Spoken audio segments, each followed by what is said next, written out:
But we did have to talk about me being his new mom. I just wasn't sure how to begin. Did you know that I grew up with just a mom, no dad?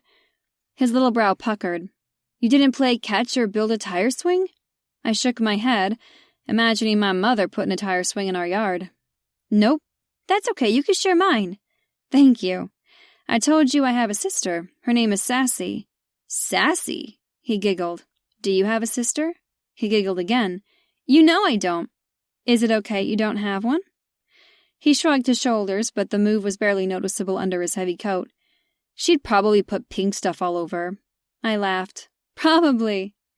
Everyone's families are different, I explained. I was no psychologist, and I had no experience with kids, so I hoped I wasn't making things worse. You've got Grumpy and your dad and you. I've got my mother and Sassy. Mallory was at her desk trying to look busy, but definitely listening in. That was fine with me because she was in this, watching out for Andy, for the long haul as his teacher. I wasn't. What I'm trying to say is that you don't need a new mom because your family is perfect just the way it is. That doesn't mean I don't want one, he countered. Inwardly, I rolled my eyes. When the right woman comes along, I'm sure she'll make the perfect mom. But honey, that's not me. His smile slipped. Yeah, buddy, I felt that too. I'm only in Hunter Valley for a very short time. I pushed on, telling him and also myself. For a job, then I go back to where I live. To your house? I bit my lip. Nope, to my mother's. To your job? He added. Nope, to filling in as a pageant coach with Sassy's overflow clients. Lord, I was depressing. I didn't know how to answer either of those questions, so I didn't. To be your mom, then I have to be with your dad, I pointed out. We have to love each other and trust each other, and you do! I shook my head. Have you heard the way your father is cranky all the time? I think you're calling the wrong person grumpy. That means he likes you. I think he likes you a lot. I was surprised by this. Did he know about what we did in my apartment? Certainly not the interlude in Mac's office at the fire station. Oh? He made garlic bread for you. Garlic bread's special. And you went out with him the other night, like a date, and he thinks you're pretty. I bit my lip. He was so earnest. He told you that? Dunno, but he looks at you funny. And when a boy looks at a girl funny, that's how babies are made. I blinked at him. I didn't know that, I murmured. I was not the one to talk about the birds and the bees with him. That's what happened to Allison's mom, he explained. Ah, the one with a new baby sister or brother from the nipple conversation on spaghetti night. So since my dad looks at you funny, then he wants to make a baby with you. I felt my cheeks flush. Oh dear Lord in heaven. The idea of making a baby with Mac made my ovaries explode. And my heart. I was not going to tell him he was mostly right. He only wanted to practice making a baby, with the condom on and my IUD as backup birth control. Andy, don't you want children? He was 6 and so very sweet and innocent, but knew exactly how to ruthlessly wound me. His question was the ultimate trigger. I took a deep breath. Yes, I do, very much, I said, swallowing hard. But your dad gives me cranky looks because at work, I'm making him do something he doesn't want. I bet you give him cranky looks when he makes you pick up your room. He frowned. Yeah. And if your dad looks at me funny, we're not going to make a baby, okay? That's when two people love each other so much that it can't be contained and that extra love spills over and makes one. I cleared my throat and willed back tears. My words were true, so true, but I hadn't considered them when it came to me and Art. Looking back, we never had enough love for a child. He never had enough love for me at all. And I had to wonder if I ever loved him like I was supposed to. But we can be the bestest of friends even if I can't be your mom, I said, wanting to reassure him. He didn't know I was staying at the James Inn now, but one thing at a time. Perhaps when he found out this would be reinforced. He looked skeptical. I had to turn this around, way around. I want to be your best friend, because best friends like me pick you up from school and get hot chocolate together. Hot chocolate? His eyes lit up like I offered him $1 million. Mm-hmm, I confirmed. I like marshmallows in mine. Me too! Thank goodness for the ability to redirect a 6-year-old. I gave Mallory a look and she offered me a sympathetic one in return. I reached out and booped his nose. See? Best friends. Chapter 38. Mac. Word about my dad got to me when we climbed in the engine to head back to the station. I checked my cell and read through his texts telling me what happened and then updating me that he was at the hospital, that he was waiting on an x-ray and so on. The latest was that he had a boot on his foot, a script for pain meds, and a ride home from Theo, who must have coincidentally been at the hospital. I had Van Roten, who was driving the engine, drop me off at the school on the way back to the station. If Dad wasn't getting Andy, then I needed to. He wasn't out front, so I bolted inside, making my way to his classroom. I got some looks since I was in my bunker pants and boots, having ditched my coat, but everyone knew me and Andy, so they didn't panic that the building was on fire. I stopped outside the first grade door when I heard George's voice, then Andy's giggling. Peeking in, she was in one of the little chairs, her knees crunched up, wearing the boots and pink coat I bought her, as Andy stood in front of her. He was dressed to go outside, his Spider-Man backpack over his shoulders. Obviously, the one text Dad forgot to share was that he'd gotten her to pick up Andy. I hadn't seen her since the meeting the day before and hadn't had a chance to tell her how much I liked her work on the calendar. But the night before, when I peeked out the back window to the apartment over the garage, the lights had been out. While I'd wanted nothing more than to climb in bed with her, if she was asleep, I didn't want to wake her. I left for the station early, but her car was already gone, her off to work before me. I was about to walk into the classroom, but then I heard what she told him, how gentle and kind she was with his tender-hearted emotions, how I was making my dislike of the calendar that obvious, that I looked at her funny. Thank fuck that wasn't how babies were made, because she'd be popping out kids left and right. I couldn't do anything but look at her with the need to show up at the garage apartment with an entire box of condoms so we could finish what we started. So I leaned a shoulder against the wall and eavesdropped. Finally, she mentioned hot chocolate, and everything about making babies and being his mom was forgotten. They were friends, marshmallow lovers united. While I didn't think the issue with Andy wanting Georgia to be his mom was over, she'd appeased him for now. For that I was thankful. I ducked into a neighboring classroom so they didn't see me as they made their way down the hall. The radio tucked onto my bunker pants began to squawk, and I instantly turned it down. Andy was fine, safe. I trusted Georgia with him, and I didn't want to interrupt their hot chocolate date. I was a little jealous, but the only thing I had a taste for was Georgia herself. I couldn't stay away. I didn't even want to try any longer. Like Theo said at the bar, Andy'd be sad when she left, regardless of whether I slept with her or not. One orgasm hadn't eased my need for her. It only made it worse. In fact, my dick was hard just thinking about it. I needed more time with Georgia. Alone time, adult time. But when? Chapter 39. Mac. "This is a nuisance," Dad said, shifting on his couch, crossing his arms over his chest, just like I did. I couldn't blame him. His broken foot was in a huge walking boot propped up on the coffee table. He had to wear it for the next 3 weeks, maybe longer. "It's the end of the pickleball season at the community center." He frowned and shifted a pillow behind his back. From the elementary school, Mallory gave me a ride to the station. There, I grabbed the fire station's incident command SUV and drove to Dad's house. I was still on shift, and if a call came in, I could leave right from here. "Thankfully it wasn't worse," I said. He didn't need crutches, but he'd have to take stairs carefully. He could have hit his head or broken a hip. "True," he agreed. "I didn't even do anything except step off a damned curb." "We went on a call yesterday for a guy who threw his back out sneezing," I said with the hopes of making him feel a little better. "I can't drive with this thing," he complained, shifting his boot back and forth on the coffee table. "That means I can't take Andy to and from school." I waved away his concern. "We'll carpool." "You can't reciprocate," he reminded. He was in a mood, and I didn't blame him. "Carpool means taking turns." "I'll ask Flowers to help out. You know he will." "Yes, but Flowers is usually on shift with you. That means more work for his wife." I had a feeling nothing I could say to make things better were going to work. And he had a point. Even on days I wasn't on shift, I was on call. While a big call was rare, they happened, and when they weren't expected. I couldn't leave Andy home alone if I had to rush to a fire, and he had to be at school, nor could I take him to the scene. We needed guaranteed coverage for him. "I won't be able to do your stairs, either." Shit. Keeping an eye on Andy was one thing, but if something happened to Andy upstairs in our house, it would be a problem. Or if there was a fire at night and they had to get out quickly. Dad wouldn't be able to get him to offer help, and I was a stickler about safety. Fortunately, Dad's house was a rancher. There were only 2 steps down into the garage, and he could handle those, especially since there was a railing. I sighed. I didn't realize how reliant I was on Dad helping with Andy until now. "Then we'll—" The front door flew open and barreled Andy in, snow boots clomping on the wood floor. Grumpy, Miss Gigi said you hurt your foot. Wow, that's a cool thing you get to wear. I reached out. Careful, I called before he was too rough. Don't jostle him. Andy stopped just short of the elevated leg, frowned. I can't sign it. No, it's not a cast, Dad told him. I broke a little bone on the top of my foot, and this is what I get to wear. I feel like Frankenstein. Andy giggled. Georgia closed the front door and came into the room at a more normal pace. She took in his foot and my father's overall appearance.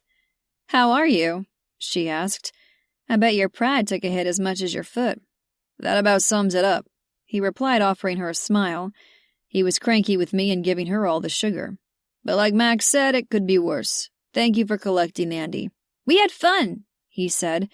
Miss Gigi, hang on, how come you get to call her a special name? Dad asked him. Does it have something to do with the chocolate mustache you have? Andy licked his upper lip. We're best as friends because we both like marshmallows in our hot chocolate. Best friends call each other nicknames. What's your nickname? I asked him. Andy rolled his eyes. Andy, of course. I glanced at Georgia, who was biting her lip and trying not to smile. We went to Steaming Hotties, and the lady in the pink shirt gave me extra marshmallows because I was so polite. He glanced at Georgia as if seeking confirmation, who nodded. That's right. A perfect gentleman. Andy smiled with pride, and he shrugged out of his jacket. Can I have a snack, Grumpy? A snack? Do you have a hollow leg? He asked. I think we're getting pizza again. I'm on shift, and... Shit. Fuck. Andy. Dad couldn't tackle my stairs, and Andy couldn't stay here tonight, even though he had sleepovers often enough. I picked up Dad's prescription and knew he was on some good painkillers for a few days. He'd be asleep early and asleep hard once he had the next dose.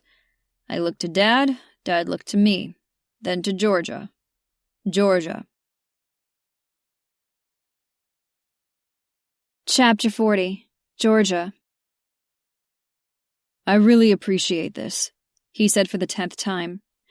Instead of pizza, Mac picked up deli sandwiches after leaving his dad's. Since I didn't know my way around town like he did, I followed him in his fire department command truck back to his house. Since Andy wasn't allowed to ride in that vehicle, he'd been with me in my rental car again, happy as can be.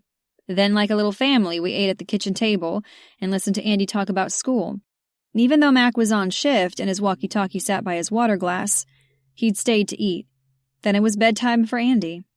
Mac asked if I could stay with him in the house instead of in the garage apartment since he had to go back to work. It was clear Drew wasn't an option, even though the older man didn't want to admit it. The boot he had on his foot was large and cumbersome, and I expected would take some time to get used to. Andy was caring and thoughtful, but there was no way Drew could keep up with him tonight. And he'd taken his pain meds before we left him and was probably sleeping hard by now. So it was me, in Mac's house, first dinner, then a sleepover. Fuck, shit, crap. A pageant queen didn't swear, but I wasn't a pageant queen, and if there was a time for swearing, this was it. Mac didn't know that I moved to the James Inn, that I'd made a decision to distance myself from them as a family. It was one thing to have Mac come to my hotel room and have some no-strings sex, but in his house? Upstairs? Taking care of Andy and staying in the guest bedroom? Completely and totally opposite of my intentions. This was the opposite of needing space. I sighed. I didn't know what else to do. I'd had to tell Mac about relocating to the inn and my reasons for it. He'd know I was catching feelings, then he'd get all cranky again. Maybe even toss in an I told you so about the importance of no strings, laugh at me. Maybe not sleep with a secretary on the side like Art, but I didn't even want to have him look at me in the same way. A look that told me I wasn't worthy of everything and laughably couldn't even do no strings right. It wasn't only Mac that I was falling for. Picking up Andy at school and taking him to Steaming Hotties for hot chocolate was hard enough. School pickup, a stab to the heart. Having him chatter from the backseat of my car, another stab. Sharing hot drinks and marshmallows, stab, stab, stab. Now it was going to be making breakfast, homework, bath, and story time. Ugh. Yet all I said for the 10th time with a big smile was, no problem. Mac opened the guest bedroom door for me. No, that's Grumpy's room. Andy rushed down the hall, sliding across the hardwood in his socks. He put his arms out to block my way as if there was some kind of hazmat scene in there. It's the guest room, Mac corrected. Andy vigorously shook his head and took my hand, tugging me back down the hall to, Lord help me over the fence, Mac's room. Andy pulled me all the way in. Mac followed. There was a very large bed taking up most of the space. The bed was made, but just by tossing the comforter up and over the pillows. A shirt was flung over a chair in the corner, and the door to the closet was open. Mac's scent filled the room. This was bad. Very bad. I'd gone from the apartment over the garage, which I thought was too much, to Max's bedroom. "Mom's and Dad's share a room. She stays in here with you," Andy said. I blinked. Really, really bad. Nothing I said to him in his classroom earlier stuck. No Miss Gigi and Marshmallow sharing best friends. Andy wanted us to stay together. I glanced at Mac and tried not to smile because the one person we were trying to be discreet with was the one who wanted us to share a bed. "Andy, bud, she's not." "I know what Miss Gigi said. What you said, but try it. Maybe you'll like it." He ran out the door, pulling it shut behind him as he went. I stared at the door for a long moment. "You heard what he said," Matt commented, coming closer with a sly grin. "Let's try it. Maybe we'll like it." Chapter 41. Mac. I was all for trying it. I knew I'd like it. Pulling her in my arms and kissing the hell out of her, stripping her out of her clothes. I'd spent the past few days thinking about how we'd gotten each other off in her little garage apartment. Then fuck in my office. Every time I walked in there I got hard, and I would until I fucking retired. "Now?" Georgia asked wide-eyed. She was surprised, but I couldn't miss the heat and need in her gaze. Behind my closed office door was one thing. Behind a bedroom door with Andy telling us to try it was another. I shrugged. "Andy'll make himself scarce. It could work. Maybe you could get that toy of yours. We could have a little fun with that." She coughed. "My toy?" I grinned. "Right, let's start with my dick first." I had to reach down and shift myself in my navy work pants. Just the idea of giving her every inch of my dick was torture. But I didn't want to have a conversation about the birds and the bees with Andy yet, and if he was telling his entire class that Georgia was his mom, I didn't need him telling the same kids how his dad got naked and did illegal things to Miss Gigi, and with her toy submarine. So, I ran a hand over the back of my neck. "Fuck no, not now. Let's at least get him to sleep, and then..." A call came in with a familiar shrill chime on my walkie-talkie. I closed my eyes. Shit. Now, really, my balls were going to be so fucking blue. The dispatcher gave a few codes and an address. "I have to go," I growled. I moved to the door, opened it, and pointed to the linen closet down the hall across from the guest room. "Sorry, but the clean sheets are in there." "Go," she said, being calm and completely understanding about the inconsistent and urgent nature of my work, and that I was leaving her with changing my bed alone, as well as babysitting for Andy. "I'll be back in the morning after my shift." I closed the distance between us, kissed her hard and swift before I left. Chapter 42. Georgia. I woke up hot, stifled. A furnace was at my back, and a heavy arm was, oh, sweet Lord above, Mac. I was in bed with Mac. Or I was in Mac's bed with Mac. The night before after Mac left for the emergency, I gave Andy some space. I had already had one discussion with him about me not being his new mom that hadn't stuck, so I had no intention of trying again, especially when I found him asleep in Grumpy's bed. Obviously, his plan was to keep me from sleeping in there. The little guy forced me into Mac's bed. There was no way I was sleeping in Andy's little race car bed or on the couch downstairs. For being 6, Andy was really focused on his new mom agenda. If I wasn't his main target, I'd be impressed. There was only one option. I changed the sheets on Mac's bed and eventually fell asleep. I definitely tossed and turned imagining Mac in here, and how he'd wanted to have some fun with me and my vibrator. How he just wanted to fuck. Ugh. If that wasn't enough, my mind wandered to another question. Did he sleep naked? Was he a snuggler when he slept with someone, or did he sleep sideways and take up all the space? Did he bring other women to his bed?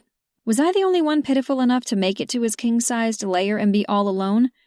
That one had me punching the pillow and trying to settle longer than any other thought. I must have conked out because I completely missed Matt coming home sometime during the night and climbing in bed and pulling me into his arms.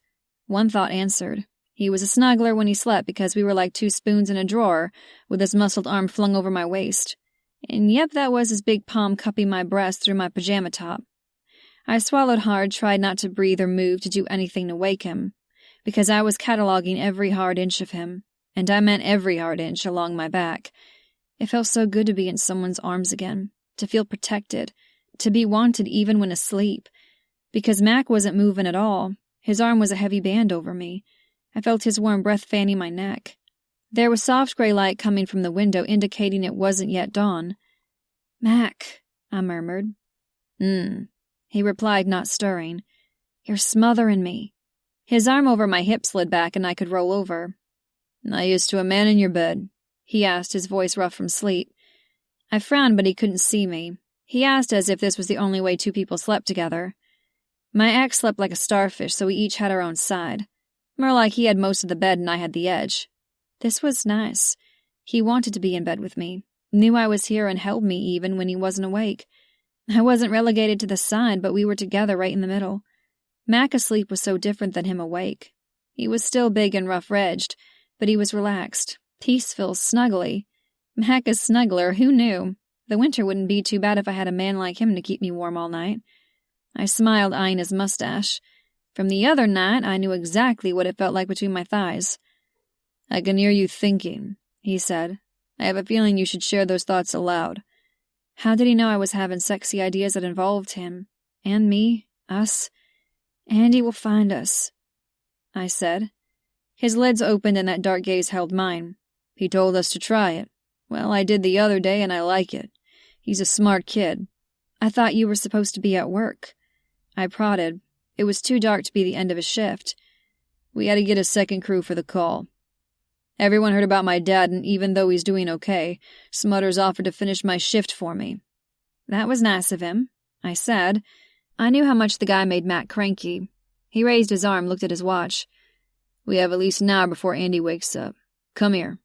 He pulled me in so our bodies pressed together again, my arms caught between us. My head was tucked beneath his chin. He was bare-chested, definitely, but I couldn't tell if he was wearing underwear or not through my satin pajamas. I could tell he was very hard. "Fuck, I really like waking up to you." Warmth seeped through me from his words, not just from his body. "Georgia," he said. "I think there's something else we should try that I know we'll both like." I couldn't help but giggle. "Oh, yeah?" He shifted, rolling me onto my back and then coming up over me. "Yeah." Chapter 43. Mac. Georgia in my bed, under me. Fuck, I groaned and kissed her neck, her silky hair brushing my skin. The scent of her filled my nose. I felt the thrum of her racing heart against my lips. Her fingers tangled in my hair as I moved lower, kissing across her collarbone. Her pajamas were a pale color. It was too hard to see exactly what in the dark room, but they were satiny and while completely covering her, were sexy as hell. Her being in my bed, sexy. Waking up to her in my arms, sexy. Her breathing, sexy. I opened one button at a time, exposing more and more of her creamy skin. It glowed in the moonlight. The fabric parted and slid to her sides. Gorgeous Georgia. I murmured, shifting to suck one plump nipple into my mouth. I felt it harden beneath my tongue, felt her breath catch, heard her gasp. When she whispered my name, I lifted my head. "I'm calling you Gigi from now on, too." She looked down at me. "Don't stop." Bossy little thing. Did she really think I could walk away from her in my bed? I couldn't help but grin. "Yes, ma'am." I gave her other nipple the same attention, then labbed and licked both, going from one to the other. I played with them until she was writhing beneath me and a loud moan slipped out. "Shh," I said, kissing down her soft belly. Andy was usually out cold once he fell asleep, but little kids were wild cards when it came to, well, anything. He might have encouraged us to sleep together, but I didn't want him to get an eyeful. "One of these days you can be as loud as you want. For now you gotta keep things quiet." She bit her lip as if that would silence her.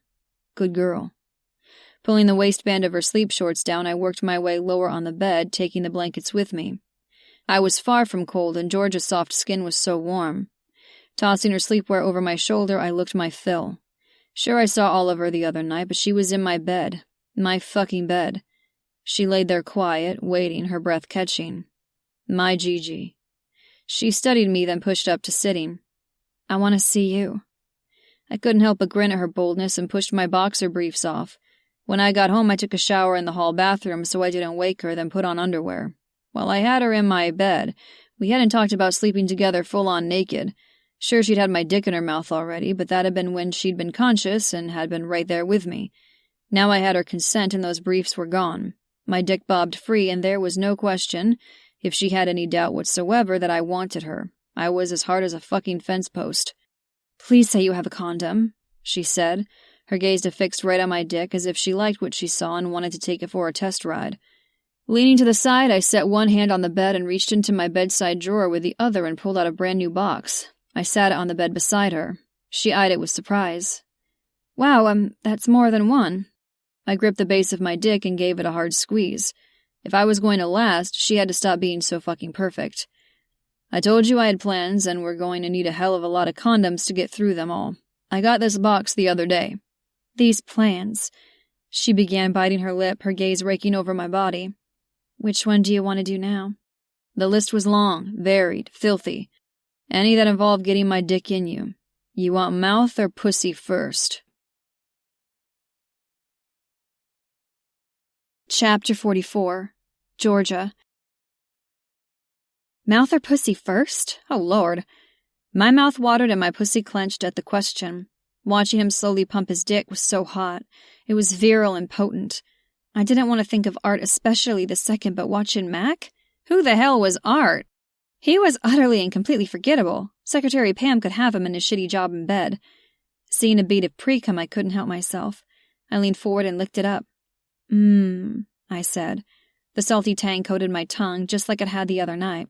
I loved having him in my mouth. The thick feel, the taste, the way he responded. "Fuck," Mac said, tangling his fingers in my hair. I took as much of him as I could take, then sucked. His hips bucked just like last time. "Oh, you good girl," he hissed, then tugged on my hair to pull me off. It was rough and it hurt oh so good. My nipples were pebbled hard, my pussy was wet and swollen and ready for him. My lips had to be swollen. We eyed each other for a second, then he pounced. I gasped, my back hitting the soft mattress and the hard, hot feel of him over me. His chest hair was soft against my skin. With urgent hands, he spread my legs and settled between them. His hard length nestled in my slick folds. "That's all you get with that sweet mouth, my Gigi."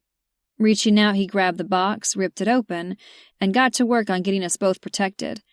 The entire time I watched, totally aroused at being manhandled. This was happening. I ached for him to slide into me, to feel all of him as he stretched me open. It was going to be tight taking him. The man was generously endowed, or better known as fucking huge. My pussy clenched with anticipation. "You wet and ready for me?" He asked when he was done. His gaze met mine, then slid down my body. I nodded. I was so wet, so ready. He arched a brow. "Oh, I'm not so sure." "What, not sure?" I was so wet, needy, achy. I had the taste of his dick and pre-cum on my tongue. I was ready. He settled between my legs, tossed one over his shoulder, and licked me from bottom to top, then circled my clit. His mustache tickled while his tongue was magical. "Mac," I gasped, my eyes falling closed. "I'm wet, I am, please." "You begged so nicely. You'll come first, then you'll get my dick." As if it was his mission in life to get me off, he went back to his task. Or I was so desperate to be pussy-licked that I was easily pushed to orgasm, maybe both. He was single-minded, deliberate and ridiculously talented. Flicks and swirls with his tongue, then he got his fingers involved. They slid in and out, mimicking what I hoped his dick would do very, very soon. But then they curled and... Was that my G-spot? Holy! I gripped the sheets, arched my back, and came, as quietly as possible, all over his face. This time I didn't think about what my pussy looked like, what it tasted like, what I looked like when I came, what I looked like when I didn't come. None of that. I just bit my lip, stifled my moan, and came. Only when I slumped on the bed in a way that indicated every bone in my body had dissolved did he stop and kiss the inside of my thighs and tickle me with his mustache, then worked his way up and kissed me on the lips. I tasted myself on him. His mustache was actually wet from me. He wasn't a shy or mild lover. No, he got into it. As in right there, not afraid to get covered in my cum. He met my gaze. "Now you get my dick." I nodded. Oh yes, finally. I spread my legs wider in invitation. He hooked a knee, and with one talented shift of his hips, he slid home. Chapter 45. Mac. Holy shit. I was balls deep in Georgia. Hot, wet, tight. Her pussy felt like home. Like it was where I belonged but never knew. It was the place I'd been missing my whole fucking life. Holy shit. Gigi, I hissed. Her inner walls clenched and rippled around me as she adjusted to my size. Some caveman gene in me made me want to pound my chest in satisfaction that I got her on her back, got my dick in her, filling her and taking her, satisfying her body with mine. Up on one elbow, I loomed over her, watched her face as I pulled out, then slammed back in. How her eyes widened in surprise, then fell closed. Her hands went to my ass, cupped it, pulled me deeper. More, she breathed. Yes, I'd give her more, always. And then I stopped thinking and just fucked. She lifted up into my thrusts. I pushed a knee up and back to go deeper. Then I hooked the leg over my shoulder. Then leaned back on my heels so I could take her at a different angle, shallow and rhythmic. Then I pressed her into the bed, chest to chest. Every position was good, better than the next, and this was only missionary. Georgia met me thrust for thrust until we were sweaty and whispering dirty words. Harder, more, yes, just like that. You feel so good. I'm close, again. Right there. As the bed bumped into the wall, I was hanging on by a thread trying to hold off coming so fucking hard I knew I was going to go blind, but Gigi wasn't there yet. It didn't seem like she could make it with only my dick, so I reached between us, found her clit and circled it with my thumb. That better? I asked as I rolled my hips, watching her closely to see what worked best. Her eyes were closed and she nodded, but it wasn't going to be enough. I pulled out. Her eyes flew open and she looked at me with confusion and panic, as if I was going to stop. Mac! Shh, I said, sliding down her body. I found her clit. It was swollen and hard, so I sucked on it with my mouth in little pulls. Obviously, her clit needed a little extra attention for her to come. Oh, Lord, she whimpered, thrashing on the bed. Her hands tangled in my hair. That was better. Thrashing and her pussy walls started to ripple and clench was a good sign she was getting closer. I only stayed there for a second or two, then moved back over her and slid deep. Reaching between us, Georgia worked her clit as I filled her with more shallow thrusts. I'd found her G-spot earlier, and I wanted to hit it with my dick. Like that, she whispered, nodding her head, her fingers moving in quick circles. Yes, oh God, right there. Yeah, she liked having her G-spot stimulated. I could totally fucking do that. I'll pull out if you don't come. I taunted as sweat dripped down my brow. Her eyes flew open and her hand moved faster. No, she said, eyes pleading. I'll do it. I'll be your good girl. Oh, those words. There was no way in hell I was pulling out of her clenching heat. But the possibility of it got her hotter. Even through the condom I felt her get wetter. That's right, then come, Gigi. And she did. All over my dick as she clenched and writhed, her nails dug into my lower back. I was done. It was too much. She was too much. Too tempting. My balls drew up and emptied. Fuck. I growled, burying my face in her neck as I came and came and came. While I was trying to catch my breath, I couldn't imagine doing this with anyone else. I'd only crossed one thing off my list. My dick was still hard, ready to take her again in the next fun way. Once wasn't enough. Chapter 46. Mac. While we had fire trainings every Saturday morning, this was the one weekend a month Theo participated. The first time he helped back in the fall, he'd been a pretend patient in a vehicle extraction.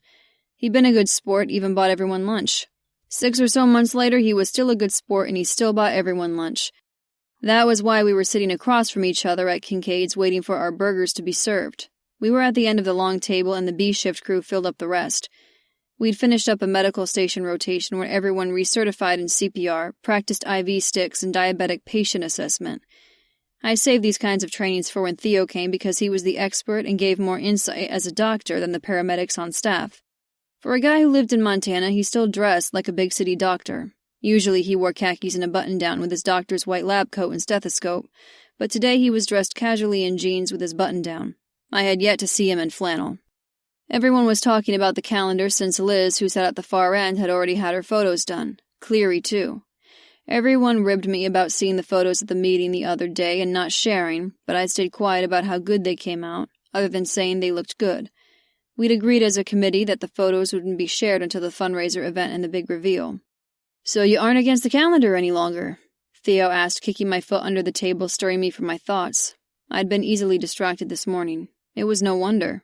After that mind-blowing sex we'd had in my bed, I dragged Georgia to the shower and washed her from head to toe, saw her without makeup, with her hair wet and far from styled. She looked different but still my Gigi. I had a feeling I was the only one who ever saw her that way. Well, I had no factual data on that, and I wasn't asking. I doubted she let her ex shower with her. If he'd been fucking around on her, why would she share this intimate side of her with him? I felt lucky, special, and a horn dog because after I soaped her all up, paying very thorough attention to her perfect tits and her greedy pussy, I pressed her against the tile, dropped to my knees and ate her out. Then I fucked her up against the tile. Oh yeah, my kind of shower. Unfortunately, I had to get dressed and leave for the training. Those 2 rounds were all we were going to get in because Andy woke up when I was making coffee. Theo kicked my foot again. What had he asked? Oh yeah. From what I saw, Georgia's got a good eye. She and the photographers are doing a great job. I didn't think I'd hear you say that, he replied. I picked up my water and gulped some down. Yeah, well, I can't knock the calendar or what she's doing with it. But I'm still not thrilled being in it. You don't have to be in it. I gave him a look. Yes, I do. I'm the chief. Of course I do. So no sexy spread for Mr. January? I had to smile. Hardly. Well, I can't wait to see the final product. What about your dad? How's he doing? Theo asked, changing the subject.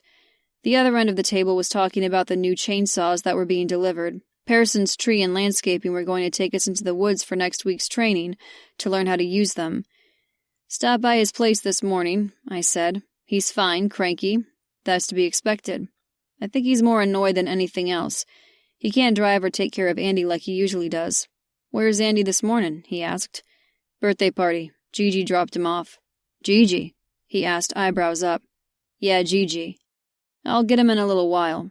I said, not telling Theo why I called her my gorgeous Georgia, and maybe I needed to keep it to myself. The mom knows if I'm late that I'm on a call and he could hang out. Need long-term help. Verna told me to tell you she can send out a fill-in schedule. I was used to the community spirit in Hunter Valley, but I was usually one of the ones doing the helping. It felt different and nice when others were willing to pitch in and assist in return. Tell her thanks, but George has volunteered to do the things Dad can't. His brow went up and squeezed a slice of lemon over his iced tea. Is that right? He studied me as if my usual fire uniform was telling him something.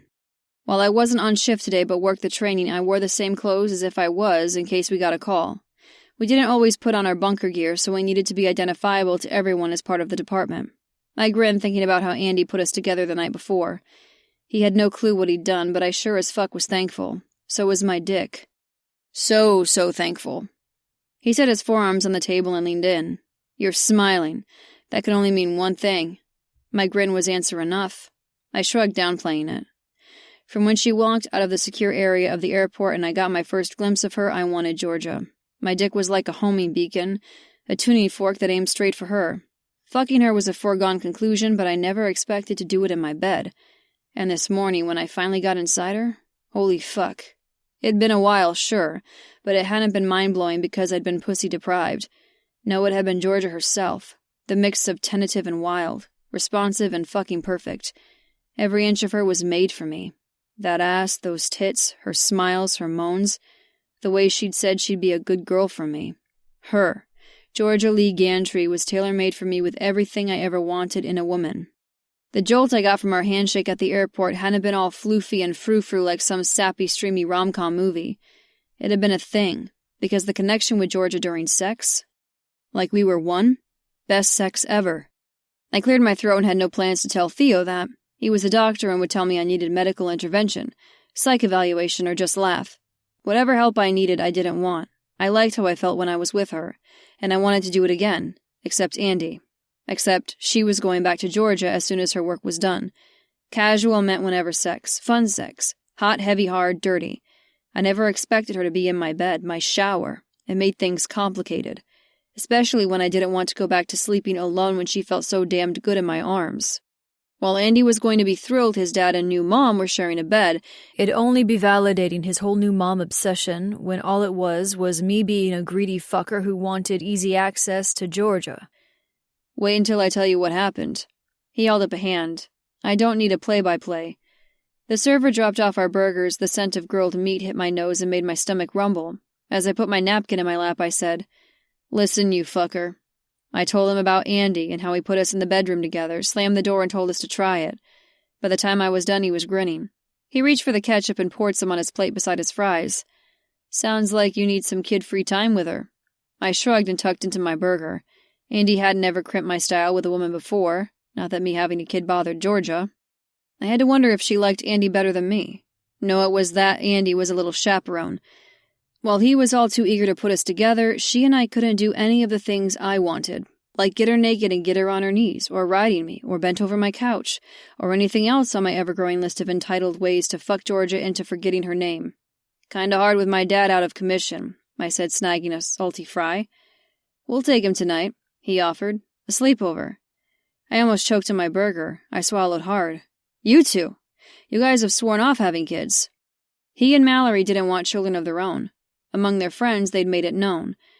From what he told me, Theo had a dick dad and didn't feel like he had a good role model. And up until last summer, he'd been a more than full-time surgeon where kids never came up. As for Mallory, she was a teacher and had kids around her all day. That was enough for her. Having them. He popped a fry in his mouth. We like them just fine, but we also like giving them back to their parents. We're planning on rocking the aunt and uncle role. Right, because Dex and Lindy were having a baby in the next few weeks. I thought this was casual, he said, using his napkin to wipe his mouth. When we saw you at Kincaid's, we told you to fuck her, not marry her. She's only here for the fundraiser project. That's right. No feelings being caught? I shook my head. Nope. Sure, I was ready to put on my lights and siren and get to her so I could take her again as fast as possible, but I knew better than to catch feelings. This was casual, no strings. She hadn't been here a week yet, and we were hot and heavy. She wouldn't be here long. My dick didn't have distance vision.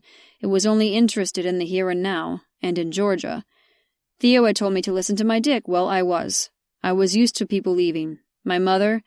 Yes, she died, and I still grieved her loss all these years later. Then Tracy. She'd made a choice, and it hadn't been her family. Then there'd been Terry. It was easier to be in control, have the expectations set up front. I'd done that with Georgia. She knew the deal here. I was her post-divorce rebound. I'd let her go when it was time, no big deal. And Mal and I will talk to him about his obsession with her being his new mom, he said, reminding me I had a child that was having a big problem with no strings. Thanks, I need all the help I can get with that. In the meantime, a night alone with Georgia? No meddling, Andy? No keeping her moans and screams quiet? The chance to cross-bend her over the couch off the list? Fuck yeah. Chapter 47. Georgia. I can't believe you want more pizza, I told him. I meant the night I'd watched him with Drew and Andy through his kitchen window and then moved to the James Inn to get distance, for only one night. Then I ended up in Mac's bed. We were at a little place a few blocks down Main Street from the fire station, tucked in a corner table, with a sausage and mushroom pizza between us. I had my plate raised for him to slide a slice onto it. It smelled so good.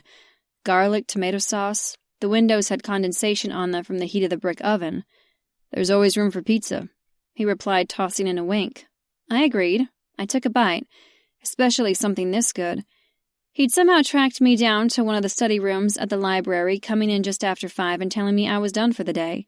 Not asking if I was finished, but telling me. He'd grabbed my laptop and my bag. While that was gentlemanly, I'd refused to let him carry my purse. No man, especially with all the testosterone and pheromones he had, was carrying my pink purse. I loved how it matched my new puffy coat. It definitely didn't match his. We ditched my rental in the library lot, and he'd driven us to the pizza place. He'd updated me that Andy was spending the night with Theo and Mallory, and Drew was fine with a friend over for dinner. It seemed he had a counter full of dropped-off desserts and more casseroles than he could eat by himself. That meant we were alone, and we were on a date. Dinner meant a date, right? While he didn't exactly ask me, it was more along the lines of chest-beating, grunting, you and me and pizza and now. So here we were with a guy named Otis making us the best pizza I'd had in a long time. Besides, you need your strength for what I have planned for later, he murmured, leaning across the small table. And if we ate at the house, well, we wouldn't eat. His gaze darkened and heated. I knew exactly what he wasn't saying. We'd be having sex, probably on his kitchen table. Maybe this wasn't a date after all. Perhaps it was preventative planning. We needed fuel for what he had in mind. I squirmed, my pussy eager for more. I'd gone from a sex-dry spell to a deluge. My panties weren't going to be able to handle it. How's the calendar coming? he asked, then took a bite of his slice. You want to talk about the calendar. You do realize it's almost your turn to be photographed. I don't want to turn you off your food. He chewed, then wiped his mouth. Those lips I knew could kiss so well turned down. Right, no work talk. Right, I confirmed with a nod. He wasn't grumpy now. In fact, he seemed downright normal. He had on jeans and a blue flannel. His hair was combed, face shaven. No walkie-talkie attached to his hip. I had all his attention. He took a sip of his soda. You mentioned you used to be in pageants. I took extra time to chew the bite in my mouth and swallowed hard. That's what you want to talk about? I asked, licking my lips. He shrugged, his gaze following the motion of my tongue. Sure, it's not like I know anything about them. I took a sip of my drink, the ice clinking in my glass. Well, it's like any other kid activity. I gave him a casual shrug. Soccer or violin lessons. You practice and then there's a big game or recital or whatever it is and you try to be the best. He studied me. I don't see you playing soccer, but maybe you did the violin. I laughed. No violin. Tap lessons were first, but me practicing on the kitchen floor when I was 6 threw my mother over the edge. Too loud and I was horrible. Then she put me in dance, but I have zero coordination. Then singing lessons. His eyes widened. You sing? I nodded. I do. How old were you when you started in pageants? 5. His eyes widened. 5, wow. My sister started first, and so I tagged along, and then my mama got me in on it too. How'd you do? I sighed. Not good. No sash and tiara for you? I shook my head. Runner-up, Little Miss Callahan. He laughed. For a split second I thought he was poking fun, but he wasn't. He was only amused. I can see a young version of you up there giving them hell. Me? I paused my pizza slice halfway to my mouth. I'm too ladylike for that. He sobered and looked me over. You are. I'm guessing you stopped at some point. And this was where the conversation always turned sour for me. So I made my response short and sweet, like a pageant question and answer session I had when I wanted to say down pat after years of practice. The better sassy got, I quickly learned it was harder and harder for me to keep up. Perfection is pretty hard to follow. I stopped when I was 14. I took a big bite so I didn't have to say more. He held a slice of pizza in his hand and cocked his head. Who wants to be perfect? I laughed. Sassy, my mama, the pageant judges are looking for perfection too. 14. That was a long time ago. You still trying to keep up with her? I shrugged. She's married, has 2 kids, a Miss Georgia crown. And you've got? What do I have? I asked, cutting him off. An ex who cheated on me, who... No, I wasn't going to say that he was having a baby. A job I had to leave. I'm in Montana. This was not a fun date. He grinned. Why was he grinning? That's right, he confirmed. You're in Montana in Hunter Valley, eating with me. He leaned in so only I could hear. You've got on a kick-ass pair of snow boots, and you're the only person around here who can rock a pink coat. If you finish your dinner like a good girl, I'll give you a really big treat when we get home. Home. I didn't have a home right now. The house with Art was being sold. Mama's place definitely wasn't mine. I was only temporary here, even in Mac's bed. He hadn't meant it the way my little aching heart took it, so I focused on what he meant to make me hot instead. Really big treat? I asked. He waggled his eyebrows like an idiot. You know it. I had to shut down the pageant chat, talk of sassy, mama, Art, all of it. Mac was right. I was here with him, the guy who gave me multiple orgasms and didn't seem to care I wasn't perfect or hold my past against me even after 20 years. He'd seen every single bit of my body, saw me bare-faced, bare-assed, and he wanted to see it again as soon as I finished my dinner. What was a smart girl to do? I ate that pizza in a hurry. Chapter 48. Mac. That's it. Take every inch. I said, curving my body over hers as I fucked her over the back of my couch. Just the way I'd imagined all day, all week. We'd barely made it in the front door when we were all over each other. There was no way we'd make it to my bed, so I turned us, bent her over it, pulled her pants and panties down to her knees, and took her hard. Mac? She cried. Be as loud as you want, gorgeous. We were loud, she was wet. I was so fucking deep. Slap, thrust, smack. Please, I need it, she cried, her hands trying to find a place to grip on the couch cushion. I need it. Those words, the filth behind them. She needed my dick, needed to be fucked, to be taken hard, to be needed so much that we hadn't made it 10 feet inside the house. Like a teenager getting inside a hot, wet pussy for the first time, I came. Just like that. pulsing and feeling the condom as I buried myself so far inside her I didn't know where I stopped and she began. Fuck! I shouted. The sheer bliss of coming was overwhelming. When I could see and hear again, I realized I sucked as a lover. She hadn't come. I'd been greedy and selfish. Fuck, Gigi, I said, trying to catch my breath. I'm sorry. The way you begged for my dick pushed me over. I pulled out and helped her up. Don't fucking move, I said, heading to the kitchen and chucking the condom in the trash. I tugged up my jeans but didn't zip up. I was still hard. She had her pants still lowered, her pretty pink panties tucked into them. Her shirt and sweater were long enough to cover her pussy, but still, those creamy thighs exposed, and knowing she was swollen and bare, and... I walked back to her, not stopping. I leaned down and tossed her over my shoulder, just like the good fireman I was. Mac! She cried as I carried her up the steps. Her hands gripped the back of my loose jeans. What are you doing? Taking you to bed and making you come, I told her. Multiple times. While my performance just now doesn't prove it, I'm a gentleman and I take care of my woman. Chapter 49. Georgia. 4 orgasms and a nap later, we were in Mac's bed. We lay on our sides facing each other, naked. The house was quiet, his bed was warm, cozy, like we were in our own little world. Mac had proven himself in the gentleman, or not a gentleman. With all the inventive ways he'd fucked me and pleasured me, I hadn't minded that he'd come first downstairs. It was oddly flattering that I made him come quickly. He'd been so into me, well, literally and figuratively, that he couldn't control himself. I loved it. It made me feel sexy and pretty. He reached out, tucked my hair back behind my ear. What are you thinking about? His voice was deep but soft. It wasn't laced with frustration or moodiness. It wasn't gravelly with need. This was Mac, pure and simple. I didn't want to go over why I hadn't felt either sexy or pretty lately. Sure, makeup and being dressed nicely gave the outward appearance of success and poise, and all the things I learned doing pageants, but it didn't make you feel attractive.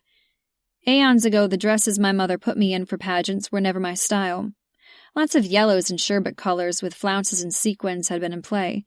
I looked horrible in yellow, but it stood out up on stage when in a line with other contestants. Then because of art I felt rejected. Being kicked to the curb for a younger, slimmer woman made me feel unattractive, unwanted, sad, lost, worthless. No, I didn't want to tell him any of that. So I redirected far, far away from all of that, to Mac himself. That I know everything about Andy.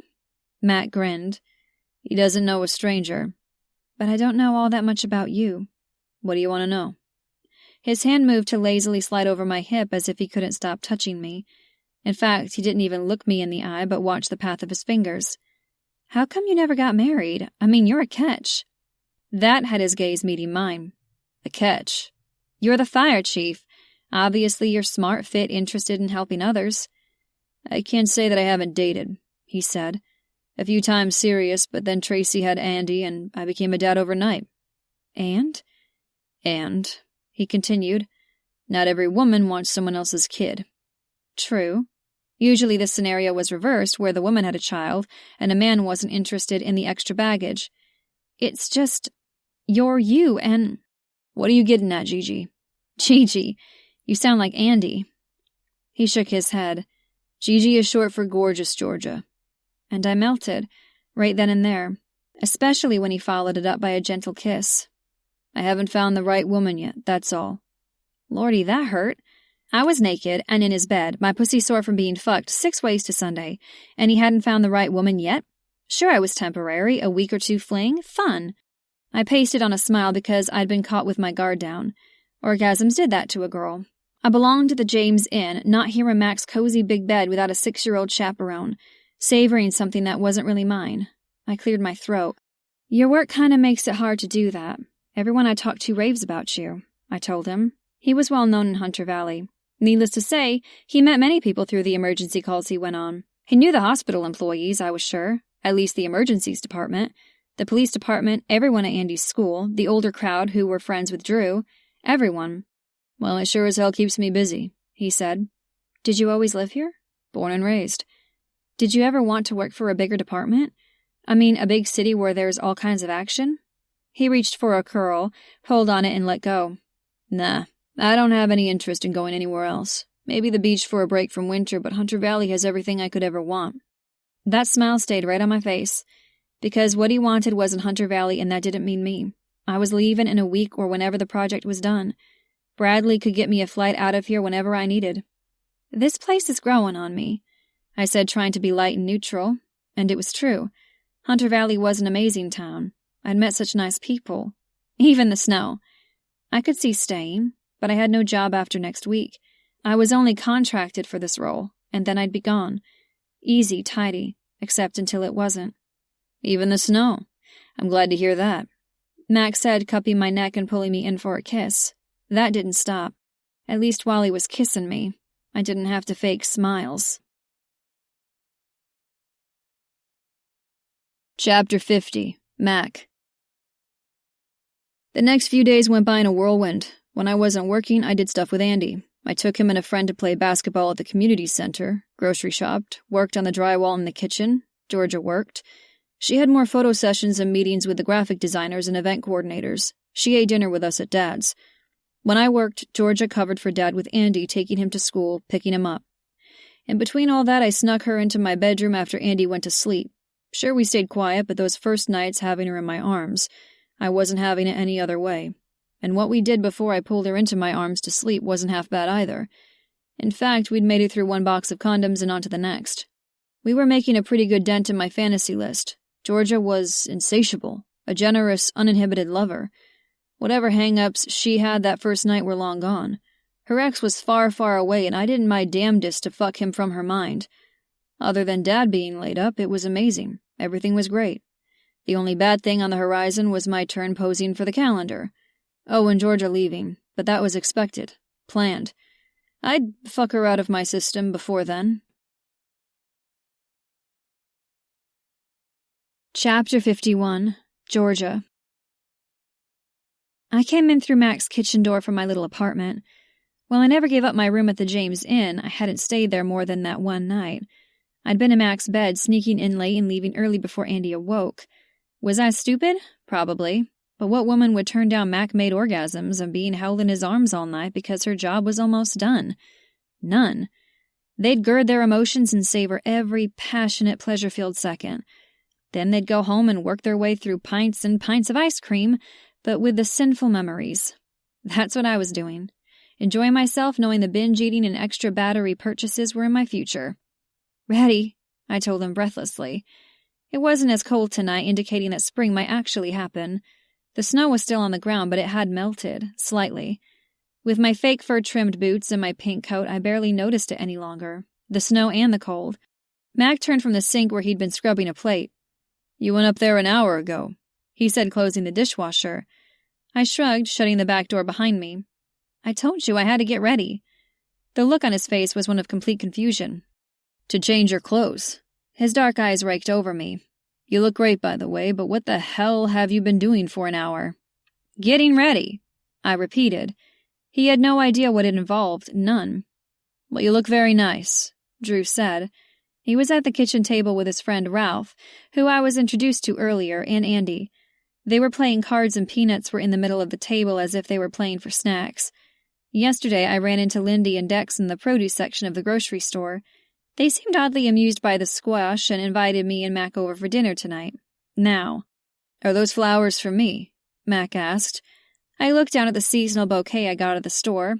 I blushed because that meant he might be thinking this was a date, although it was the guy that usually gave the girls flowers. But nope, this wasn't a date.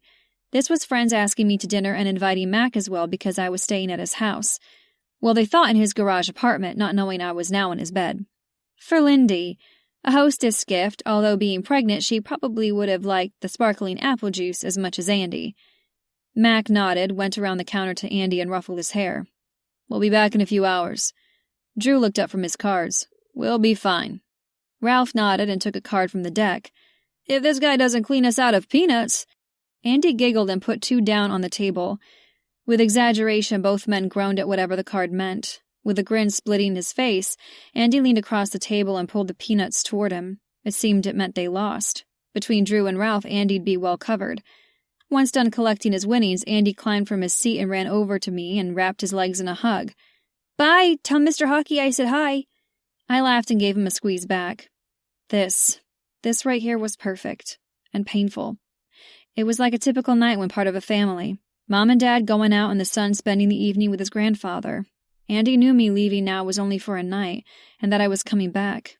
That part of his feeling of safety and belonging included me. He hadn't hugged his dad. He hugged me. I swallowed hard. Will do. Chapter 52. Mac.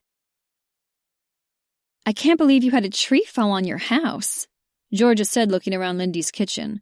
While there was fresh paint and new appliances, the room still seemed to be a throwback to when her parents were still alive and this was their house. Lindy and Dex spent most of their time in Denver since he played for that city's professional hockey team. But during breaks and off-season, they stayed here.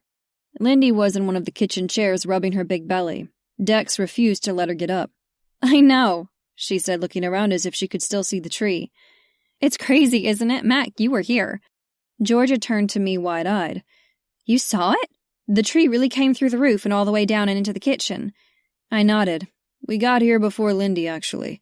A branch came in through that window, too. It went right through the stove. Georgia looked around as if trying to picture it. Yeah, I was at the grocery store. With me. Dex added, handing me a beer. Lindy winced and Dex didn't miss it. Another one, he asked her, setting his hand beside hers on top of her belly. You're in labor? Georgia asked, setting her glass of wine down on the table and looked as if she needed to do something. She'd barely had a sip. We'd only arrived a few minutes earlier. A lasagna was in the oven and there was a charcuterie board to nibble on. Lindy had put Georgia's flowers in a vase in the center before Dex forced her into the chair. Lindy waved her hand. For about 3 days now I've had contractions. The OB says it's normal and... 3 days? Gigi asked. Dex ran a hand over his neck, clearly nervous. He might be a pro on the ice, but this baby thing was something new and scary for him. Crazy, right? We were at the hospital that morning and they smiled at us and sent us back. I guess they're used to crazy first-time parents. Are you missing games? I asked him. Spring was toward the end of the pro hockey season. Playoffs were about to begin. He shrugged, leaned down, and kissed the top of Lindy's head. Fortunately, we were playing at home in Denver the night before and I flew up for a quick visit. Now, I'm not leaving until this baby's born. I want to have it here, Lindy explained. Bridget's here, my friends. This is where we'll be ultimately raising him or her. Being in this place is important. You still don't know what it is? I asked. Lindy stood, Dex taking her elbow to help her. She walked to the stove and grabbed an oven mitt, turning to glance back. Nope, I'm so excited to... Her eyes widened and she bent over and groaned. What is it? Dex said. I went on alert. Okay, now that was a contraction. She winced and her face looked like someone just stabbed her in the back. And front. Maybe kicked her crotch too. And it's still going. And going, holy shit! Georgia looked to me, I looked to her. I took the oven mitt from Lindy and turned off the oven. Let's get you to the hospital. Come on, sugar, Dex said. He was grinning and nudging her along. I got you. Let's go have that baby. He started to steer her toward the front door, and Lindy dropped into a squat and made a sound like a pissed-off bear mixed with a blood-curdling scream. Her face went red from the strain, and she blew out a hard breath. Holy shit, Dex said. The smile was gone, and he looked like an entire front line of a pro hockey team was barreling down on him. That's another one, Lindy said. What? No, they're little tiny things that made the nurses laugh, Dex said. She groaned again. This is not that. Oh shit, I either peed myself or my water just broke. Chapter 53. Georgia. One of the experiences I didn't expect to have in Montana was to watch a childbirth. One second, Dex was handing me a glass of wine and we were eating little gherkins from a charcuterie board. The next, Lindy was in serious labor. Those laughable baby contractions she had for a few days changed in a second. Like a finger snap, she was in excruciating pain. Before she made it to the front door, her water broke, soaking her leggings in the floor. Her contractions were so powerful they seemed to be on top of the other. Okay, Mama, Max said, holding the front door open. He had his keys in his hand. Let's get you to the hospital super fast. They're gonna take real good care of... Hospital! Lindy said, whipping her head up to glare at Mac. This baby is coming now! Her jaw was clenched and she looked fierce. A hand was on the underside of her belly as if keeping it in. Oh, God, I swear the head is coming out of my crotch. Now? Dex asked her, his eyes bugging out of his head. He knelt beside her and held her hand. You've been in labor for 60 seconds. That's not how the class went. The doctor said the doctor was wrong. Lindy snapped right in his face, as if she'd been possessed by a demon. If her eyes could glow, they probably would. The class was a way to rip us off. Dex winced. Ow, sugar my hand? Don't sugar me, she snapped. That's how we got into this mess. Dex didn't even understand that a baby didn't follow any kind of rules. He also didn't know about the grip strength of a woman in labor. But Dex himself was far from calm. He was looking around as if a doctor would magically appear. He was also a touch irrational. I didn't blame him. If he went to birthing classes, he expected breathing techniques in an epidural and a focus point and other shit that definitely wasn't going to happen now. We'll get in the car and drive fast, and the baby will come with all the doctors and nurses and... Lindy patted him on the face, but it was a little harder than a reassuring pat. Maybe she was between contractions now and her face wasn't etched in pain. Her voice was calmer when she told him, I think the baby's head is coming out of my crotch, she repeated. I am not having this baby in an SUV while you drive down Main Street. Dex nodded like a bobble doll. Okay, then... She tried to push to standing, and he helped her up. She made it a few steps, then bent over again, groaning and panting and shouting at Dex in the world. I looked to Mac because he was the fireman and knew what to do in emergencies. But this wasn't a house burning down or a heart attack. He seemed to be assessing the situation because he hadn't approached the couple. Have you delivered a baby before? I whispered when I moved closer, not wanting to add any more concerns to the mix. Dex might lose his mind if he discovered we were a group of people with no clue on how to deal with a speedy baby. He shook his head but then took charge. Okay, Dex, looks like you're having a home birth. Carry Lindy up to the master bathroom. He pointed toward the stairs. I assume after the tree remodel you've got a nice big bathtub. Dex looked relieved to have someone tell him what to do. Yes, that's the best spot for you two to meet your new baby. Go. Dex scooped his wife up and did as Mac said. Mac turned to me. Call 911 and tell them the address. I ran for my purse, which was by the front door, but spun around. I don't know the address. Shit, Mac murmured, then yelled up the stairs. Dex, what's the address? His booming voice carried and Dex shouted it down to us. Tell the dispatcher it's a precipitous birth, that the baby could be here before anyone shows up. He pulled his phone from his pocket and handed it to me. Then call Theo on here and tell him the same thing. He may get here before anyone else since he doesn't live far away. Hopefully he's at home. Theo! Yes, good, a doctor. A doctor would be really, really good. I nodded, trying to get my fingers to hit the right numbers on my phone. Mac ran upstairs, but he was calm. How could he be like that? It seemed Lindy was going to have a baby faster than the lasagna took to cook, and he wasn't panicking. This was his job. Okay, maybe not babies, but emergencies. And I was standing here freaking out. Get your shit together. I talked to emergency services, and they said a crew was on their way. Theo answered, thanked the Lord in heaven above, and was coming as well. Both were calm and sounded completely competent, which was reassuring.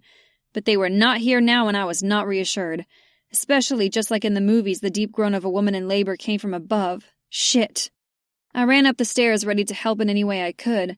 The bathroom, thankfully, was spacious and well lit, and the tub was a huge whirlpool one, big enough for two. If a baby wasn't coming, I'd compliment them on the remodel. I'm not letting you see my wife's pussy, Dex snapped. Lindy was in the tub, and Dex knelt beside her on the tile, glaring at Mac. Get your own.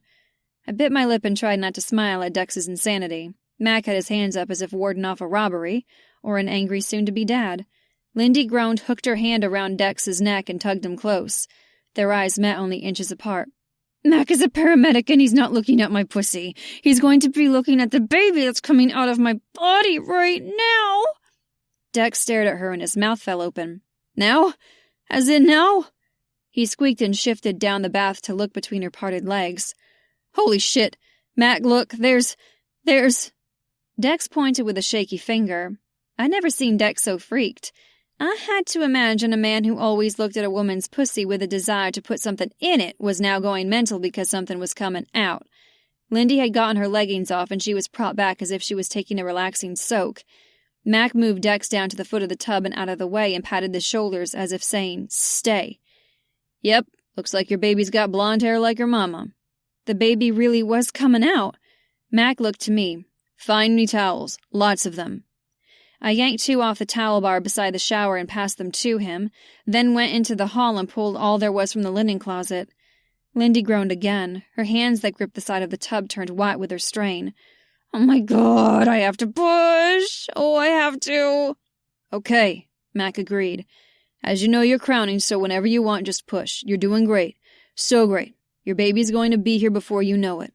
He was calm and in control. I went to kneel beside Dex, set a hand on his arm. His eyes were wide like saucers as he watched his wife give birth in their bathtub. Lindy reached down between her legs. "Oh God, the head!" She started to cry, to groan, and then push all within one breath. "Good job, that's it," Mac praised. He opened a towel and reached into the tub, letting nature work. "One more, and—" Lindy groaned. Dex gasped. I stared wide-eyed as the James baby slid into this world like a prize from a t-shirt cannon launch. "It's a girl," Max said, grinning. He rubbed the baby down with a towel, then wrapped her up in it. Then she cried, and then I exhaled. Max set the towel-swaddled baby on Lindy's chest and grabbed another and set it between her legs. Dex scurried around us and squatted by Lindy's head. "Sugar, oh look, holy shit, you did it! I'm so proud of you, she's so beautiful."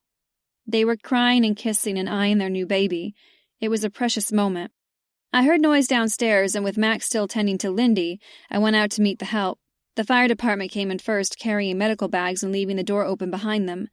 I recognized the 2 who came in and saw a few others waiting by the engine. I directed them up the stairs, and Theo ran in directly after them. He looked to me expectantly. "It's a girl," I said, then burst into tears. Chapter 54. Mac. Holy shit, what a night. Once Theo, with help from Liz and Contras and the others from B Shift, finished with Lindy, Dex carried her down to the gurney waiting at the base of the stairs. Theo followed, carrying his new niece, who was wrapped in a fresh green towel, then gave her back to her glowing mother. Lindy was all smiles, and Dex was over the moon, and a little in shock. They didn't even see Georgia in the living room wiping tears from her face as they went out to the ambulance for a ride to the hospital. "You two good?" Theo asked, standing in the entry, eyeing me, then Georgia. I nodded, but I couldn't speak for Georgia. "Congrats," I told him, shaking his hand. He grinned. "Go, we'll close up here." He nodded. "Mom and baby seem fine, but they'll stay overnight for observation." Theo slapped me on the shoulder, grinned some more. "Thanks for being there, although I don't think they're going to name the baby after you." "Probably a good thing," I laughed. "Lindy did all the work. She's a rock star." He left, closing the front door on his way. I had no doubt he'd be spreading the news to the others in the James family.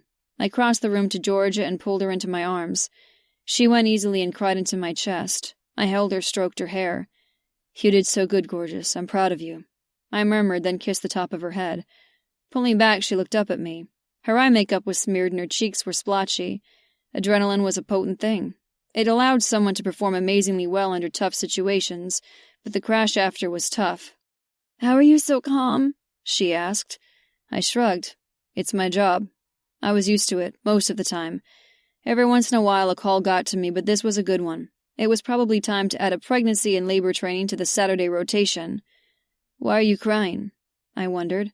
"Lindy and the baby are going to be fine. Looking back, she'll be thrilled she didn't labor for 2 days. She looked away, sniffled. I... She began but didn't finish. "Gigi," I prodded. "My husband and I were married for 7 years. I wanted a baby at first. He said we were too young. Then he was settling into his job.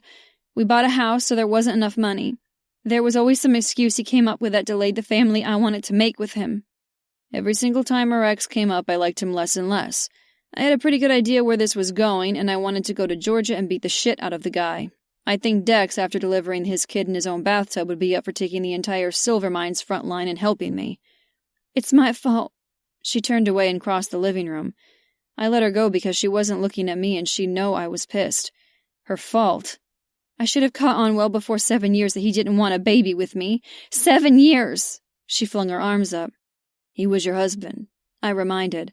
"The guy you committed your life to, who should have been right there with you. It's not your fault I bit off the rest of the words. I was going to say it's not your fault he cheated on you, except I didn't know the full story. Georgia wasn't a cheater. I knew that. But I didn't want to point out things that happened in their marriage I knew nothing about. She turned to me, her eyes glittering with tears. That he fell for his secretary, dumped and divorced me, then married her and got her pregnant within a month? Oh shit. Okay, I was right after all. I hated him even more. But getting this new woman pregnant? Fuck, he was cruel too. They're having a baby? Her throat worked as she swallowed hard. Yes. It seems it was me that was the problem all along. I crossed the room and pulled her back in my arms. No, that's not fucking it at all. I wasn't keeping quiet now that I knew the rest. He's a dick, a manipulator, a cheater. What's going to happen to the secretary when he cheats on her next? I had no clue if he would, but once a cheater, probably always a cheater. Yet here I am, she continued, watching someone else have the one thing I can never have. I pushed her back, set her hands on her shoulders, and searched her face. You know that. A doctor said you can't have one.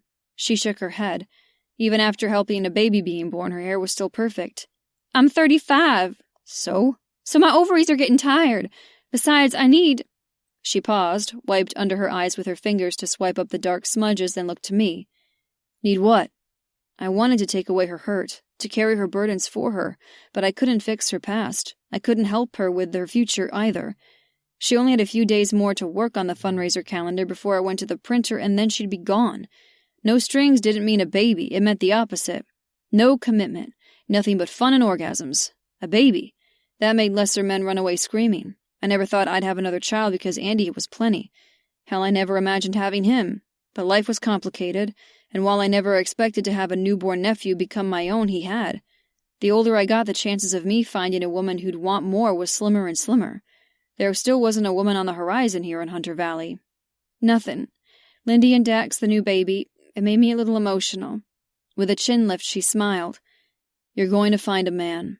I didn't like saying those words, and I was fucking jealous of someone who didn't even exist. But I had to say it. To make her feel better, because she hadn't said she would stay in Hunter Valley. To give something, a relationship even, a try that was more than no strings. She hadn't said one word about wanting more from our thing, or staying here, or anything but getting the job done. We looked at each other, and I waited. I gave her the opportunity to speak up, to tell me she wanted more. But no. So I swallowed down my jealousy and continued. I know there's a guy out there for you because you're one hell of a catch, Georgia from Georgia. And if he treats you bad and doesn't give you all the babies you want, you let me know. I'll kick his ass.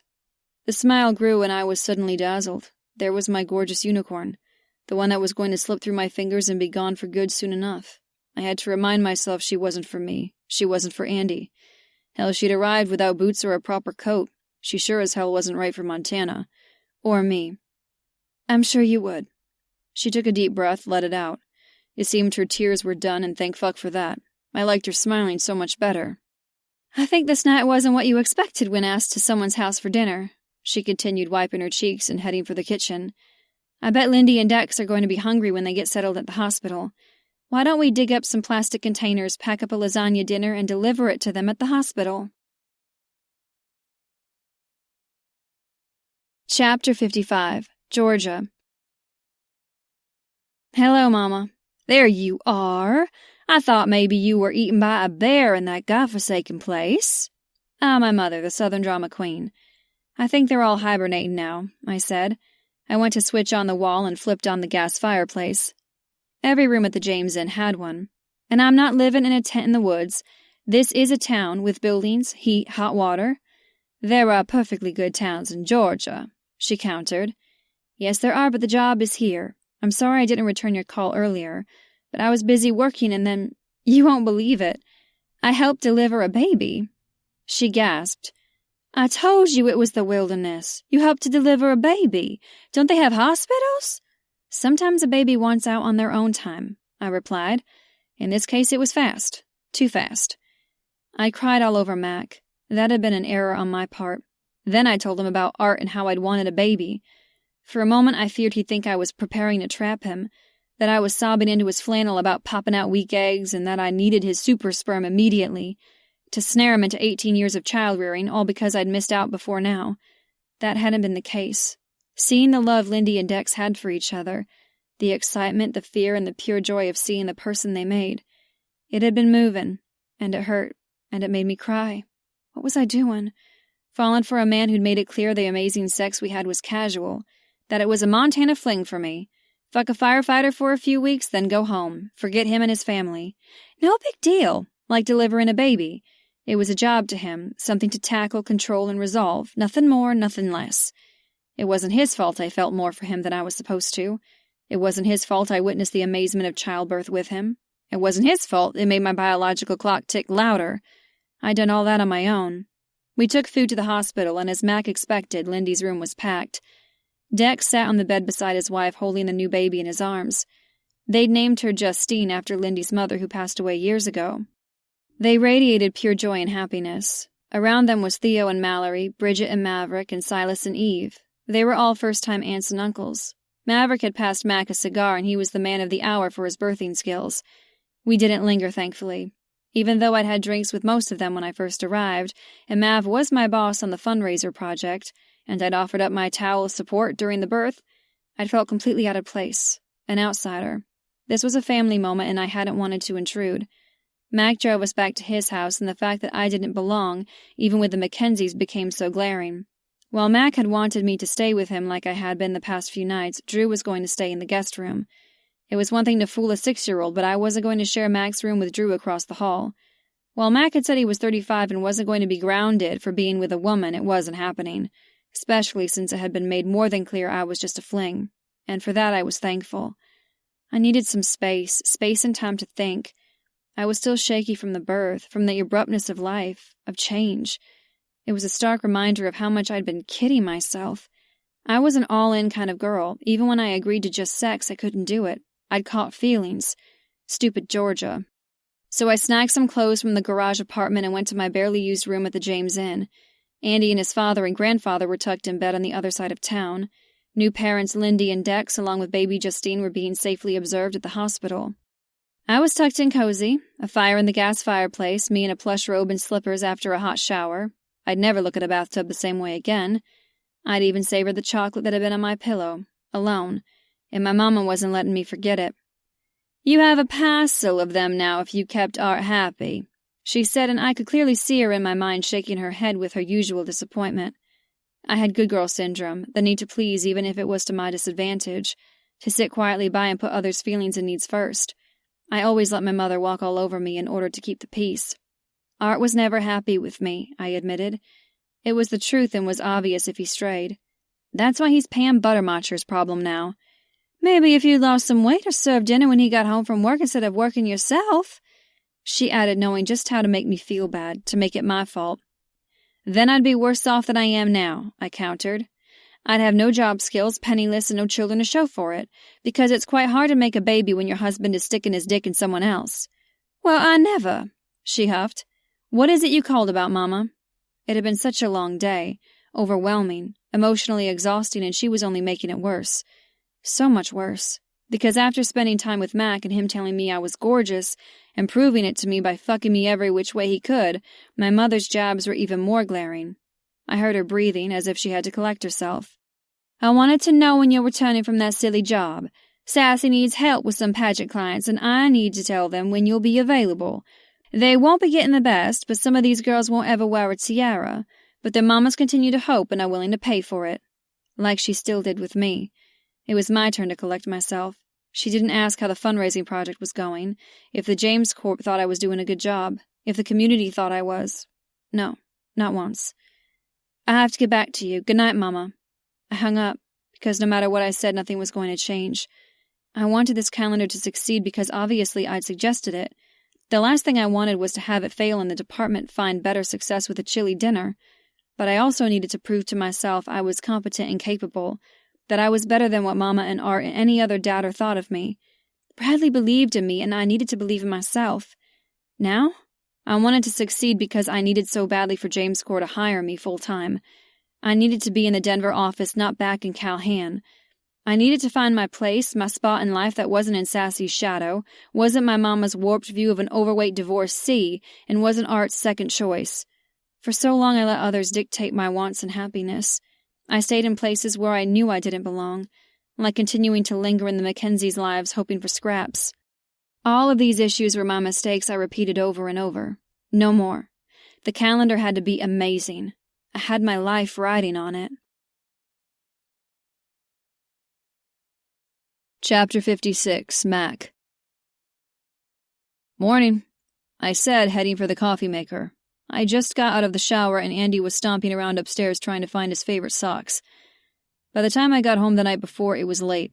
By the time I updated Ralph and Dad on what happened, it was even later. Ralph went home and Dad said he was content sleeping over so I didn't have to go back out. Now Dad was up before me and at the kitchen table with a newspaper. He tackled the stairs fine, but the clomping of his walking boot woke me. Morning. Georgia coming down to take Andy to school? I shook my head and filled my to-go mug to the brim. She stayed in the apartment. I told her last night I could take him. I'll go on to the station from there. Today's my photo shoot. I'm the last one. He smirked and I glared. The project's wrapping up then, he said. I think Georgia said she was going back home on Friday? I shrugged. We never talked about the actual date she was to go. Guess so. He put the paper down and stared. You guess so. She's leaving town for good and you guess so? I took a sip of the steaming brew. We're not in a relationship, Dad. She's been sleeping in your bed. He knew, and he wasn't an idiot. There was no doubt Andy told him all about Georgia staying in my room. I was 35. Still I blushed. Because Andy put her there. That was my excuse, and it sounded flimsy. She's been taking care of him, he reminded. Driving him to school, staying with him when you work. Because you broke your foot. She helped you deliver a baby. That's my job. He sighed. Your job. You help bring your friend's baby into the world. It's joyous. You have a woman who is in love with Andy. That's really special. She cares for you. Maybe even loves you. I blinked and shook my head. Love? Nope. She's looking for a guy to give her a baby. She said that. I nodded. Last night. And he can't be you. Me. Was he insane? Yes, you. I shook my head. She's going back to Georgia. This has been between us, well, we both went into this with our eyes wide open. So you don't care about her? I sighed. She's leaving, Dad. How many times did I have to say that to everyone? I'm trained not to get emotions involved. Because of your job, he said, repeating my words back to me. I nodded. Andy clomped down the stairs and dashed into the kitchen. Found them! He held the socks up. They were green and didn't seem all that special, but what did I know? Grumpy made you breakfast. It's on the table, I said. As soon as you're done, we're taking him home on the way to school. Then I was going to my photo shoot, with an adorable puppy or kitten. This wasn't what I had in mind when working for the fire department, but sacrifices had to be made. Right? Chapter 57, Mac. You can keep the shirt on, Georgia said, holding a wiggly little mutt. She wore the pink puffy jacket and even the cute hat I bought her, the one with a little pom-pom on top. The way the little guy was licking her face made me jealous. Miranda, the photographer, stood beside her and looked through the camera lens, then fiddled with some buttons. Thank fuck they'd wanted the engine parked behind the station so there was at least some privacy. I felt like a dumbass getting my photo taken, and I didn't need the crew on shift to be pestering me. They would, too. But I wasn't the first who'd been photographed. In fact, I was the last. Yeah, I'd put this shit off for as long as I could, and I was the only one being a stubborn ass about this project. Seeing the photos of the others made me feel better that I wasn't going to be slicked up with cucumber wax and doing something sexual to a piece of fire equipment. But I didn't like to get my photo taken. I didn't like to be the center of attention. And I definitely didn't want to be in calendars on walls all around Hunter Valley for the next year. Hopefully, if I was Mr. January, they'd forget about me by February. I saw some of the photos last week, but did the others have their shirts on? I asked. They did, Georgia confirmed. She studied me. You know, you don't have to be in the calendar. I have a backup list I can— No, I said, holding up my hand. No way was I backing out of this. I'm the fire chief, I have to be in it. Right, she said, sharing a look with Miranda. Maybe we should have you hold a bowl of chili instead of the dog. Oh, the sass. I glared. She smiled. The other day, Smutters was talking about his bunker pants pushed down to his hips like he was in Playgirl. The liar. I'd seen his photos in the meeting and knew for a fact he was talking out his ass. I let him because ultimately the calendar would prove him wrong. Georgia rolled her eyes and gave the gray dog a scratch behind the ears. He leaned into the touch and closed his eyes. Yeah, doggy, I knew what her hands on me felt like. Remember, this is a PG calendar, she promised. Kids will see it. I promise you there was nothing inappropriate in any of the other photos and won't be with yours. That's not what this is about, okay? I frowned but nodded. I had on my bunker pants with red suspenders and my navy HVFD t-shirt beneath. My bunker coat and chief helmet were tucked under my left arm. She came over, handed me the little dog. Here. I couldn't help but smile when it licked my chin. What's her... I held the dog up with my free arm and inspected its undercarriage. His name. Roscoe. Why don't you... Georgia looked around and bit her lip. She was focused and thinking.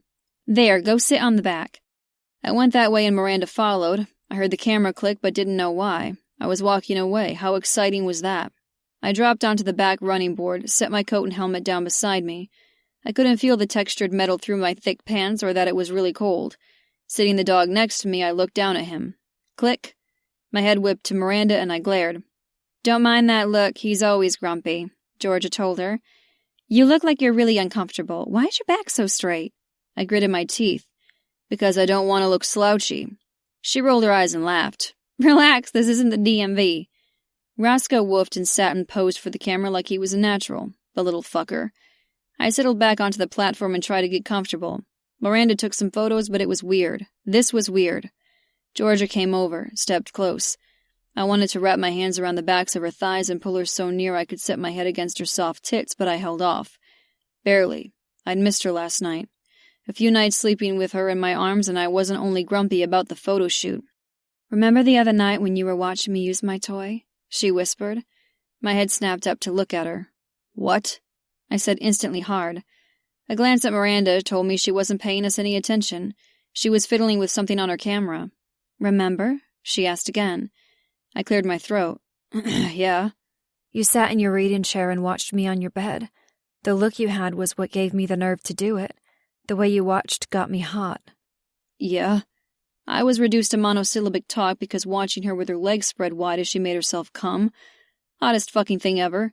Gone was the shy woman from that first night I got her bare. She bit her lip and nodded. Later you can find out what color panties I'm wearing. For now you're going to sit there, look at me, and wonder. With that she stepped back. Then again. Her eyes held mine until I lowered them, taking in her jeans, sweater, and thick coat. I couldn't see her shape at all, but I knew what those tits looked like, what they felt like in my palms. I pictured it. Click! How swollen and slick she got from her toy so she was ready for me, how she tasted. Fuck. Click! The dog nudged my hand so I picked him up, set him on my thigh, all the while staring at Georgia. Click! Fuck, I was sweating even though we were outside. The boots, the bunker pants. Looking at Georgia and imagining her in pink lace. No, black mesh so the panties didn't do a thing to hide her pussy. Was she wearing a thong? I grabbed the hem of my t-shirt and lifted it to wipe my face. Click! I glowered at Miranda. She was keeping me from tossing Georgia over my shoulder, carrying her to my office and locking us in again and showing her what I did with a bad girl for teasing me. At least my bunker pants hid my heart on. When I saw her next, she better be ready. I had plans. Chapter 58, Georgia. I opened the door and found Mac on the other side. Hiding from me? He asked, arching a brow as he leaned on the casing. I was, in fact. After the night before and the new baby, which was the talk of the town, I thought it best if I gave Max some room. He'd literally said to me, "You're going to find a man." He never for 1 second thought it could be him. That I may have found the man I wanted to be with in a grumpy firefighter in Montana. No. If he wanted me for something permanent, he'd have said anything but pretty much tell me I was going to find another guy. Then later my mother chimed in about how I couldn't keep a husband. She seemed to think that if I'd been a better wife, I'd have the life I wanted with Art. The baby, too. I saw the way Dex and Lindy looked at each other, and Art never did that with me. Not once. I wanted that. The moment they shared where their love was so great that it spilled over and made a child, exactly as I'd told Andy. This morning at the photo shoot, Mac was back to his old cranky self. While he'd shown up and sat with the dog in the back of a fire truck, that wasn't all it took to make him Mr. January. The photo had to be good, not proof he tried. So I'd had to pull out some teasing, coaxing. Sure, I didn't coax my pageant girls I coached the same way, but sometimes everyone needed a little motivation. Max's was through sexy times. It had worked. The pictures we'd gotten with him were appropriate but smoldering. This one where he wiped his brow with the hem of his t-shirt? Holy shit. Now that hadn't been PG and that had gone into my thumb drive. That image was only for me. I hadn't meant to tempt him. Okay, I had. I felt powerful and feminine when I teased Mac. but it was the wrong play if I was trying to give him space. To give me a chance to hang on to some bit of my sanity and heart. I should have known he'd show up. He stepped in, not giving me space. In fact, he took it all away by lifting me up, then kicking the door shut behind him. "My dick has been hard all day because of you," he said. "Oh?" "You teased me at the photo shoot, then left me to have blue balls all fucking day." Yeah, it had worked. He had no clue that I'd messed with his day. Yeah, I teased him, but he clearly didn't see that it had been a diversion tactic. Just like in the laundry room that night I was first invited to dinner. "Do I drive you fucking crazy?" I asked, remembering his words from then. He threw me onto the bed, as if I wasn't a big girl, as if I weighed nothing. "Yes." He looked as cranky and grumpy as when we first met, but now while it was all focused on me, I liked it.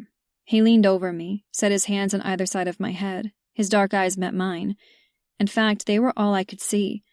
How had I ever thought I could just stop wanting him? Andrew Mackenzie wasn't something a woman could give up cold turkey. Well, I would have to when I left on Friday. But now I knew the deal. Knew Mac wanted me, but only for now. Only to let off a little steam after having blue balls all day. I take it, because while I knew all too well I wasn't wanted with him for the long haul, he hadn't tricked me or lied to me or fucked someone else behind my back. Well, I couldn't be sure about the last, but he was so busy I didn't know when he'd find time to fuck someone else. Mac was up front. This was sex. Just sex. When I got back to Georgia, or maybe Denver if Maverick James had a job for me there, I'd be back to my vibrators. Until then, I'd enjoy myself and be lonely and alone later. "The space works out well," he said, sounding triumphant. "You can make all the noise you want when I fuck you. Andy isn't down the hall." "Where is he?" I asked. "One of my dad's friends took them both out to dinner. It's fish fry and bingo at the Elks Lodge. We have 2 hours. "Don't you want to eat? You must be hungry." His brow winged up and the corner of his mustache twitched. Then he started walking his hands backwards until he got to my jeans, then started to open them. "Yeah, I'm hungry, and I know exactly what I want to eat." With a few tugs, my jeans and panties were gone, and Mac pushed my legs wide, settled on the bed, and put his mouth on me. He ate his fill, and I didn't have to keep quiet while he did it. Chapter 59, Georgia. Turns out only Maverick James and Mayor Mary were able to show for the last meeting of the fundraiser. This time we were in an office at City Hall and Mac and Patrick were both working. We'd waited 5 minutes and hadn't heard from either of them, so we assumed they were on an emergency call. Good thing I emailed everyone the final photos I was sharing this morning because, to stay on track with the fundraiser schedule, we couldn't wait for either guy to be available for final approval. All the photos had been pared down to 3 per month. I liked all of them, but to me, there was one clear winner for each. Maverick and Mayor Mary reviewed them all and agreed with me on 10 out of the 12. But for the other 2, they'd chosen great alternatives. I didn't have any reason to sway them. You can see the cover was done on the computer merging all of the firefighters into one image. I pointed toward my laptop that was between them. Besides the posing with the puppies and kittens, we'd also stood each model alongside the side of the fire truck as part of their shoot, and the graphic designer, using computer photo editing, was able to place all 12 of them into one image. They were side by side by side. This way there isn't one cover model, but all of them together. Mayor Mary smiled as she looked it over. "It's so nice. I like the lettering you've used." I preened, pleased she liked the almost final product. Between me, the photographer, and the graphic designer, we'd worked hard pulling it together. The graphic designer will insert the selected images and then send the files to the printer once we have your approval. My role on the project is done, but know you'll have a final print proof to review with her for any last-second typos or oopsies, but then the orders can be fulfilled. There's enough time to have the few hundred printed and ready for the fundraiser event in a few weeks, and extra batch orders can be made at any time. "Impressive," Maverick said, his finger moving over the arrow on my laptop keyboard to continue to review the images. He looked to Mayor Mary. "You're pleased?" She nodded and beamed at me. "I am, so much. Georgia, this has been an amazing project, and based on the orders already put in, we've already earned more than the chili dinner. That doesn't include any upcoming sales during the event, or those who will wait until they see the real thing." I was relieved and thrilled, excited and a little sad. This had been a fun project. Hard work, but the people were amazing. "I'm so glad. Several shops in town also said they'd sell copies, like Steaming Hotties and the mechanic shop. Excellent job." She stood, shook my hand. I smiled, pleased she was so satisfied. I'll let you talk with your boss as I have another meeting. It was so nice meeting you, and I hope you'll come back to Hunter Valley soon. She stepped out of the room. Maverick closed the lid on my laptop. Please sit. I'd been standing like I always did for these meetings and settled into a chair across from him. I folded my hands in my lap, crossed my ankles, back straight. The perfect seated pageant pose. Maverick was a big man, intimidating, but I'd seen him hold his new little niece the other night in the hospital and knew he was a big softy. And compared to Mac's grumpiness, Mav was easygoing. But he was still my boss. My hope for a full-time job, not a short-term contractor, was in his hands. Your work has been impressive, he began. The calendar idea itself was smart. The business side of it, estimating the profit loss and other aspects, shows an understanding of making a PR project successful. You found sponsors in a town where you have no connections, and pulled in a secondary charity that will also benefit. That's remarkable. I nodded, practically holding my breath. He could say, thanks, you did great, have a safe flight home. You were also able to keep costs to minimum with donations of time from various vendors. All in all, a success, and it hasn't even launched yet. I smiled like I always did. Big and megawatt. No matter what he said, he was right. I'd done a good job. But was it enough? Would I head back to Calhan and my mother's house to pick up sassy second-tier coaching jobs? Or would I be able to work in Denver? Maybe Bradley's roommate instead and carpool to the office together. Bradley was right in having you add your name to the candidate list. I never question anything that man suggests. He's too good at his job. But it wasn't Bradley who pulled this calendar together. You're James Core material, and I'd like to offer you a full-time job. My smile grew the tiniest of bits, and it was 100% real. My heart hammered, and I was so happy. I did it! Thank you! I gushed. I put a hand over my lips. I'm very glad to hear that. Bradley, as you know, is my cousin and has already told me so much about the corporate office. I'm eager to live in Denver, and not in Calhan. He shook his head. No, not Denver, because Silas and I are both based in Hunter Valley now. We've decided to grow the local office here. There are only a few employees currently, and we are in need of a PR person at this location. Hopefully that will be you. Here? He nodded. Yes. The job I'm offering is here in Hunter Valley. Chapter 60. Mac. I missed the meeting because of a multi-car pileup out on the highway. There had been several fatalities, a chemical spill, and we called in a life flight helicopter out of Missoula. We'd been at the scene all day. After returning to the station and completing the paperwork, it was late before I saw George's email, the one with the final proof on the calendar. I hadn't seen my photos yet. I took in the cover and stared at it confused. How was it done, since I never stood beside any of the other 11 before the photo? I tried to figure it out but gave up, then scrolled on to January. To me. Oh, there was nothing to the picture. It was me sitting on the back running board of the engine. Roscoe was on my thigh. I was pretty much glaring at the camera. Somehow Roscoe was too. It was the whiskers on his chin that somehow mimicked the shape of my mustache. It was oddly cool and amazing that Georgia had the eye to see it. While I knew my glare was all I hate every second of this, to everyone else, I just looked intense, powerful. Like I knew what I was doing, and that was why I was the chief. There was nothing inappropriate about it. Not one hint of porniness like I first pictured. I flipped through the other images. Some were funny, some were lighthearted, some were just good. The calendar was fucking good, and I was going to have to eat every one of my grumpy words like I would a huge bowl of chili dinner. This had been Georgia's idea, her execution, her delivery. It looked and felt like her personality.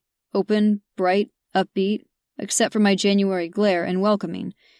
It showed Hunter Valley Fire Department in the best possible light. Everyone was going to love it. I loved it. And that made me an asshole because deep down inside I doubted her up until the very end. Up until about 5 minutes earlier when I first opened the email. I wanted to tell her how amazing she was, how the project was a hit and the community was going to love it, that it blew the chili dinner idea away. No one was going to even remember it was a possibility. I wanted to tell her, to show her, to kiss her, to see her smile, to see her come one last time before she left, because seeing the final product of the calendar meant that George's job was done. Chapter 61. Georgia. Mac knocked on the door, then came in, not waiting for me to answer. I was in the little apartment over his garage packing. The fireplace was on because the temperature dropped since yesterday. So much for spring. I never used a fireplace before since they weren't found in many houses in Georgia, but I liked how cozy it made a space, even over the garage apartments and electric versions. He took in the room as if assessing the scene of an emergency. My room did look like there had been an explosion, since my clothes were everywhere. "What are you doing?" I found one of the suede boots Mac despised behind the reading chair and tossed it into the open suitcase. "Packing." "You're leaving?" he asked. He looked surprised, as if that was even a possibility. Not that we hadn't talked about it ever since we first hooked up. My departure was always a constant reminder, even when we were naked. I found a rogue sock and added it to the pile. And shit, there was my vibrator peeking out from beneath the shirt. I covered it up. Then I looked to him. He was in his uniform, which fit him so perfectly.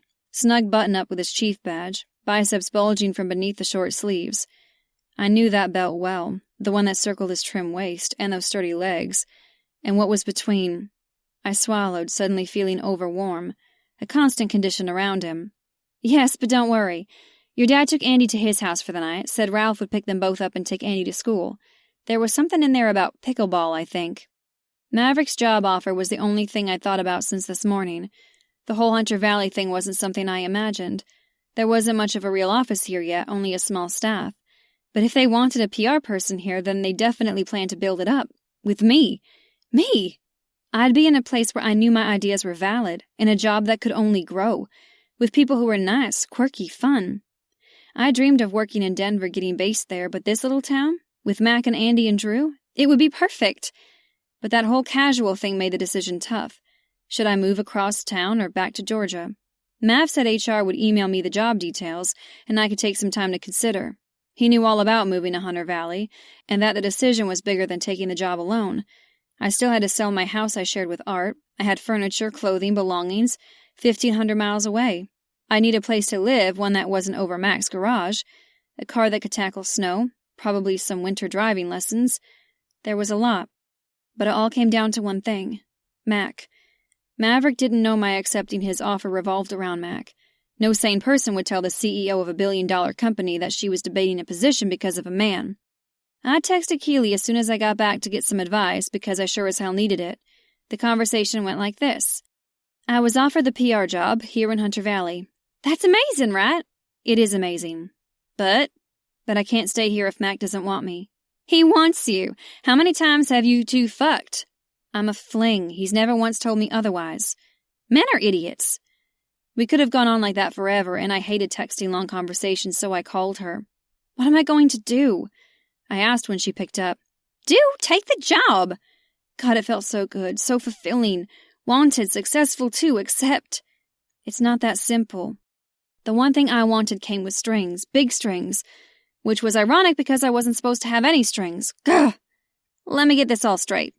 Your boss loved your work. He's hiring you on full-time with James Corp. I might add at Hunter Valley with your dream job. The guy you want to be with and who gives you amazing orgasms is there. He's got a kid you love. What am I missing? I sighed, hoping the anxiousness and doubt would go away. Yeah, I want Mac, but he doesn't want me. Are you sure about that? Because the other day you texted me with a lot of tongue and water droplet emojis, a few eggplants, and I know. But he doesn't want anything permanent, he said so. He said to you, I don't want anything permanent? I closed my eyes and remembered back. He said, you're going to find a man. He even offered to kick the guy's ass if he treated me badly. Yeah, that'd have been a great moment. Not. I was already overwhelmed and stunned by Lindy giving birth, and then Mac had said that. She was quiet for a moment. Why would he say that? Why? Because he's a man not interested in a relationship. He doesn't want me for more than sex. I want a babysitter for his son. Oh. I frowned because recounting it made it sound even more obvious.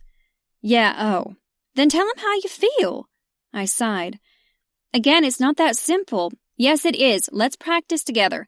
Mac, I'm in love with you, and I want to be with you and Andy and let your eggplant and my cat make lots of water droplets. I rolled my eyes and began to pace. I can't tell him I'm in love with him. One, because I'm not. You are totally in love with him. I let my lids fall closed, and I succumbed to the truth I'd been refusing to admit. That from the very first time I saw him at the airport, I was drawn to him. That what we felt, this chemistry, wasn't normal. It was special and crazy, and you're right.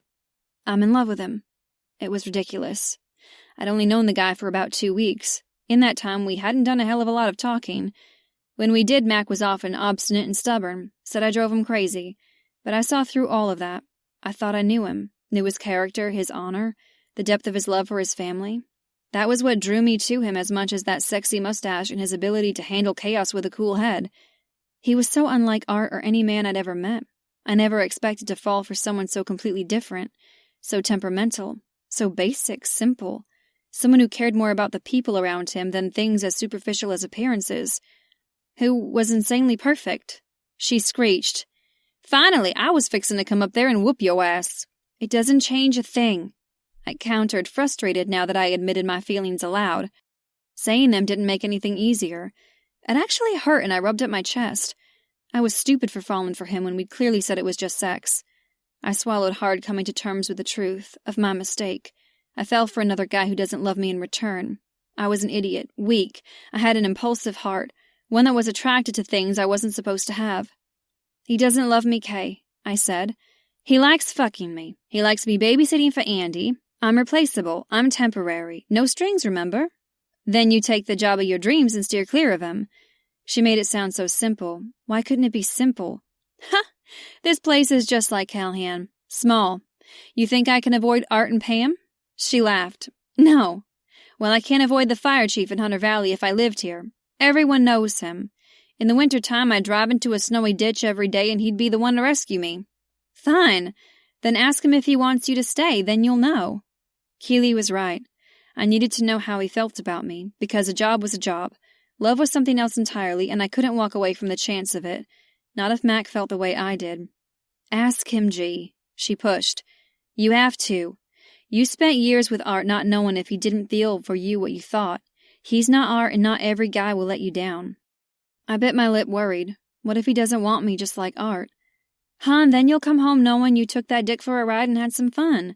That dick got you over Art once and for all, and you'll be ready for the right guy when he comes along."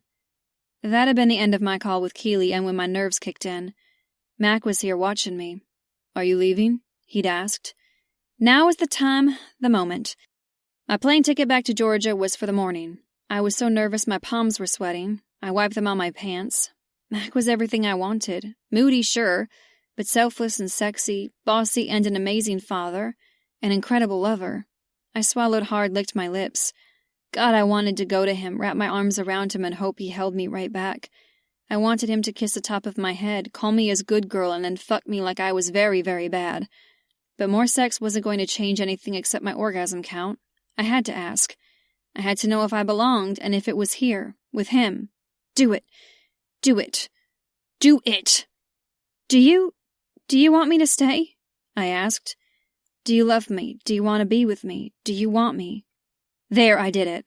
My heart was pounding louder than Andy flying down the stairs. I smiled, waited, just like when the MC opened the envelope to announce the winner of a pageant. Chapter 62. Mac. Did I want her to stay? Yes, but she was leaving. She was packing her bag. Her staying in Hunter Valley wasn't an option. If she wanted to be here, she'd have thrown out that broken zippered suitcase and jumped me when I came through her door.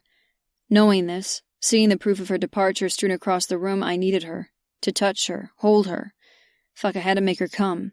With Andy at Dad's, we had the place to ourselves. Unfortunately, I was on call. I had the incident command truck so I could go directly to a scene, but I could get called out at any time. That meant I couldn't get naked. But I could fuck her. I could be creative and quick.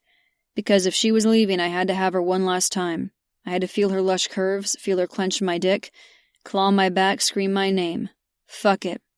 I went to her, kissed her, grabbed her hair, her ass, cupped her tits. She was just as frantic, clawing at my clothes to get to my skin. "Mac," she breathed, running her hands over me. "Yes." I was in my fire uniform, all buttons, a heavy belt, sturdy shoes. It didn't matter, I wanted her now. "This is gonna be quick," I said, finally pulling my mouth from hers.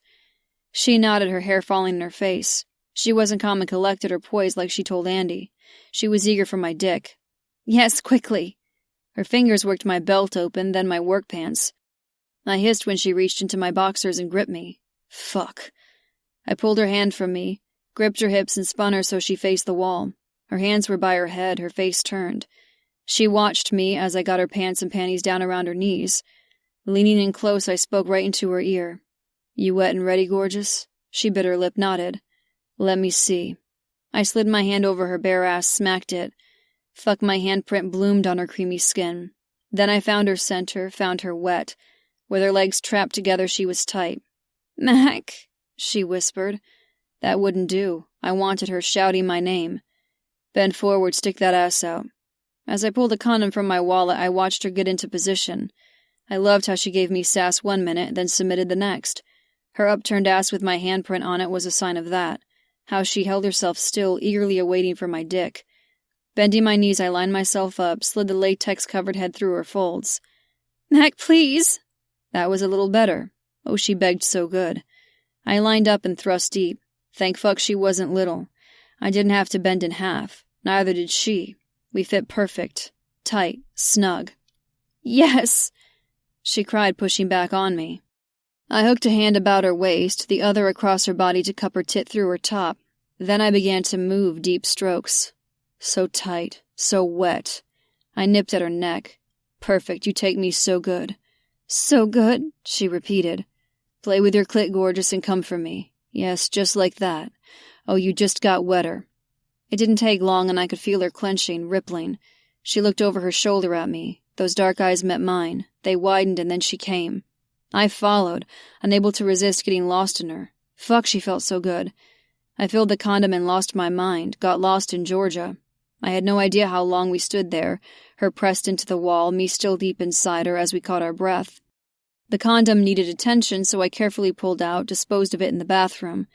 By the time I washed my hands, she'd righted her clothes, which was a shame. But I knew where my handprint was, and she'd be feeling it, and the hard fucking for a while. Her cheeks were flushed, her gaze soft, and she looked well fucked, at least to me. I wanted to pull her into bed to keep her there. You never answered my question, she said. Her voice was soft, as if she were too tired to talk.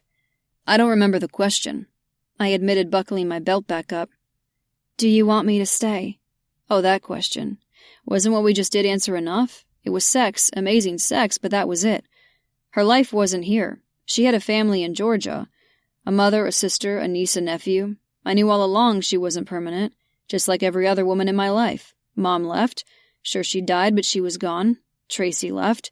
She didn't choose Andy or us. Terry didn't want my family. I was used to being left behind, expected it now. Georgia, at least, had been upfront about it, about what she wanted from me. Her screaming her pleasure just a minute ago proved I gave her exactly what she wanted. But no matter how great the sex was, she'd never been permanent. She never was. I'd been smart. While getting close with her, I'd kept my distance emotionally. When I told her there was a man out there for her, she only smiled and nodded. She agreed. She was just a Montana fuck, which meant I wasn't the one for her. If it wasn't now that she left, it would be later. This week, next week, she'd still go. She'd ultimately find something or someone better and move on. This way I was in control. This way she could find the man who'd give her the life she wanted. And since my dick was happy and my balls drained because of her sweet pussy, I was suddenly a hell of a lot possessive and jealous of the man who'd finally get her. She was watching me, smiling that big, perfect smile. I couldn't hold her back. Couldn't keep her in Hunter Valley if there was a man for her out there. She'd been so emotional about Lindy and Dex's baby, about not having one of her own. She'd get that, but Hunter Valley was temporary for her, and so was I. They offered you a job, I asked. James Corp. She nodded. I couldn't help but smile. She'd done it. Mav saw in her the same skills and traits as I had, and I told her so. She was headed to Denver. That's great. I'm really proud of you. Mav knows a good thing when he sees it. You should take it, Georgia. But, I held up my hand. No buts. We were just your hosts. I held up my hand and pointed toward the house. The ones who make garlic bread for our special guests. Her smile didn't falter. Not one bit. She didn't look saddened by my words. She got the job she wanted from James Corp. She was getting her life back on track. Denver was going to be perfect for her. Perfect. Especially now that she had good boots. Mac, My walkie-talkie signaled a call. I closed my eyes for a moment, wished for once someone didn't need me. Fuck. I looked at Georgia. She looked at me. I have to go. She nodded. Me too. See ya, Mac. I went to her, kissed her hard, then paused. Pulled the belt from my pants and handed it to her. You'll need this. And just like that, another woman was out of my life. Chapter 63. Georgia. Mac left. I wasn't sure if I should hate that an emergency call interrupted us. It kept the goodbye quick. If someone wasn't dying or a building wasn't burning down, he'd have lingered. I'd have surely cried. I'd never know. He was gone. I felt him missing as much as I felt my pussy ache from his last bit of attention. Even though he'd fucked me rough and hard up against the wall, that hadn't been the answer. With those kisses and that naughty sex, it wasn't him saying, yes, stay. It had been, I need to fuck you one last time before you go. I thought he'd been so consumed he couldn't hold back, just like I'd wanted to go to him. So I had. But it hadn't been me being in love with him, kissing him, and him being in love with me and kissing me right back. Nope, it had been a dick send-off. He didn't pick me. He didn't want me. I wasn't permanent, of making a family with me. I was only good for a fill-in position, a babysitter. What was the saying? Always a babysitter and never a baby of your own? Now I knew. I wasn't worth keeping and making a life with. I'd put too much emotional stock into the past 2 weeks. I wouldn't cheapen it by saying I was only good for sex, but that was the value we were supposed to place on our time together. Just sex. No strings, no feelings, just fucking. But I wanted more. I let my heart in, and so with an achy pussy and a broken heart, I cried. Chapter 64, Mac. Georgia was gone before I got home from my shift the next morning. Her rental was gone out front. The garage apartment was empty, clean, as if she'd never been there. Except her scent lingered. So did the memory of her standing in front of the door, baring herself to me for the first time, of me pressing her against the wall and taking her hard and fast. I slept all morning, but when I woke, it wasn't Georgia beside me. It was Richard. He was curled up on her pillow. I frowned. You are not the pussy I want, I said grumpy. Richard eyed me in that asshole way only cats could pull off, stood then hopped off the bed, and who the hell knew where he went? I rolled onto my back, stared at the ceiling. My bed felt lonely. It felt like something was missing. Something was. I shouldn't be surprised or disappointed. I knew this was coming. It was back to life as usual. No woman to drive me fucking insane. I showered, I got some groceries, I got in the carpool line and picked up Andy at school. Normal shit on a normal day. He climbed into the truck, settling into his booster, flinging his little backpack across the back seat. What's with the cool crown? You win something? I asked.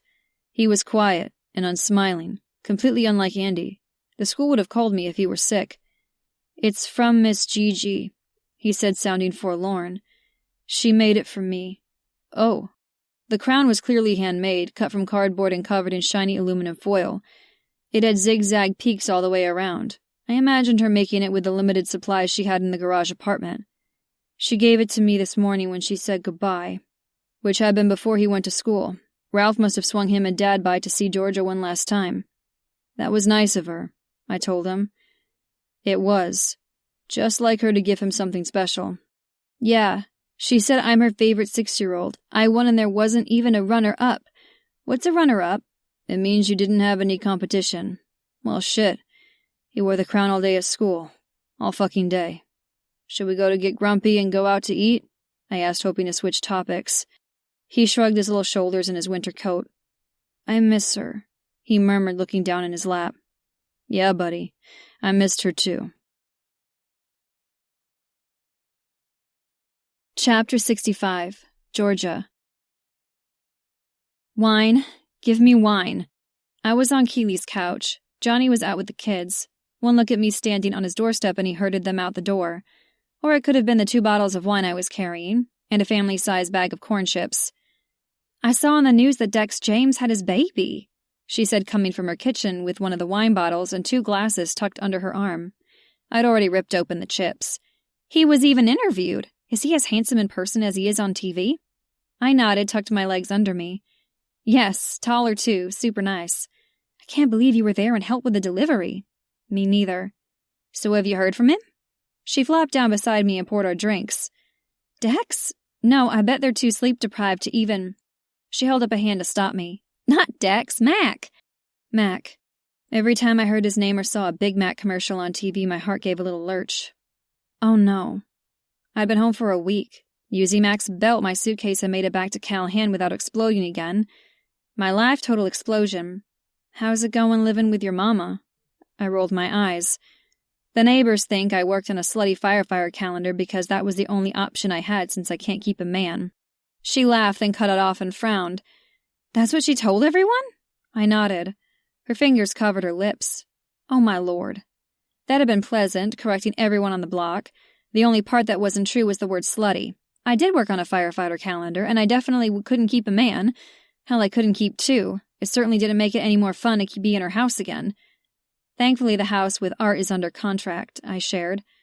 The realtor called me a few days ago that they had a solid offer.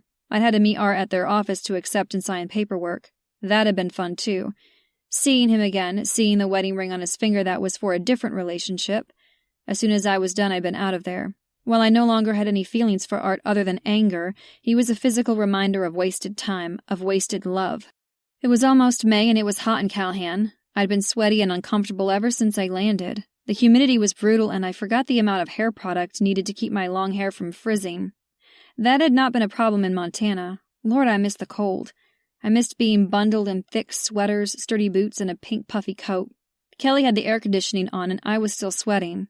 I know, amazing news. She leaned close and clinked our wine glasses together. Goodbye, Art, hello, half of the money. My meager bank account had made me nervous the past few months, but as soon as the house closed, I would have a little cushion, a little chance to consider what I wanted to do. Right? Best news I've had in a while, except I had to talk with Art while we signed the papers. But I don't really give a shit anymore. Pam Buttermatcher can have him. That's because you rocked the job and rocked all those orgasms.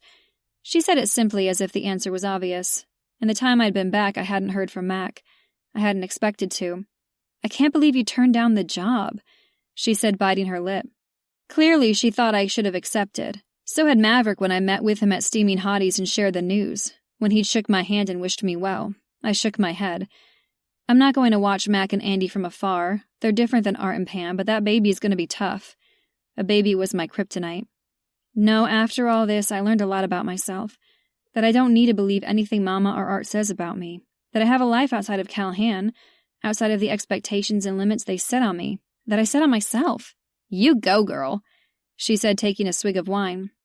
I deserve it all, and I'm going to get it, I said with confidence, then took a big gulp of wine. Bradley's going to keep an eye out for other openings within the company. Maybe I'll end up in Denver after all. In the meantime, I've applied at other places, and after seeing Art, well, I don't give a shit any longer. He'll probably cheat on Pam next. I remembered Mac had said something about that. Once a cheater, always a cheater. Mac. I had to wonder if he'd moved on, if a new tenant had taken over his garage apartment. And his bed. Chapter 66, Mac. Maverick and Bridget were having a get-together at their big house for baby Justine. We were invited, me, Dad, and Andy, since I delivered the baby. Fortunately, I was officially off work. Unless catastrophe struck, I wasn't getting called out. I even planned to have a beer and finish it. Bridget answered the door when Andy rang the bell. It had been 10 days and he was still wearing the crown Georgia made for him. Some of the points were a little wilted, but he refused to take it off. We even slept with it next to his action figure on his pillow. Hey, little man, Bridget said to him, holding her knuckles out for him to bump. She stepped back and let us in. Here. Andy held out a bottle of sparkling apple juice. What's this? Bridget asked, taking it from him. She studied the bottle as he answered. You're supposed to bring a gift when you're invited to dinner. That's what Miss Gigi says, so this is for you. When Andy heard we were coming to dinner, he made me stop at the store and pick up the gift. It was good manners and I couldn't fault him for being kind and thoughtful, but it definitely made me feel like an asshole because I hadn't even considered it. If Gigi were here, then... Thank you, Andy, that's very thoughtful. Scout's around here somewhere and would love to hang out with you. Scout? Andy asked as Bridget shut the door. He shrugged out of his coat when I took it. Our dog, he's... There was a wolf, and then a short-legged dog ran down the hall and practically ran into Andy. He dropped to his butt and stared up at Andy as if waiting for him to pet him, feed him, or play. There he is, Bridget said, smiling. Can you hang out with him? He's a little jealous of the baby getting all the attention.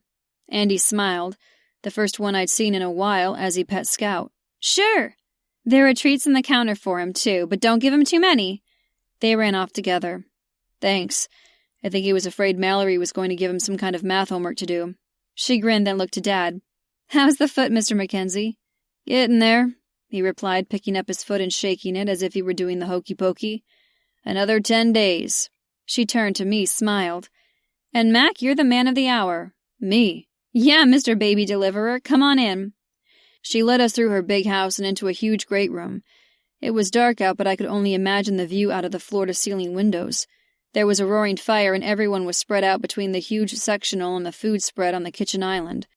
"Everyone wants to hear the real story of Justine's birth," she told me. "Dex is saying some things that can't be true, like he told you to stand back because if he could make a slap shot from the center line, he could catch a baby." I couldn't help but laugh because I remembered all too well how Dex wanted me to avoid looking at his wife's pussy, as if I had any interest in that woman, baby being born or not, with Georgia in the same room. "I did all the hard work, right, Mac?" Dex asked with a huge grin, coming over and shaking my hand. "You did your part 10 months ago," Lindy called from the couch. I hadn't seen her since the hospital, but she looked good, although maybe a little tired. Her blonde hair was pulled up in a bun and she had on a pale pink fleece top. Sugar, that's just mean, but true. The 4 James brothers were here together with their significant others. Mav shook my hand, then Drew's. Silas and Theo followed. Dex passed me a beer. "For your help. You earned it." "All in a day's work," I said. Eve, who owned Steaming Hotties and had tamed the billionaire CEO Silas, pulled Dad into the kitchen with the lure of a barista-made cup of coffee. I was steered in the opposite direction to see the baby. Dex's hand on my shoulder. He beamed like an idiot, but it looked good on new fathers. I leaned over the back of the couch to study the newest James in Lindy's arms. "Hold her," she prompted, passing her over. I took her and pulled her into a snug football hold. She was so light, so little. Even though I saw her when she just came out, literally brand new, she seemed extra tiny now. "Hey, I thought I was next," Silas muttered. "He delivered her," Lindy reminded her brother-in-law. Justine was asleep, swaddled in a pale pink blanket. Her fair hair was wispy and almost invisible. Her little nose was like a button, and her lips moved as if she was nursing. So sweet. Had Andy ever been this small or this calm and quiet? I smiled at Justine, then down at Lindy. "You did a good job." She grinned at me. Motherhood suited her. "Thank you for your help and for putting up with this guy." Her blue eyes shifted to Dex beside me. He leaned down and kissed her. "We're back to Denver tomorrow," he said. "We didn't want to miss saying thank you. If you weren't there, well, I'd be getting a new car right now. I don't think detailers would be able to get childbirth out." "I didn't do it all myself," I told him. "You helped." "Don't build up his ego," Lindy warned. Andy tossed a ball for Scout and the dog ran across the room right behind us. "Georgia helped too," I added. "You can thank her personally when you get back." They glanced at each other, then back at me. I couldn't miss the confusion. "In Denver? How can we thank Georgia?" Dex asked. "She took a job with James Corp." "Hey, Mav," Dex called, scratching his head. The baby didn't even stir when her daddy shouted. Silas came over and I passed Justine off. I turned to look at Mav, who was with Bridget making plates of food from the buffet. Mav looked up. "I thought you said Georgia turned down the job offer," Dex said. Mav held a chicken wing in one hand, a loaded plate in the other. "She did." "What?" I stalked across the room to stand on the far side of the huge island from Mav and Bridget. "What do you mean she turned down the job?" He shrugged. He had on a Steaming Hotties t-shirt that was small enough to make him look like he was the Incredible Hulk. Eve didn't need a billboard for advertisement when she had him. I had no idea what the deal was with him in that shirt. "She said she had to pass, that Hunter Valley wasn't the right place for her. She's Hunter Valley." I snapped back as if he punched me. Dad and Eve turned at my tone. My head was exploding. I hadn't heard a thing about Georgia all week, and now! I was finding out she didn't take the job she'd been hoping for. Mav nodded. "You okay? Don't worry, she had the event night all organized before she left. You won't have to buy kidney beans in bulk ever again." "What do you mean, Hunter Valley?" I repeated, ignoring the part about the chili dinner. "I offered her a job here as the PR director. Since Silas and I are up here full-time, we're growing the local office. I wanted her a part of it." "She turned you down?" I repeated, trying to understand. I ran a hand over my mouth, my mustache rasping my palm. Why would Georgia give up her dream job and move back to a town with her seemingly crazy mother and asshole ex? What the hell? Chapter 67. Mac. "Why are you so upset about this?" Dad asked. After the party, we went back to the house. We were in the kitchen and I was pulling out chicken nuggets from the freezer for Andy, slammed the door shut. Well, there'd been tons of food at Mav's place. Andy'd been too busy playing with their dog to eat. Now I was hungry and searching for Richard while he waited. Why, I had no idea. I hadn't seen the cat in 3 days, but the food bowl was empty every morning, so I knew he was alive. Dad was at the kitchen table, his booted foot propped up on a chair. "About Georgia?" I asked, pulling the cookie sheet from the lower cabinet. I dropped it onto the counter with a loud clang. "Yes. Clearly, she didn't want the job after all." I huffed and glared at the cookware. "She wanted it." "You're really worked up over a woman you don't care about?" I eyed him, frowned. "She wanted that job, Dad. It makes no sense." He was quiet for a moment. "Did you know she stayed at the James Inn?" I shook a few chicken nuggets from the bag and onto the tray, then glanced at Dad. "What? When?" "A few nights when she was here." I shook my head. I straightened the frozen shapes on the tray. "She had the apartment," I said, pointing out the back window. "I know it's not fancy, but—" "Son, while the little garage apartment isn't the James Inn, the woman didn't relocate there for the amenities." "Then why?" He sighed. "Oh, you can assess a fire from the glow it gives at night from a mile away. You can tell when to send your crew into a burning building and when to maintain from the street. You can tell if someone's having a diabetic emergency and now help deliver a baby, but you can't see this." I leaned on the counter and stared at him. "Dad, what the hell are you talking about?" "That woman is in love with you." I blinked, then again. I shook my head. "Georgia? In love with me? No. No way. Georgia went to the inn to get away from here, from you. She was protecting her heart." I shook my head. "How the hell do you know this and not me?" "Because you seem to have your head up your ass." He crossed his arms over his chest. "Not about this," I countered. I'd have known. I'd have seen. The oven beeped, letting me know it was up to temperature. I opened the door and slid the cookie sheet in. If she went to the inn, it was because she wanted never-ending hot water, right? Chapter 68, Mac. The next day I picked up Dad to take him to his doctor's appointment. I asked him what had been on my mind since the night before, all night. Georgia was in love with me. She never said, never let on. Were women crazy? It seemed so, because why would she go to the James Inn if she wanted to be with me? About Georgia. She went to the inn, which means she didn't want to be with me. Then why did she say yes to helping out with Andy? Plus taking care of you and staying in my bedroom if it wasn't what she wanted. He glanced my way. Who says it wasn't what she wanted? I flicked my gaze at him, then back on the road. The sun was shining. It was bright. Too bright. Reaching up, I pulled my sunglasses from the little holder and put them on. Maybe it was exactly what she wanted, but you told her it was only casual. Turn in here. I want to get a donut. Maybe I'll get an extra for the doctor, and she'll get me out of this boot faster. I blinkered and turned into the local donut shop. She'd have told me if she felt more, I said, sticking with Georgia and not donuts. I pulled into the drive-thru line. Really? He asked. And what would you have done? Deny how you feel like you are right now? Deny how she feels about you? She'd be mortified and hurt if it wasn't reciprocated, just like with her ex. From what I understand, he took her love and tossed it aside for another woman. He even married her. I huffed because I didn't like being compared to George's ex. I asked the question, and now I wasn't liking the answers. The drive-thru line moved, and I pulled forward. And got her pregnant, I added. What? Her ex is having a baby? Dad asked, clearly surprised. I nodded. Yeah, he strung her along about a baby during their marriage, obviously not giving her one. Then he cheated on her, as you know, and now he's having a baby with someone else. Georgia doesn't want to have to see them to know what she was missing because... Oh, shit. I couldn't finish, so Dad did it for me. Because she didn't want to stay in Hunter Valley where she'd see you and Andy when she wasn't wanted, when her feelings weren't reciprocated. We pulled one car closer to the order window.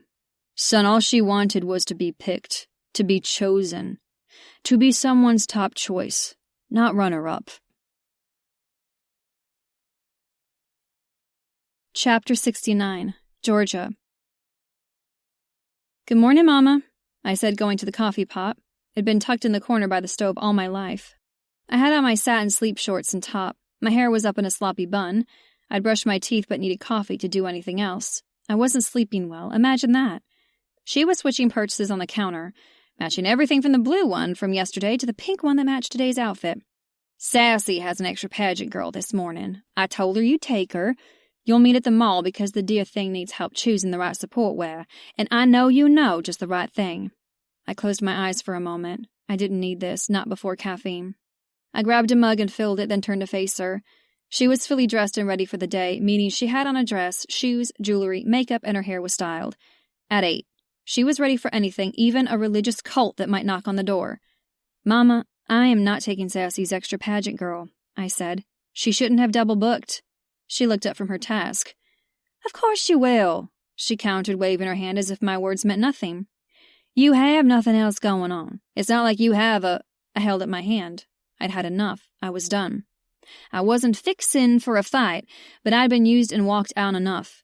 I put the blame squarely on myself. For years, decades, hell, my entire life, I sat by and let others dictate what I wanted and what I did. I smiled and made nice and didn't ruffle feathers. I took a sip of fortifying brew, then set it down, crossed my arms over my chest like someone formidable and brave I knew. "That's right," I began. "I don't have a job. I had one and it went well, but it finished. I was offered a full-time position, but I declined." The ache was still there. The double loss of the Mackenzie family and the job with James Corp. I walked away from everything I ever wanted because it was just too painful.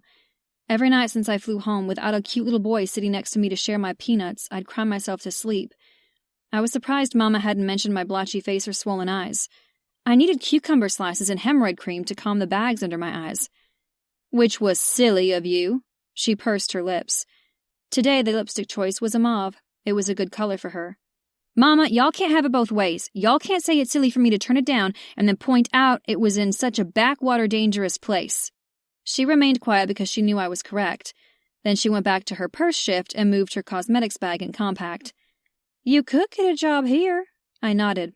"Yes, ma'am, and I have resumes out for positions that are best suited for me. That does not mean I'm to be used as an assistant to Sassy.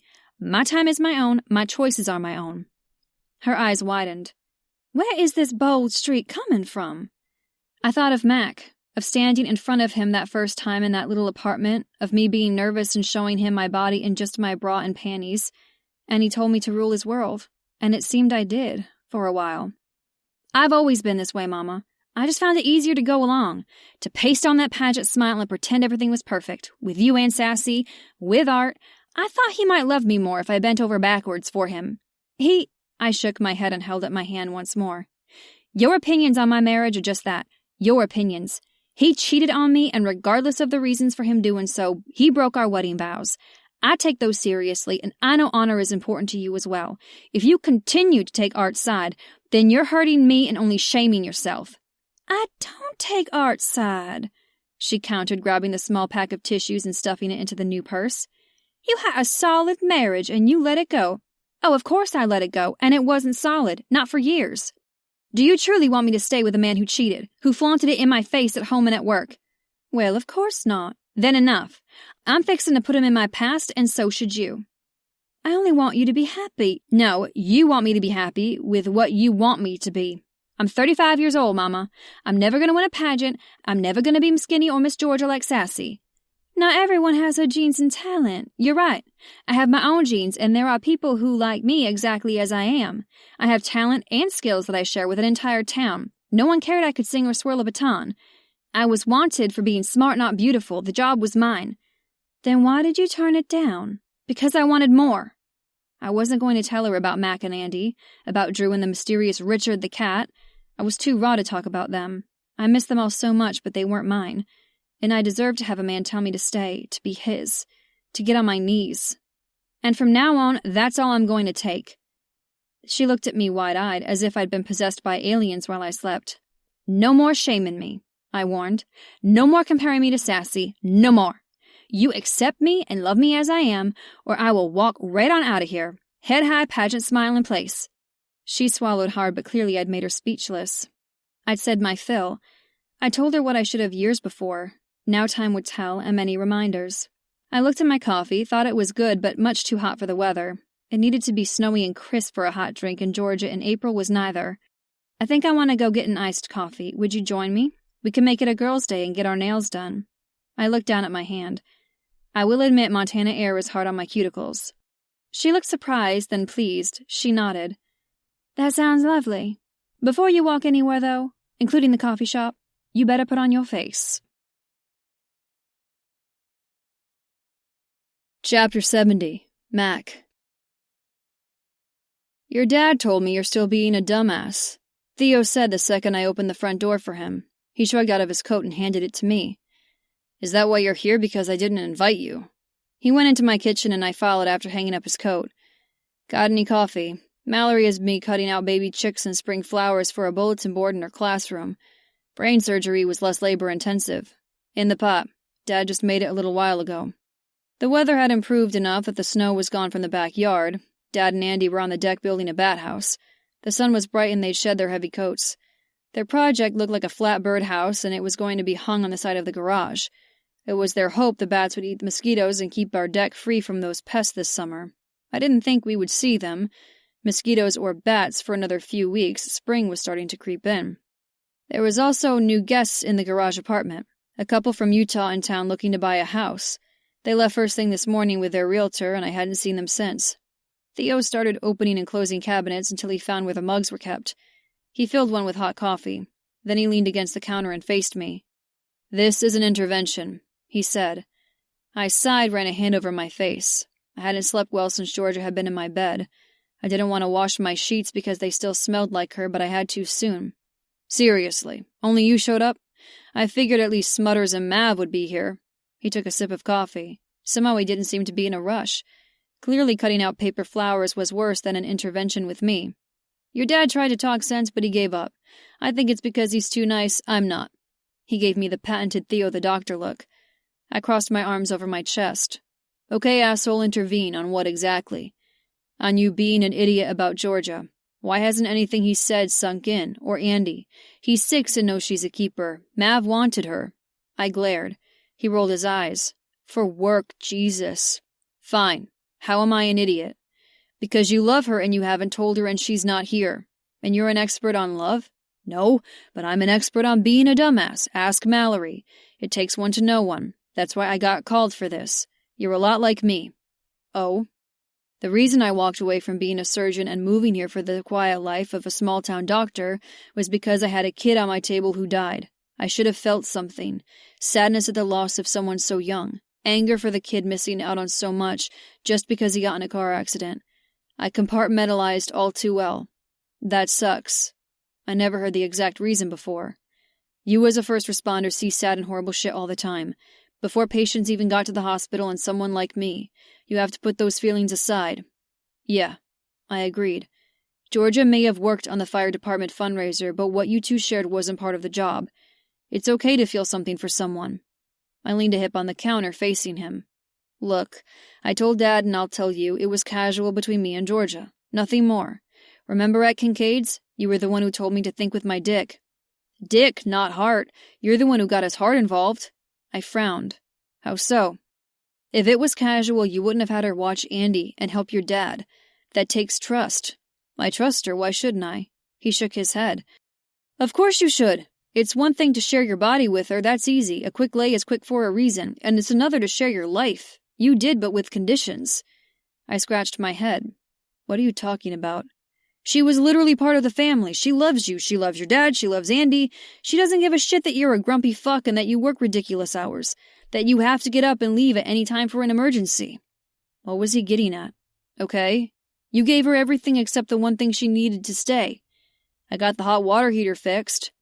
He rolled his eyes. "Jesus, you're worse than I ever was. It's not fucking hot water." I tossed my hands up. "Fine, what is it?" "Your love." "I don't." He held up a hand. "Don't lie. If you didn't care for her, you wouldn't be moping and being a grumpy fuck. If you didn't give a shit about her, you wouldn't remember her name or need your dad and me to help you get your head out of your ass." I sighed. "Did you tell her how you feel? Did you tell her when she turned you down?" I thought back. I told her I hadn't met the right woman yet." He stared at me like I just told him I drank bleach because I wanted to clean out my insides. He set his mug down and put his hands on his hips. "To her face. You told Georgia to her face you hadn't met the right woman yet." "Yes, we were in bed, and I'd been in bed with her. She'd been naked, a pink flush on her skin because I'd fucked a few orgasms out of her. And I thought for a second. And then I added that Hunter Valley had everything I could ever want." "Then what did she do? Kick you in the nuts?" "You were in bed with a woman and told her you hadn't met the right one yet, and the only one you'd find would be in Hunter Valley, where she wasn't going to be, as if she wasn't the woman. Do you see what you did there?" I frowned, nodded. Of course she left town. She left because you told her the right woman for you is out there and it's not her. He closed his eyes and shook his head. Jesus, you're the king of dumbasses. Seriously, you get the crown. Crown. Oh, fuck. I said, running a hand down my face again. My whiskers rasped against my palm and I didn't remember the last time I shaved. Her smile. It's a pageant smile. What's a pageant smile? She gave me a clue that night we had spaghetti and meatballs. It's a smile you paste on when you're in a pageant. She said you smile even when you're nervous. It's fake, hiding everything you don't want people to see. I laughed, but it wasn't fucking funny. How many times had she pasted that gorgeous fucking smile on for me when she felt anything but happy? All those times, including in bed when I told her unintentionally that she wasn't the woman for me. She smiled brilliantly. She dazzled me into thinking everything was fine with her. Did you ever even ask her to stay? I shook my head and now I was starting to feel a little sick. I ran a hand over the back of my neck. She asked me. She asked me if I wanted her to stay. He winced. Fuck, I'm scared to find out what you said. It can't be good. She told me she got the job. I thought she meant in Denver, so I told her she should take it. I tossed my hands up. That's what she wanted. Now that he wasn't analyzing the hell out of everything I said to Georgia, I should have kept my trap shut. She's career-driven, he asked. Got her eye on the top of the corporate ladder at James Corp. I shook my head. No, she worked as an assistant at the same PR firm as her ex so they could work together. She wanted a baby. She wanted a family, but never got it with her ex. So she comes here, meets you and your family, and surprise! She meshes right in. You three are everything she wants, and she helped you deliver Lindy's baby. No wonder she'd been crying after. It'd been fucking cruel, all of this had. Fuck. I muttered, looking down on my work boots. Yeah, fuck. So do you really think she wants the job? I nodded. I do. I mean, she needs one since she's divorced. Mav wants her, and based on her work on the calendar, it's a good fit. But her dream is a family. She asked if you wanted her to be a part of it, and you told her no. You told her to take the job. Yeah, I thought it was in Denver at the corporate office, so you have to lay off me a little bit. She never said it was here. The first time I learned it was in Hunter Valley was at Mav's the other night. I didn't want to hold her back, so I said I was only her host because she was in the garage apartment and made garlic bread for all my guests. He frowned. I don't know what the hell the garlic bread thing means, but if a woman asks if you want her to stay, it means she wants to stay and wants you to tell her you want her to stay. He ran a hand over his face. Fuck, I don't think that made any sense. How about this? Did you want her to stay? Did you want her to be here with you, not in the garage apartment? Yes. Yes, I did. I'd wanted her to stay. I'd wanted her to want me, us. I'd wanted her to choose me, choose Andy, to love us all, and I fucked it all up. She'd stood there and asked me if I wanted her, and I said no, like a dumbass. I haven't seen you afraid of anything. Why are you so afraid of Georgia? I sighed. People leave, Theo. My mom, even though I know it's stupid because she died but missing her hurts. Tracy, my sister, she didn't choose us. Man, when she took off and left Andy, that cut deep. I know Dad puts on a good face, but it's tough for him. Then Terry, she was an ex. She didn't want Andy. Georgia walked through the security area in all her high-maintenance perfection, pulling a pink suitcase and wearing high heels. I swear that lipstick color she wears works like Viagra. So you thought it was better to keep her away than let her in since you knew she was leaving. I nodded. I was so afraid of people leaving me that I never gave Georgia a chance to stick. That it was easier to recognize that they probably wouldn't. Georgia had said she wasn't staying. That was her plan. But if what Dad and Theo said was true, she fell in love with me, with us. In the time she was here, she became one of us. She blended into our lives seamlessly in no time at all. Unlike what Andy said about pooping, sometimes it didn't take a while. Sometimes it was fast, too fast. She gave us, me, everything, and in return, I didn't. She would have stayed, yet I let her go. My fear sent her away. So, do you want her here in Hunter Valley with you? Yes. Did you tell her that? Fuck. No. Then there you have it. It's official. You wear the dumbass crown.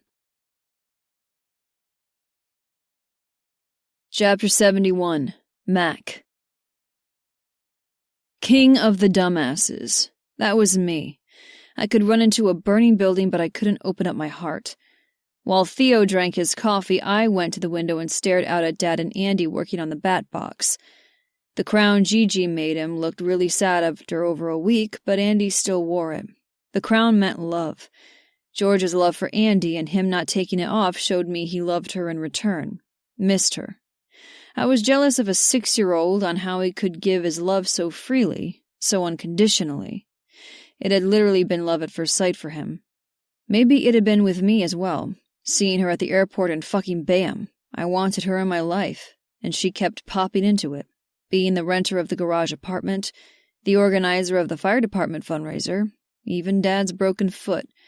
Over and over again she was put in my path, yet I fucked up every chance, every single one, because what I gave to Georgia had been conditional. I put boundaries on it, and I could see now that love couldn't be confined. It couldn't be controlled, just like Georgia herself. Did I want to stay in my safe, controlled, in-charge life and be alone, or did I want to let Georgia rule my world again? It was time to find out. I opened the back door. Andy and Dad looked up from their hammering. "You want Georgia to be your new mom?" For the first time in over a week, Andy's face brightened and he smiled. He dazzled with the joy that came from loving someone else. Fuck, Andy was the smart one, and he was 6. "Yes!" he said, jumping up and down. "Then let's go get her." "It's about damned time," Dad muttered, but he was smiling. Andy ran up to me and hugged my legs. "I told you she was the one." "Now we just have to get to Georgia, in Georgia." Theo came over and slapped me on the shoulder. "Good thing you know someone with a plane." Chapter 72. Georgia.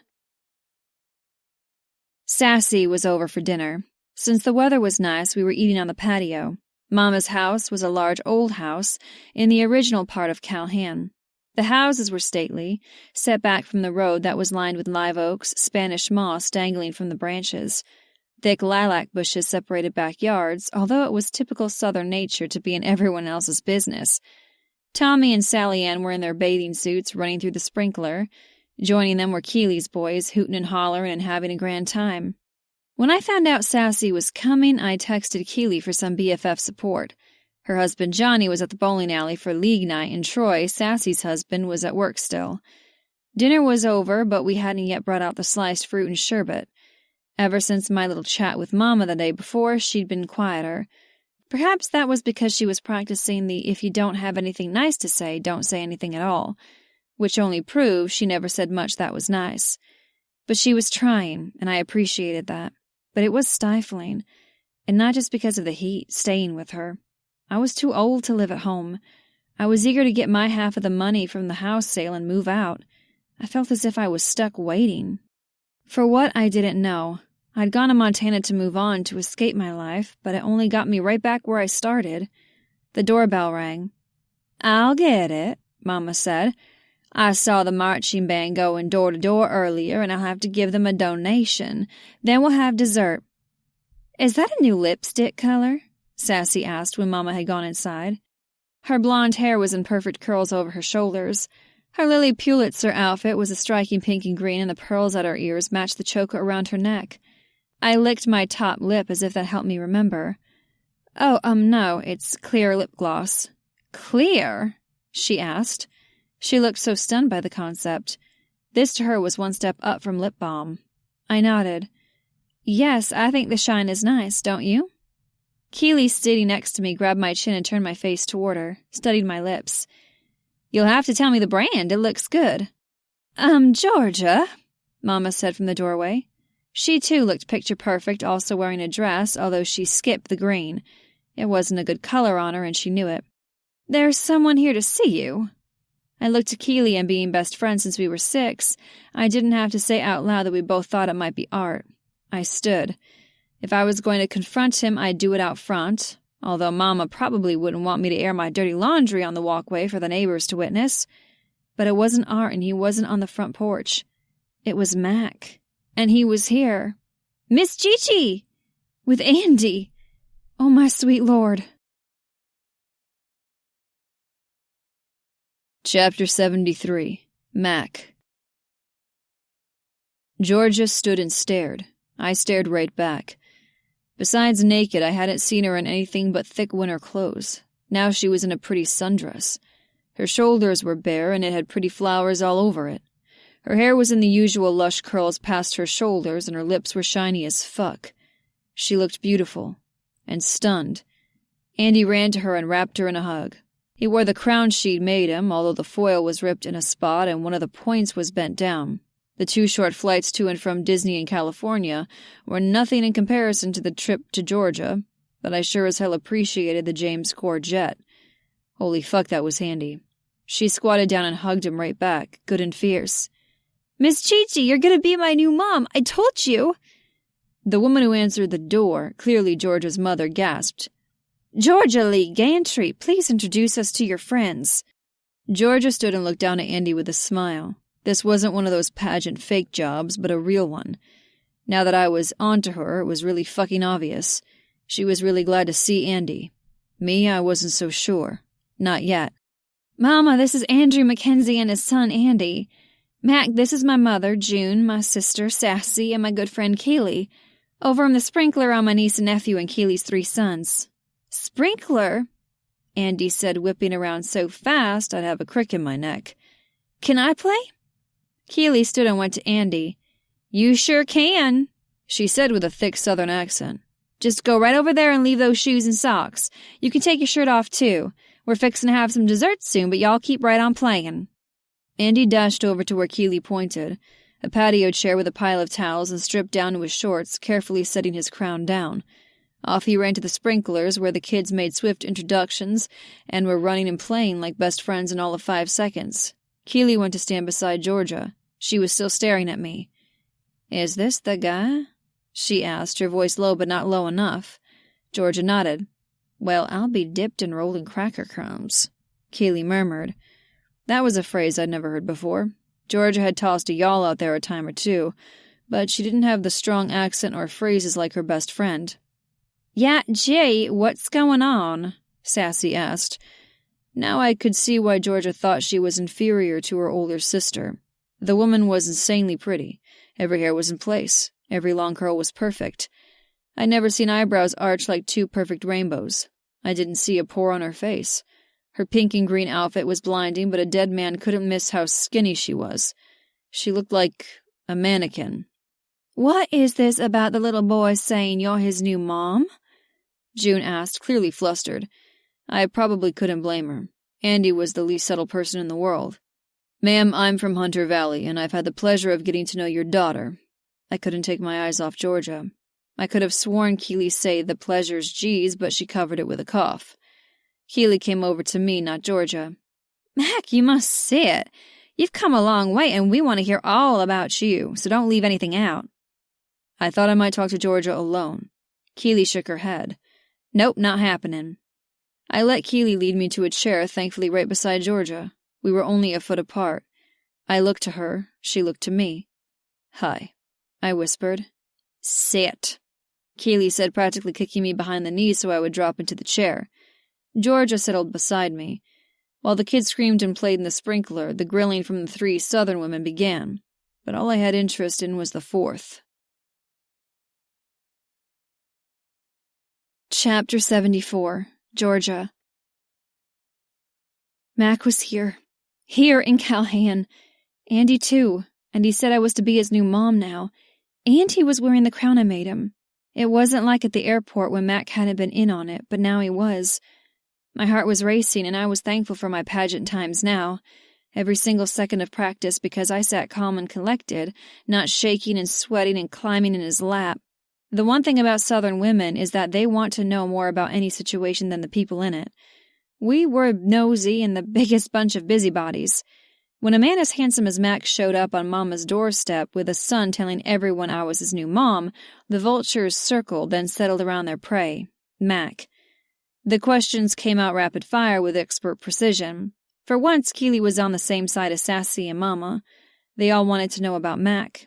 Of course, Keely knew everything and Sassy and Mama knew nothing. I hadn't mentioned him to them at all. For obvious reasons, because I was the one who would have been circled and questioned if they knew I'd had a fling with a Montana fireman. "What do you do in Hunter Valley?" Keely began, even though she knew the answer. It was a warm-up question. "Fire chief."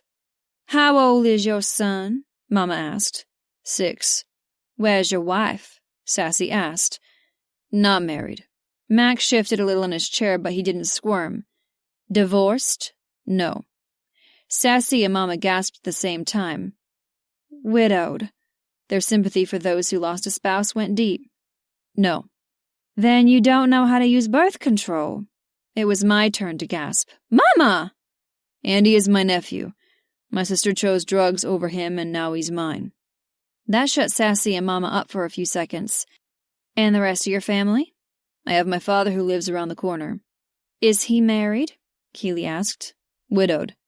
Oh, Mrs. Gantry, he might be just the thing, Keely added. Mama blushed furiously for a moment, then got the serious look back.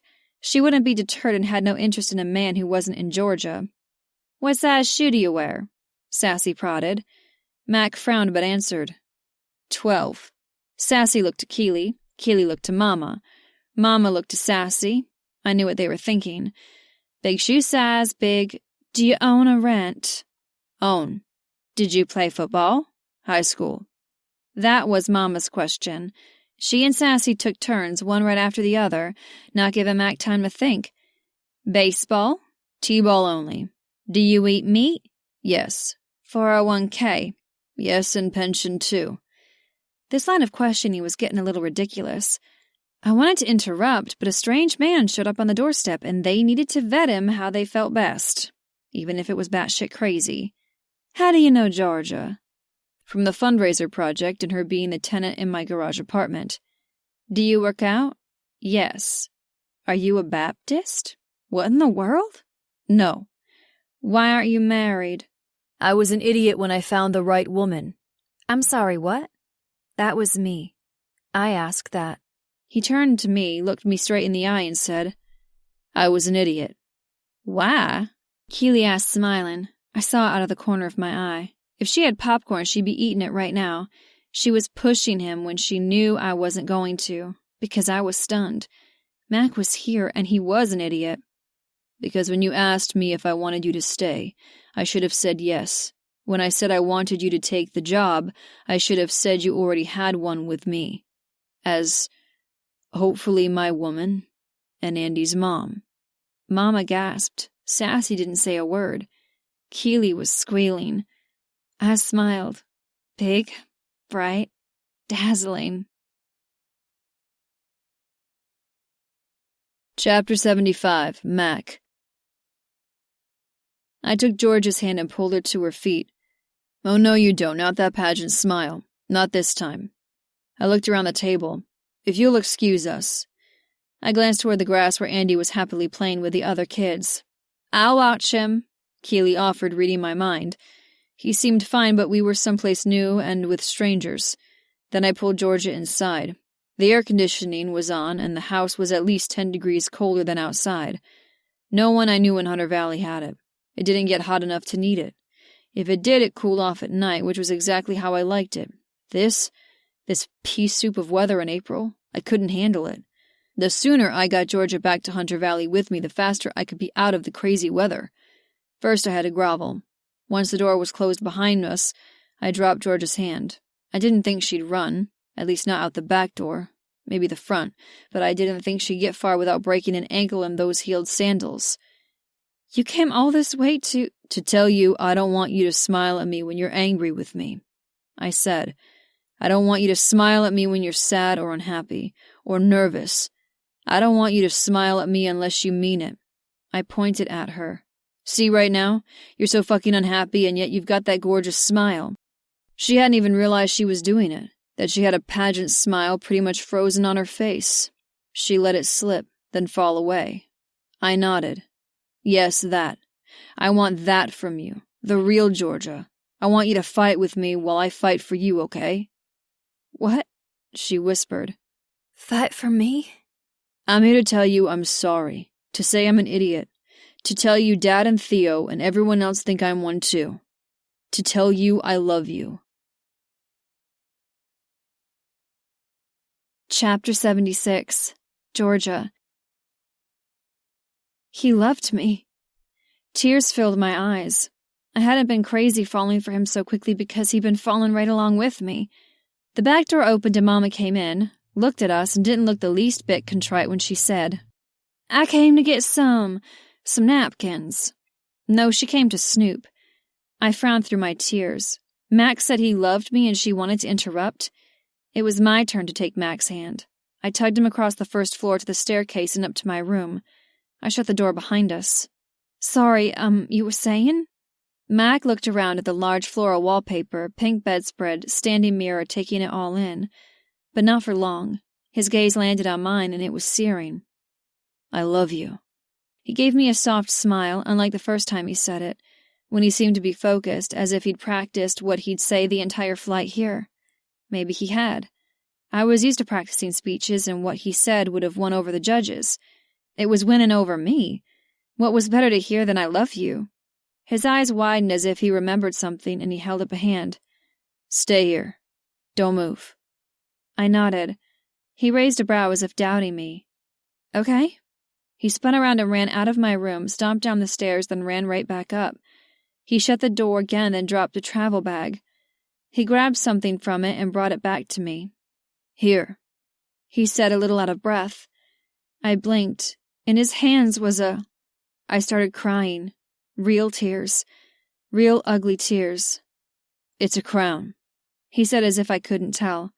For you. You're the winner, Georgia Lee Gantry. You win my heart. There's no runner-up, no competition at all. But, I said, holding my hand over my mouth to try to stop crying. You were it for me the minute you came into the baggage area at the airport. Andy knew it then. I think I did too, but I fought how I felt for you the entire time you were in Hunter Valley. You didn't want strings. He shook his head. It seems I like to use being a grumpy asshole as a way to protect myself. I'm also used to women leaving, so since I knew you weren't sticking, I try to keep it casual. I thought it would be safest. Dumb, huh? I bit my lip and nodded, trying to will my tears away. Yeah, dumb. That night you were packing. Why didn't you tell me the job was in Hunter Valley? He asked, his voice deep but soft. No Mr. Grumpy now. I swallowed, wiped my face, sniffed. Because I couldn't be in the same town with you and not have you. I couldn't do that again, especially since I love you and I... He stepped close, setting his hands on my waist, looked at me in a way I'd never seen before. Ah. You love me? I sniffed again, looked up at him through watery eyes. Do I need to drag you into the laundry room to prove it? You can just wear this. He held up the crown, clearly made by hand, and a little crushed from being in a bag. It was just like the one I made for Andy, but there were little plastic jewels glued to each point. On the front in a black marker and in a 6-year-old's neat penmanship, Gigi. I tipped my head down and Max set it in place. It was the first crown I ever got, and now, looking back, the one I'd always been waiting for. And this time it was Mac who smiled. Dazzling and perfect.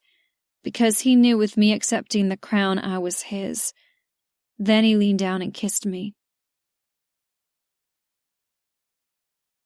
Chapter 77. Mac. She wasn't kneeing me in the nuts. No, she was kissing me back. Sure, I'd kissed the hell out of her in the past, but this was different. This time Georgia was mine. I felt it in the kiss, and I showed her how I felt for her with my mouth, with my hands around her. Fuck, I'd missed her. This, holding her, knowing she was safe, that she was with me and that she was mine. I now could see what Theo meant, what Dad meant, what every single person who gave me a weird look in the past week about Georgia being gone probably thought. How the hell had I ever thought I could let her go? My hands began to roam, sliding beneath the hem of her sundress to cup her ass. I felt the cool satin of her panties and I squeezed. I couldn't get enough, couldn't get close enough. Her hands were on my chest and drifting lower too. In a second she'd find out how hard I was for her. How I wanted to bend her over her childhood bed and make her shout hallelujah like a good Southern Baptist would. I'd make her see God too.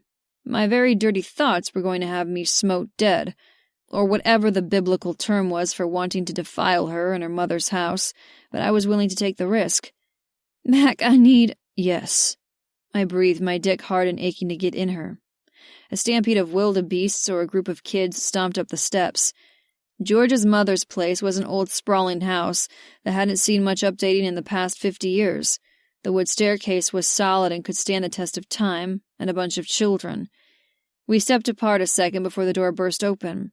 I shifted Georgia in front of me so the kids wouldn't get an eyeful of the hard dick outlined in my jeans. Ew, gross. Gal, they were kissing. Yuck. Just wait, Andy said to them.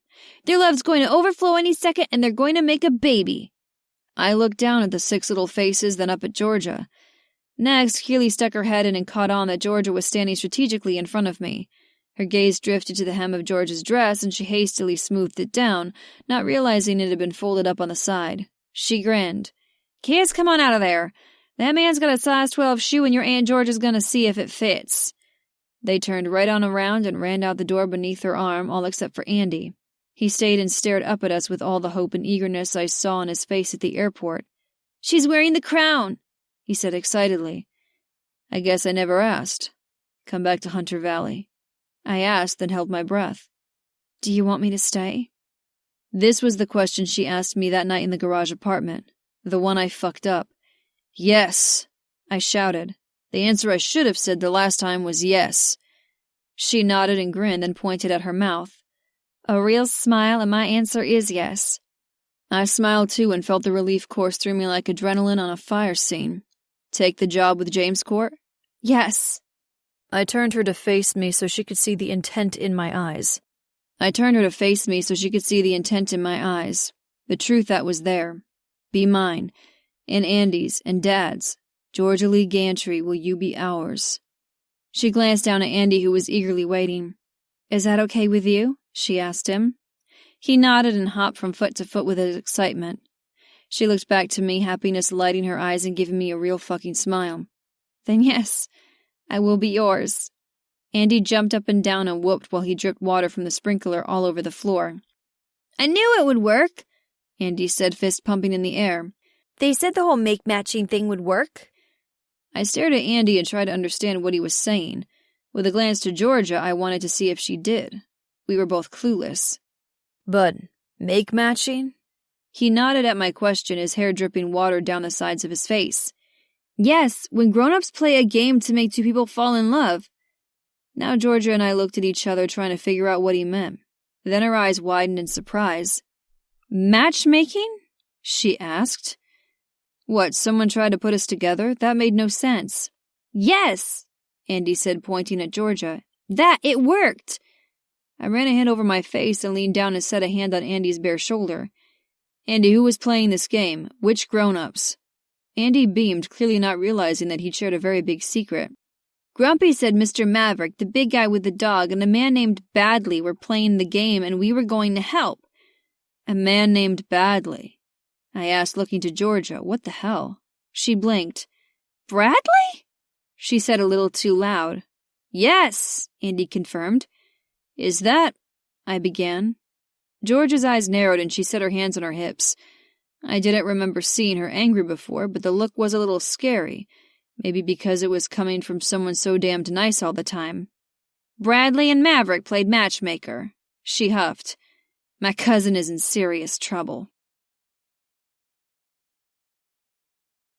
Chapter 78. Georgia. 15 minutes later, Sassy left with Tommy and Sally Ann. Keely took her brood home but gave me a thumbs up on the way out the door. Mama was downstairs with Andy. Together they were making cookies, even though Mama had prepared a different dessert which we didn't get to eat.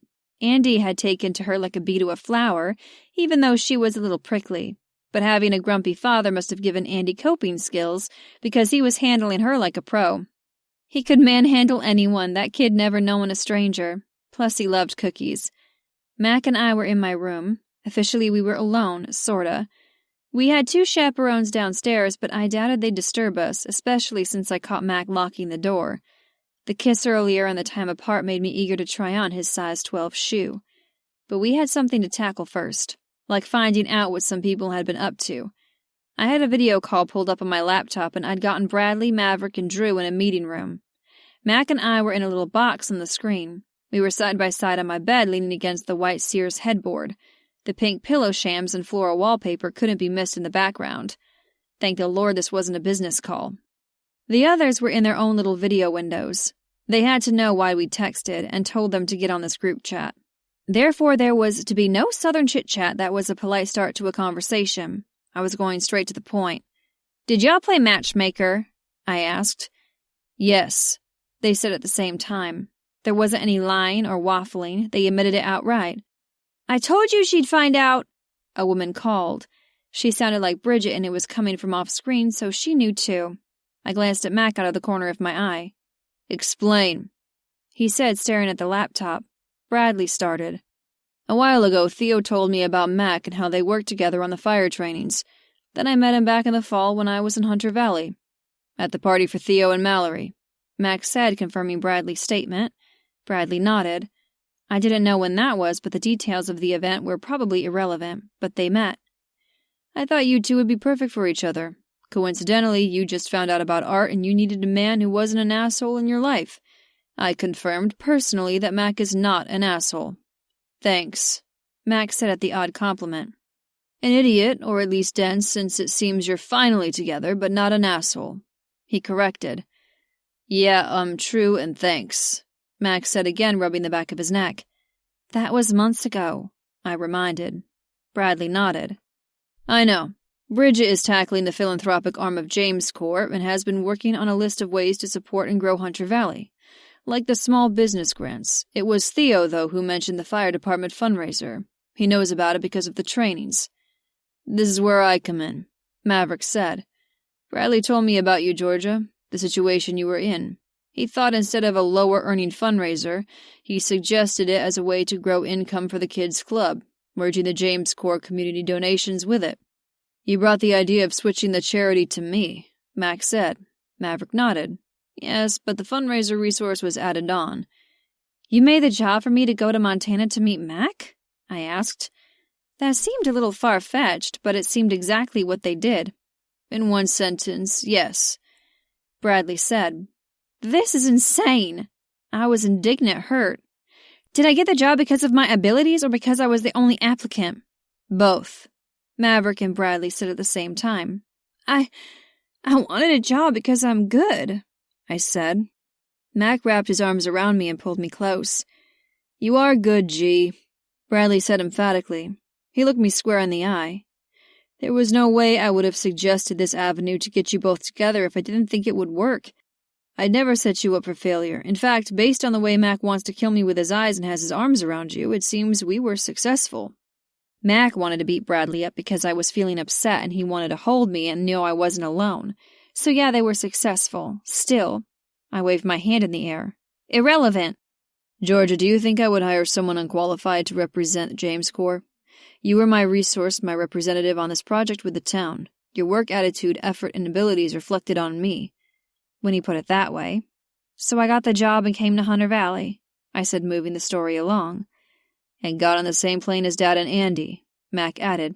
That was me, Bradley admitted. I knew it, I said, sitting up and pointing at the screen. Andy put you up in my garage rental, Mac added. Again me. I told you, Bradley. I figured you were up to something that first day when I called you. You denied it. I did, and I'm not sorry, he said in his usual precise way. You hadn't fallen in love yet, or you had and definitely weren't admitting it. The flight, the rental, the job, it was all to put me with Mac? I was amazed. This was more coordinated than the pulling the calendar together. The calendar idea was unexpected. Bradley admitted, the corner of his mouth tipping up. So was both of you being so stubborn. So was Lindy having Justine while you were over at the house for dinner, Maverick added. And Dad, Mac asked. You didn't break his foot on purpose. Drew had been quiet until now. Of course not, he said. I will say it helped, and that was the only perk of this stupid boot. How did you get Andy to keep the secret all this time? Mac asked. That was a good question. That little guy had zero filter talking about nipples and toy submarines without a bit of embarrassment. Oh, he didn't know anything about it, Dad said. Not until he was in the car with me and Ralph. Ralph asked how it was going, and Andy asked after what matchmaking was. Not until he was in the car with me and Ralph. Ralph asked how it was going, and Andy asked after what make-matching was. Out of everyone, he was the most genuine in his feelings for you, Georgia. I hope you know you had more than one man fall in love with you. Tears filled my eyes because he wasn't only talking about Andy. I fell in love with the 3 Andrew Mackenzies, I admitted. He smiled, I smiled, a real one. If I started crying again, I wasn't sure if I could stop, so I stayed on topic. Back to the fundraiser. With your talent for organization and planning us getting together, I don't know why I was needed for the fundraiser. Y'all could have done it by yourselves. Because Bradley and I needed you at James Corp, Maverick explained. He was right. I wouldn't have my new Hunter Valley-based PR director otherwise, now would I? Oh, dear Lord, I said, putting a hand on my cheek, then glanced at Mac. He'd been quiet for most of this, most likely trying to come to terms with several people conspiring behind our backs. We'd been set up in secret in a very big, very planned ways. They put us together, I said. If it wasn't for them, we would have never met. I sure as hell wouldn't have taken a job in far-off Montana. I wasn't sure if he was angry or not, for a second. Then Max smiled. Yeah, they sure did. Then he shut the lid on the laptop, ending the call, and kissed me. Chapter 79. Mac. Holy hell, we'd been fixed up. Not a simple blind date, but serious planning had gone into it. The plane, the apartment, the fundraiser, all of it. I wasn't mad at the guys. In fact, I owed them a beer or two. Because without their meddling, I wouldn't have met Georgia. And that would have been a fucking shame. I moved the laptop out of the way, then pulled her onto my lap so she straddled me. The bottom of her pretty dress billowed out around us, and I took advantage, and slid my hands up her bare thighs to cup her ass cheeks again. I liked summer clothing on her and the easy access. You're not upset? She asked as I kissed along her jaw, tilting her head for me to have better access. No, not at all, I said, making my way to her neck. I'm taking you home, back to Hunter Valley in my bed. And he was right, I tried it and liked it. I found the little tie at the back of her neck, and yes, the entire top of her dress dropped to her waist. I was sure there was some name for it, but it was definitely invented by a man who loved his woman's tits and wanted to get to them as easily as possible. Are you upset? I asked. They had organized a job specifically to get her to Montana and me, and I worried she'd feel devalued for that. I wouldn't blame her. She shook her head as I cupped her tits in her strapless bra. No, she whispered. God, no, amazed. The only thing I would change. She began but stopped when I undid the bra and flung it aside. Is? I asked as I played with her nipples, watching them harden. Fuck, I loved her tits. Big, heavy, full, mine. Whatever her worry, I'd take care of it. It was my job now to keep her happy, and I wasn't stopping, ever. Is my thoughts earlier about fucking in my childhood bedroom. My aunt stilled, and I looked in her dark eyes. You don't want to? We were in her mother's house, and she and Andy were downstairs. She set her hands on top of mine and licked her lips. Oh, I do. I so do. I've never done anything in here like this. You didn't play with your toy submarine? I asked, lifting my head and meeting her eyes. She smiled, taking one of my hands and sliding it beneath her dress and over her pussy. I could feel how wet she was through her panties. Oh, I played with that, but not a man. I'm your first. Hooking her panties to the side, I slid 2 fingers into her. She clenched around them, and my dick was telling me to let him in on the fun. Fuck. She began to ride my fingers, her hands going to my shoulders for balance. Have you ever fooled around in someone's bedroom with their mother downstairs? I did it with you in the laundry room with Dad and Andy. I watched her closely, seeing how her lids slid lower. Her mouth opened and her tits jiggled with every little pant. You know what I mean, she whispered, then moaned softly. Leaning close, I nipped at her neck, then whispered in her ear. Did I make out in a girl's bedroom in high school? No. Sure, I fooled around, but with Georgia dripping on my hand, I didn't remember anyone who came before. I hope we're not just making out, she whimpered. Mac, please. Oh, hell no. I growled. She was topless, sitting on my lap. Her pussy was pressed against my hard dick, and the only thing keeping me from sliding into her were our clothes. Good, don't stop. I won't stop if you say it again, I said, leaning down and peppering kisses across the tops of her perfect swells. Say what? You love me. I kissed her jaw, slipped my fingers from her, and replaced it with my dick at her entrance. I love you, she breathed. You need me. I kissed her nose, then lowered her onto me. Oh, Mac, she said, her eyes falling closed. I need you. Fuck, she was tight. Perfect. Tell me that someday we'll do this and make a baby. Her eyes flew open, then filled with tears. I wasn't having her cry on my dick. I swiped them away immediately. I'm bear gorgeous. Say you're on birth control or we could be making that baby right now. She clenched around me. I've got an IUD. For the first time ever, I had a twinge of disappointment and a caveman possessiveness that the first time I took her bare that my boys wouldn't get the job done. Then this'll be practice. My hips rocked up, my dick needing to move in her. Fuck, she was so warm and wet and tight and fucking perfect. Practice, she agreed, smiling brilliantly. Yeah, that was a real smile. Now fuck me. I kissed her mouth, lifting her up and pressing her down on my lap. Yes, fuck me, she repeated, looking me in the eye. Yeah, she was mine. Quietly. This has been Manhandle, on a Manhunt Book 6. Written by Vanessa Vale, narrated by Kylie Stewart. Copyright 2023 by Vanessa Vale. Production copyright 2023 by Vanessa Vale. Manspread, on a Manhunt Book 7. Written by Vanessa Vale, narrated by Kylie Stewart. Prologue, Aspen, 2 years ago. I had no idea how long I'd been hiking, but enough to make my way through half a bottle of wine. Because of that, the lost time and the wine, I stopped to catch my breath and look around. There was nothing but tall pine trees and quiet out here above Hunter Valley, only the gentle breeze cutting through the branches and an occasional bird caw interrupted my alone time with me and Malbec. Yeah, I brought wine on my hike. Didn't everyone? It made the uphill climb out of town easier. Hell, it made everything easier. Except my need to pee.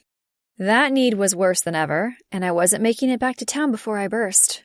I looked around like any prudish peer did, ensuring no one was going to witness me squatting bare-assed in the woods, then set the wine bottle on top of a nearby rock. Grabbing the napkins I stashed in the side pocket of my little backpack for just such a possible occasion, I'd done this before. The hiking and the peeing, but not the hiking and peeing and wine drinking. I pushed down my yoga pants, squatted, and took care of business. I sighed with relief, reveling in the feel of a happy bladder and the warm summer air on my exposed legs and butt. I also took a moment while relieving myself to know that this was the perfect spot for why I set out on the hike in the first place. A sun-dappled hillside above Hunter Valley. It was quiet. I taught 4-part breathing and the need to let go of mental burdens. I was taking the afternoon while Sierra was at a friend's house for a birthday party and sleepover to do just that, with wine as my helper. My ex, Duncan, was one hell of a mental burden, and no amount of lower lung or spiritual cleansing rituals were going to clear him from my mind. That was why I was up here in the woods. To bury him in my past bad behavior of falling for an asshole. After asshole. After asshole. To thinking someone would want me for me, not a connection to my mother, the senator. Enough was enough. I tilted my head toward the blue sky, took a breath, and exhaled it with a loud sigh. I was between the tall ponderosa pine with the bent brush and a boulder that looked like a bulldog? Was I that buzzed? No, it really did look like one. And that tree had a branch that had a full loop in it. I finished peeing and pulled my pants back up, looking around to ensure I'd been right in my thinking while squatting. Yes, this is the perfect spot, I said aloud. If I can pee here, I can bury my stupid old life here as well. Duncan and my bad choices can just fuck off. Shrugging the backpack from my shoulders, I set it on the bulldog rock beside the wine bottle, unzipped it and grabbed the tin my favorite green tea came in. Peeling back the lid, I peeked in and saw the ring box I put there earlier. It held the engagement ring Duncan gave me. You asked me to marry you and then wanted me to push your business agenda to my mother? Nope, I muttered. No way am I being used by a guy. By anyone for politics again. I want love. Is that so wrong? Pausing, I closed my eyes, took a deep breath, let it out. At the time, I'd cluelessly thought he'd given me the ring because he wanted to spend his life with me and Sierra. Well, he had. But it would have been crowded in our marriage bed with him, me, and Senate appropriations bills he hoped to be included in. The fact that I barely cried over him proved I never loved Duncan. Hell, the sex hadn't even been that good. My mother had... No, I didn't want to poke into that emotional sore spot right now. Yes, I'd been stupid thinking I had a man to help me with life, and raising Sierra, and the bills, and maybe some incredible sex. I'd been blind. desperate for love and affection, just plain crazy. All the things I shouldn't be. Yet here I was, drinking and hiking like a real crazy person, burying my stupidity. Kneeling in the dirt and pine needles a few feet from the wet dirt, I grabbed a stick and used it to dig a hole. It hadn't rained in a while because the ground was hard as hell. It took me a few minutes, a hell of a lot of swearing, and a few swigs of wine to get it deep enough for the tea tin. In it went, then I used my hands to move the dirt back into place. I patted it, then spread the pine needles back over the spot. As if staking a flag on the moon, I stuck the stick vertically in the loose soil. I nodded my head in satisfaction. There. I looked around. Fuck you, Duncan. Fuck you, old life. I'm starting over. Again. Chapter 1. Luke. Today. She was the prettiest thing I've seen in a long time, and some asshole left her hanging. From my spot at the bar where I was watching the baseball game on one of the flat-screen TVs, while I ate a burger and had a beer, it was obvious she'd been stood up. It wasn't the bright yellow of her sundress that caught my eye.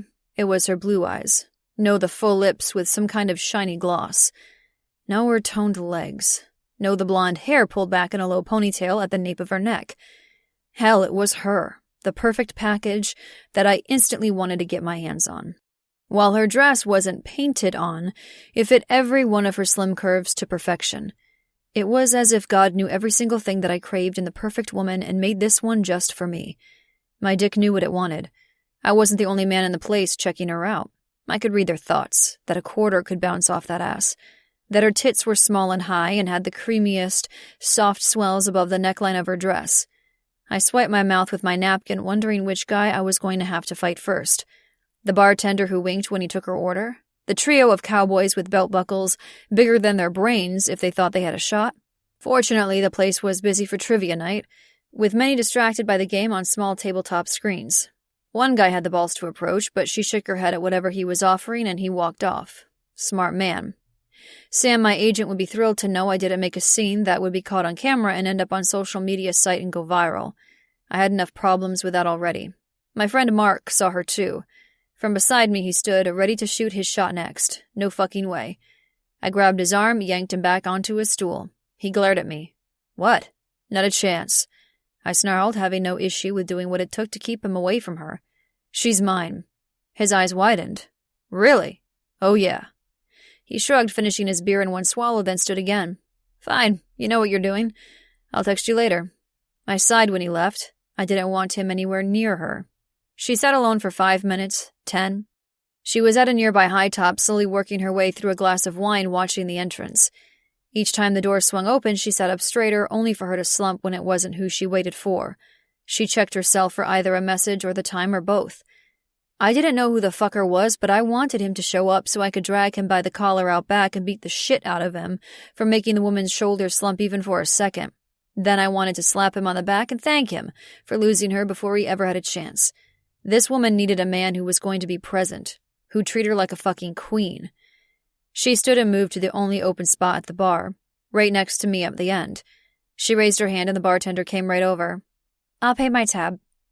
He dropped the slip in front of her, and before she could touch it, I tossed a 20 on top of it. The guy's an asshole, I told her. Doesn't deserve you. She looked to me, blinked those pretty blue eyes. Shit, she had freckles I hadn't seen before. Her gaze met mine, then raked over me. I was used to people looking at me, ogling, being photographed, hounded. Being famous meant I had eyes on me at all time. Even here, wearing a baseball cap and sitting in the corner, a few patrons recognized me, but thankfully no one approached. The perk of a small town in Montana. Around here, people left you the fuck alone when all you wanted was a burger and a ball game. Exactly why I was here for a few weeks. Peace and quiet, and to let the media shit with Lacey die down. Despite what she said, my co-star and I weren't in a relationship. We never had been. I never touched her other than how it was written in the script. Sure, on-screen sex scenes, even ones for TV, looked realistic, but they were totally fake. 30 people were around us filming, and I had on gym shorts under the bedsheet, no matter how naked the camera made me look. I refused to put on that modesty wear shit that made you look naked, but Lacey had fed the relationship rumor to the press to raise her visibility. The only woman I was interested in stood beside me. It was my new goal to make her lose every bit of self-doubt and have all the orgasms I could give her. If I had my way, she'd never question her value again. Excuse me? She asked, her voice a soft whisper. Her eyes held confusion, not recognition. The guy you were waiting for, I said. He wasn't worth your time. Dump his ass. The bartender swiped up the tab in the 20. What he said, he told her, then walked off to help another customer. She took a deep breath, sighed. How do you know I'm waiting for a man? She wondered. I raked my gaze down her body. You wouldn't put on a dress like that for a girl's night. You had plans that involved some guy taking it off of you. With his teeth. My mouth watered for the chance. God, I look that desperate? She asked, a quaver in her voice. I mean, maybe I am, but... Shit, no. I reached out, took her hand to keep her from leaving. She looked back at me, then our joined hands. You look perfect, I assured, sliding my thumb back and forth over her palm. If you were trying to get that guy to wonder what you have underneath that dress, it's working. A pretty blush colored her cheeks. Thanks for that, but I'm going home to wallow in chocolate and a romance book. At least then I'll know I'll get lucky. My dick pulsed against the front of my jeans. Stay. Forget about him, whatever his name is. Ronald. I'm Luke, I said, using my real name. I set my free hand on my chest and held my breath, waiting for her to say, You're not Luke, you're Shep Barnes, Dr. Dark and Dangerous, and I want you to fuck me like you did Priscilla Sansillo from Season 1 before she died when the elevator plummeted 10 floors in the finale. For the past 5 years, everyone on the planet knew me as Derek Dashwood, star of NYCER, the hit TV show. No one knew my real name except my family, a few friends, and anyone in Nebraska where I grew up. The name was a distinguisher for me, separating those who wanted to know me or Derek. The one thing I wasn't was Derek, whose image was controlled by my agent and a staff of public relations reps. Or worse, Shep Barnes, the oversexed neurosurgeon I played on TV who wasn't even real. Neither were, in fact. The show was so successful that people who saw me getting gas thought I was actually Dr. Barnes or Dr. Barnes grabbing takeout or Dr. Barnes at the dentist. I wasn't sure I was going to get anywhere with this gorgeous woman, but if I was going to fuck it up, I wanted to be struck down in a smoky blaze all by myself. When she didn't say anything, I continued. This is when you tell me your name. A slow smile spread across her face. Aspen. My name is Aspen. I'll buy you another glass of wine or chicken wings, or we can talk. Tell me about your family. When she gave me a funny look, I reached out and grabbed the tabletop trivia device. Or we can do trivia. She studied me for a moment, and I mentally fist-pumped when she sat on the empty stool beside me. You don't want to see me when I have more than one glass of wine. I don't eat wings because I'm a vegetarian, and I don't talk to my family. Knowing that, you still want to be my blind date? Gorgeous, I'll be anything you want. I leaned in even closer. I could smell her soft perfume. I definitely didn't want her drunk, and I didn't care if she didn't eat meat as long as she loved dick. And if the night goes the way I think, you won't need a romance book to get lucky. I'd make sure she got whatever she needed. My face between her thighs? Done. Orgasms while riding my dick? Done. Whatever made her hot, I'd fulfill. Her blue eyes met mine, held. I could see the various colors of gold in her hair, watch the thrum of her pulse in her neck, notice the glow of her skin. I wanted this woman like no one else. If I could throw her down in the bar and fuck her so every man in the place knew she was taken and taken well, I would. Muscat, she said. I blinked. For a second I thought she sneezed. Then I wondered if she was talking about the animal. What? Her blue eyes met mine, tipping her head toward the trivia game. See, the capital of Oman is Muscat. As my blind date, we have to play together. She gave my fingers a squeeze. You're right. I think we might get lucky. Chapter 2. Aspen. Luke kicked his hotel room door shut with his foot, not taking his lips off mine. Holy shit, he could kiss. Thank God the elevator from the lobby had been empty, and same with the hallway to his room. He may not be from here and staying at the Hunter Valley Lodge, but I was a local. The problem with small-town life was that I ran into people wherever I went. Grocery store, gynecologist. It was one thing for others to know you bought extra-strength deodorant or had a birth control prescription. It was another having someone I knew witness me all horny and desperate for dick. Which I was. Horny and desperate for dick. I was the last single girl among my friends who were getting some on the regular. They shared a little too much when it came to sex details. While I was happy for them, I knew exactly what I was missing. This kind of kissing. This need. Bridget had fallen for a huge billionaire who was ridiculously obsessed with her. Maverick James was older and knew that he wanted her the moment they met. Mallory had fallen for Mav's doctor brother Theo. Lindy had fallen for Mav's hockey player brother, got married and had a beautiful baby together. Eve was married to Mav's other brother, the brilliant CEO of James Corp. Sadly, there was no more James brothers for me to claim. Other girlfriends found their men as well. Melly Harwood fell for Daniel Pearson, and while he had 4 lumberjack brothers, 2 of whom were ridiculously hot identical twins, none of them did it for me. And they'd met me more than once and showed no interest in me in return. Maybe because I was a single mom. Maybe because my boobs were too small or I didn't eat bacon. It was probably the bacon. I wasn't expecting to fall in love like my friends did, but I'd be thrilled to end my sex drive. With an actual dick. Not a dildo the size and shape of a porn star's like I had hidden in my dresser beneath my bras where Sierra wouldn't find it. When Mallory set me up on a blind date with Ronald the radiologist, Theo knew from the hospital I agreed, grudgingly. I was jaded about dating. That meant I'd have to get to know the guy. Believe him when he told me about what he did for a living, how he drank his coffee, if he liked gel or mint toothpaste. That took trust, and I didn't trust anyone with that stuff. Not when it came to love. My parents used affection as a motivational tool, or the lack of it as punishment. I had a string of loser exes, like the gaslighting liar who already had a wife, or the one who didn't like kids even though he knew I was a single mom. My last ex had wanted me not for love, but for a political connection to my mother. Then there had been dates, but one-offs that went nowhere. There was no doubt I attracted the worst men. So a relationship with a guy? No way. What a guy could be good for was sex. A man's main goal going on a date, especially one with a complete stranger, was to get laid, not get married. Since I had zero luck or skill at keeping a decent guy, I aimed for meaningless, wall-banging sex. With that in mind, I went into the bar in the Hunter Valley Ski Resort's main lodge armed.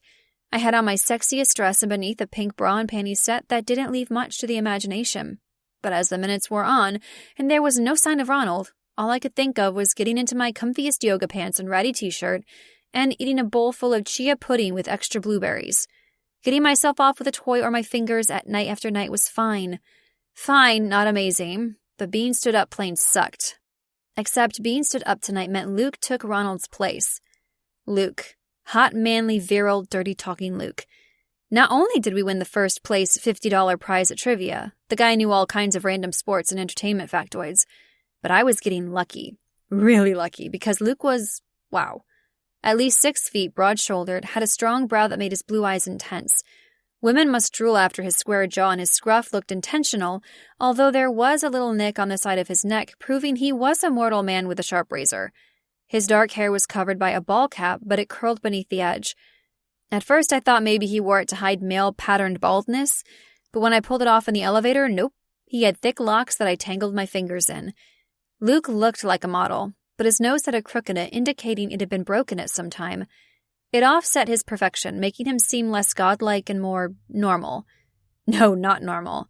There was nothing normal about him, because when I looked at him for the first time at the bar, my heart skipped a beat. Instant attraction. Immediate desire. He was pure sweet eye candy. When he told me Ronald wasn't worth it, I agreed. I didn't deserve to be stood up, even though my inner voice told me it was, for me, expected. I was mad, sure, but wasn't surprised I was ignored, that I wasn't valued enough for the guy to show up, even for a drink. But Luke? He saw me, wanted me.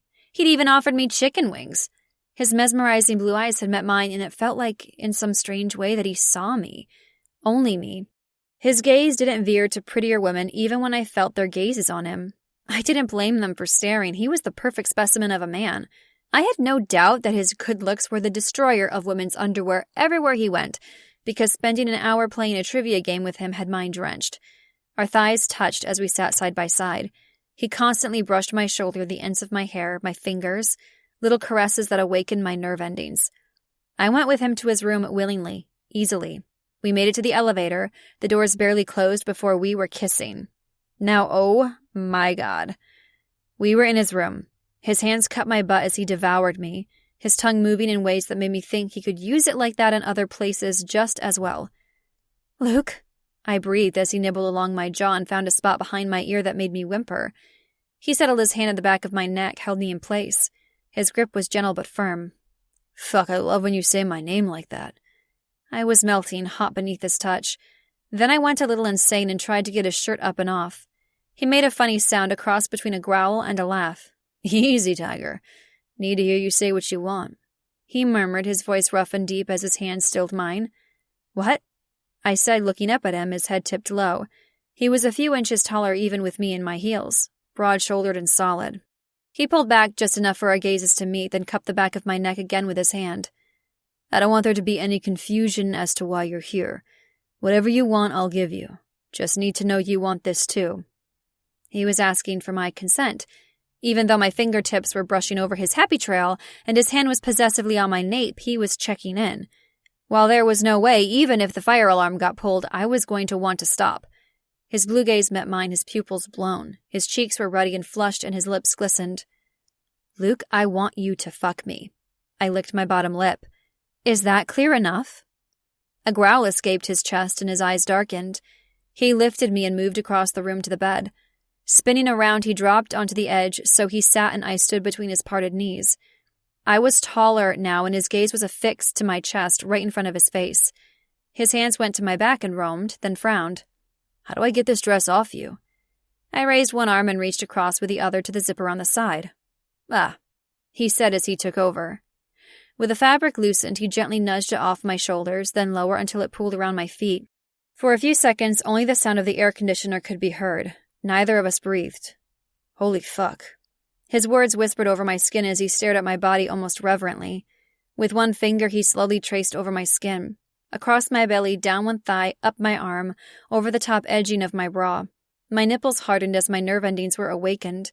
He'd barely done more than kiss me, and I was dripping for him. I couldn't remember being this turned on before in my life.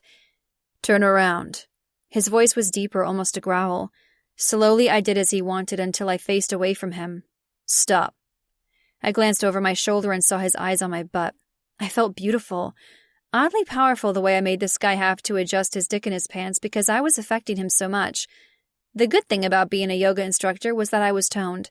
Hours of classes a day made my ass probably my best feature, especially in the pretty pink lace thong. My boobs were small, but the way he was practically licking his lips, it seemed he was an ass man. "Touch your toes."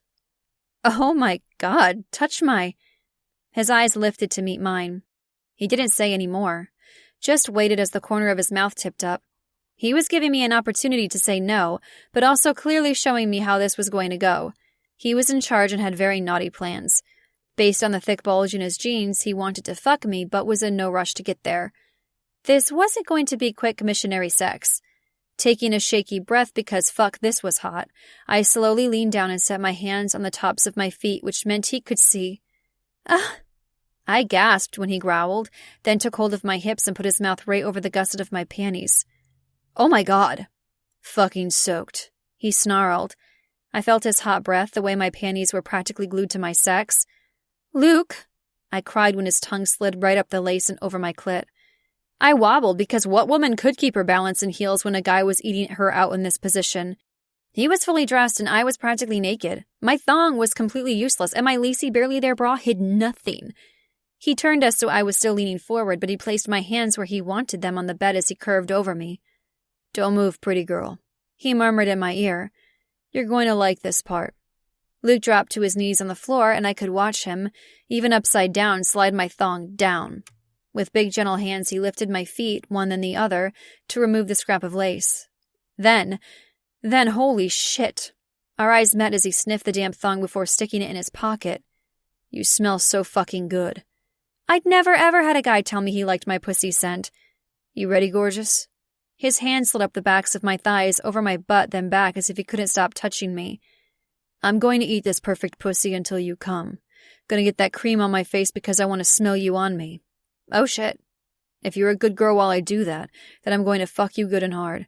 Not sure if you'll be able to take all of me, but you'll open nice and wide and try. That work for you?" That totally worked for me, except... Luke? His hand stilled. "Yeah, Tiger." I bit my lip, glanced away. Every bit of self-confidence slipped. I felt more bare admitting my problem than I did having him see my body. I've never come from this before. From a guy going down on me."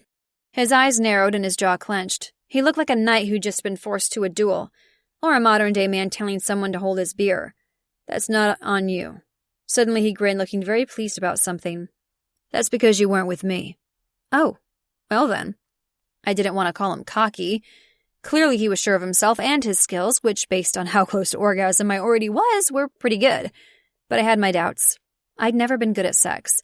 No guy I'd been with had the same foreplay game as Luke, that was for sure. No one was overly adventurous and never got me this hot. Because of that, I'd never come with a man before, having to use my fingers every time to make myself get there or get left behind.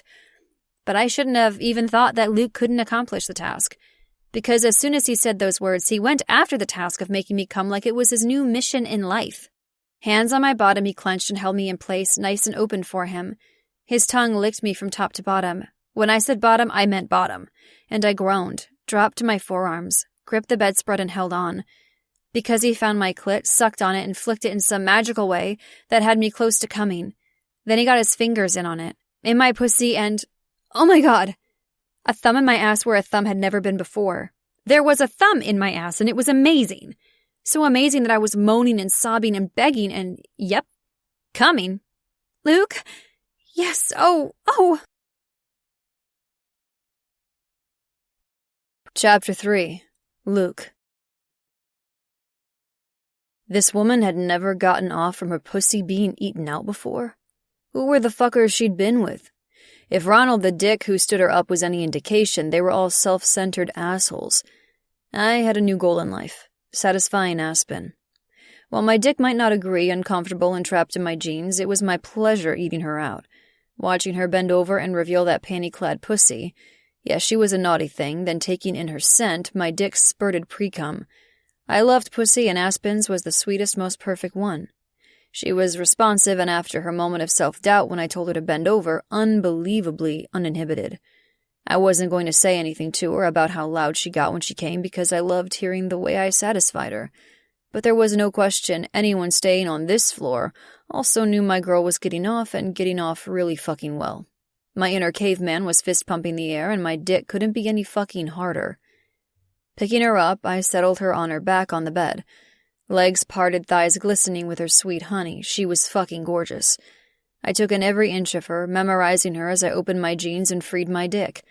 Her eyes widened, and she licked her lips. That flick of her pink tongue had me grabbing my wallet and the condom in there. My dick almost hurt as I worked it on. She watched me as I stroked myself from root to tip. Once, then again. "Still with me?" I asked, knowing I wasn't small. The guys she'd been with before lacked skill and probably only had pencil dicks. Worthless. She nodded and bit her lip. Catching on that I wanted the words, she said, "More." She also slid her feet up so her knees were bent and spread them nice and wide. Fuck. Reaching behind my neck, I shucked my shirt and flung it aside. I stripped bare in record time, then dropped to my hands over her. Hovering, I took in her face. The flushed cheeks, the swollen lips, the bright eyes. I hadn't even gotten in her yet, and I knew I wasn't going to get enough of her. When I slid into her in one smooth stroke and settled deep, I watched her face. Watched as her eyes widened as she tried to take all of me. Grabbing her knee, I pushed it wide and back. Holy hell, she was flexible. I slid even deeper, and I almost came from the way she was clenching around me like a fucking fist. Our breaths mingled. Our eyes held. "Say my name," I murmured. I needed to hear it from her lips. My name. "Luke," she breathed. Fuck yes. It was my name, my real name, that pushed me over. To her I was just a guy, not a famous actor, not Dr. Dark and dangerous. This woman, fuck, she was mine. I began to move, to give her pleasure from my body, my hands, my mouth, from me. I might have been fucking her, but she completely rocked my world. Chapter 4. Aspen. I am never doing another blind date again, I told Mallory. I waited until after my last morning class to call her. With my studio on the second floor of the old building on Main Street, I stood at the top of the interior steps and waved down to the last woman from the prenatal class as she left. The little bell chimed behind her. "That bad?" Mal asked. "He never showed up." I heard her groan through the phone. "Idiot! I'll get Theo to text him and see what happened. I swear he's a nice guy, but if his excuse is anything but food poisoning or being maimed by a bear while hiking, he'll lose that status. Don't bother." I went over to the shelf with the support blocks and tidied the pile. "Food poisoning or not, he's not worth my time," I said, repeating what Luke said to me at the bar. So you went home and ate kale chips or some kind of fruit smoothie with a power boost. She knew me well. Kale chips are good. Kale chips are an abomination, she countered. The only thing worse is that seaweed stuff. It gets caught in your teeth and tastes like rotting fish. If being stood up had a taste, it would be like rotting fish. She sighed. I'm sorry it didn't work out. It did, actually. I couldn't help but smile. The same goofy one I had all morning. I ended up having 4 orgasms, and I think I'm walking a little funny this morning. I was definitely walking funny. You need to lay off that dildo, she cautioned. You'll get a UTI from all the wear and tear. I laughed. These orgasms were man-made, as in I didn't have any part in it. I just bent over and he gave them to me all by himself. Bent over? Is that a yoga thing? Bent over as in amazing. Like kinky, dirty, and bold and wild. There was no timid first-time thing going on with Luke. No, he'd had plans. Holy shit, who is the superhero? I grinned. His name is Luke. I met him at the bar when Ronald was a no-show. And he's really good at trivia, has the best oral skills in the state, and has a baby arm for a dick. My pussy clenched in glee, remembering. Plus, he's nice. Nice, and he has a huge dick? Marry him. I sighed. I doubt my very satisfied vagina and I will ever see him again. What? Why? Because he's not from here. He had a room at the hotel. He's probably already checked out. I didn't tell her I snuck out. She'd kill me. That sucks. Yeah, it totally did. But gorgeous Luke probably wouldn't like the real me. I didn't usually wear clothes like the dress I had on the night before. That had been in my closet with the tags on it since I found it at a clearance sale last fall. My pretty pink lingerie set, the thong from which she kept, didn't work with my yoga wear. I was a mom, a yogini. I didn't do sundresses and sex. I did athleisure wear 24/7, meditation and juice cleanses. I didn't do baseball and wings. But I got what I'd set out to do when I left my house the night before. A romp with orgasms. Totally sucks, I told Mal. Especially since I think he ruined me for all other men. He was that good? She asked, all filling her voice. I thought of the things we did before I snuck out. Ridiculously dirty, unbelievably hot. Hell, I didn't even know sex could be like that. We hung up and I gathered my things. I'd collect Sierra from the sleepover and then take her to the hockey store, as promised, before getting her packed for camp. The bell on the door chimed again, followed by my feet taking the steps 2 at a time. A delivery man appeared holding an overnight envelope. He looked my way, then to the label. Aspen Lane? Yes? He held it out and I took it. He gave me a smile and a little wave, then tromped down the steps and left. Ripping open the package, I scanned the single piece of paper. What the hell? It was from a lawyer in Boise representing Duncan Pounder. God, why couldn't my stupid ex leave me alone? He'd tried calling last week and I ignored it. Deleted the message he left. Ignored the other few calls, then blocked him, the asshole. I scanned the letter. It ordered me to return the engagement ring. Oh shit, that ring. Duncan had given me by the end of the month or I was going to be sued. End of the month? The jargon was very legalese, so after 3 read-throughs, I understood it to mean that Duncan gave me the ring as a conditional gift, dependent on marriage. Since the marriage didn't happen, as fucking if, the ring was not mine to keep. Since I had yet to return it, I was liable for the value of the ring, which was, holy shit, $50,000. I leaned against the wall. Now you want it? I shouted. So much for Zen. I buried a $50,000 ring in the woods 2 years ago, and now he wanted it back? Once I walked out of those woods with the intention of leaving my past behind, I did just that. Left Duncan and my old ways of choosing shitty men behind. I hadn't had a serious relationship since, regardless of my friends' attempts at matchmaking. Ronald had been yet another example of why.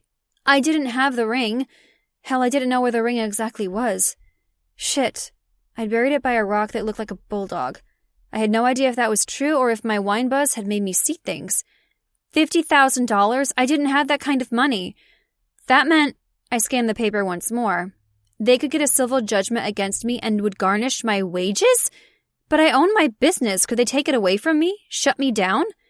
Sure, my family was rich, but I wasn't. My parents hadn't given me any money since I was 20 and made the stupid mistake of getting pregnant out of wedlock. Oh, and keeping the baby, which meant I gave up any chance of a ballet career that they'd pushed me toward since I was 6. By pushed, I meant ballet boarding school in Canada at 12 and was given a soloist role in Spain when I graduated. I'd been good, really good, because I'd loved it and there really hadn't been any other choice. but my life as they'd planned it ended with a broken condom one night with a guy I met at a bar. His name was Hans and he was Swiss, but that was all I knew of him. We'd had sex in a bathroom stall. Sexy, right? I had no idea how to track him down and never saw him again. I'd quit because one thing a pregnant woman couldn't do was perform for a world-class ballet company pregnant, and moved to Hunter Valley, made my own little life working at the community center as a dance and fitness instructor. Sierra had gone into the babysitting center while I worked. After scrimping and saving and a solid business plan, I'd been able to get a loan from my yoga studio, since there was already a successful dance program in town, and I was doing well. I wasn't going to the Caribbean for a vacation anytime soon, but I had a little rental that was perfect for me and Sierra. A quiet, politics-free life. The only time my parents butted their heads into my life was if they needed me for a family-first bill she was pushing in Congress or a photo op for re-election, but it wasn't either of them that contacted me, but her press secretary. Every time I turned her down. Fortunately, election year was a while off. Me going to them to say I'd been dumb enough to dump a guy who had enough money to give me a $50,000 ring, then bury the thing in the woods wouldn't go over well. Mom and Dad were definitely out. I was on my own. I was fucked. I didn't know how much money could be garnished or if they could shut down my studio, but I really wanted to pay my rent and eat. Sierra was growing like a weed and needed new hockey shin pads, and those things were expensive. Duncan Pounder. The guy had been a total fake, into me solely for access to my mother because of his family's business needing tax exemptions or a trade deal or something political and schemy. The guy was one hell of an actor. I'd believed his bullshit, sadly for months, and that was what hurt the most. After being raised in the political spotlight, my every move under the microscope for optics and gasp, voter approval, I should have known better. But wait, besides him being a DC social climber, there was more. Yeah, he cheated too. After a night with Luke and an aching pussy to remind me of what we'd done, I realized Duncan had no clue when it came to sex or pleasing a woman. Whomever he cheated on me with deserved a medal and a thank you letter. I couldn't imagine being married to him. She could have him and his mediocre abilities in the bedroom. I deserved sex like I had with Luke, every night. Except a guy as amazing as Luke was surely a one-time thing. Wham bam gone. But an asshole like Duncan, he was back like a bad rash. I laughed, which was better than crying. Crumpling the paper in my fist, I shook my head. I had to find that ring. The one I buried in a stupid empty tea tin. I remembered the path I took up into the woods, but I veered off trail and I wandered with my wine. It had been 2 years. I had no idea where the ring was. I would have to start traipsing through the forest to find it and a rock that looked like a bulldog. How long would that take? I had 2 weeks. Ugh. I took a deep breath, filled my back lungs, let it out. I did it again, repeated my mantra. I am brave and confident, strong and resilient. No, I was in big, big trouble. Chapter 5. Luke. My cell rang, waking me. I sat up, remembered where I was, who I was with. Aspen. I looked around. The bedspread was on the floor, the sheets a mess, a reminder of what we'd done. Leaning over the edge of the bed, shit. Her dress was no longer on the floor. No shoes. The bathroom door was open. Fuck, she was gone. Orgasms and a soft, sated woman in my arms, and I slept like a baby. Slept right through her sneaking out. I ran a hand over my face. Glancing at the clock on the bedside table, it was after 9. How long ago had she left? My phone rang again. Reaching out, I grabbed it off the bedside table. For a split second, I thought it might be Aspen, but we hadn't shared numbers. No one had mine but my family, Mark and Sam. The call cleared. I swiped through my texts. As expected, there was one from Mark. Well, do I want to talk to her next? That was all he wrote. He didn't say more. I knew what he meant, and it made me pissed. No, not even the slightest possibility. She's mine. My fingers jabbed at the keys, not wanting Mark anywhere near Aspen. My cell started ringing again. What? I snarled when I saw my agent's name on the screen. You haven't answered my texts, Sam replied. I pulled myself from my ear and stared at it. There were a bunch of messages from him, and I ignored them. I was asleep, I told him, rubbing a hand over my head. Well, I'll tell you the good news then. Good news would be Aspen coming through the door, naked and carrying a mega-sized box of condoms.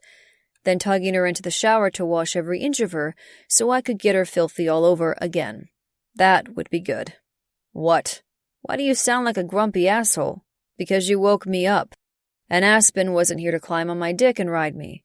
My dick could pound nails with how hard I was, and it wasn't morning wood. It was craving more of her perfect pussy. I gripped the base and gave it a pump. Fuck. After I got done with Sam, I was going to have to rub one out in the shower, alone. I wasn't thrilled with going back to my hand, not when I'd found the perfect woman. They want you to test for the movie. The movie was Living Dangerously, an action-adventure that started filming soon. They were finalizing roles now, including the male lead that might go to me. It would be my breakout from TV and a chance to be something other than Shep Barnes, MD. Seriously? This was a big deal. Something I'd hoped for months. I couldn't help but smile. He sighed. Ugh, you're the only person who doesn't check social media. It's all over the sites that you're going to be the lead. I don't look at that shit because everything that's said about me is a lie. I had to tell my mother to stop looking at the magazines at the grocery store checkout line after she saw I'd gotten married to a Polynesian dancer in Vegas and was mad I didn't invite her to the wedding. It's a good thing you don't look at it because now they're saying you're on rehab. Oh yeah, that's the bad news. I swiped the sheet off my lap, but my foot got tangled. I kicked at the cotton to free myself. I growled. What the fuck? Rehab for what? Gossip sites are saying that since you weren't with Lacey at the premiere the other night that you checked yourself in. I stood and paced, naked. Every bit of post-sex chill was gone. And where did they get that idea? Unofficially? Lacey, I said. Of course she'd say that. Lacey Anderson played a physical therapist on NYCER. Together, along with the other members of the cast, we had to do interviews, attend awards, shows, dinners, and media events. Whatever the show and the broadcasting channel wanted, we did. When the program took off, specifically my character, she latched right on.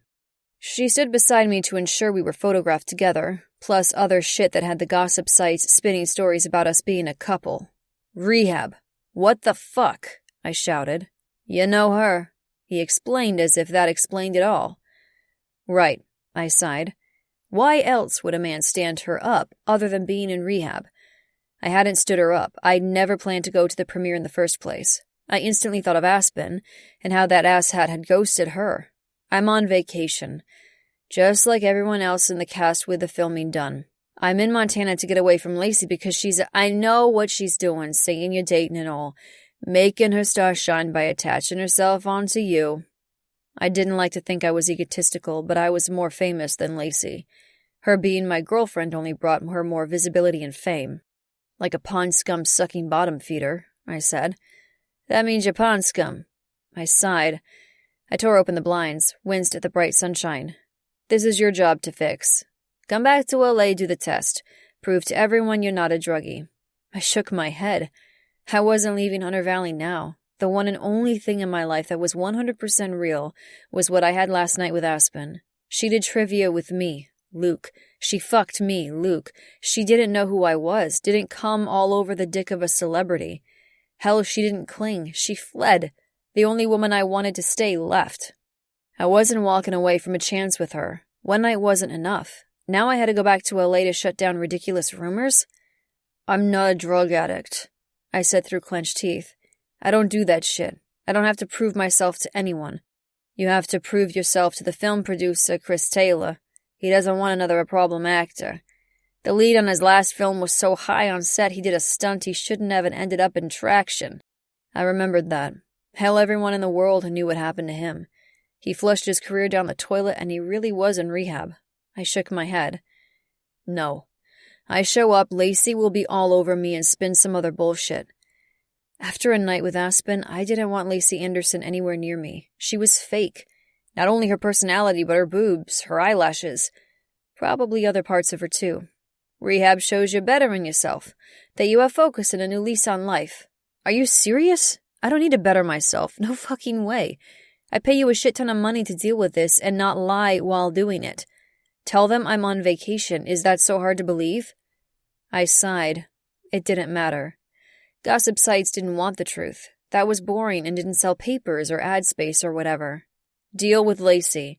Talk to her agent and fix this mess. I'm staying in Hunter Valley for the next few weeks. No Lacey, no rehab, no photographers. I hung up. Sam was a good agent, negotiated smart contracts, made me, and him, a lot of money. When the TV show somehow took off, I became an overnight celebrity, a fucking sex symbol. Magazines made me the sexiest bachelor alive. The bigger my star shined, the more it seemed Sam wanted. Me, all I wanted was something real. Sure, I'd wanted to act, wanted to be successful at it, but I had never expected the insanity that went with it. The acting didn't stop when the director yelled, "Cut."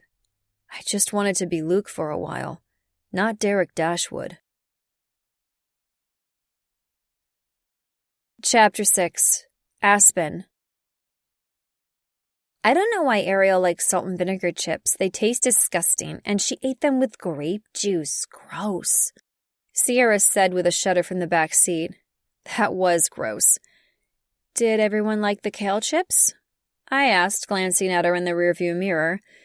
I'd picked her up from the sleepover and went, as promised, to the hockey shop to pick out new shin guards. She was 9 and growing like crazy, the old ones no longer fitting right. We were on our way home in time for lunch. Since I spent the night with Luke, sneaking out around 5 to make it home long enough to change out of my walk of shame outfit and into yoga clothes and ready for the early morning class, I hadn't been able to make my green smoothie. Or dance. I did it before and after hours alone in the studio, tucking my point shoes away in my office when done. Ballet was my first love, but I'd given it up professionally for Sierra. That didn't mean I didn't keep at it as best I could. I didn't miss Sierra's eye roll. I can't believe you made me bring kale chips to a sleepover. I left them in my bag. If I pulled them out, it would have been like going to practice in a figure skating leotard. I am not taking them to camp. She started ice hockey when she was 6 when the family down the street turned their backyard into a mini ice rink in the winter so their 3 boys could play. They'd had hand-me-down skates for her these past few years, but the gear they grew out of smelled too bad to be passed on. The germs on those things were insane. When I gave them rides home from practice, I often had to drive with the windows down. The odor was so bad even in the winter, and they weren't even teenagers yet. Now she was headed to hockey camp overnight for a week. Without me. Gasp! I peeked at her in the back seat and I swallowed hard to keep from crying. My baby. Sierra looked just like me with her blonde hair and blue eyes. But where I'd grown up in dresses with matching hair ribbons and knowing which fork to use at dinner, she was every bit a tomboy. She didn't own a dress or anything pink or sparkly. She wouldn't be caught dead in a gasp figure skater's leotard or eating kale chips. She had posters of her favorite hockey players on her bedroom walls, and her idol was now Dex James, the Silvermines forward who'd married Lindy Beckett and often coached Sierra's Pee-wee team now that it was the off-season. To say she was obsessed with the sport was taking it far too lightly. She had practiced 3 times a week and games usually once a week all year long. It wasn't a seasonal sport. Not only that, even the under-10 group, her age bracket, traveled for games. So she spent some weekends on the road with her team. And tomorrow, hockey camp. Other than a friend's house sleepover, she hasn't been away from me for this long before. Sob. No problem on the kale chips, I said, clearing my throat. You've got your snacks all picked out to take already? Did you finally decide on your outfit for the last night party? It wasn't a dance because no respectable hockey event would have a dance. But it was an end-of-the-camp party, and it was a boy-girl thing. Just my jeans and the blue top. Mental fist pump. When I was a kid, all I did was ballet, so going to a dance wasn't that big of a deal. Having a senator mother, I always dressed up. In a dress, hair-styled, when old enough makeup, heels. Sierra wouldn't be caught dead in a dress or skirt or tights. Or a barrette. Or ballet shoes. I was thrilled that she was a tomboy and didn't care about any of the stuff that had been force-fed to me. It was kind of like karma for my mother, if she acknowledged us. While Sierra loved hockey, I didn't push her to play. I rooted for her and told her I loved watching her skate, but if she wanted to give it up and play softball next, I'd buy her a mitt. If you're pretty much packed, should we go on a hike later? I asked. A hike? Her face lit up. We're still making cookies with Granny Waddle and watching her TV? Granny Waddle was the woman whose house we lived in. When I first moved to Hunter Valley, pregnant and alone, I'd been directed to Mrs. Waddle by the senior center director. The older woman had been looking for someone to rent her upstairs apartment. She'd converted the house into 2 units after her husband died, wanting the extra income but also so she could remain in her home on the lower level where there wasn't any stairs. After all this time, I still was above her. She hadn't raised the rent, and there was no question she undercharged me. But I made up for the difference in helping out by getting her groceries, snow shoveling, and anything else she might need. When I had my early morning yoga classes, she stayed with Sierra and made her breakfast. Sierra went downstairs and joined the woman in her kitchen. Sierra loved her because she was the grandmother she didn't have otherwise. Mrs. Waddle had 4 grandsons, one of them being Daniel Pearson, Mellie's hot lumberjack boyfriend, so she had lots of visitors and helpful handymen when something broke. But I was right there if something went wrong. She was like family to me, and Sierra and I had no plan to move. Yes, Mrs. Waddle is going to miss you, while you're gone as much as me. I'm going to miss her too, she admitted softly. 9 was a great age, not too little that she needed me to do everything for her, but not too old where all she wanted was to be independent. And she loved her people, like Mrs. Waddle, who gave her the unconditional love and affection she needed from more than just me. Plus, she loved everything to do with the outdoors. Getting dirty didn't faze her. If I suggested a day of clothes shopping and mani-pedis, she'd have fake gagged. So the hike. I once found a boulder that looked like a bulldog and thought maybe we could search for it, I told her. I can't remember exactly where it is, but it would be fun if we could find it. Maybe take a picture with it. Or dig up a tea tin and an expensive ring. The only thing that was distracting me from the feel of a deliciously sore pussy was the threat of owing $50,000 to Duncan. I needed to get into the woods and find the ring right away, and Sierra could help. A bulldog? She asked with her new shin guards on her lap. Cool. Can Johnny and Jackson go? They were 2 of the 3 boys down the street, and she loved hanging out with them. Johnny was 2 years older, but Jackson was in her class at school. They were going to camp with her as well. I blinkered, then turned down our street. You can go ask. 4 were better than 1 searching for not a needle in a haystack, but a rock in the woods. Same difference. We lived about a mile from downtown in a quiet neighborhood. I pulled into the driveway all the way to the back and off to the side so I didn't block Granny Waddle's spot and shut off the car. The entrance to the second floor was on the side of the house, leading directly to an interior stairwell. Why is there a guy on our steps? Sierra asked. I whipped my head around to look. Holy shit, I whispered. 50 cents, Sierra said. We had a jar for whenever we said bad words. Sierra was learning them at school, and I found the best way to get her not to repeat them was to hit hard at her allowance. I was worse than she was, and the fun to go to a Silver Mines game in Denver was growing by the day. This time, though, holy shit. There wasn't anything else to say because it wasn't any man. It was Luke. Sierra never knowing a stranger. That was something we had to work on. Undid her seatbelt and climbed out of the back seat, hugging her shin guards to her chest. I hurried after her because I had no idea what to say. Honey, this is the guy who ate me out and slid his thumb into my ass to make me cum all over his face last night. Yeah, no. Luke stood and waited for us to approach. He looked good. No better than good. He had on jeans, a plain white t-shirt that seemed to be painted on, and a panty-melting smile. Luke, I said, what are you— Oh my God!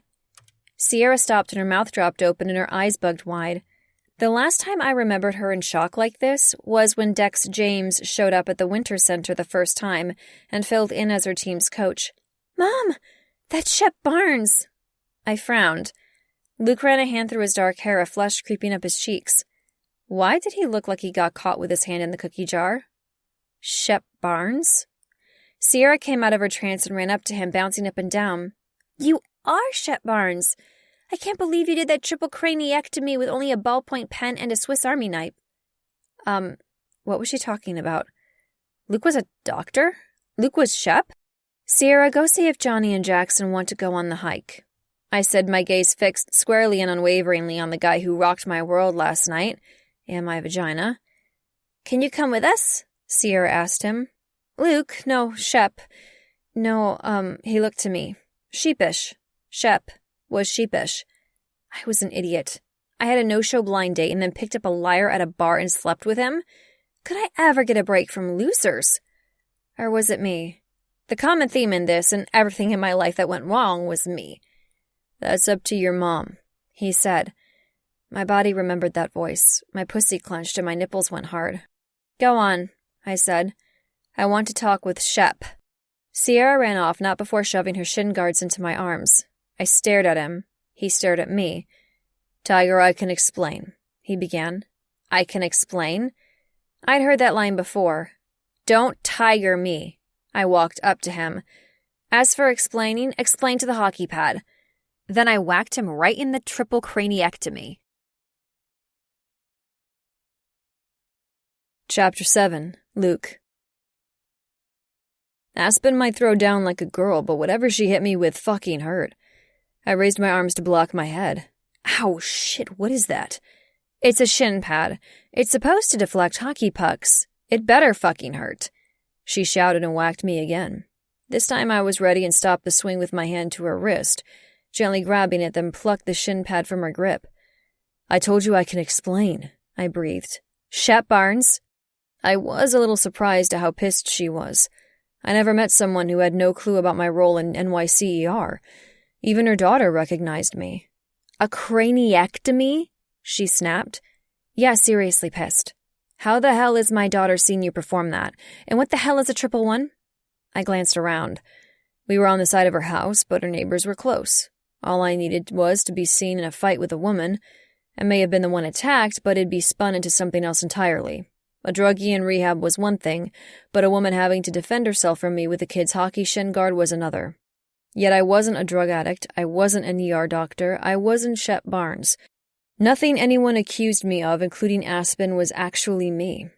Look, if you calm down, we can talk about this, I said, trying to tone things down a bit. I even had my hands out in a placating gesture. Her eyes narrowed, and it was possible steam came out of her ears. Okay, that was a dumb thing to say, because with a strong southpaw, she whacked me with the other shin pad. Calm down? Who the hell are you? Another bad move on my part for getting shin guards came in pairs. Fuck, that stung. I had to laugh, which was pretty fucking dumb, but the one woman who knew the truth, and only the truth, was beating the shit out of me. She was furious that I'd been honest. She stormed past me and to her door. The lock was a number pad, and she entered it and threw the door open. I followed because I had to make this right. My name is Luke, just as I told you last night. We stood in a small vestibule at the bottom of a flight of stairs. It appeared her place was on the second floor, as if the house had been split into two up and down. The small space had a mirror, a row of hooks below it, and a basket on the floor with shoes piled in it. The stairwell was wood with a navy carpet runner. I pulled the door closed behind me so we were alone. She spun around, glared. Right, she said with every bit of sarcasm possible squeezed into the one word. Her cheeks were flushed and her eyes were a little wild. So was she. There was something wrong with me because I was hot for her even though she was angry. It was a good look on her, this fierce tiger, but there was no way in hell I was going to tell her that. Shep Barnes is a character I play on TV, I explained. I'm an actor. Haven't you seen NYCER? Never heard of it. I don't have a TV, she replied. It was as if she said she didn't have electricity or running water.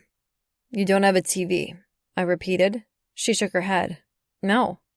Your daughter recognized me. I commented, meaning she had to have seen the show somehow. Later, I'd have to think about the fact that she had a daughter and one who was around 10.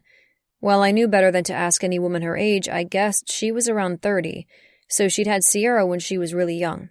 Where was the dad? If Aspen was at the bar for a blind date, then she was single. Obviously, she watches it at her friends' houses or with Granny Waddle, she explained.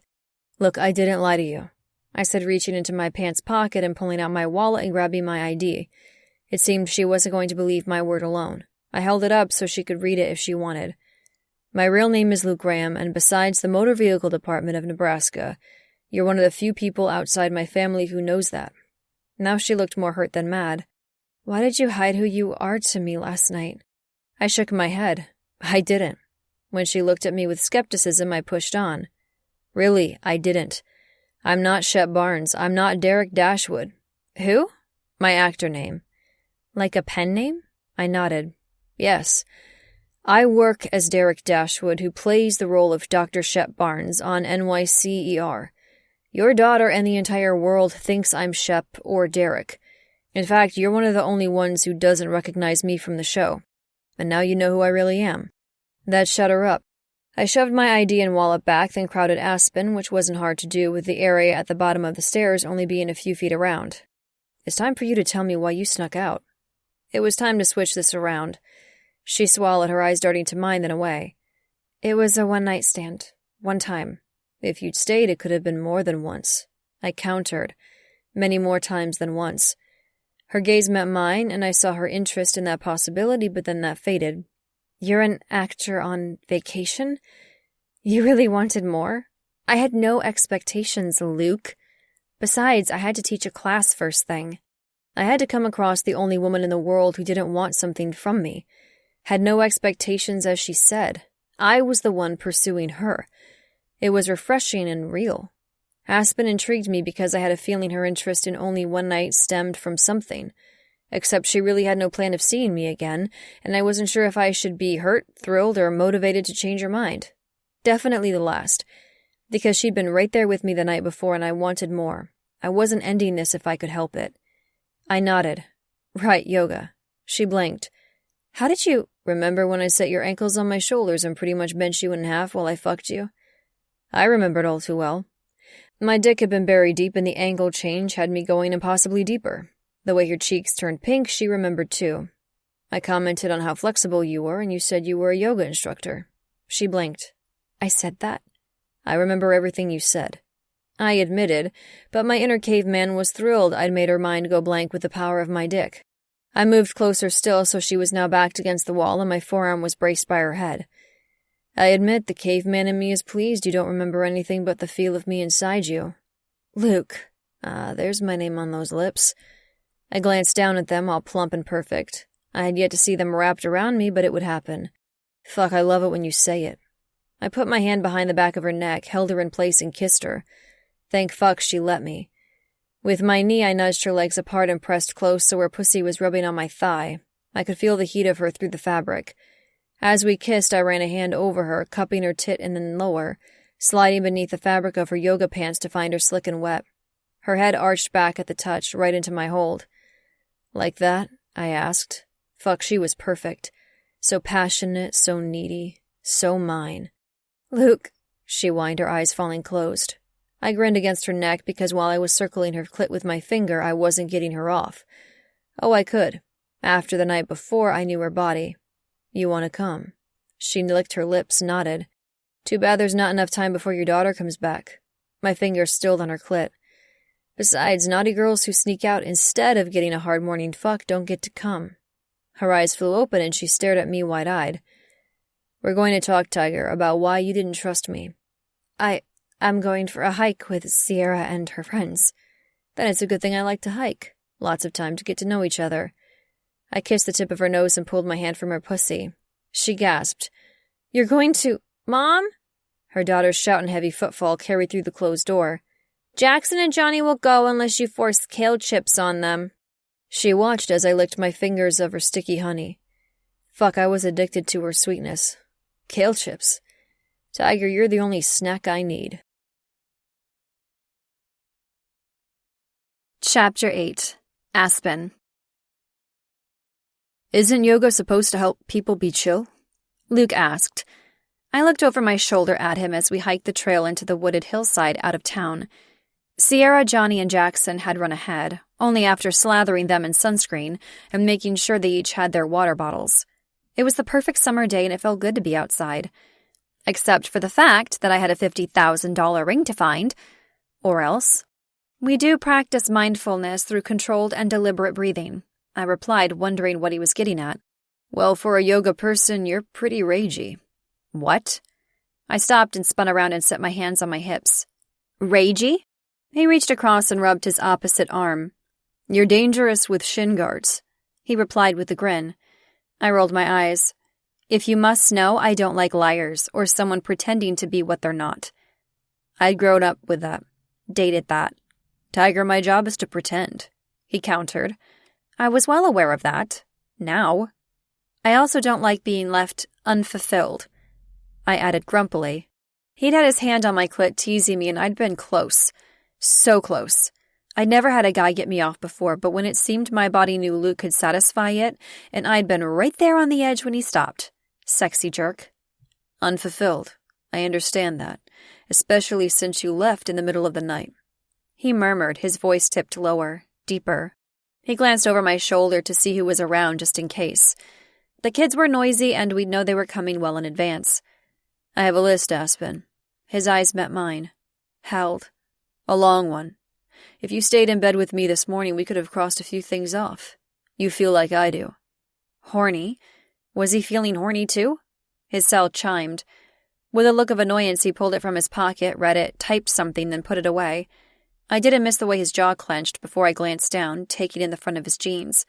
They were well worn and cupped him in all the right places. My pussy clenched, remembering how big and hard he was, and I tried really, really hard not to whimper. I wanted more. After Sierra returned from Johnny and Jackson's house and I had been orgasm teased, I did a quick search for Shep Barnes on my cell while she grilled him on his job. So much popped up. I skimmed about the hit show and Luke's role, proving what he said was true, but didn't delve deeper. There hadn't been time, but I also didn't want to learn about Luke from the internet. He looked good in scrubs and a white doctor's coat, but him in the flesh, and by flesh I meant completely naked, was so much better. "I wasn't expecting anything, Luke," I replied. "Not more than a night. I'm not looking for anything. It's not like this is real. Let's just hike, okay?" I turned and started off again, kicking a small pebble with my shoe. "I want more than a night," he said. I froze. "Luke," I almost begged because it was my pussy talking. "Got burned by a guy, did you?" he asked. I looked around, trying to recognize something as a way to put off his question. This was the trail I'd taken when I'd buried the ring. I didn't remember when I turned off the path and veered into the woods. Looking back, it might not have been the smartest move. Okay, the entire outing had been stupid because here I was 2 years later, with 3 kids and a famous actor looking for a bulldog rock that may not actually exist. But it was all proof that I had indeed been burned by a man. Instead of answering, I called to the kids. "Let's turn into the woods here." Sierra and the boys were way ahead, but they turned back, saw which way I pointed and changed directions, whooping and hollering and scaring away any nearby wildlife. Luke looked around, took in the dappled sunlight through the pines. "It's pretty up here." "Can't hike much with all the time you spend in the ER?" I asked, smirking. He tipped his chin and eyed me in a way that made goosebumps rise on my arms. "Remember what I said about being naughty?" Yes, I definitely did. My pussy ached because he'd left me close to coming back at the house, completely unfulfilled. Stepping close, he cupped the back of my neck. His hold was firm, commanding. I tilted my head into his possessive touch. He had on the same ball cap as the night before to hide his face from the bar and now to shield it from the sun, and sunglasses. I couldn't see his eyes with the reflective lenses but was still drawn in. He was insanely attractive and for a megastar down to earth. "You're mad you didn't recognize me." I glanced away. "I feel foolish." He shook his head and made me look at him again with a little squeeze to my nape. Then he kissed me. Soft, gentle at first. Then he tipped my head to the side as if putting me into exactly the right position for him to kiss me deeper. As quickly as this started, he pulled away. "Don't," he said, eyeing my lips and breathing hard. "I love that you didn't know. Moral of the story? Get a TV." He grinned and I shook my head but didn't move because I liked the feel of his touch. Too much. I hoped he'd kiss me again. Maybe put his fingers back in my panties. What were we talking about? Oh yeah. TV? No way. It's corrupting. It steals time. Studies show that kids... He shifted his thumb to cover my lips. "Did you miss where I said I love that you didn't recognize me?" He dropped his hand. "Except for the part where you hit me with the shin guards, Tiger. You have no idea how many people really think I'm a doctor, or interested in me because they want to sleep with a celebrity." I studied him, considered the situation he was in where random people recognized him and associated him with a character on TV. They didn't even know his real name. I could understand how he didn't want to be known solely through perception. Based on Sierra's reaction, I have a pretty good idea. I said, "Must be tough." "Speaking of Sierra, she gets plenty of TV time even though you don't have one." He wasn't wrong. Her friends all had TVs and whenever she visited, she saw plenty. I don't want one at home, but I can't tell her she can't watch it on other places. I'm not that unrealistic of a mom. Besides, Granny Waddle has one downstairs and they watch shows together. Just like eating meat. I don't make it, but she'll eat it if she wants at a friend's houses or restaurants.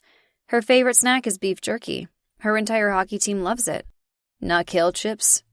He teased, obviously remembering what Sierra had shouted earlier. I couldn't help but smile. I think my days of getting her to eat them are long gone. Realizing the kids were getting ahead, I started walking again. Now that we were off trail, it was harder going, having to keep my eyes down so I didn't trip over a rock or a tree root, which of course I did right then. Instead of falling, Luke grabbed me, wrapping an arm around my waist. "Careful, Tiger." I took a breath, let it out, absorbed the feeling of his arm around me. of his hard body pressed into mine from behind. I nodded, thankful I didn't get hurt. He released me and I started walking again. I had no idea how a walk in the woods could be foreplay. We were quiet for a few minutes, and I got used to walking with wet panties as I stewed on Luke's not-so-secret secret. He was a famous TV star. To me, he was just the hot guy who fucked really, really well. At the bar last night, were you in the corner so people didn't recognize you? I wondered. Yeah, he replied, keeping pace behind me. I wanted a burger, a beer, and the ball game. You said you're on vacation. It was a ridiculous question since I knew he didn't live here and he had a room at the resort. Yeah, filming is done and I have time off. I needed to get out of LA. That's why I'm in Hunter Valley, a break. Except for me, I'm sure people recognize you. If people react like Sierra did, it's not much of a break. Yeah, but here in Montana, they're cool about it. Most of the time. The only way I could be left alone entirely would be off the grid, which doesn't sound fun at all. Or I could head over to my parents' place in Nebraska, but then I'd be up at dawn and herding cows. What about you? Me? I'm far from famous. My mother was, though. I avoided her spotlight because she didn't want me in it now that I wasn't perfect. I went from being a perfect ballerina to an unmarried single mother, which was bad for senatorial campaign slogans and photo ops, especially when my ballet career had been so promising. She didn't even acknowledge she had a granddaughter. I know how you feel when you come all over my dick, but not much else. You've got secrets, too. How come you snuck out? He asked, his dirty talk making me stumble over a stick. His hand cut my elbow to steady me. I told you I had to teach this morning. It was the truth, but it was evasive. That might have been the case, but you could have said goodbye. Would have made it easier to find you. I frowned. Why would you want to find me? He reached out, ran a finger over my cheek in a simple gesture that indicated a certain level of intimacy. I liked it. I'd have missed out on hiking with a pretty girl and 3 short, noisy chaperones. His slow smile pushed one from me. God, he didn't need deep breathing exercises to be calm and easygoing. After the lawyer's letter this morning, I was far from either. I went into last night looking for a one-night stand, I explained. Nothing more. I might have sounded like a slut, but a woman had needs as much as any guy. There was nothing wrong with having them fulfilled without any kind of commitment. You don't want a relationship. I stopped and he almost bumped into my back, having to set his hand on my shoulder. I spun around. A relationship? No. What did I know about relationships? My parents had an open, loveless marriage. Any mental health counselor would say I mistook attention and emotional manipulation as caring. I didn't need to pay anyone to tell me that. I had a history of losers, of shit guys who seemed to know I was screwed up, or that I was drawn to assholes all on my own. The fact that plenty of them, even recently, wanted access to my mom only made the whole dating thing worse. I should have learned eons ago, but for some reason it took Duncan for me to realize I was better off alone. Yeah, Mallory and others fixed me up, but none went beyond the first date. Jaded? Definitely. Besides, why did I need a man? Fine, besides legit orgasms. I'd made my own little family. I loved Sierra unconditionally and taught her that real love was that way, no strings attached. I want more, Aspen. My eyes widened. What, like boyfriend, girlfriend, engagement, marriage? You're on a vacation. You can't deny that last night was amazing. I stayed quiet because he was right.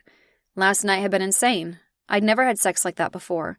Never been with a bossy guy who knew what he wanted, a dirty talker, a talented dick wielder, a guy who put me first. When I told him I'd never come from oral before, he'd made it his life goal to change that. He hadn't done anything else, not even taken off his pants until he gave me that orgasm. When it came to sex, Luke was the whole package. That list, Tiger? He asked. His gaze roved over my face, eyes, lips, eyes again. I want to finish it with you. That's why I tracked you down. How did you find me? He shrugged. Aspen, the yoga instructor, was all the clues I had. I did a search, found your yoga studio online. It's the only one in Hunter Valley, so it was pretty easy. I went there, but you were closed. Then how did you? Your studio website lists your full name on the bio page. Your photo, too. I did another search. Your address is public. If he did enough searching, he'd find out I was Senator Bergstrom's daughter, even though I'd legally changed my name. Based on the fact that he hadn't commented on it because everyone who made the connection did, he hadn't dug that deep. You should be a detective. He grinned, pulled off his sunglasses, and hung them from the collar of his t-shirt. I'll play an investigator in an upcoming movie if I get the part. My lips twitched. Funny. He stared at me. Wait, really? Him in a movie? I was really, really boring in comparison. He nodded. How about it, Tiger? You want more with me? Did I? Yeah, I nodded. I would be stupid to deny it, especially since I'd pretty much dripped on his fingers back at the house. You said I was naughty before. What happens if I'm good? I watched as he swallowed, hard. His gaze narrowed and dropped to my lips. If you're a good girl, then... The kids' voices got louder and cut off anything he was going to say. They ran toward us, hopping over logs and rocks. Later, Luke said with a playful tug on the end of my braid. Later. I agreed when the kids came skidding to a stop in front of us. They were flushed and happy like puppies gallivanting about. Johnny had a branch he must have found and was using it as a walking stick. They always had so much energy that hopefully this outing would burn some of it away. How big is this bulldog rock anyway? Sierra asked, her little face all sweaty. From the house I'd driven the 5 of us to the trailhead. It was weird to have Luke beside me, but I wasn't given too much time to consider it because the kids grilled him from the back seat the whole way. They asked questions about his work, all things I wanted to know, so I stayed quiet.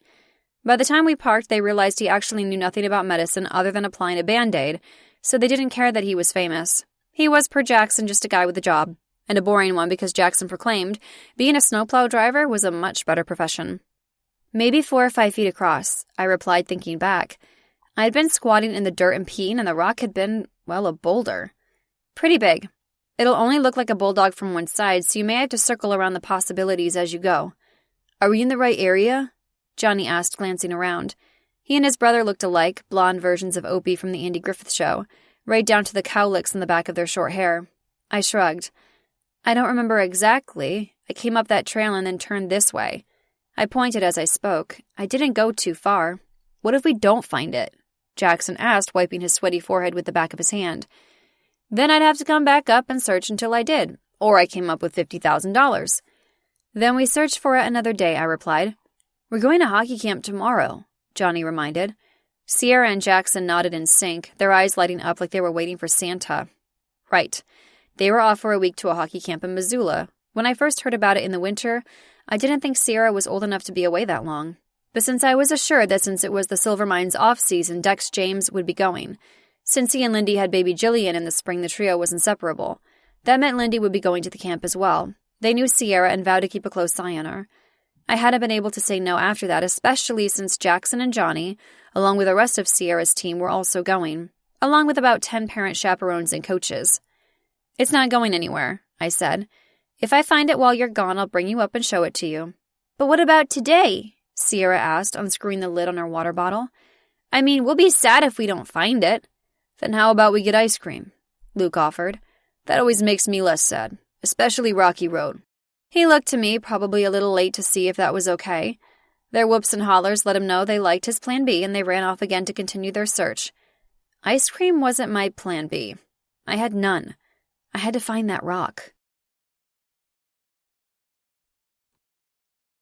Chapter 9. Aspen. I was in the corner of the studio at the speaker system, picking the music for my afternoon vinyasa class on my synced cell when Mallory tugged on my arm and stepped right up in my space. Psst. I turned my head. She was so close her blonde ponytail brushed my cheek. She wasn't looking at me but across the room. What? Shep Barnes is in your class, she whispered, still holding my bicep and now squeezing like she was testing my muscle tone. He's such a good actor. Who? Who? She hissed. Shep. Oh. My head whipped in that direction and there was Luke rolling out a yoga mat on the floor. He must have grabbed one from the selection in the supply corner. Holy hell, he was hot. It was downright cruel. He wore a sleeveless t-shirt and shorts with the snug black compression shorts beneath that peeked out from the bottom hem, highlighting his muscular thighs. They were exactly what guys should wear during yoga, keeping anyone from seeing glimpses of their junk when shorts crept up in various poses. It happened in the past, and it was startling. Luke must have felt the strength of our stares because he looked our way and winked. Mallory spun away and faced my speaker. He winked at me. I bit back my smile because she ran a hand over her hair, as if trying to look good for Luke when Theo, who really was a doctor and not one played on TV, sat on his mat not 15 feet away. Oh my God, she was being a total idiot over a celebrity. It wasn't because he was a star that had my heart beating out of my chest. I felt like I was a 15-year-old crushing over the attention of the star quarterback. It was my reaction that surprised me, although I should have had some reaction to the man that railed me in his bed the other night. After our unsuccessful hunt for the Bulldog Rock and Ring, we'd taken the kids to ice cream as promised.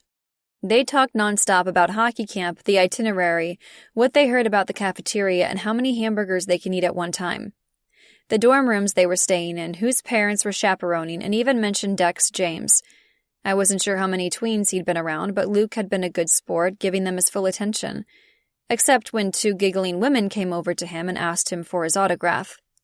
After returning home, he'd fist-bumped the kids and told them to have an awesome time at camp. Then he'd turned to me with that smoldering stare and wicked smile, and told me he'd see me later. No kiss because kids, but a wink, which was, I discovered with him, equally sexy, although not as fulfilling. When he said later, I figured sometime this week perhaps, but not the next afternoon and in my yoga class. This morning, Sierra and I had breakfast with Granny Waddle and then did the last bits of packing before I drove her to the winter sports complex for camp drop-off.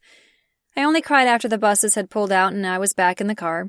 I'd been mopey since then and was glad for afternoon class to distract me. Wait, why would he wink at me? Mallory eyed me. Why did Shep Barnes, the sexiest bachelor alive, wink this way, and why is he taking your class? The sexiest bachelor alive? Yeah, there's a whole spread on him in that magazine. We turned our heads in sync back to Luke, who was now standing on his mat, barefoot and reaching down and touching his toes to stretch. It was very much like the pose he'd put me in the other night when he'd eaten me out from behind. Suddenly it was hot in here. Shit. Yoga pants did little to hide a wet pussy, so I had to really hope my thong was sturdy and my thoughts didn't veer back to what we'd done the other night. Aspen! Mallory hissed, pulling my thoughts back to her. He's not winking at me, is he? That's Luke, I said. She frowned. Who? Shep Barnes. Right, she said. So who's Luke? Shep Barnes, I repeated. Shep Barnes is Luke? Yes. I don't get it. Wait. No, holy shit. It was my turn to grab Mallory's arm and tug her back around a face away from the class, where she'd just shouted an obscenity. Not the right mood for my lavender-scented, zen-filled space. Cut it out, I whisper-hissed. That's the guy you slept with the other night? You said his name was Luke. You slept with Shep Barnes? I shook my head. I slept with Luke. Her eyes were wide and her mouth opened and closed like a fish. But I held up my hands. She was going to make a scene if I didn't shut her down. Look, I have to start class. Can we talk about this later? She nodded vigorously. Yes, we can absolutely talk about this later, in complete detail with diagrams. In fact, we're supposed to go downstairs for pizza anyway, right, since Sierra left for camp? I nodded and pouted. She patted my arm. Good. We're having wine? Lots of wine. And you'll tell me all about it. Lots of wine. I confirmed with an eye roll as she returned to her mat, not so surreptitiously eyeing Luke. She even gave him a weird finger wave. Total dork. There were about 15 people in the class, and while a few gave Luke not-so-subtle peeks, meaning they recognized him, they weren't behaving like a teenager in front of her favorite boy band like Mallory. I quickly finished adjusting the volume of the soothing music and headed to the front of the class. Mallory had returned to her mat. Sitting cross-legged, she leaned sideways and whispered to Theo beside her. He'd been coming to yoga with her once a week since they met back in the fall. His flexibility had gone from 0 to a little better than 0 in all these months, but he loved Mallory, and I figured he loved seeing her in tight yoga pants doing various poses that showed off her ass, so we kept at it. She was totally telling him about Luke. Okay, everyone. I began tempering my voice to the soft, soothing tone I used for class. Today we're going to begin on our backs. I settled onto my mat at the front, legs crossed, and my butt propped up on a folded blanket as everyone settled. Before Luke lay back, he gave me another wink. Oh my. Chapter 10. Luke. I'm supposed to invite you out. I finished rolling up my mat and turned around. The only other guy in the class stood beside me, lifting a water bottle to his mouth and squirting in a stream before swallowing. He was dark-haired and in his mid-30s. While he gave yoga his best efforts for the hour-long class, he sucked. Not that I checked him out, but he had to be one of the least flexible people I've seen, and he sweated like he ran a marathon instead of attempting an hour of vinyasa flow. Oh? I countered. He didn't sound thrilled to be offering this invitation. He thumbed over his shoulder. Mallory's dying to meet you. He scratched his sweaty head. In fact, I think I'm going to have to be careful going down the stairs because she may take me out just to get to you. There was some kind of a mention of a hall pass, but I have no clue what the fuck that means. I bit my lip because this guy was grumpy as hell, but when his gaze shifted to the woman, I assumed Mallory, and very clearly his woman, he looked heated and filled with blatant love. I think it's when a woman has the hots for a famous guy she assumes she'll never meet, but if she does, she's got permission from her man to cheat with him. His brown eyes were back on mine and narrowed. I could be the one thrown down the stairs. I held up my hands. I didn't invent it, women did obviously, and I have no interest in being anyone's hall pass. That meant some woman wanted to fuck Shep Barnes, not me. I didn't fuck in character. He sighed, then held out his hand. Theo James. I'm Shep Barnes, I know. I'm a trauma surgeon, a real one. I've learned a thing or two from you. Didn't even know what a triple craniectomy was until Mallory made me watch the first season of NYCER during a blizzard in February. A triple craniectomy and doing one with a ballpoint pen? Mad skills. His lips twitched and I assumed that was a smile. I shook my head. Glad I could help the medical community. Name's actually Luke, and yeah, the ballpoint pen technique took 20 takes to perfect. No med school needed. He grinned outright. Since you've been eyeing Aspen the way I eye my woman, I don't feel like I need to pull out my scalpel to finish you off. Have you met Daniel yet? I shook my head. He and his brothers run the local landscape company. They have a wood chipper. I swallowed because he was one serious, very possessive dude. Scalpel? Wood chipper. I believed that he'd finish me off in an unpleasant way if I even thought about Mallory, which I assumed was the blonde currently talking to Aspen. I couldn't help who had a celebrity crush. If his woman had the hots for a character I portrayed, that was his problem, not mine. Theo didn't know this happened to me all the time. I wasn't going to tell him that since it only made me sound like a jackass. Plus, if I did, it made Mallory look like one in a million, which she definitely wasn't. A guy being possessive I could understand. Even pissing a circle around his woman would be reasonable. But threatening me with a fucking wood chipper because I was famous, I didn't need that shit. Look, like I said, my name's Luke, not Shep. I began. I'm here for Aspen, and since she hasn't pushed me down the stairs, you've got to give me some credit for being a decent guy. Hell, at least not an asshole. If you can't separate me from my job, then I'll pass on the invite.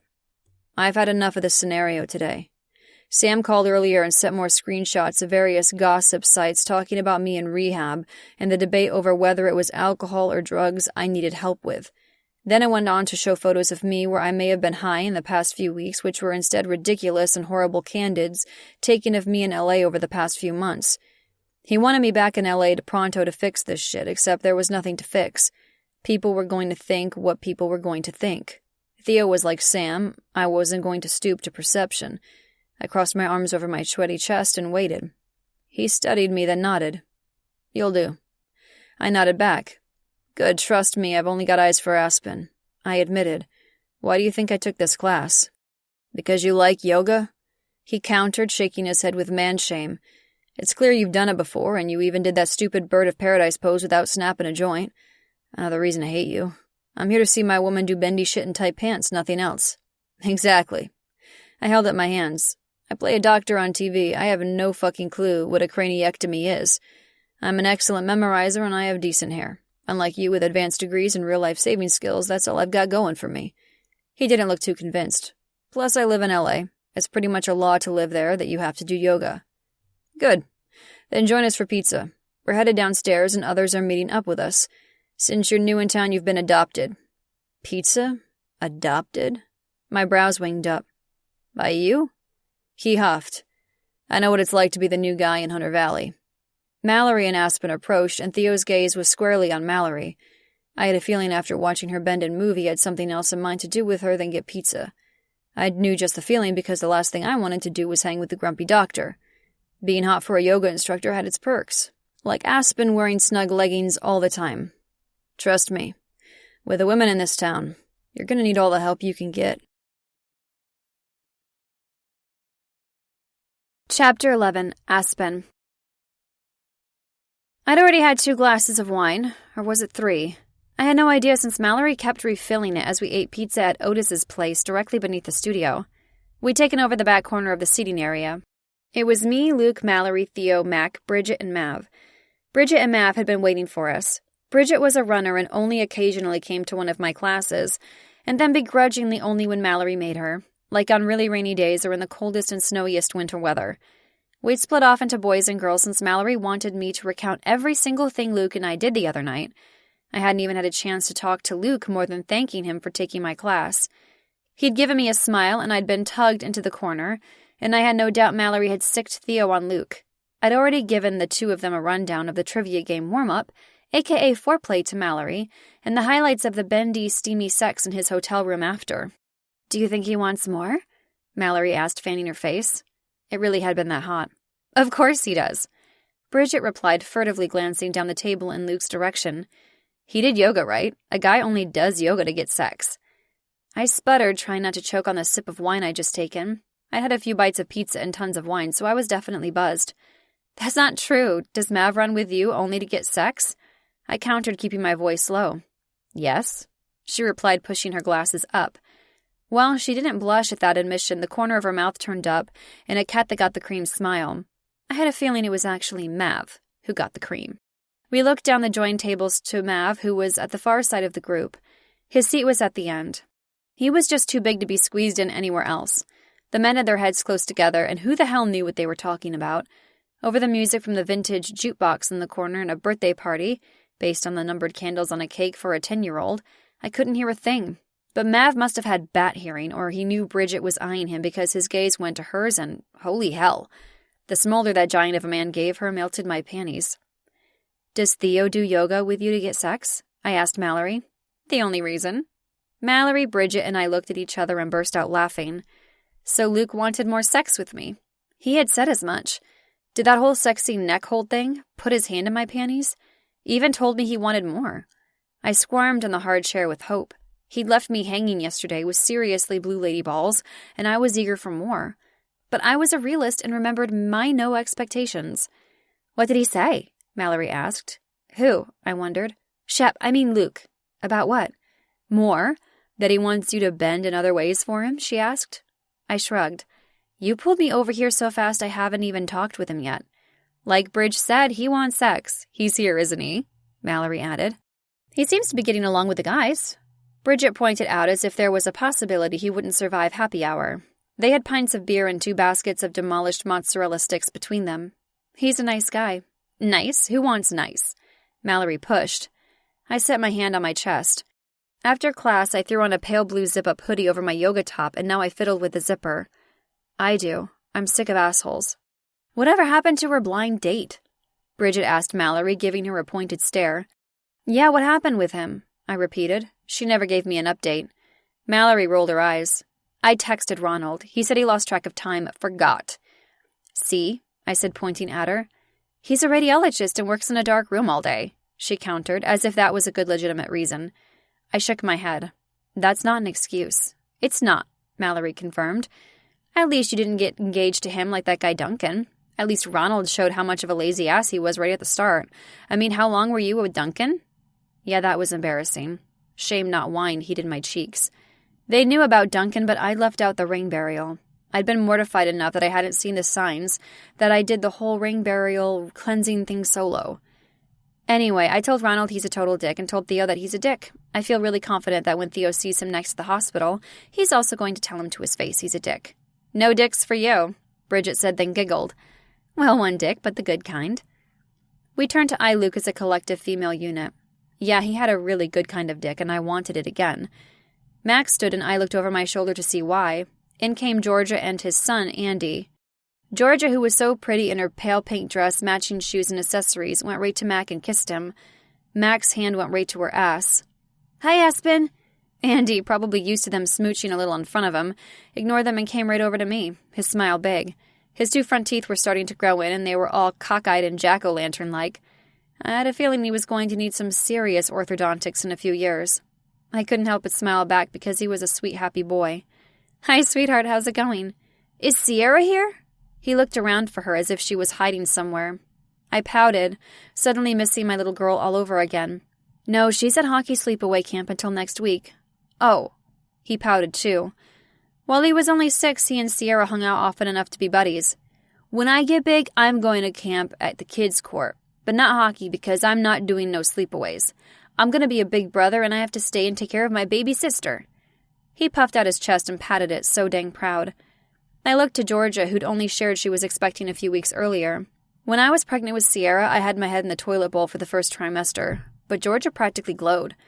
Or it could be the amazing foundation and moisturizer she used. "It could be a boy," Georgia said to Andy in a way that made me think they'd had this discussion before. Andy shook his head. "Nah, it's a girl. Boys look out for girls. Either way, Gigi's going to feed the baby with her nipples." My eyes widened at his pronouncement and I bit my lips so I didn't laugh. "Andy," Mac warned. "No nipple talk in public, remember?" "You just said it," he pointed out. I glanced at Georgia, who only shook her head. This wasn't the first time I assumed she'd heard that from his precocious mouth. "Hey, Andy." Otis's call had Andy whipping around. "Come help me make the pizzas Georgia wants to take home for dinner." He didn't even say goodbye before he dashed around the counter and Otis pointed him toward the sink to wash his hands. "Did you hear from the producer?" Mav asked Georgia. She nodded. Mav was her new boss. "Yes, the live show is next week," she told him. "The Hanson Ranch is the perfect backdrop for the stage. The crew will start tomorrow setting it up." "If I find out you're standing and not delegating, I'll sick your cousin on you," Mav warned. Georgia came to Hunter Valley in the spring to organize the fire department calendar fundraiser. Because of the success, she'd been hired on full-time with James Corp, Mav's billion-dollar company, to be the local public relations director. Since then, she and Mac, not Mav, the fire chief, fell in love and they were having a baby. Mac, who was a very protective guy, only nodded agreement. "Right, sit, now." He pushed Georgia gently into his empty seat and snagged an unused one from a different table for himself. Then he pushed a full glass of ice water in front of her. "What's this you're working on?" I wondered. She took a sip of the water and smiled. "Cowboy Goes a-Courtin'. It's a new TV show where—" "I've seen it!" Mallory interrupted, hands waving as if she was trying to flag down a taxi. "The first season was so much fun." "I don't have a TV," I reminded. "So you're going to tell me what it's about." "It's like the 70s version of that dating game show. There's a bachelorette and 3 bachelors, but you can't see them. The guy in the show are cowboys who want to go a-courtin'," Mallory finished for her. Georgia nodded. "Exactly. She asks the guys questions and picks one." "That's it?" I wondered. It didn't sound that exciting to me. Georgia looked at me with a twinkle in her eye. She glanced around. "The questions are pretty naughty, or as naughty as they can go for TV." She was making sure Andy wasn't around. "Like sexy naughty," Mallory clarified, "but cowboy style." I laughed. I figured. "I've seen it. It's usually filmed on the same lot as my show." Luke called from the far end of the table. Georgia looked his way and her eyes widened. "You're Derek Dashwood." He nodded, then leaned forward to extend his hand to her. "Yeah, but I'm Luke, actually." "Nice to meet you," Georgia said, clearly not as starstruck as Mallory had been. "You're organizing the whole thing?" Luke asked, clearly curious. Georgia shook her head, but Mav spoke up from beside Luke, arms crossed over his chest. "It's James Corp's mission to help grow Hunter Valley's visibility and economy. Having an episode of the show happen here brings both eyes and money to the town, so we coordinated with the PR team to host a live, one-time special. All I've done is to help find a venue for it and maintain community relations," Georgia said. "While sitting down," Mav added, and Mac nodded his agreement. "Sitting down." She agreed, although Mav looked skeptical. "Ask the producer. She's got an intern who literally walks around with a chair for me." "I don't get someone carrying a chair around for me," Luke said, sounding disappointed. "You must be very special." He winked and offered her a smile, which I was recognizing as a patented Luke move. Or was it a Shep Barnes move? I hadn't seen the show to know. Mac grunted, seemingly satisfied Georgia wasn't overdoing it. She was barely pregnant, not even out of the first trimester. I had to wonder what he and the other men were going to be like when she was about to pop. Mac asked Theo if he was still attending the Saturday fire training this week, so Georgia turned toward us. She tucked her hair behind her ear and leaned in. "Someone needs to explain why we're sitting with Dr. Dark and Dangerous." "Aspen slept with him," Mallory whisper shared. Georgia's eyes widened and I took a gulp of wine. Oh, and my nipples hardened. "If I could drink that, I would." Georgia pointed at my half-full glass. "Have another sip for me." I did. "I thought he was in a relationship with Lacey Anderson." "Who?" I wondered. "Luke was in a—" "Gossip. I mean, he's clearly not in rehab," Mallory told Georgia. "Rehab?" I whipped my head around and stared at Luke. "Aspen," Georgia said with a nudge to my side. I turned back to her. "Huh?" "Tell me all about it," she said. "Who's Lacey and what's this with rehab? Maybe I need to get a TV."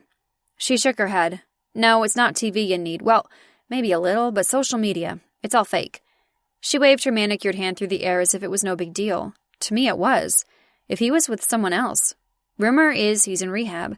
We know the truth since he's sitting right here. He's not in rehab, she stated. Right, Mallory said with a snicker. He's in Aspen. She laughed at her own joke, and Bridget had to cover her mouth so she didn't spit out her wine. I rolled my eyes. Then who's Lacey? Supposedly his girlfriend, but she's the one saying he's in rehab, so since he's here with you, it's all clearly made up. I glanced down the table at Luke, whose gaze had been on me. He winked. If that don't butter your biscuit, Georgia breathed. As the Southern gals say, spill the tea. I sighed. It was better than anything you're imagining right now, I said. She had organisms from Chet Barnes, Mallory began. Derek Dashwood. Georgia corrected to his actor name. Luke Graham, I said, making sure she knew his real name. Luke, Georgia repeated. I bet they were good ones.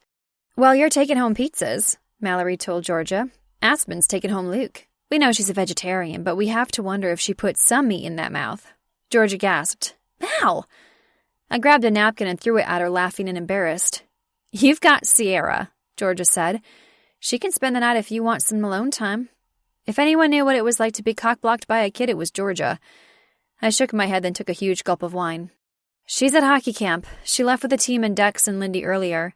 You've got a week off kid duty, so you have to go for it, Bridget reminded. For womankind.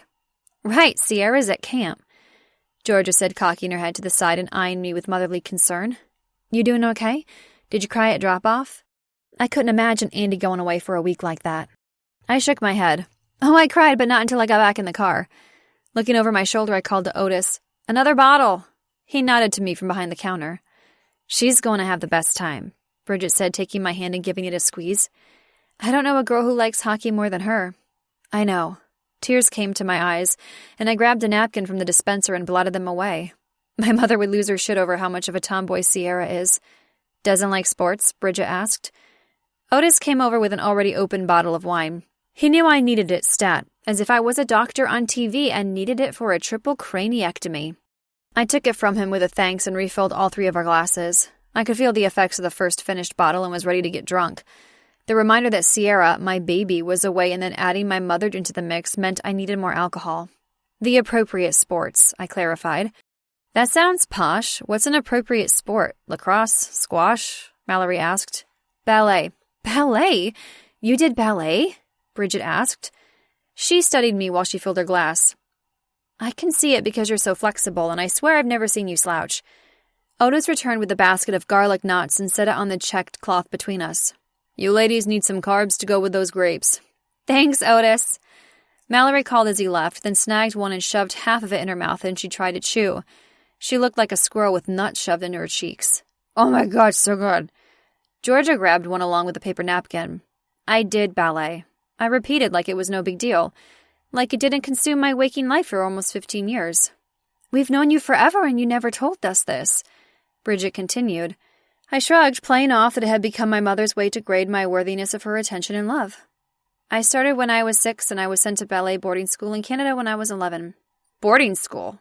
Mal asked after she swallowed hard. I didn't even know there was such a thing for dance. I nodded. Yeah, ballet all the time. My parents had high expectations. If my mother heard I was struggling with a skill or didn't get the lead role in one of the performances, I didn't come home for the summer. I stayed and practiced because she wouldn't be seen with me unless I was the best. Bergstroms are the best. What a family motto. Oh, and campaign slogan. I know what that's like, Georgia said. Pageants require perfection. I didn't have it. Wow, you must be really good. Mallory commented to me, not Georgia and her beauty pageant talents. I can do the sprinkler or whatever that weird dance is called. Bridget covered her mouth with her hand and shook her head. No, you totally can't. You have 0 rhythm. Mallory giggled. It's true, I actually can't dance. Is it possible to be tempo blind? Like colorblind but for any kind of musical beat? I shrugged. I can probably pull off the sprinkler, but I doubt you'd do it on toe shoes. I was a soloist in Spain after I graduated. A little girl's dream of being a ballerina, awesome. Bridget smiled, imagining. I can see you in a tutu. I wanted to be a ballerina when I was 6, and my mother wanted me to be one after that.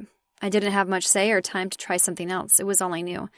But one night I got pregnant by a hot and swarthy 20-year-old Swiss guy in the program. That ended it all. I moved here and switched to yoga because it paid the bills. Bills. Shit, I forgot about Duncan in the ring. Ugh, I needed to be out hunting for that stupid bulldog rock, or I wasn't going to be able to pay any of my bills. We have to see you dance. Now that we know, we gotta see you in action, Mallory prompted. Bridget and Georgia nodded in agreement. I only do it on my own now. Usually in the early morning before my first class. I walked away from it all for Sierra. Bridget and Mallory sat side by side and had matching mopes. But you got a sweet, rough and tumble girl out of it. She's better than ballet. I wholeheartedly agreed. You're right, I don't regret Sierra one bit, but I don't like to talk about my past, even with you all. Duncan is a prime example of my shitty judgment, so I like to leave it there. My cell chimed with a text, and I pulled it from my sweatshirt pocket.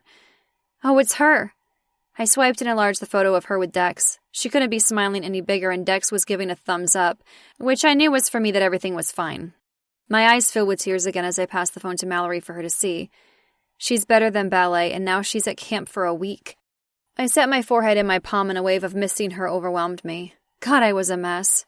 Don't cry, Bridget said, patting my hand. You need more wine. Wine makes everything better. And sex, Mallory added. Sex makes everything even better than wine. Since I can't have wine for, well, ever, I agree with Mallory, Georgia commented. Sex makes everything better. I lifted my head, looked down the table to Luke. Mallory was definitely right. What I needed was a wine and Luke combo. Chapter 12. Luke. Aspen was drunk. A cute drunk, but still far from sober. And she was handsy. Really fucking handsy because she kept putting her hand on my dick while I was driving, her wants made very clear. It was a good thing I knew how to get to her house. Otherwise, I'd have driven into a fire hydrant. Then I'd have to explain to Mac and his fire truck full of colleagues why I couldn't focus. Yeah, that kind of handsy. I deflected her as much as possible with a few, "Easy, Tiger." The girls said sex makes everything better, she said. Did they? I agree, but not in the car, and not while you're drunk. Thankfully, she'd settled like a good girl in the passenger seat until we got back to her house. I'd been half-hard ever since I walked into her class earlier and saw her in those snug-as-fuck purple leggings and matching snug top. As I went from sun salutations to downward dog during the class, I'd thought about all the ways I was going to take her. From behind, up against a wall, hell over any horizontal surface. The ideas even continued at the pizza place, although the guys had distracted me well enough. For the first 5 minutes, they'd asked me about my work. I was used to being asked everything from whether I wore makeup on set to whether I really was naked on the sex scenes to if I really did operations. It seemed they didn't give a shit about any of that, thank fuck. It had been the most non-probing interrogation I'd ever had, and after a prostate exam, that was saying something. It went like this. Theo to Mav and Mac. Luke plays a doctor on TV. Mav. I've seen the show, which means I'd trust you if I was hit by a manhole cover. That ridiculousness happened in one episode, and I'd save the patient's life. Theo. I'm a real doctor. I could take a manhole cover out of your torso, but you'd still be dead. Mav to Theo. Your hair wouldn't look as good as his while doing it, and you have the bedside manner of a constipated whale. This was when I found out they were brothers. Mac. How's it feel to be famous? Me. Annoying. Theo. Then why you were in Hunter Valley? Me. You don't know from social media. They looked at each other, then back at me. Mav. Do we look like guys who use social media? Me, after studying the three of them. No, you definitely do not. Then the answer is vacation. I'm here for vacation. I wasn't telling them about Lacey and the fact that I was supposedly in rehab. They didn't seem to care what I did, but guys didn't probe. Theo was a trauma surgeon turned small-town doctor. Mac was the town fire chief, and Mav was the CEO of a billion-dollar company. I got paid to pretend to be something I wasn't while my hair looked good. In comparison, I was dull as fuck. All they wanted was to kick back with a beer and eye their women. I couldn't blame them because it was impossible not to watch Aspen. Not that she was mine, yet. I wanted her fiercely. From the ice cream outing the day before, I knew Sierra and the neighbor boys were off to camp today. So I held off, barely, until Sierra was gone to see Aspen again. The way she led her class with calm confidence was impressive. It had been hard to keep moving instead of staring at her demonstrating the various poses, giving beginner and advanced options for each. She made them all look effortless, which I knew from years of yoga that they were hard as fuck. The way she bent and flexed reminded me how flexible she'd been in bed and gave me ideas on how I wanted to fuck her next. I'd never once done yoga with a hard-on, and I sure as hell tried not to have that problem, but Aspen made it really fucking difficult. Like sitting on the far side of the table and not being able to talk with her. Instead, I'd been just one of the guys and watched how she smiled genuinely with her friends over too many glasses of wine. How she laughed and cried with them, probably talking about Sierra. The girl had been a fucking spitfire the day before on the hike. Funny, bright, active, and eager to go away to hockey camp. I abandoned my car on Main Street and drove Aspens to her place, parking it where she told me in her driveway. She climbed out and I followed her to her door. I let her attempt to key in her door code, but asked her what it was and did it for her. Then she grabbed the front of my shirt, spun me around with a surprising amount of strength for a woman her size, and pressed me into the wall. The same wall I had her against the day before. Her mouth was on mine, her hands roaming over me. My dick was all into this, but nope, not happening. Taking her wrists, I raised both of them over her head. She purred. Yeah, actually purred like a fucking tiger and grinned. I like it when you take control. Fuck. I groaned and pressed my hard dick into her soft belly, then stepped back. Tonight, me taking control means we're getting you some water and aspirin and tucking you in bed. What?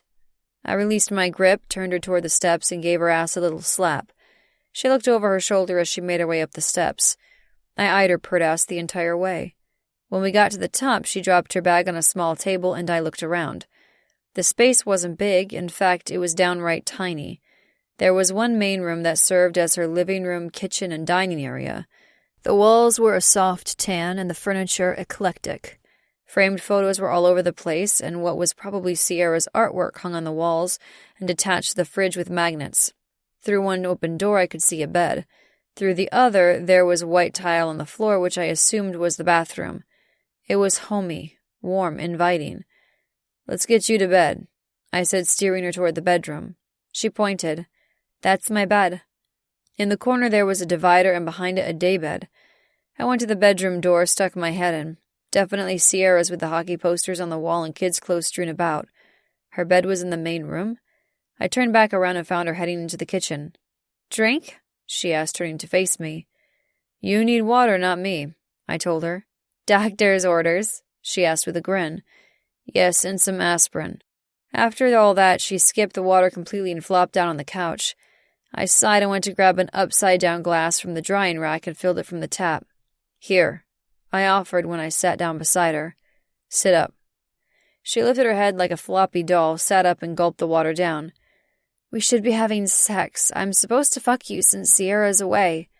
My dick liked everything she was saying. Too much. But it wasn't hard to turn her down. I wanted Aspen. Fuck did I want her, but not like this. That sounds good, Tiger, and we can definitely do that when you haven't had 5 glasses of wine. 6. It's only because I miss Sierra. She sat up again and climbed into my lap. Okay, this was nice. Warm, soft, pliant Aspen. But the scent of wine clung to her, and I had a feeling she was going to pass out at any time. What's up with you and Sierra's dad? I asked, setting my hands on her hips and not moving them. It was a probing question, but I was curious, and now was probably the best time to ask probing questions. She tucked her hair back. A youthful fling in a Spanish bar bathroom with a guy named Hans. Never saw him again. Sierra really loves hockey, I commented. She laughed. Yeah, she wouldn't wear pink even if it was hockey gear signed by Dex James himself. Sierra did seem like a tomboy. No pink, no sparkles or unicorns or rainbows. From the peek I saw in her bedroom, she liked blue and Dex. Wait, are Theo and Mav his brothers? She nodded. He's married to Bridget's sister. Wait, Mav was with Bridget? Check. Bridget was best friends with Mallory, who was with Theo. Check. Bridget's sister was married to Mav's and Theo's brother. Crazy. Did Sierra get into hockey because of Dex? I wondered. No, from Jackson and Johnny, she said. Turning, she flopped sideways, so she sprawled across the couch, lifting her legs and extending them out so her calves rested on my thighs. Their parents flood their backyard and make it into a skating rink every winter. First time she saw that, she was hooked. They flood their backyard? That's pretty awesome. I'd love that as a kid. Awesome means it's bitterly cold here. It's beautiful now, I reminded. Hunter Valley's amazing. That hike we did yesterday was great. She huffed and ran her hands over her head as if she was frustrated. God, I've got to go again tomorrow. Where? Bulldog Rock. It's real? She shrugged her slim shoulders. I think so. I was drunk. Do you get drunk a lot? Based on what I knew about her, she led a healthy lifestyle, and drinking too much wine wasn't a common occurrence. She tipped her chin down and eyed me. Those blue eyes were hazy when they met mine. When a man dumps you, you drink. When your daughter abandons you for her love of shin pads and skates, you drink. What does a Bulldog Rock have to do with being dumped? She shook her head and covered her eyes as if she was hiding. I buried a ring. I blinked, frowned. She didn't move. This was a crazy conversation. I leaned toward her and pulled her hands from her face. This was actually a little amusing. You buried a ring. She made a sound that I took as a yes. When? 2 years ago. Tiger, you buried a ring by a Bulldog Rock that long ago, and now you have to find it? With a surprising swiftness, she flung her arms away, and I had to sit back to avoid being smacked across the face. Yes, I have to find it, or I have to give Duncan the value of his ring. Who's Duncan? An ex-fiancé who wanted my mother more than me. Now I really frowned. That was gross and creepy. No wonder she got drunk.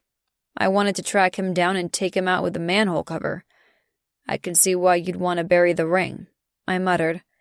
I don't want to talk about Duncan or my mother. In fact, I don't want to talk at all. I want to...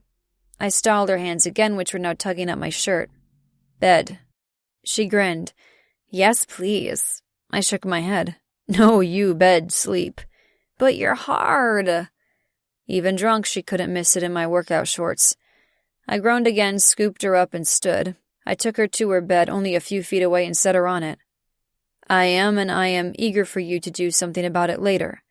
She popped up onto her knees and unzipped her sweatshirt and flung it off. I set my hands on my hips as she moved to her shirt. Aspen, I groaned. Fuck. I was going to hell, but I had to watch her tug that stretchy snug top off and fling it to the ground. Shit, she was bare from the waist up. My dick pulsed and I put my hand over it. Squeezed hard. Fuck. Okay, bed, I snapped. She curled her finger, beckoning me. She was so fucking pretty with those pert tits and tight nipples, so horny, so drunk.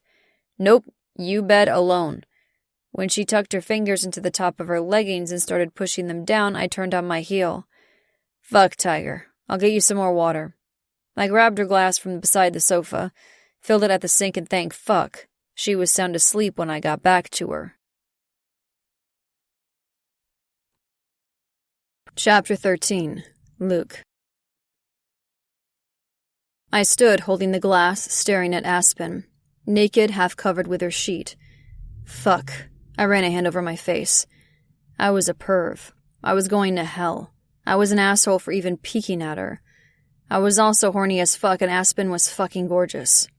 I set the glass down on her little bedside table, beside her alarm clock, hair ties, and photo of Sierra as a toddler.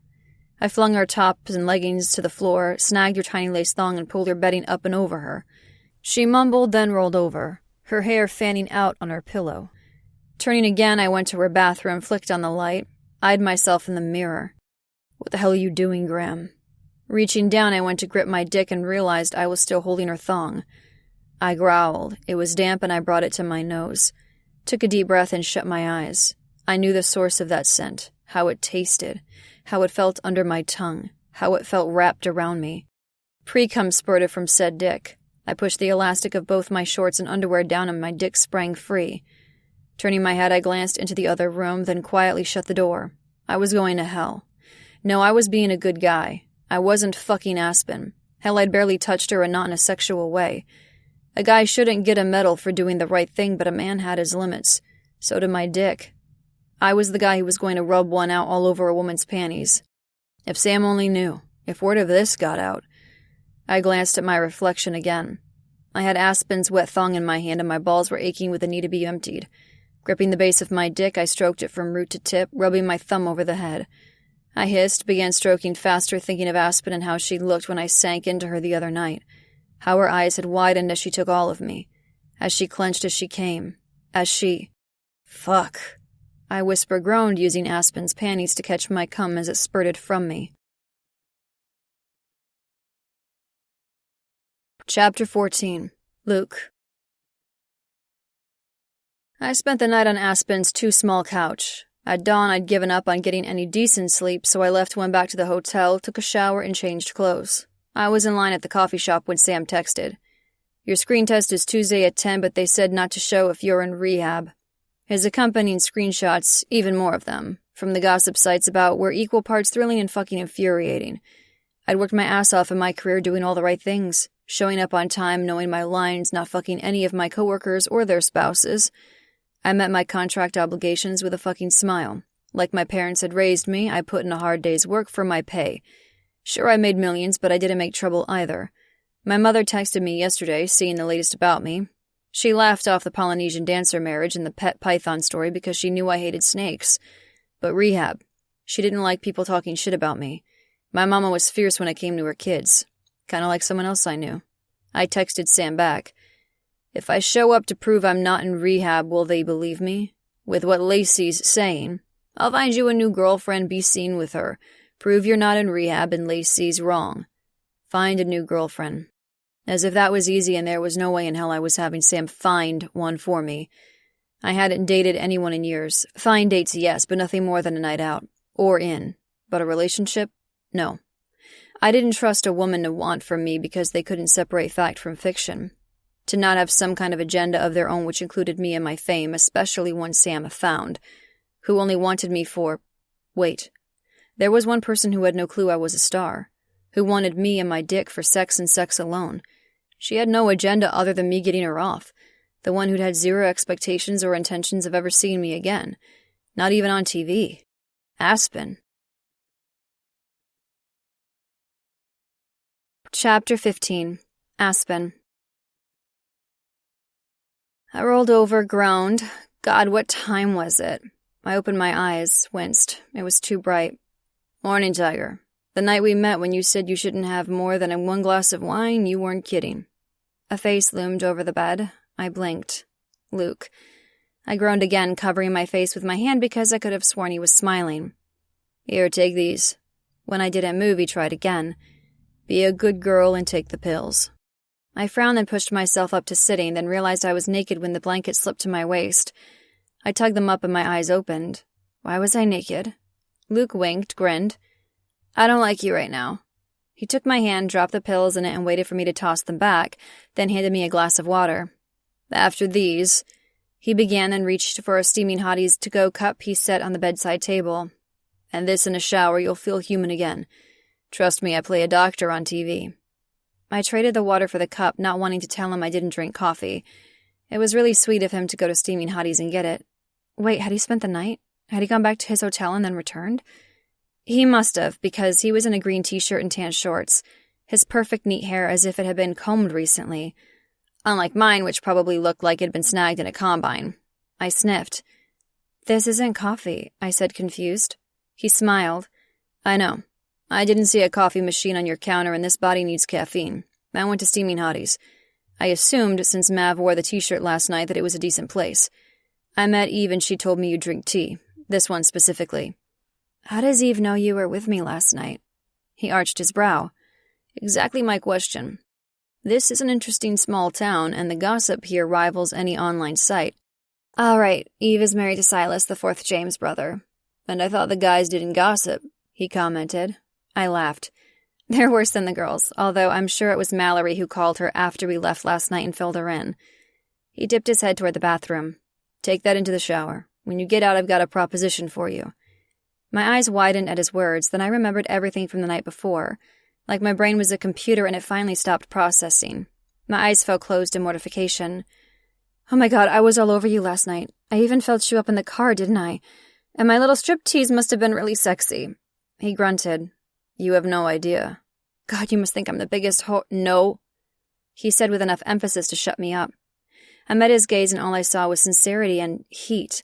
He wasn't unaffected. I don't. Not at all. Now that you're sober, Tiger, you can put your hand on my dick anytime you want. Like after you shower, but I've got a different kind of proposition. Kill me now. Why, Luke? Why? He cocked his head. Why what? I'm a mess, obviously. Why are you even here with me? Because I want you to be my girlfriend. Chapter 16. Aspen. I blinked at him. What? I need a girlfriend. I heard that, I said. Are you asking me to date exclusively or something? He shook his head. No, well, yes. I need you to be a girlfriend for me. He reached into his pocket, pulled out his cell and swiped at it. Here. I took it and stared at the website header. Can Derek Dashwood rehab his image? Beneath it in bold it said, actor checked himself into rehab for mental health crisis. Obviously it was an online tabloid. I glanced at Luke, then back at the article, which next showed a photo of Luke in a tuxedo standing beside a dark-haired woman. She had sleek black hair and more curves than a dangerous mountain road.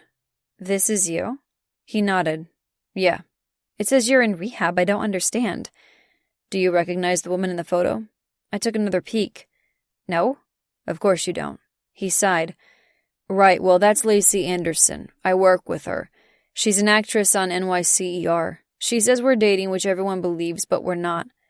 The girls mentioned her last night. Since I came here, instead of being in LA right now, she told the tabloids I'm in rehab. What? Why? Because she doesn't want to be rejected and this is juicy gossip and it keeps her in the headlines. By lying? I'm sure the words supposedly and purported and sources say are in the article. That means they don't have to be the least bit accurate because it's not fact. I licked my dry lips and suddenly felt really nauseated and not from the wine. I don't understand. Are you dating her? He shook his head. No. He said very clearly. On the show, we've slept together. The characters, Shep and Amy. The scene when edited is racy looking, but really there are like 30 people hovering around the set, while I'm in bed in shorts and Lacey's wrapped in a sheet. She's got a strapless bikini thing on beneath. Sure, we kiss and roll around, but it's fake. Really fake. Like her bibs? I asked. That made him smile. Exactly. The tabloids played up that maybe we were dating in real life because our characters in the show are, but it's not true. I don't even like her. She's difficult on set, catty, annoying. Then why are you photographed together? He pointed to a cell in my hand. That was taken at an awards dinner last month. What you don't see is the other members of the cast standing with us. It was cropped. If you go to a different site that covered the event, you'll probably find the full photo. I've never been out with her one-on-one or even worse as a couple. I ran a hand over my hair, pushed it out of my face. Can't you just post a photo of yourself from Hunter Valley and say you're not in rehab? He shrugged. Yes, I could, but that doesn't solve her saying we're dating. Who knows what Lacey will counter with. I need a girlfriend to replace Lacey. Not that she ever was my girlfriend. Ugh. He actually shuddered. I need to share that I'm with someone new, someone special, to knock Lacey out of all of this. The tabloids will have to let go of the rehab concept, and I only showed you one article out of many, and Lacey will have to find her 15 minutes of fame with someone else. Why now? You said you didn't like all that insanity. I don't, but I told you about the movie part. They want me as the lead. I have a screen test next week. This is a big deal for me, and I can hopefully break out of the Shep Barnes persona. If the way Mallory behaved at yoga was any indication to how people acted around him, then I could see why he wanted to work on other projects. You don't want to be Dr. Dark and Dangerous any longer? He grinned. Been reading up on me? I shook my head. Georgia called you that last night. The producer of the movie isn't interested in an actor in rehab. He had an issue with his last male lead and won't go through that again. You mean they won't hire you because of what the tabloids are saying? I'm not speaking up or clapping back on social media. In fact, I'm pretty much hiding here in Hunter Valley. Usually I don't care or pay it much attention, but my agent has been all over me about this one. I want this role. I've earned the chance, and if I have to deal with the tabloids to get it, I will. It's not fair, but I'll do it. By having me as a girlfriend. Right, I need someone now, right away. To share with the world, I've been quiet because I've fallen for someone. That is the real deal and not a fake LA thing. By doing that, it'll make it obvious I'm not in rehab, but having fun on my vacation with a beautiful woman. And that Lacey and I are definitely not an item. I shook my head. This was supposed to be casual, Luke. I don't do relationships. I told you I have no expectations from you, and I don't want you to have any from me. Why? We're good together. He grinned a little wickedly. You're a movie star. I'm a small-town single mother yoga instructor. I like all that about you, he admitted. The fool was endearing. I'm a realist. This isn't going to work. He sighed. Fine, then be my fake girlfriend. What? Why on earth would Luke need fake anything? Just find yourself a real girlfriend. One, I'm not going to find some other woman. When you're naked right now, I'm not an asshole. How long is this supposed to last? The screen test's next week.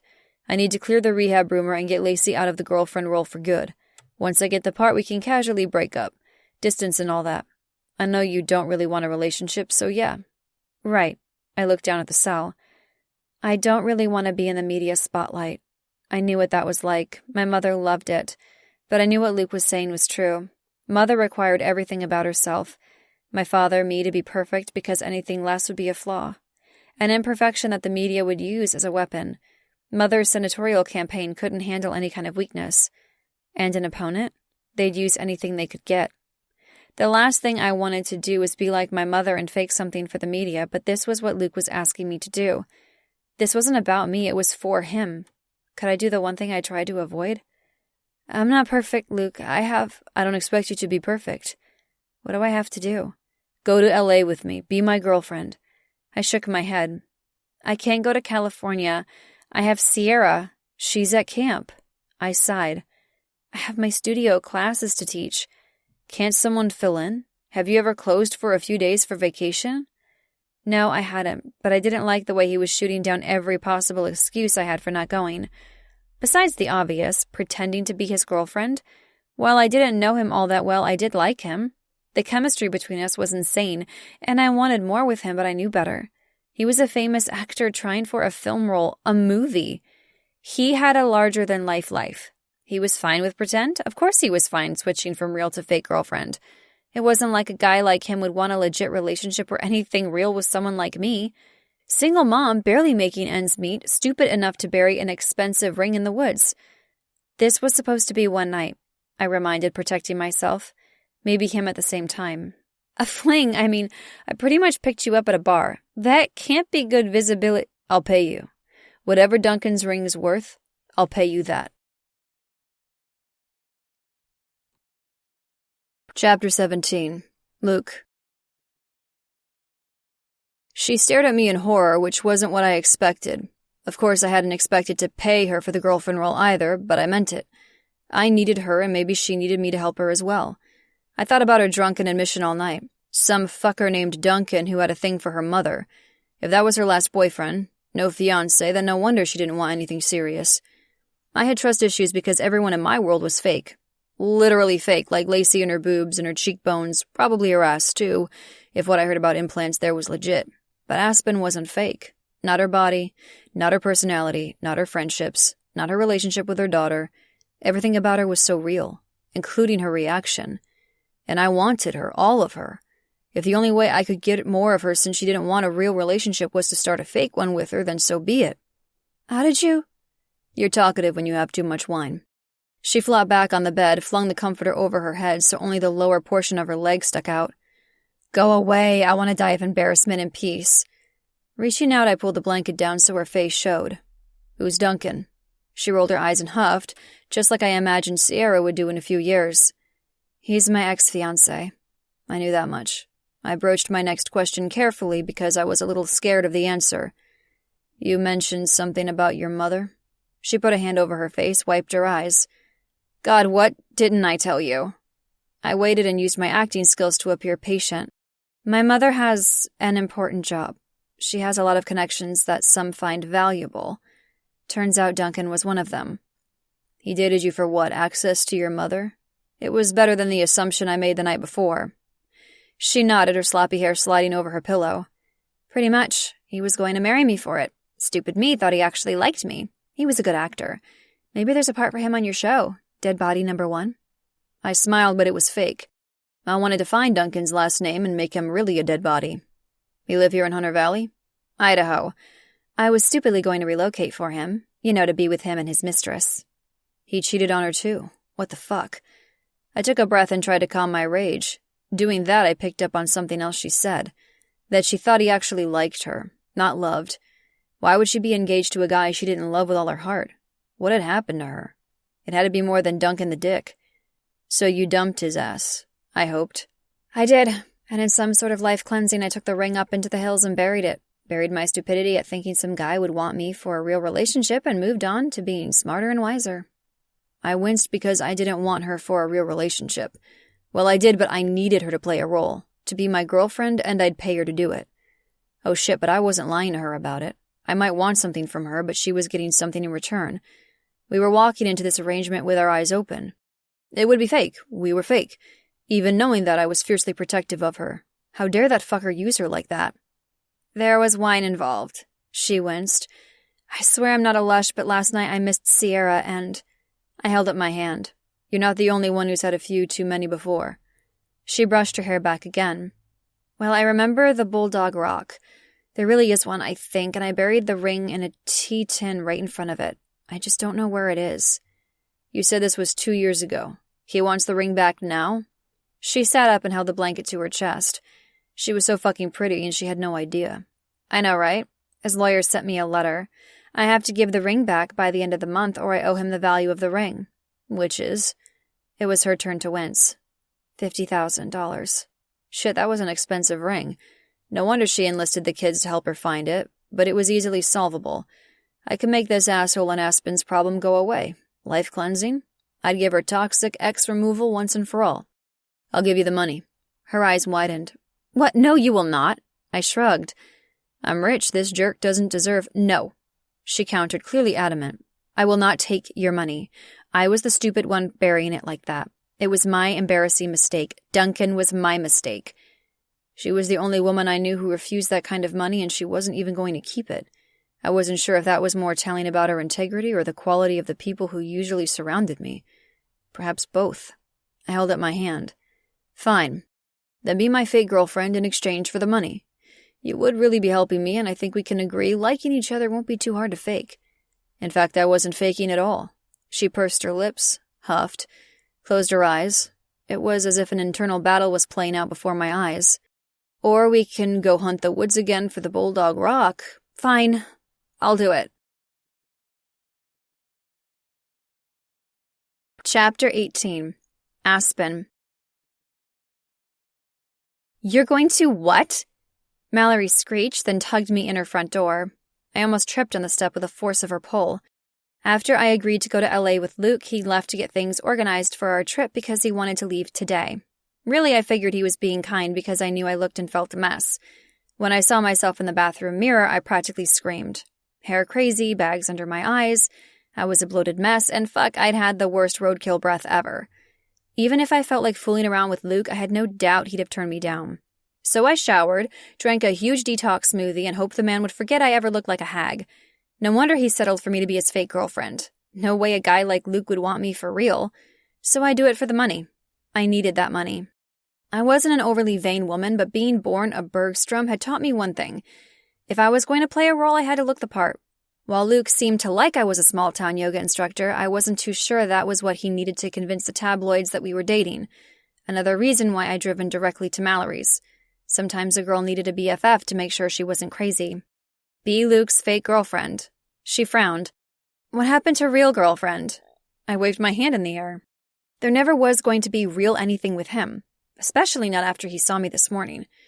We had sex and maybe we'll have it again this week, but that's it. He's going to get this movie role and go back to his life in LA while I do school drop-off, hockey drop-off, groceries, science fair projects, and yoga classes here in Hunter Valley.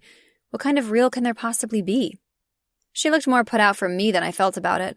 Sure, maybe there was a hint of longing for a guy like Luke to want me as the real deal, but I needed to play it safe. I'd been burned before, which was why I was doing this in the first place, and I didn't want it again.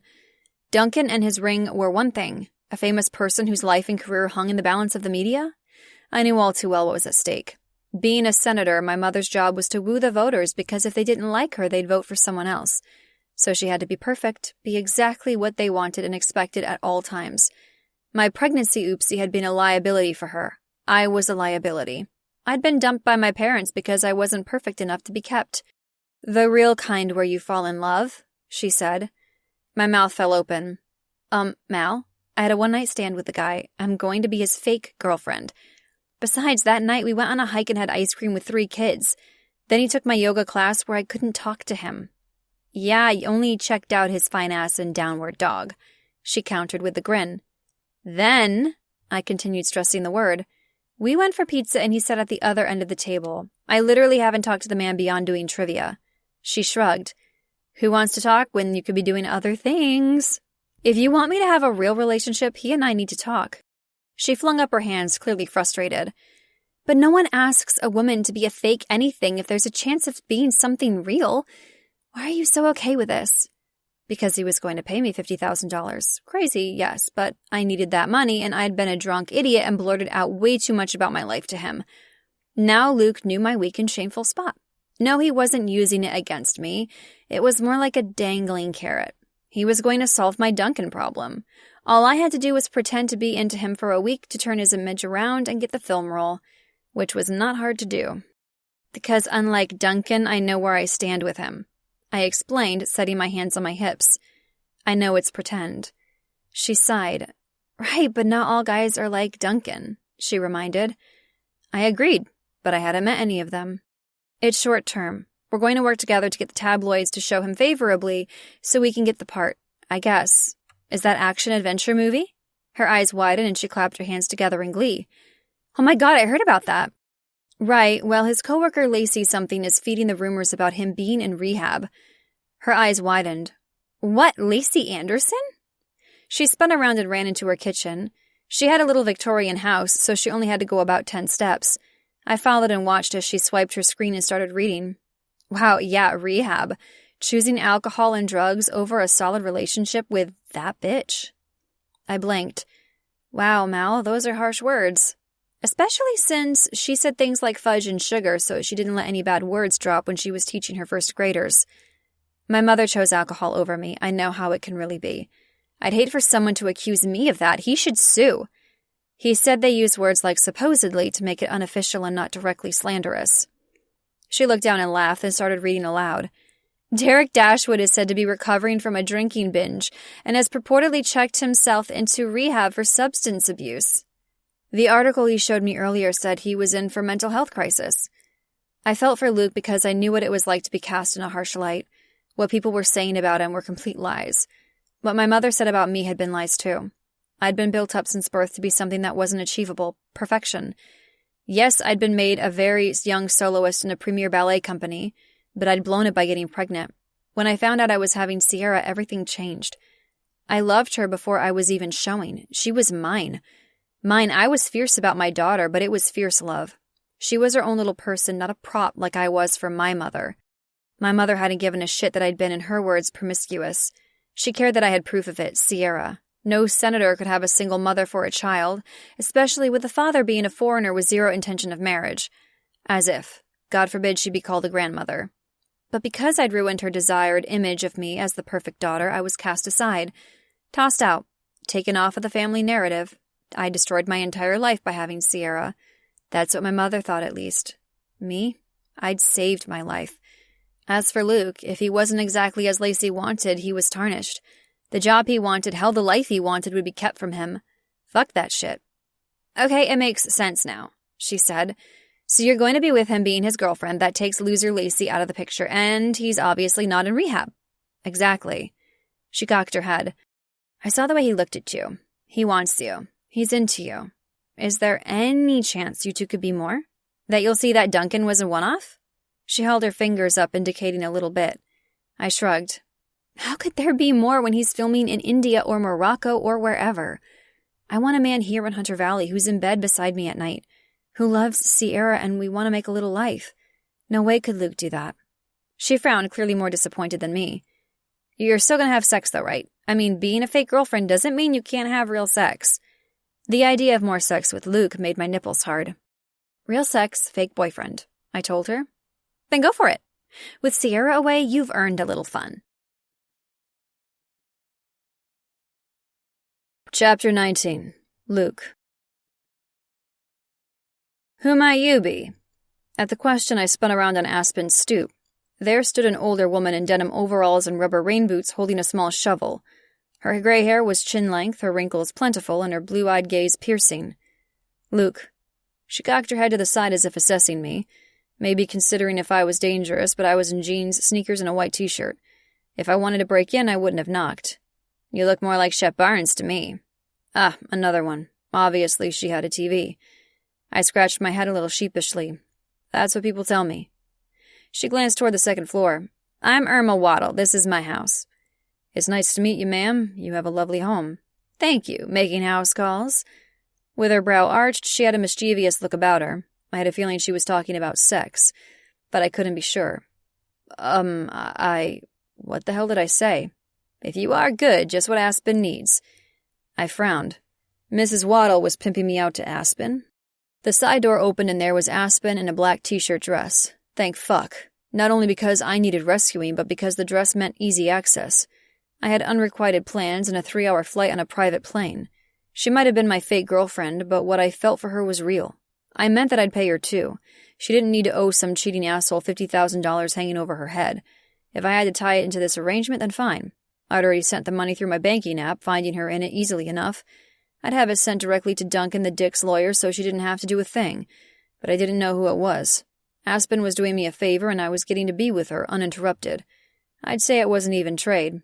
Hi, Granny, she said to the older woman, a big smile on her face. You've met Luke? Yes, I've never seen a head of hair like his. Aspen couldn't help but laugh, and I tried not to roll my eyes. If I went bald, I would be in big trouble. I'm headed with Luke to California for a few days while Sierra's away, Aspen told her. The older woman smiled. That's wonderful, dear. Did you hear from our girl? Aspen nodded. This morning. She talked nonstop about the breakfast, but she wanted me to reassure you the pancakes weren't as good as yours. Then she went on and on about the practice and the games, and, well, I don't think she breathed. It was good to hear Sierra was having fun. The little girl had been so excited the other day to go to camp. Same with the boys, Johnny and Jackson. But I'd been more worried about Aspen and her tender mother's heart. Hopefully I could take her out of state and not have her worry. Well, if my own mother was any indication, she'd always worry, but maybe have some fun too. Sounds like she's having a good time. Now you go have one too, with this young man. I liked Mrs. Waddle. Aspen looked to me. I wasn't sure if dealing with Lacey was going to be fun, but with Aspen at my side and in my bed, it was looking a hell of a lot better. I'll try, Aspen told her. Mrs. Waddle looked to me. Be good or my grandsons have a wood chipper. I frowned. What was up with the fucking wood chipper? I'm guessing your grandson's name is Daniel. Her eyes widened in surprise. How did you know? Good guess, I muttered. Mrs. Waddle and Aspen hugged, then the older woman disappeared around the front of the house. Aspen grabbed her bag for the trip and stepped out onto the landing. She probably told you, but this is her house. She split it into 2 right before I moved here. I've been her upstairs tenant since before Sierra was born. She's my #1 babysitter. That door goes into her apartment. Aspen thumbed over her shoulder. When I was here before, I didn't notice the door to the lower level, probably because I had her pressed up against it and my fingers in her pussy. In the mornings when I teach class, I open it so it's kind of like one house again. Sierra comes down to have breakfast with her Granny Waddle. Reaching down, I took her bag and set my hand on her back as we walked down the driveway to my rental car. That's nice, a built-in babysitter. She glanced at me. She's got lots of family here, but I like to think we're her family too. She's definitely ours. I have a feeling Sierra knows about your show because they watch it together eating popcorn and all kinds of hydrogenated fats. You don't have any family in town? I asked, opening her door for her. She shook her head. Nope, I moved here when I was pregnant with Sierra. I'm estranged from my parents. I frowned. She said it so easily as if this wasn't a new situation, as if she'd resigned herself to it or maybe even okay with not being close with them. That's too bad. I'm close with my mom and dad. Plus I've got a brother and 2 sisters, all married with kids and living in my hometown. It's crazy when I go back to visit. Where's that? Becker's Cut Off, Nebraska. My parents have a ranch. Her eyes widened and then she burst out laughing. Becker's? Cut Off, yeah. I grinned because what else was there to do?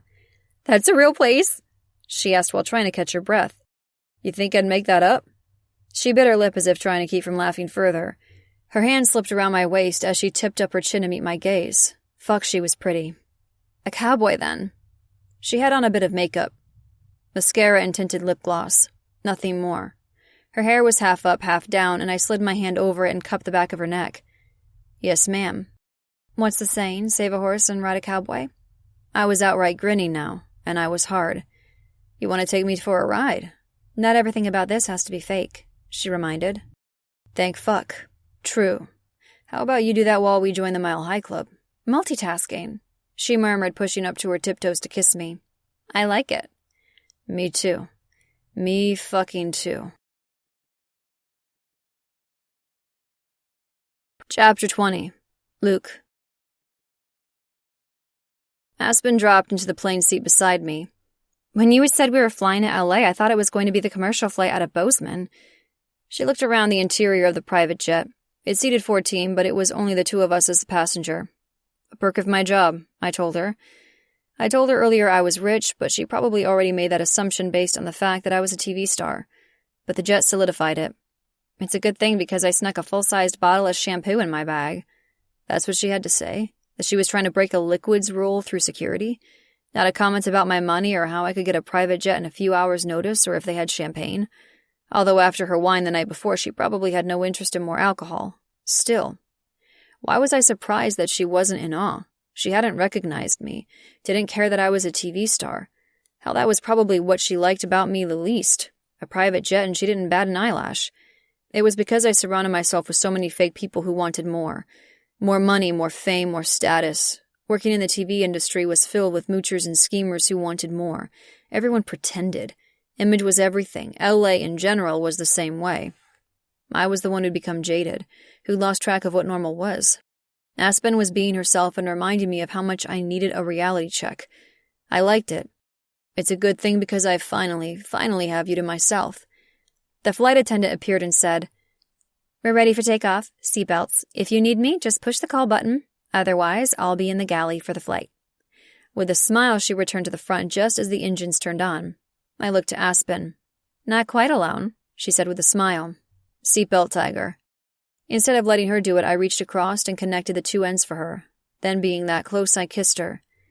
"Tell me something about you," I whispered when I pulled back. Eventually. The plane was taxiing to the end of the runway. Her mouth was inches from mine, our breaths mingling. "What do you want to know?" she asked, her eyes on my lips. "You know the capital of North Dakota and the largest land bird?" A smile pulled at her lips. "Those are important things, especially if you want to win $50 at trivia." "They are." "Favorite color?" "Orange." I pulled back a little to meet her eyes so they didn't merge into one on her forehead. "Orange?" She nodded.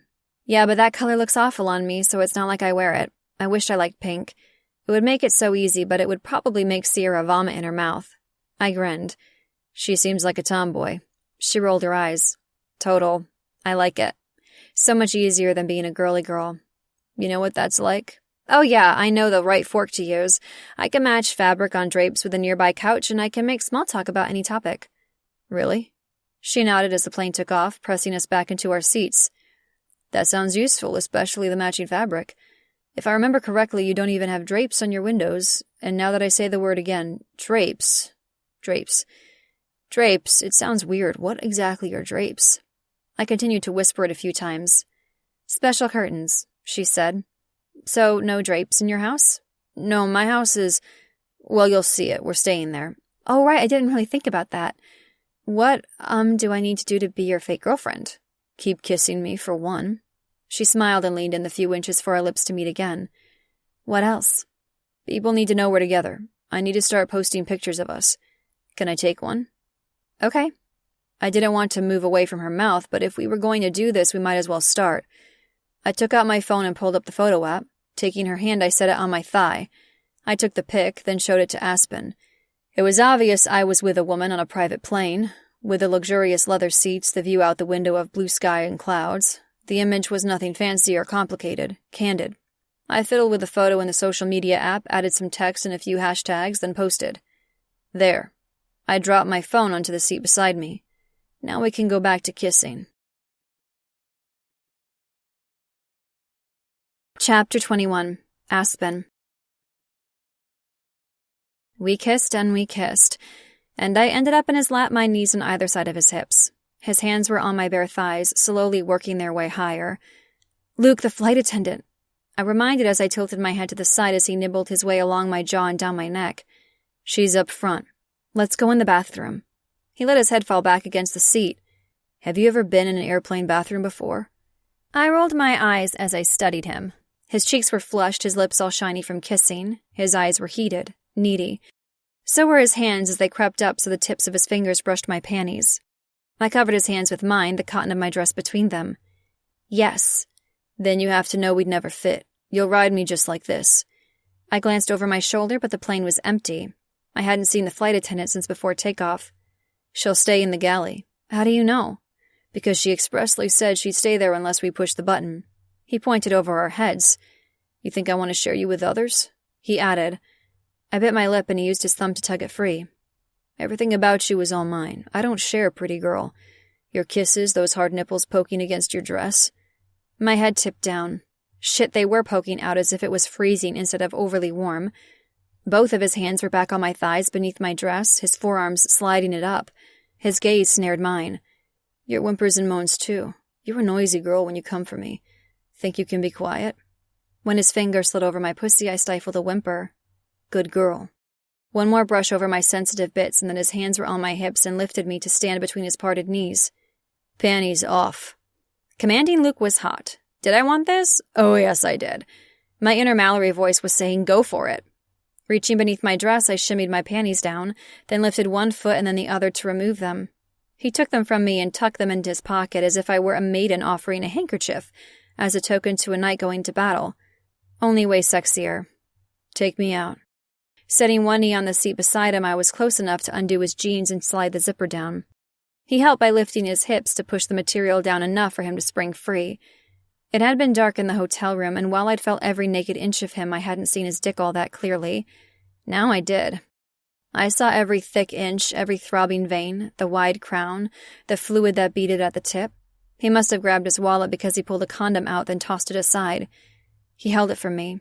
I ripped the foil open and gripped him at the base. He hissed and his hips jerked. I looked at him through my lashes. His lips were parted, his breathing ragged. Then I worked the condom down. Down, down, down. Holy hell, he was big. Before I could gasp, he tugged me onto his lap, one hand on the back of my neck in a possessive gesture. I felt like he was barely leashed. Your pussy all wet for me? I nodded. Let's find out. His hands went to the hem of my t-shirt dress and lifted it. Hold this up for me. I took it from him and held the cotton in my fingers. Higher. Higher, show me that pussy. Yes, good girl. When his hand cut me, I startled. When his finger slipped inside, I writhed. So wet. Naughty girl. Luke, I whispered. Raise that dress up higher, Tiger, then I'll fuck you. I pulled it right on up and he groaned. He slipped from me and grasped my thighs, slick fingers smearing over my skin. Then he settled me right down on him, one slow inch at a time. Oh my God. I breathed, rolling my hips. Now ride your cowboy. I realized my eyes were closed. My lazy lids fluttered open. I let go of the dress and set my hands on the top of Luke's seat on either side of his head. Then I started to move. Chapter 22. Luke. Aspen riding my dick was the prettiest fucking sight I'd ever seen. She was tight as fuck and dripping wet, and she was the least inhibited thing ever. Rolling her hips, working herself on me to find her pleasure. It was so fucking sexy. Even with the condom, I wasn't going to last. She felt so fucking good, so perfect. So I grabbed the bottom of her dress, pushed it up and over her head, then lashed onto one of her nipples through the lace of her bra. I thrust up into her, filling her, making her mine as she came all over me. Her walls clenched and milked and squeezed as if it never wanted to let my dick go. She thought this was fake? No fucking way. I'd never felt anything so real. So... fuck. I was going to... I came. Chapter 23. Aspen. Luke's place was amazing. Built on one floor, it was expansive. Multiple bedrooms, fancy kitchen, huge deck. Set up in the Hollywood Hills, it had amazing views of LA through floor-to-ceiling windows. In fact, the entire back of his house was glass. It was so late the city lights twinkled like colored stars in an upside-down night sky. But it was also depressing. He had a black leather couch and a TV and a freestanding lamp in his living room. That was it. No artwork, no carpets, no photos. Heck, no color. His bedroom wasn't much better. A king-sized bed, 2 nightstands, and a dresser. Nothing else. Did you just move in? I asked when he opened the master bath door and turned on the lights as part of the tour. 3 years ago. 3 years and you don't have curtains? He grinned at me. Maybe I should get some drapes. Hungry? I could eat, I said. He held out his hand and led me back to the kitchen. Ever since we had sex on the plane, we'd hardly stopped touching each other. It was as if we needed the contact to breathe. I felt connected to him like I had no other. For something fake, it all felt really real. Like when he said he wanted a real relationship and it might actually be a possibility. But this house was a reminder that our worlds were vastly different. While our chemistry was insane, nothing else intersected. He was a famous TV star, and I was the clueless woman who didn't have many cultural references. No wonder he'd been so good at that trivia topic. I wasn't enough for him. I couldn't be. Not with Sierra and my yoga studio and my tiny apartment in Hunter Valley. He lived in the spotlight and I ran from it, literally and figuratively. He opened a drawer by the massive fridge. I got takeout menus for every place around here. What do you feel like? We can cook something, I offered, not wanting to wait for delivery and not interested in spending money when we could make it ourselves. He gave me a look I couldn't understand and opened his fridge. There was flavored seltzers, a beer, and a jug of pulp orange juice, nothing else. I don't cook. Ever? I asked, stunned. He opened a cabinet, empty, then another, also empty. Nope, I have a coffee maker. He pointed to the shiny machine on the counter, the only thing on the vast granite. Okay. His house was bare, his kitchen was bare. How much are you here? At my house, he shrugged. When we're filming, not much, only to sleep. We start before dawn and usually go all day, for months. Don't you get hungry for a snack or something? He patted his flat stomach. Besides takeout, my dietitian delivers meals that she's coordinated with my personal trainer, plus they serve tons of food on set. I'm supposed to be in Montana, so we have to fend for ourselves. He grabbed the menus from the drawer and set them down before me on the counter. It drives my mother crazy, my inability to cook. I bet. I glanced around. Do you have a photo of your family anywhere? He pulled his cell from his pocket and swiped so I could see his home screen. There was Luke and his family piled together on a couch, smiling and laughing. It was blatantly obvious they were all related, right down to the little nieces and nephews. I keep my pics in here, he said, pointing to his phone that I held. This house is just a place for me to crash. I nodded in understanding. My parents' house, the one I lived in when I was little before they moved into the governor's mansion, had been a showpiece. Actual drapes, not curtains or blinds, God forbid. There were rooms I hadn't been allowed to enter, furniture I wasn't allowed to sit on. Even my bedroom had to be perfect. I remembered the walls had been pale pink with a canopy bed in a dollhouse. I had to make my bed every morning, even though there was a housekeeper. My clothes had to be in my closet. There was no dirty laundry visible, no wet towels, no toys strewn about. It wasn't as if their friends came into my room, but it had to be ready as if a photographer might pop in and capture my parents at leisure in their perfect home. No, not home house.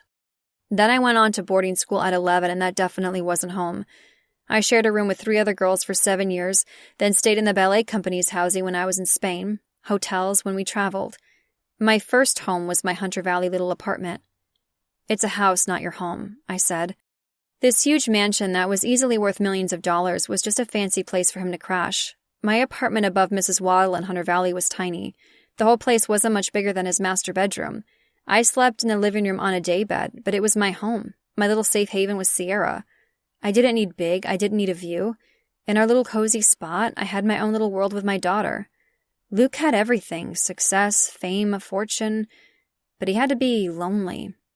He stared at me for a second, then nodded. Yeah, sounds about right. The one thing I do have is a TV. What do you say we pick something to eat and watch Dr. Shep Barnes in action? Will he perform a triple craniectomy? I asked, grinning. He shrugged and grinned. I'm not spoiling it, except for the fact that my hair always looks spectacular. Chapter 24. Luke. I can't believe Priscilla died in an elevator accident. We were on my huge couch watching the first season of NYCER. Chinese to-go containers were on a tray on the floor, long forgotten. For someone who didn't watch TV, she was really into it. I'd never watched the episodes from start to finish before, and it was a little weird to see, knowing how they were filmed and what was happening behind the scenes. Even more so with Aspen, who never watched TV and had never seen me act. Ever. Her contract was up. I explained about the Priscilla character. But you couldn't save her, she said, shaking her head in shame. I thought Shep Barnes didn't let anyone die. Can't save them all, Tiger. I reached for her feet and tugged so they were over my lap, her dress sliding a little up her thighs. Her legs were bare and silky smooth, toned and gorgeous. I'd had her this afternoon on the plane, and I wanted her again. I loved having her to myself. No chaperones, no tabloids. You're a pretty convincing doctor. Only pretty convincing. She tore her eyes from the TV and Priscilla's funeral to look at me. Well, I know the real you. I'm not cut out to be a real doctor, huh? I asked, not put out. Mallory would push Theo in front of a bus if she thought she had a shot with you. I'm aware, and so was Theo. I grumbled. Women love you. They love Shep. What about you, Aspen? Do you love the real me? Do you love Luke? Could you? Seeing her watch the show made me wonder if Luke, was enough for someone like Aspen. She saw the plane, the house, the TV show. She knew the real me. But did she like him, Luke, or was she expecting more? Could I be enough? And your hair, she added. I couldn't help but grin. I had good hair. Wavy, curly, dark. I think it needs its own contract. She cocked her head, then shifted her feet off my lap, spun around and settled back against me. I moved so her back was to my front as she was tucked beneath my chin, my arm around her shoulder. Fuck, this was better. How did you get into acting? She asked. I reached for my cell, swiped to photo mode. I took a picture of our entwined legs on the couch and the show on the TV across the room.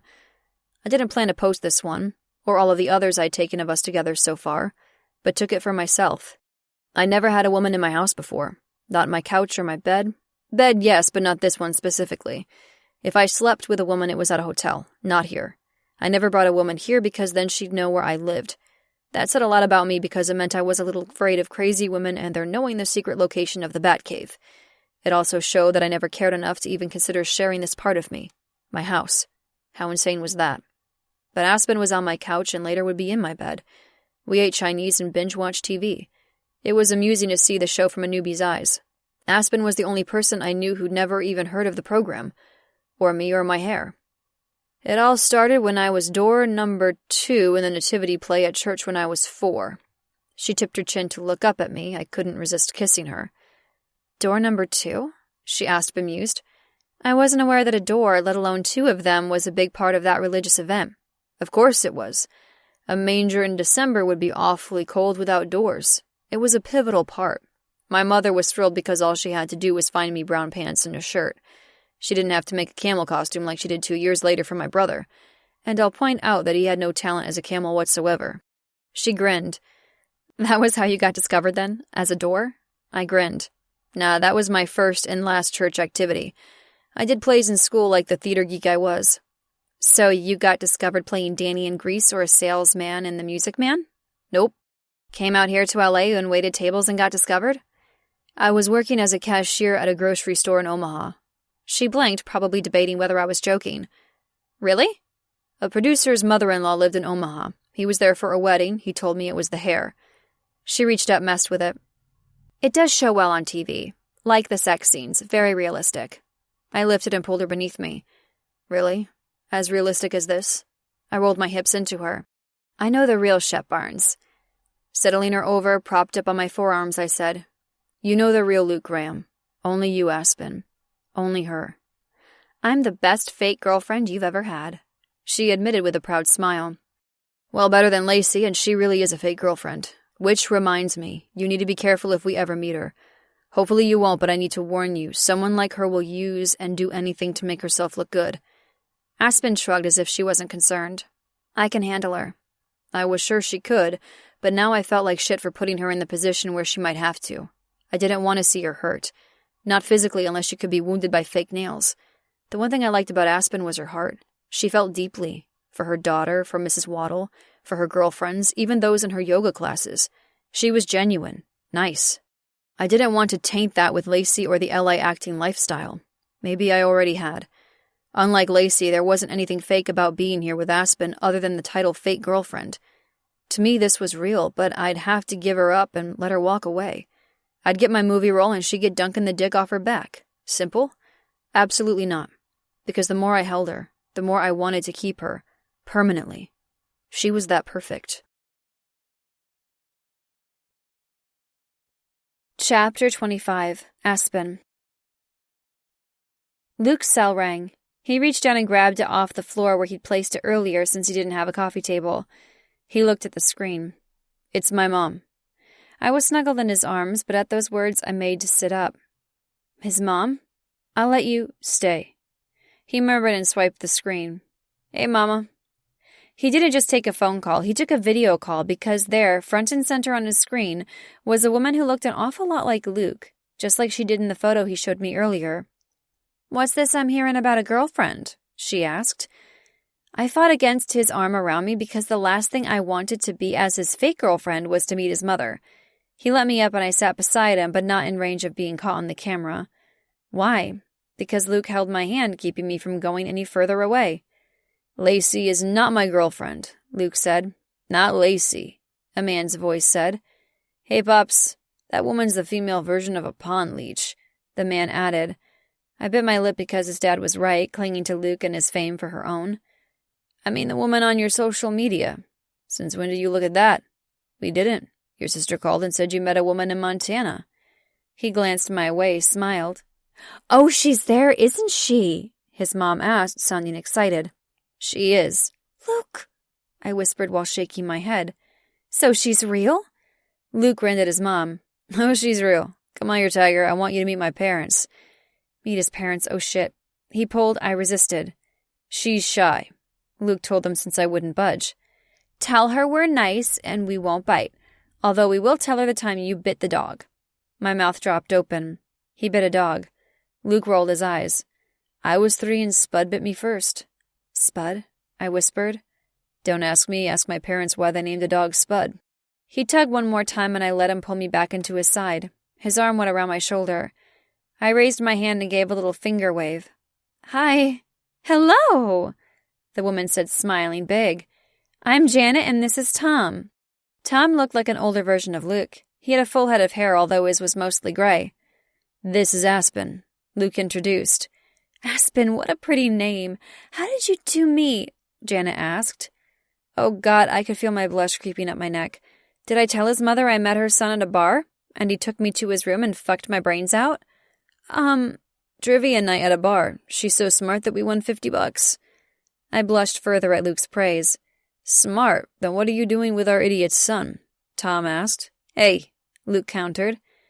"Tell us about you, Aspen, honey," Janet nudged. "Well, I live in Hunter Valley, and I'm a yoga instructor." "She has her own studio," Luke added. Both of his parents were looking at me through the phone, smiling and nodding. They seemed quite eager to hear what I had to say. "Wow. Impressive," Janet said. "I tried yoga one time, but I fell asleep at the end. The woman I went with farted too, but wouldn't admit it." I couldn't help but laugh. I wouldn't admit it either. As for falling asleep, that happens all the time, especially in the early morning classes. "I won't tell you it was at 4 p.m. then." "She also has an amazing daughter," Luke added. "Sierra. She's away at hockey camp this week." Luke told his parents about Sierra. For a second, I was a little shocked. This wasn't real, and he didn't need to bring her up, but he had. Which meant he thought of her, knew she was a part of my life. "Hockey?" Janet asked. I nodded. "She's a little tomboy." "How old is she?" Tom asked. 9. "She needs to come here and help herd some cows, then." I thought of Sierra in a field with cows.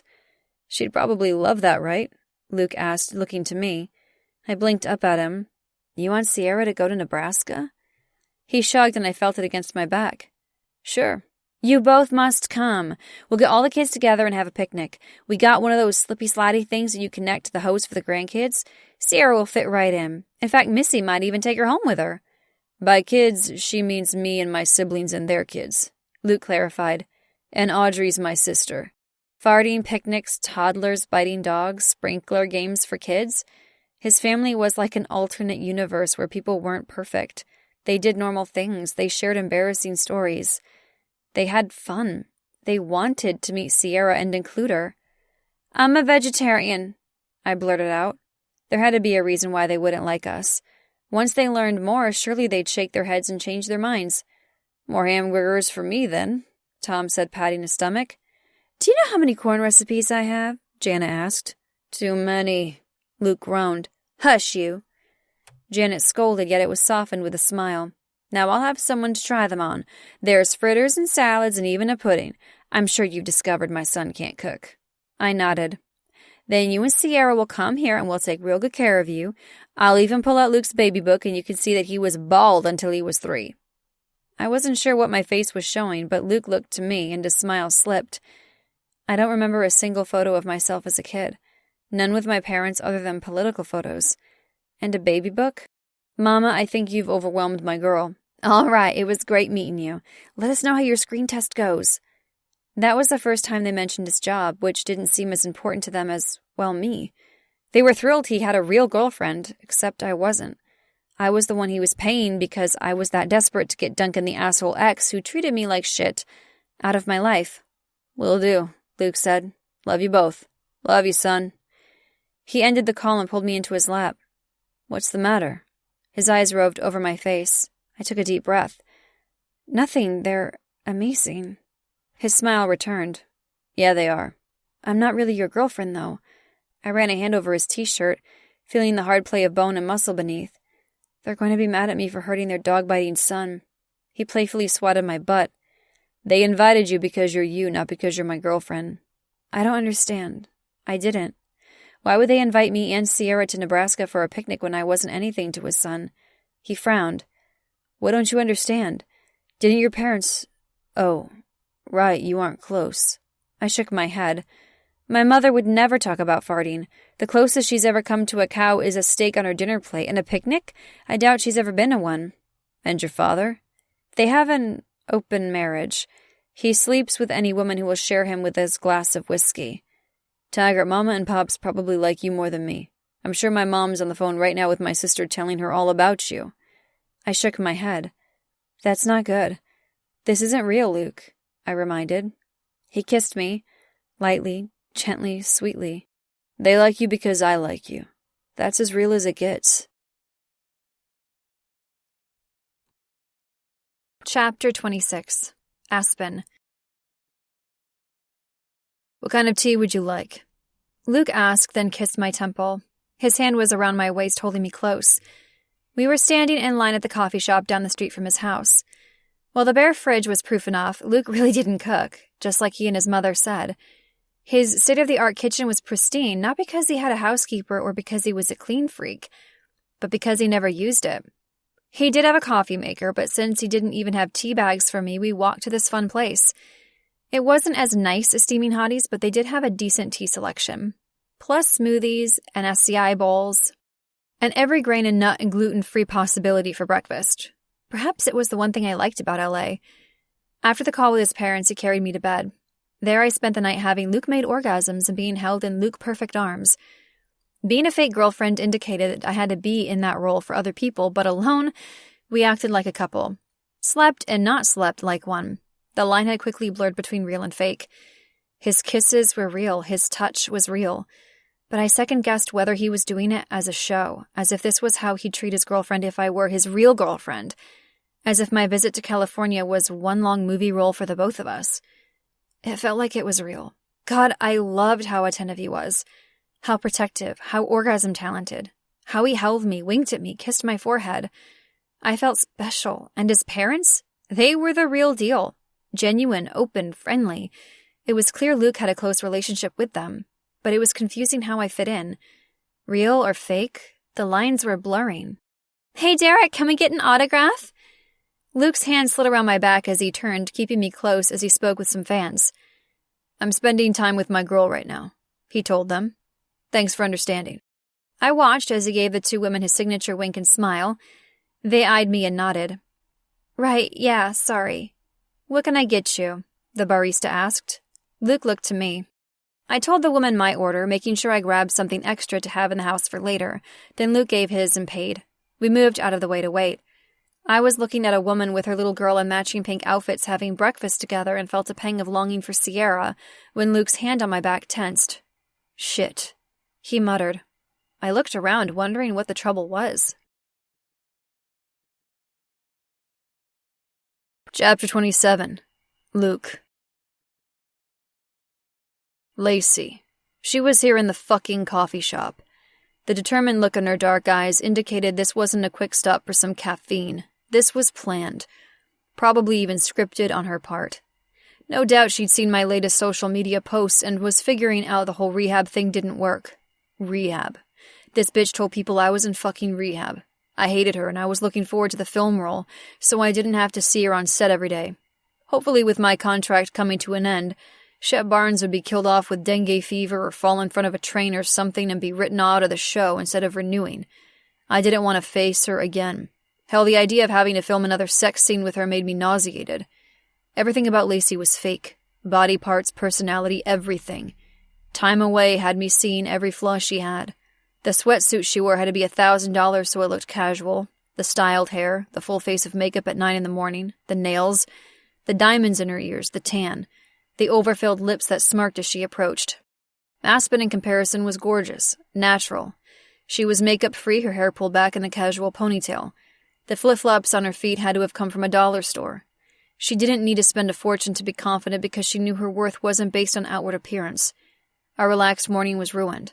Not because I couldn't hold my own with the bitch, but she wasn't worth my time. I was with Aspen and... Right. I was with Aspen to get Lacey out of my fucking life.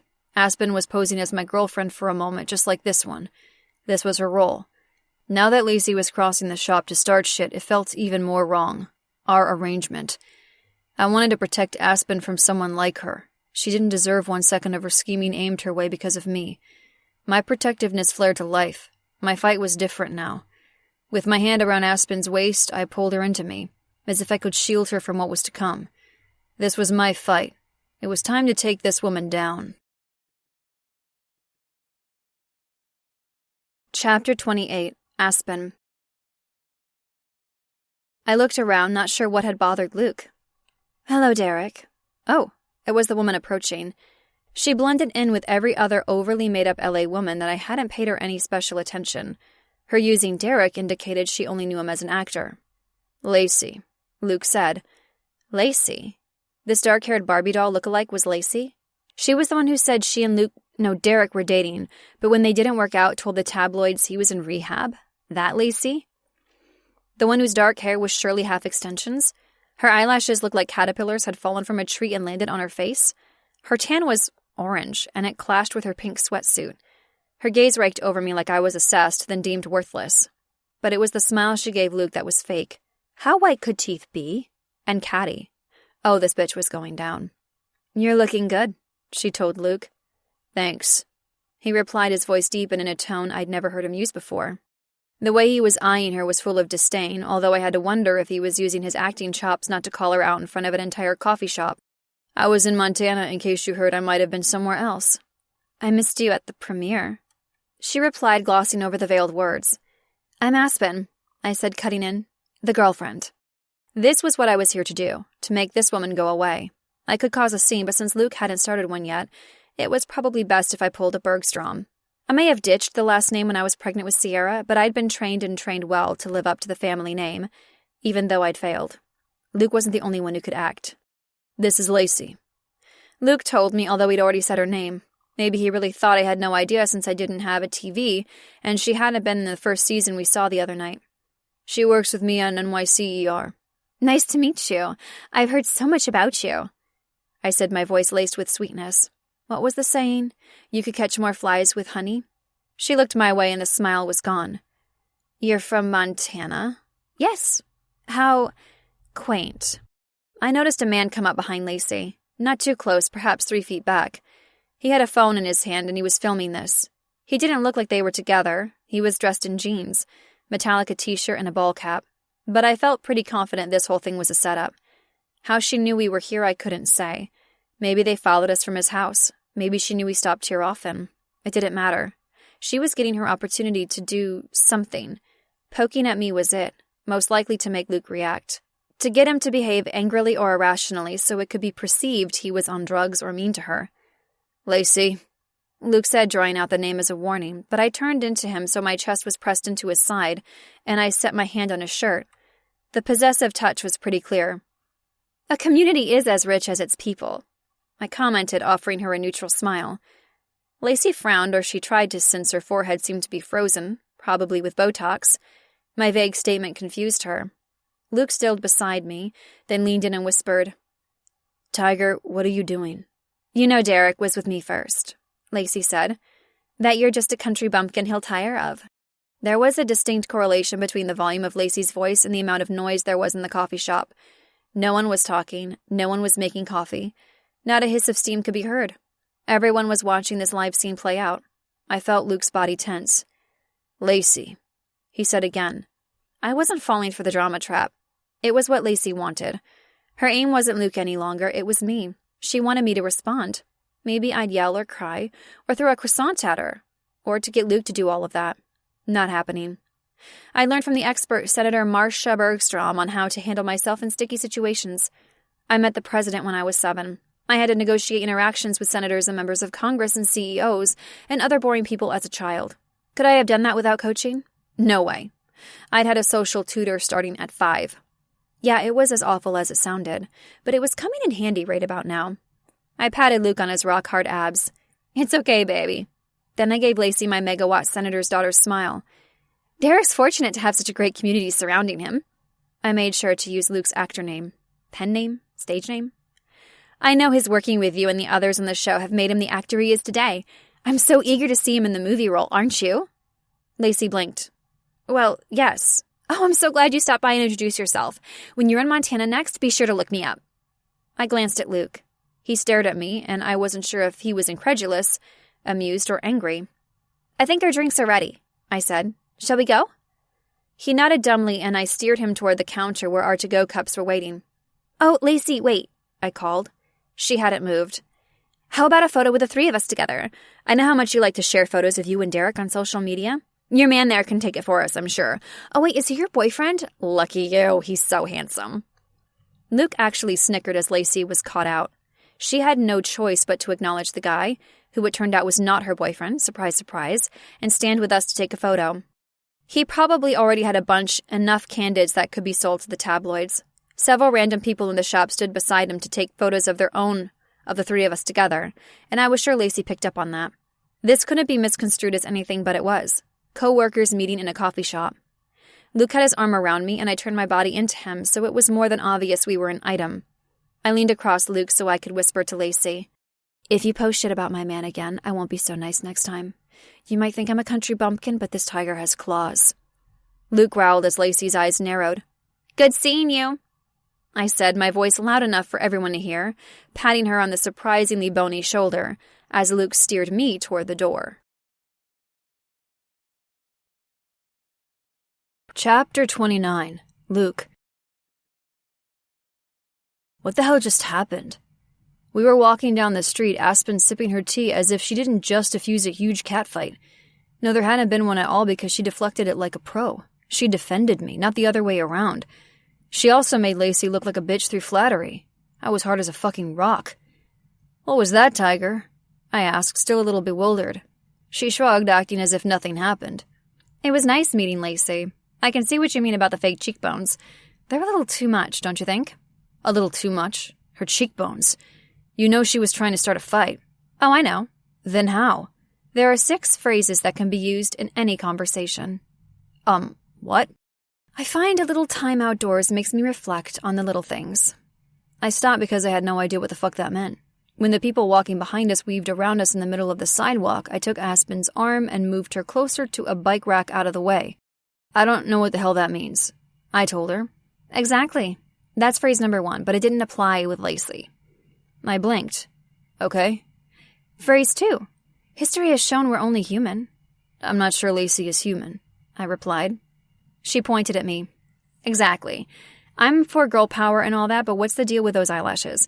We might have to get the animal activists in on it because I think she uses real caterpillars. A laugh escaped before I could even try to stop it. I glanced around. We were on a busy street in LA. No one was paying any attention to us. I scratched my head and couldn't help but smile. I was bemused and befuddled and definitely in awe. Phrase 3? I wondered all of a sudden very interested in Aspen's conversation strategy. The one I used on Lacey. A community is as rich as its people. And the others? She shrugged. Similar vague statements, but you get the idea. She wanted drama, I said, to catch me angry or whatever. Aspen gave one decisive nod that blew on her tea. I know. The easiest way to diffuse a situation like that is to make the bad guy look like the good guy. They don't know what hit them. How on earth do you know this? Psych classes in college? You learn to raise cows. Wait, is it cows or corn in Nebraska? She asked, her brow crinkling. Both, I said, a smile pulling at my lips. Right, cows and corn. Well, I learned from the best. My mother could give Sam a few pointers. She's in PR. She waved the question off. Something like that. But I can hold my own at a dinner party with bigwigs. Lacey's a piece of cake in comparison. Dinner parties? Sounds like you had fun as a teenager. Oh no, I was 6. Chapter 30. Aspen. 6? He asked, staring at me wide-eyed. Did you even know what those phrases meant? I shook my head. I had no idea, but that was the point. No one knows what they mean, whether you're 6 or 66. He thought about it. That's true. You fucking stumped me, Lacey, too. Did you see your face? That bitch didn't know what hit her. I couldn't help but smile. I'm not sure what she's going to post, but I'm sure it'll be pretty obvious now that the two of you aren't dating. Well, history has shown we're only human. I grinned at his well-timed phrase. Well said. I can see you at 6 spouting bullshit to old people. I had those phrases down. What about when you were older? You didn't peak at 6, did you? I can only imagine the talent at 13 with some sass added in. I shook my head, then took a sip of tea. 13? I was in boarding school. Those phrases only work on, like you said, old people. He frowned. Boarding school. Dinner parties at 6. I don't think I like your parents much. I don't like them very much either. I shrugged, remembering my mother telling me I was going to go to boarding school, that I needed to focus more on my ballet, that I had to perform at the Bergstrom best, then being shipped off and discovering that the best was me trying to grasp a new life on my own, a new country, rigorous classes, intense teachers. I rarely went home because the phrases weren't good enough. I needed to be perfect, and I wasn't that no matter how hard I tried, no matter how good I was. It took me years to figure out that I didn't actually have a home. Not until Hunter Valley. No cows and corn for me, but I had those phrases down. What about that little threat you whispered there at the end? I rolled my eyes. She was a bitch. Tiger. He said, but this time in a completely different way, full of concern, comfort, whatever. My youthful heart needed that sympathy, and I turned into his arms and I accepted his hug. For the first time, I felt like I wasn't alone, that I had someone to lean on, to confide in, although I hadn't told Luke the truth. Not that I was lying, but who wanted to hear all about my not-so-fun relationship with my parents? I was a fake girlfriend, not a real one. I didn't like to share my embarrassing past with my friends. I wasn't sharing all of it with a fake boyfriend. While his hug felt genuine, it was because Luke was a nice guy. Nothing more. Chapter 31. Luke. Who the hell is she? Sam asked, eyeing Aspen out the floor-to-ceiling windows. I'd been secretly watching her out on the deck for the past hour. She started with yoga and, if I recognized it right, sun salutations. Then for the past 15 minutes, she'd been dancing. First she warmed up using the railing for balance, then began to just move. It was clearly ballet, but she did it in her bare feet and to music only she heard. She was amazing at it, and I was in awe. The way she gracefully bent and moved was beautiful.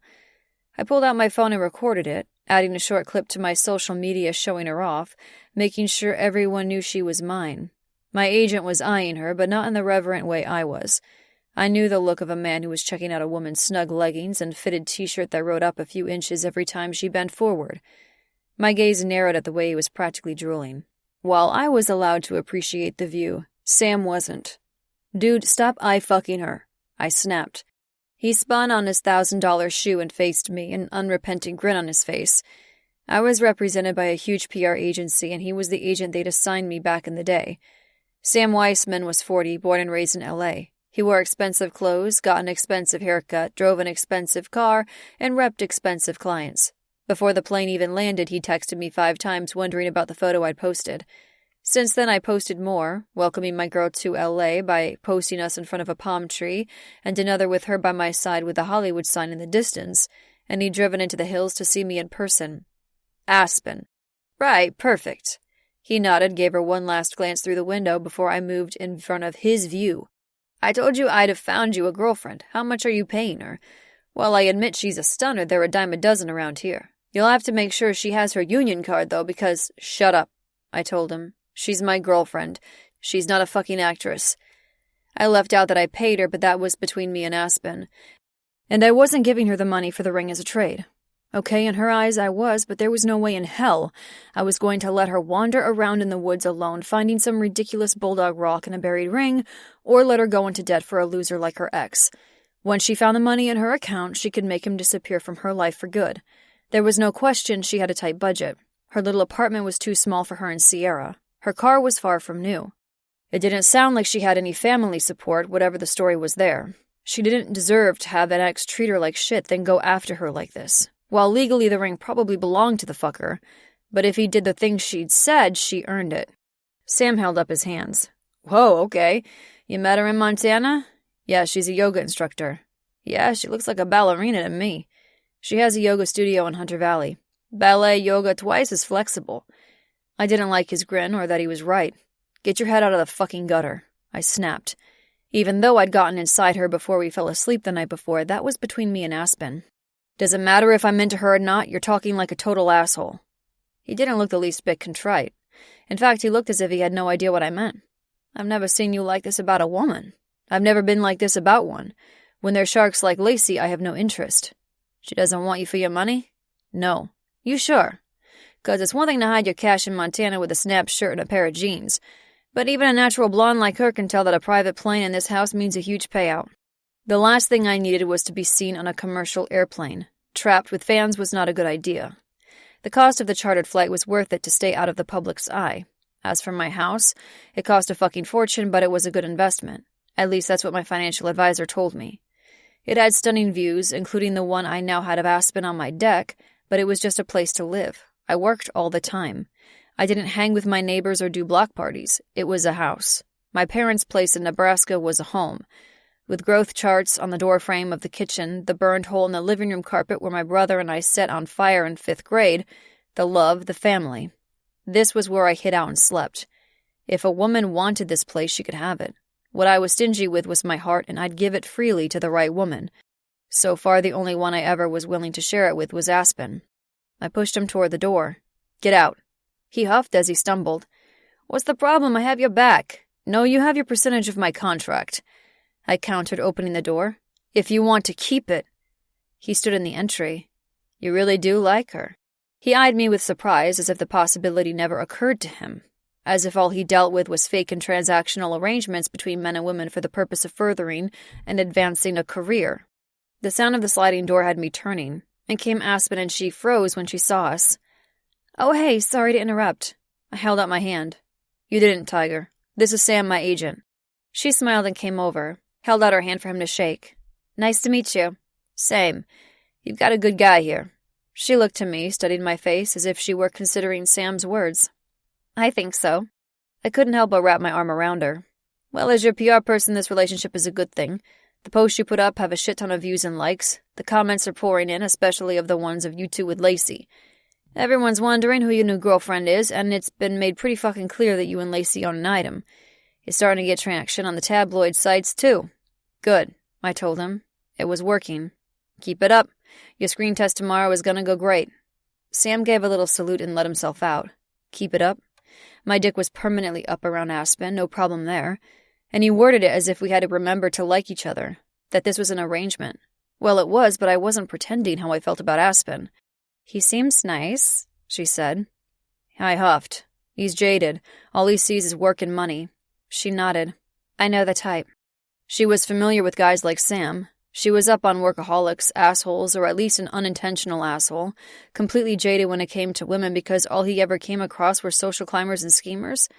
All their guy friends in Hunter Valley were decent. Maybe not Theo James, since he had plans to chop me up as if he were Edward Scissorhands, but he did care about his woman. They all seemed to love fiercely. They clearly loved and were protective of it. None of them were like Sam. Oh yeah? I asked. She nodded. I guess me being your fake girlfriend worked. Well, my job here is done. What? No, her job wasn't done. There was no job. She was here because I wanted her, not because of Lacey. Okay, because of Lacey technically, but no. No, I said. She looked up at me with confusion. No? I need you, I admitted. Her cheeks flushed. I don't think you need me anymore. You're wrong, Tiger, I still need you. Since my arm was around her, I pulled her in close and kissed her. I loved kissing her. I loved her in my arms. Her skin was warm and a little sweaty from her workout. I nibbled at her neck, then licked her salty skin. Yeah, I fucking needed her. I'm gross, I need to shower, she said, making no move toward the bathroom. Good idea. I lifted my head, then took her hand and led her down the hall. We'll take one together, although I'm going to get you very dirty before I get you clean. In the bathroom, I ripped off her t-shirt and worked her leggings off. In a plain green athletic bra matching thong, she looked strong and fit. "What's with the dancing?" I asked, reaching into the shower and turning on the spray. I did it without looking because I couldn't stop staring at her, watching as she shucked her bra and panties. "Did you, do it as a kid or something?" My mind went blank because all the blood in my body pumped to my dick. Her tits were small and high with large nipples, her body was long and lean, and I stared at the juncture of her thighs and her pussy. Neatly trimmed pale hair graced that nirvana. My mouth watered for another taste. Unlike Lacey, although I hadn't seen her bare thing fuck, and other women I knew, Aspen hadn't had any work done. I loved that she was so uninhibited, so confident in herself. She didn't want fake tits or a butt lift or lipo, not that she needed it. She was perfect every fucking inch of her. It was really hard to concentrate, waving my fingers blindly through the spray to ensure the right temperature. I pushed down my shorts because I needed in her, now. "Yes, I studied ballet for—" Was she talking? I couldn't process as I cupped her tits, squeezed them, pinched the nipples, then watched her eyes fall closed and practically melt for me.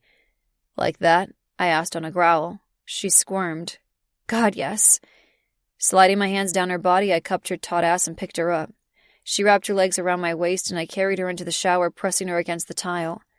"I can't get enough of you." Leaning down, I took her nipple in my mouth, sucked hard. Her back arched and her fingers tangled in my hair. "Me too. Don't stop." "Never." I murmured, latching onto her other nipple next. I meant it. I wanted this with Aspen. Being with her was simple, easy. There was no work here. Just want. Chapter 32. Luke. "How did it go?" Aspen asked when I came through the front door. She climbed off the couch and ran to me, wrapped her arms around me. Usually when I had big news to share, I called my parents. They were my biggest cheerleaders, and they helped me share my success. This time, when I came out of the studio lot, all I wanted to do was tell Aspen, to be with her and share my happiness. I lifted her up and kissed her. "Not sure, but I think I got it." Her eyes widened and she grinned. "Yeah?" I nodded. I wanted that role. It would change the trajectory of my career, pull me out of the Dr. Dark and Dangerous moniker, and would hopefully be seen for my acting skills instead of my hair or the ability to perform emergency surgery with a pen. They've seen me act, so this was a little bit of a formality. Did they ask about rehab? She looked a little worried because that was a clincher, and the reason she was here. Shit. I broke every speed law between Burbank and here to share my good news with my fake girlfriend. I set her back on her feet and took a small step back. I huffed, ran a hand through my hair. "Yeah, and I told them the truth, that the tabloids like a good story." "That's it?" It did seem a little anticlimactic.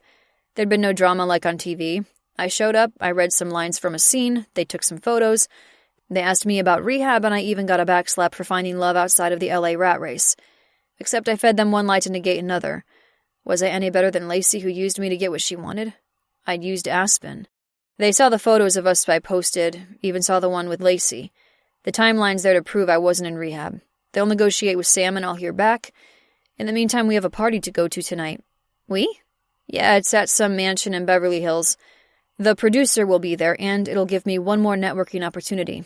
Lots of industry people, community activists. And you're going because... We're going because they, hopefully, want to show off their new star. Your boyfriend's going to be a movie star. What do you think about that? I winked. She studied me, then shrugged. I'm proud of you, but to me you're just Luke. My smile slipped and I leaned in and kissed her to hide it. I was just Luke? I didn't know what that meant. Who just Luke was? Could that be enough for someone as amazing as Aspen? I didn't really pack anything for a party, she said, pulling me from my thoughts. That was her concern? I'll call my stylist. She stared at me. Stylist? You? I'm a hick from Nebraska. Of course I have a stylist. Fine. She cocked her head and bit her lip. Until then, I think we should celebrate. Oh, yeah? She set her hand on my chest and slid it down, lower and lower until she got to the button of my dark pants. Between that sexy gleam in her eye and how close her fingers were getting to my dick, I got hard. When she got the zipper down and reached into my boxers to grip my length, I growled. You want something, Tiger? She nodded and leaned in close, tipped her head up and nibbled my jaw. So bad. Fuck me. Where? My eyes fell closed at one hard stroke. My mouth. Pre-cum spurted onto her hand and I grabbed her wrist. You do that and this will be over way too fast. But, I leaned down and tossed her over my shoulder. Aspen laughed as I carried her toward my bedroom. Luke! I spanked her upturned ass. She was in another pair of her snug leggings and I started to tug them down as I went. By the time I tossed her onto my bed, all I had to do was yank the stretchy fabric the rest of the way from her knees. I could see how wet her pussy was. My dick was hard. What we shared wasn't fake. Her orgasms I brought her to, first on my mouth and then around my dick, weren't fake. When I came buried deep, going blind for a few seconds, that wasn't fake either. When I tucked her into my arms and held her after, running my fingers over her soft skin, I knew that asking her to be my fake anything was wrong, because how I felt for her was real. All of it. I couldn't let it go on any further without her knowing. Aspen, I murmured. This, us, it's real. There's nothing fake about how I feel for you. She didn't respond, didn't move, because she was asleep. Chapter 33. Aspen. Whose house is this? I asked as we walked through the front doors. The ones that were glass and wrought iron and 2 stories tall. The place was a mega mansion that looked like it had been professionally styled for an architectural magazine. No idea, he murmured, leaning in close so I could feel his breath fanning my ear. Did I tell you how gorgeous you look? I couldn't help but smile. The dress his stylist Franco picked for me was amazing. It was one-shouldered and fit through the torso, but it flowed long down to my ankles. In a bright grass green, it was simple but elegant. I chose to put my hair up in a loose bun at the nape of my neck with tendrils hanging down. I skipped jewelry and put on the minimal makeup I brought in my suitcase. About 5 times. That's all. With pressure on my waist, he stopped me. I looked into his eyes. He'd cleaned up too, in tan pants, a pale blue button-up shirt that was left untucked. His hair, his infamous locks, were combed but still unruly. He'd shaved and looked sexy and glamorous, but not over the top. And he was with me. Then I'll have to keep telling you because that's not enough. I couldn't help it. I kissed him. Right in the fancy mansion's foyer. There you 2 are. I pulled away a little embarrassed at being caught, but it was Sam, and since he was a little bit of a creep, or that was the vibe I got off him when we met at the house, I didn't really care. He knew we were dating, or fake dating, or he knew I was here to support Luke. Ugh, whatever. The guys shook hands. I saw Chris, but didn't get a chance to talk to him. Gonna have to work it, buddy. Luke's eyes took on a determined gleam, very much like that first night we were together, and I told him a man had never made me come. On it. Just got a schmooze tonight, pull out those acting chops. Luke took my hand, looked to me. I can do that. Aspen, too, Sam said. For a yoga instructor, you're gonna need to be a talented actress. Lacey's out and the whole rehab debacle is forgotten news. Oh, fuck. From one second to the next, I remembered. I was here for a job, a role, a purpose. Luke squeezed my fingers and led me away and toward the bar. Yeah, I needed a drink. Chapter 34. Luke. Sam was an asshole. While he'd been honest, he didn't have a diplomatic bone in his fucking body. I felt the second Aspen tensed at his comments about her being an actress. We'd been kissing, which wasn't fake at all, and then he reminded both of us that all she was here for was to make me look good. Aspen was more than arm candy. She was stunning in that dress, but she was stunning completely bare.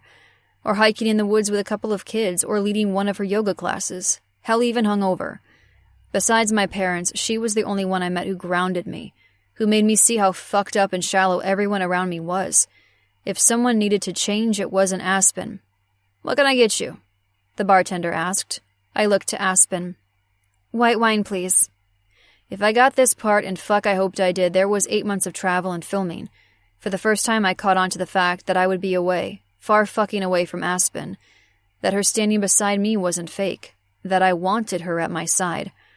But this movie was epic action-adventure, not a simple TV show that was filmed on a movie set in one location. The hours were brutal, but everyone went home at the end of the day. And I went to my barely furnished real estate investment. Either way, Aspen wasn't going to be there. As I told the bartender what I wanted, someone called Aspen's name. While I expected to make small talk with people I knew, I wasn't expecting her to know anyone. Beside me, she went still. Her fingers clenched mine, and I whipped my gaze to hers. Her eyes were wide in surprise and something else. Who'd called for her? I turned, found a man walking our way. Shit. she whispered, staring at the approaching man. I leaned down. You okay? She nodded, swallowed hard. Not really. Whoever the man was, she knew and didn't like. I'd never seen him before. 60s, salt and pepper hair, navy suit. This is unexpected, he said. His dark gaze was on Aspen. She didn't say anything until he was directly before her. Hello, Father. Father? What the hell? Oh, shit. Chapter 35. Aspen. I didn't know what to say. I hadn't seen my father in years. He looked older, a few more gray hairs, but otherwise exactly the same. Same expensive suit, same haircut, same whiskey glass in hand. My heart had been hardened to him years ago, but seeing him was a shock. California was his turf, but the state was huge, and never imagined I'd run into him. What were the chances? I thought you were in Wyoming. I cleared my throat. Montana. I find a little time outdoors makes me reflect on the little things. He tipped his head back and laughed. Haha, you're always so bright using those phrases. Seems like old times. Yes, I learned to use them for when I had nothing to say to someone. I said, hoping he'd get the hint and leave. Hi, I'm Derek Dashwood. I'd completely forgotten Luke was beside me. Of course he'd used his stage name at the party. Father shook Luke's hand. Richard Bergstrom. What do you do, Derek? I'm an actor. Father studied Luke as if wondering if he recognized him. Been in anything I'd have seen? Luke offered a non-committal shrug. Just a little TV. I'm actually between jobs at the moment. His eyebrows went up. Ah, an out-of-work actor. Well, Aspen does have wealthy parents, so I could see why you would be with her. I wasn't sure if he was poking at Luke looking for a sugar mama, or me because I couldn't get a man like Luke for any other reason than greed on his part. Oh? Luke asked. Not because she's smart and beautiful? Connections, obviously. Right. Actually, Dick, I'm not with Aspen for them, although you seem like a very connected man. I bit my lip at the nickname. Richard was often shortened to Dick, or at least it used to be, and Luke used it just right. Father's chest puffed up as he took a sip of his drink, missing the barb. Actually, I'm here with Aspen because the condom broke and she's stuck with me until we know if there's going to be a little Dashwood running around. I choked on a sip of wine. Luke's hand rubbed up and down my back until I stopped. That wouldn't be the first time, would it, Aspen? Father asked. Yeah, my father was a total dick. Chapter 36. Luke. What the actual fuck was that? I watched as Richard Bergstrom walked away from us, headed straight for the bar. That was your father? I asked, stunned. I was almost out of a soap opera script. I thought your last name was Lane. It is. I changed it when Sierra was born. What the hell was all that about? What, the condom joke? Yes. Are you mad at me for that? The guy's got a very apt name. Your father's a dick. Is that why you're estranged? One of many reasons. It had been clear they weren't close. No hugs, no smiles, no affection whatsoever. Only being an asshole on his part. He'd walked off without even saying goodbye. To his own daughter. I recognized her using one of those useful phrases she had, with her father. And now I'm not mad. I thought it was hilarious. And you, the out-of-work actor? When was the last time you saw him? 10 years ago. 10? I didn't even know what to say to that. What's he doing here? I looked around, not understanding. What was he doing at an LA film industry party?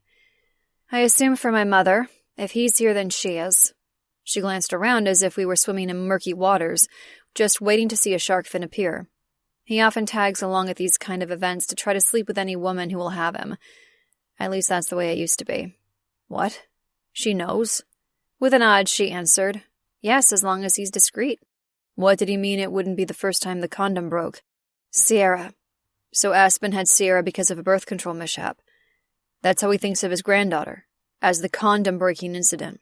Aspen shrugged. They've never met her. Sierra doesn't even know who they are. I kissed her forehead. Jesus, Tiger. Are you closer with your mom? She looked up at me, those blue eyes a touch haunted, but also determined. No.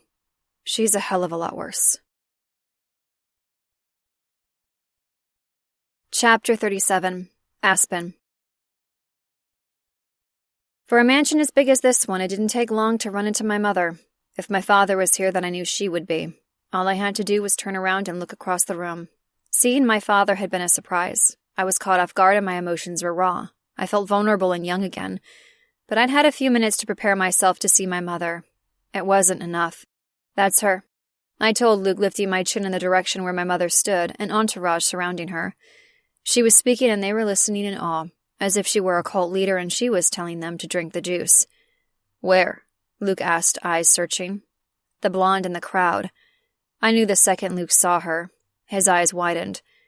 That's your mother? Mother saw me and she stopped speaking for a moment. Then she smiled and excused herself from the group. Shit, she was coming this way. Yes. Fuck.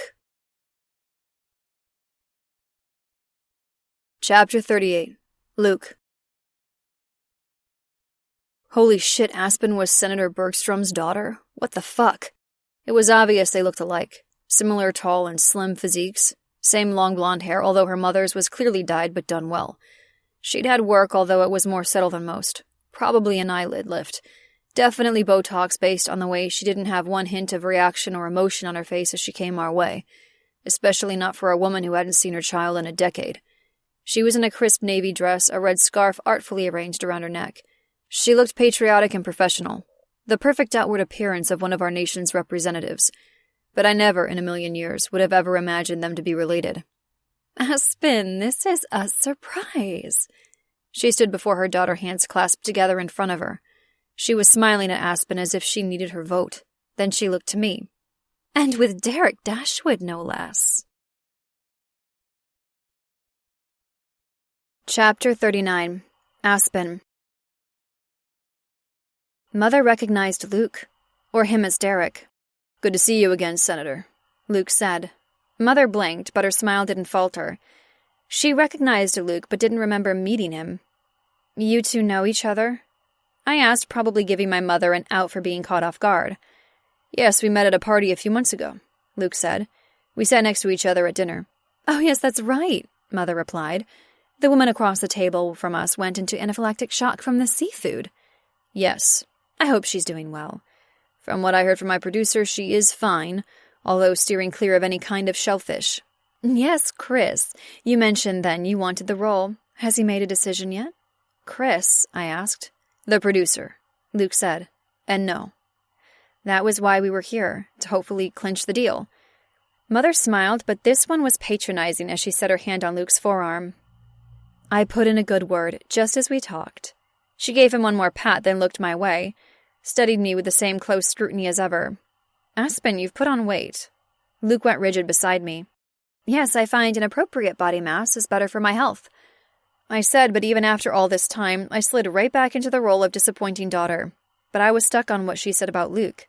She put in a good word for him when they... You two talked? They spoke of him getting the part?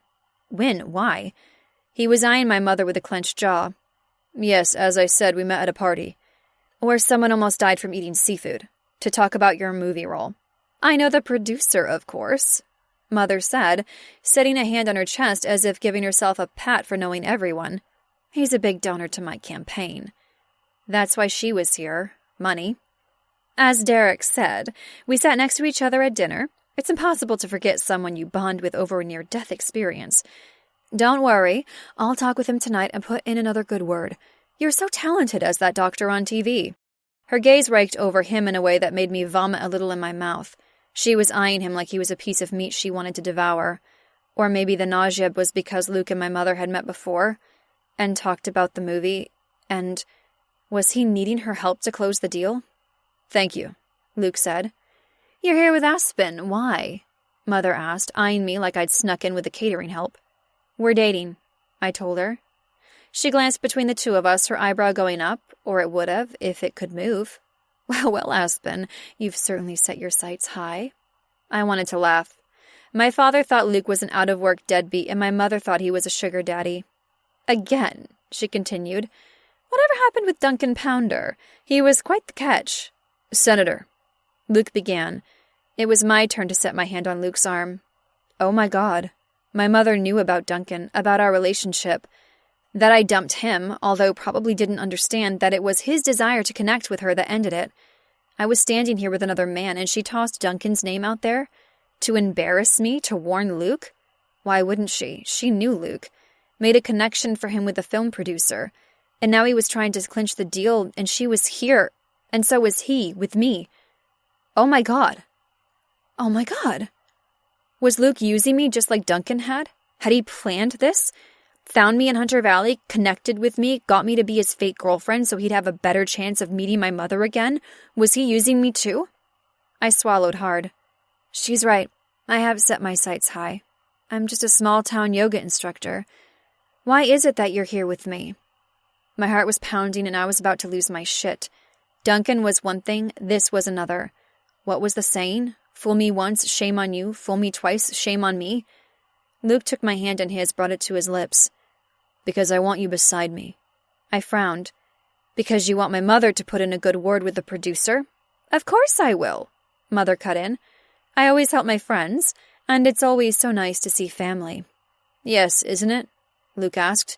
Sierra's amazing. Mother's smile didn't slip when she asked. Sierra? Your granddaughter, I told her. I hated her, loathed her. It was lovely to see you, Mother. I know you want to keep up with your constituents. Yes, a community is as rich as its people, she said. And off she went as if I was just another constituent. Actually less because I lived in Montana, and she didn't have my vote. Chapter 40. Luke. Are you sure you weren't adopted? I asked, my teeth clenched. I wanted to smack that woman for having 0 sense. Senator Bergstrom had her daughter right in front of her. Her smart, funny, sassy, wise, loving child, and she'd pulled the 6 phrases bullshit. She didn't even know her granddaughter's name. Does it matter? Aspen asked, turning and leaving the room. I followed.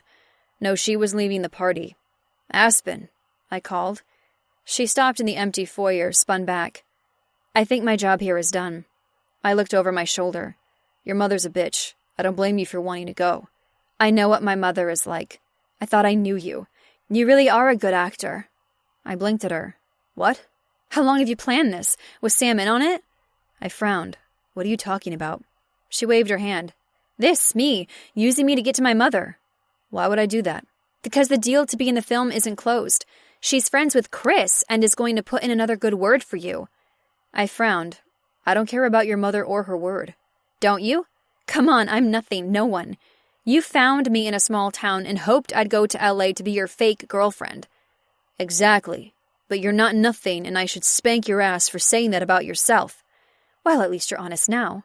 I took a step closer. What are you talking about? You could have just told me that you needed access to my mother. You didn't have to fuck me and... I set my hands on her shoulders. I didn't fuck you for your mother. The idea was ridiculous and gross. She shook her head. You fucked me for the movie role. You fucked me over, Luke. Oscar performance. God, I want to hit you with a shin pad right now. You think I used you to make a connection with your mom? I know it. I ran a hand through my hair. This is insane. I didn't... Why else would you pick me? Why else would you tell me you need me after dealing with Lacey? Even Sam said my job was done. I stared at her wide-eyed. Why else? Because she was everything I ever wanted in a woman. I needed her because I fucking needed her, not for anything else. I could have come to this and chatted up your mom without you being here. I didn't need you to talk to her. Good thing the woman almost died the last time you met her so she'd remember. Couldn't risk this opportunity, right? Aspen, you need to calm down and think clearly. You're being ridiculous. She laughed, but her eyes filled with tears. Maybe, definitely. It's all on me. The one who always messes up, who blew up her own life, made her family hate her. You have everything. Everything in your life goes right. It's perfect. Perfect family, perfect job with money and fame. I'm not even smart enough to keep my heart out of it. You said it was fake after all. It's not fake, I admitted. Tell me the truth. Did you plan this, our meeting at that bar in Hunter Valley? I blinked at her. Shit. Shit. Her eyes brimmed, her gaze a mix of hope and newfound awareness of how she'd been used. It's not what you think, I said, trying to reach for her. She shook her head, stepped back. Yes or no? Did you know who I was when we met at the bar? It's not... Did you? I sighed. Yes.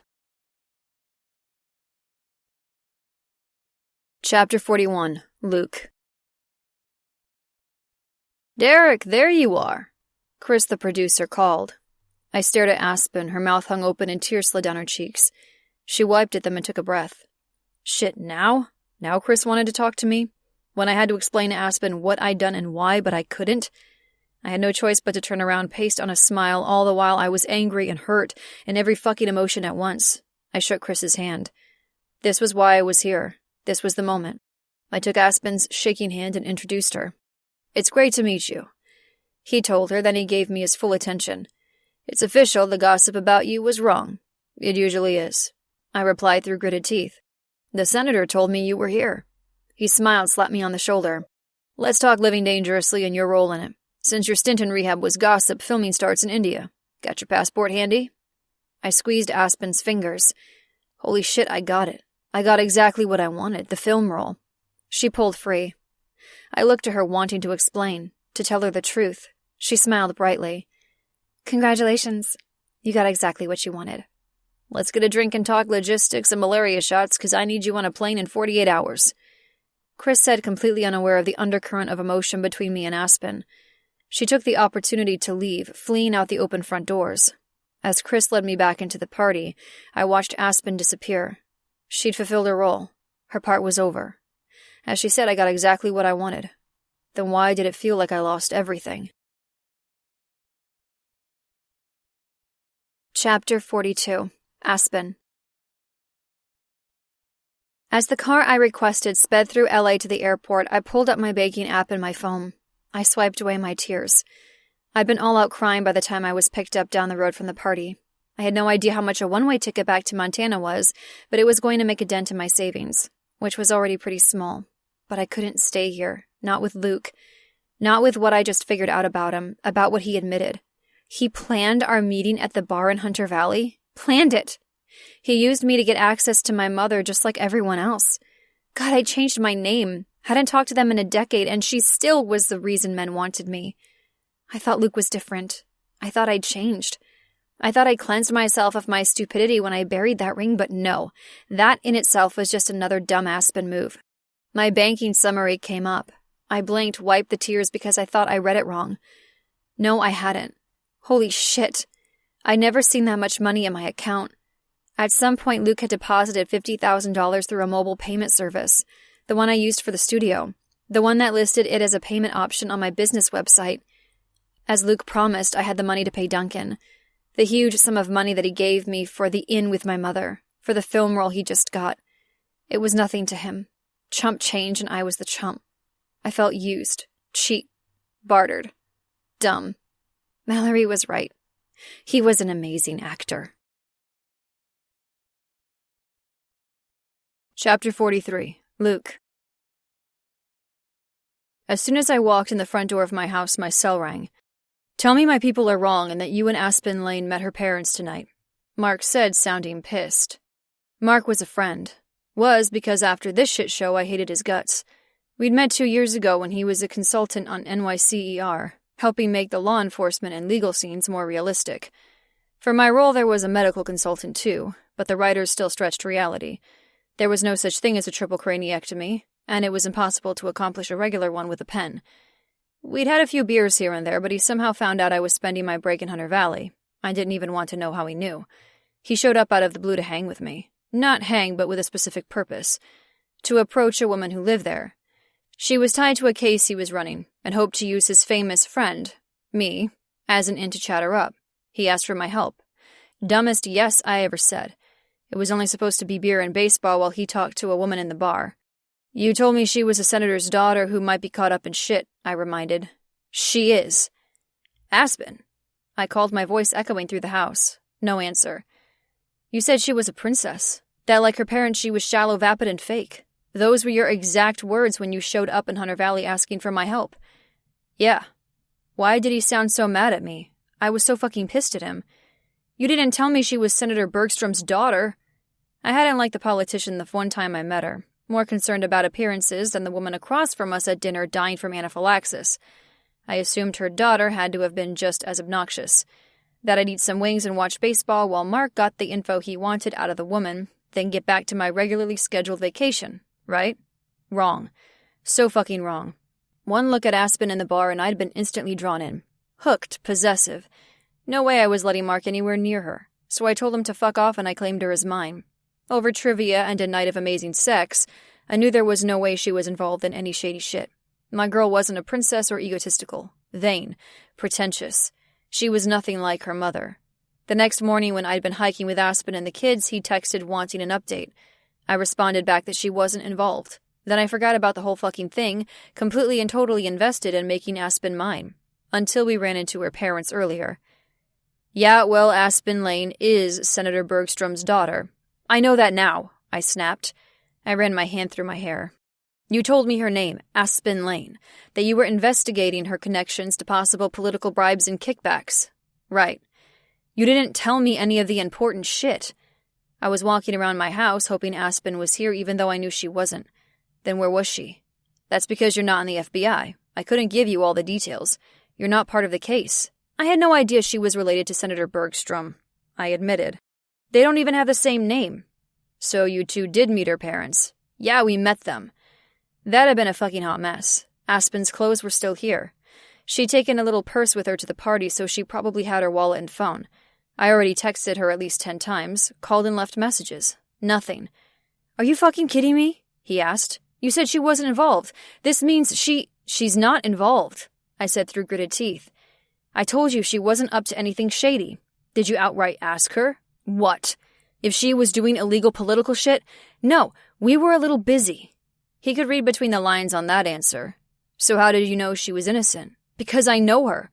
Dude, you had sex after meeting her in a bar. How could you know her?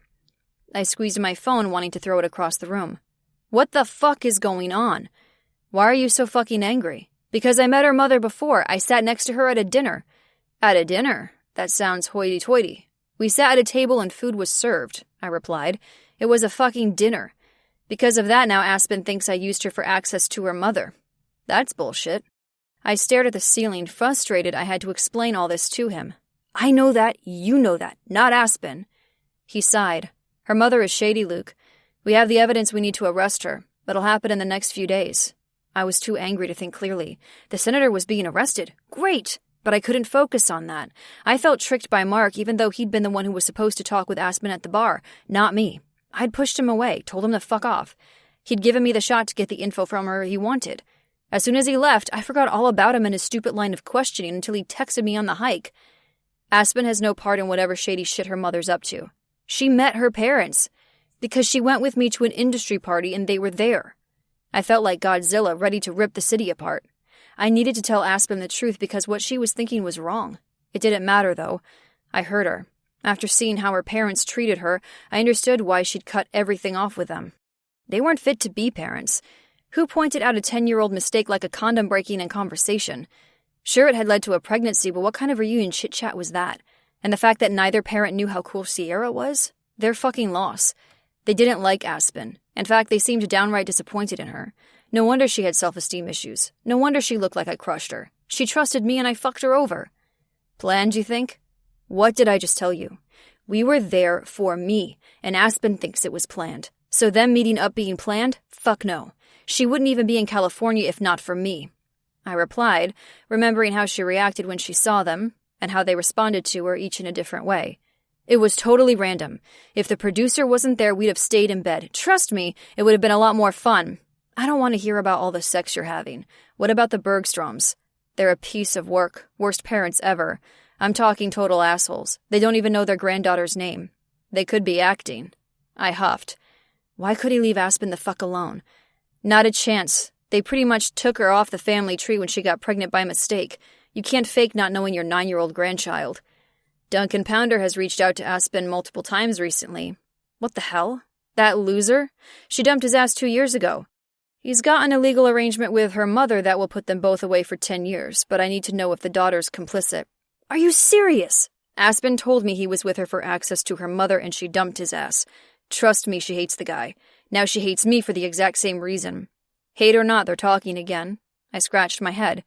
Who's talking, him or her? Phone records say he's contacted her. Jesus Christ, Mark, it's not because she's working with them. It's because he wants the engagement ring back, or the financial equivalent. He was quiet for a moment. She still has his ring. Huh. He's desperate for any cash he can get his hands on. Anything he gets from Aspen will be dirty money. He uses it for the scheme he's got going with Senator Bergstrom. Aspen's guilty right along with them. There'll be a financial trail linking her to it all. I froze. What? You heard me. If she's part of this, we'll know if she pays him. She's not part of this, I ground out. How many times did I have to say it? Then she can give his ring back. I ran a hand over my face, suddenly exhausted. Fuck, she buried the stupid thing. She lost it. I gave her the money to pay him off. Excuse me? She lost the ring. I wasn't telling him about the Bulldog Rock. She has zero money. You should see her tiny apartment. No way is rich mommy and daddy footing her lifestyle. She's making it on her own just fine, but doesn't have $50K to throw at a loser ex. I asked Aspen to come with me to LA to fix the rehab gossip that was spreading about me. The film role was at stake. She refused, not wanting anything real. I bet you hated that. Yeah, I proposed she be my fake girlfriend instead, and I paid her. You're supposed to be an investigator or something in the new movie, right? Why was he asking about the film? Yeah. Well, you suck. I can't believe you did all this. How was I to know? She didn't tell me shit. She must be a fantastic lay. A grumble rumbled in my chest. Watch it, asshole. You care about her. From my pocket, I pulled the thong I took off her the first night we met. Weird that I carried them around? Hell yeah, but I didn't give a shit. Of course I care. One look, Mark. One fucking look was all it took. I told you she wasn't involved, and to leave her the fuck alone. I did until her ex reached out to her, and you should have walked away too. That family's trouble. Walk away from Aspen? Not possible. Well, I'll be able to keep your ass clean, but if she gives him that money and he uses it as I imagine, she's going to jail. She can't go to jail because of me. Holy fuck. She'd done nothing wrong. The FBI had been sniffing around her because of her dick ex and his connection to her mother. I told Mark he was way off with Aspen. Warned him away. Did it matter? No. Because of some random meeting with her parents because of me put her right back in front of the FBI. And the money I gave her to help her out, that would put her in jail. She can, he told me. Maybe he was right. If I'd left her alone, she wouldn't be in the situation she was in, and didn't even know it. I had to help her. Fuck! I shouted, the sound echoing off the walls of my empty house. I had to be on a plane to India in 2 days. What the fuck was I going to do? Chapter 44. Aspen. Let me get this straight, Mallory said. I was at Mallory and Theo's house, and I was being interrogated about the past few days. Years, actually. She should have skipped teaching and gone and joined the police force with our friend Hunter. They'd listened as I explained the bulk of my life. Luke gave you $50,000 to pay off that dumbass ex, Duncan, because you buried his engagement ring in the woods and have to give it back but can't find it, so you were Luke's fake girlfriend so you could fix Luke's social media image so he could get a film role by having you connect him to your mother who was a senator? I nodded at her concise but run-on sentence. Plus, he intentionally came to Hunter Valley and that bar to meet up with me specifically to gain access to my mother, I added. That was what kept me awake all night. Had anything we'd done been real? His dick for me had been hard, no question. A guy couldn't fake that, but men weren't very discriminate where they stick their dicks, so I had to wonder if seducing me was part of it all. I had witnessed a number of his sex scenes from that first season of NYCER we'd binged. Mallory and Theo were on their sofa, and I sat across from them.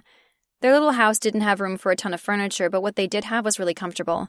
I'd gotten the last flight into Bozeman the night before and had bummed a ride to Hunter Valley off a couple on the plane who were spending a week at the resort to downhill mountain bike. Maybe a dumb idea, but what was one more? Luke had texted and called a bunch of times, but I ignored all of them, then blocked his number. I can't believe your mother is a senator, she said, shaking her head. I've known you all these years and I never knew. You don't even have the same last name. I felt contrite, and it was hard to look my good friend in the eye. I'm sorry for not telling you. I really am out, but my parents and I don't talk, I explained. They're just a sore spot, but pretty much the basis for all the reasons I'm so fucked up. She reached out, took my hand. You're not fucked up, I sighed. Yeah, I am. Yes, having a mother who is a senator is a big deal. To me, it's not. To me, it's what makes her a total bitch. Then with Duncan, I sighed. I didn't tell you about burying the ring because I was embarrassed. I fell for a guy who wanted my mother. Okay, that's creepy as fuck, Theo mentioned. Yeah, well, it's the truth, but not in that way, I admitted. Well, maybe, who knows. My mother expected me to be perfect in order to get praise and affection. So when I messed up, I was shame. So I kept my mistakes to myself.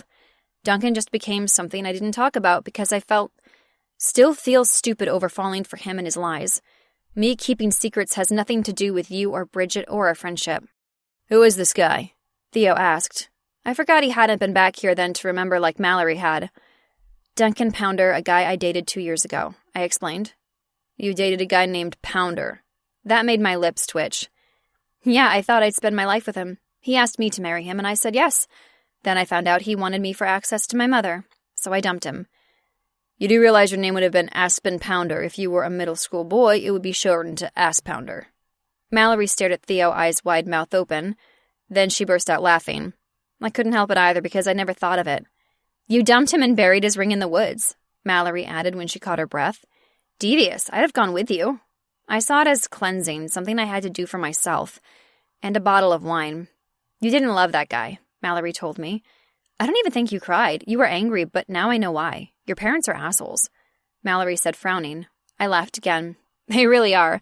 I saw them last night at this party, the first time in 10 years. My father cheated on my mother with any woman who would have him. The younger the better. He was an asshole, top that. Theo said as if making it a challenge. My father too, but my mother is fine with it. It keeps him busy and out of her way.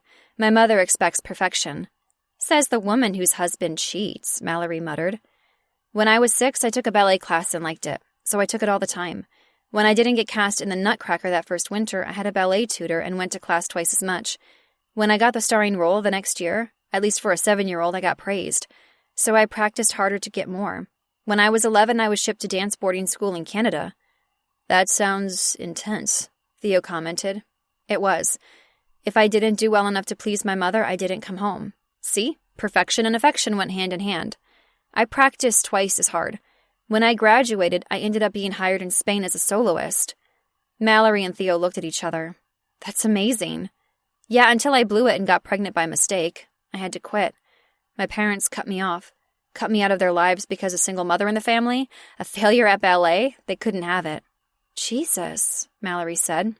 I came here. Started over. Legally changed my last name because I didn't want Sierra to have any connection to the Bergstroms. Why not keep at ballet after Sierra was born? I lost my spot, and the lifestyle isn't for a single parent with a baby. The schedule was grueling, and there was a lot of travel.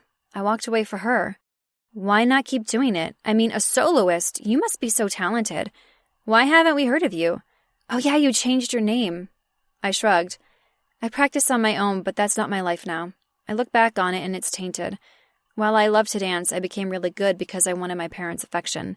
Which never came. Theo, Mallory scolded, elbowing him. My father never loved me no matter what I did. He said, looking to Mallory, then me. I became a trauma surgeon and saved lives, and he was disappointed I didn't go into the family business. You have to let that shit go. I shrugged. I did. Well, I thought I did. Until the Duncan ring debacle, Mallory said. Yeah, and now I owe him a shit ton of money.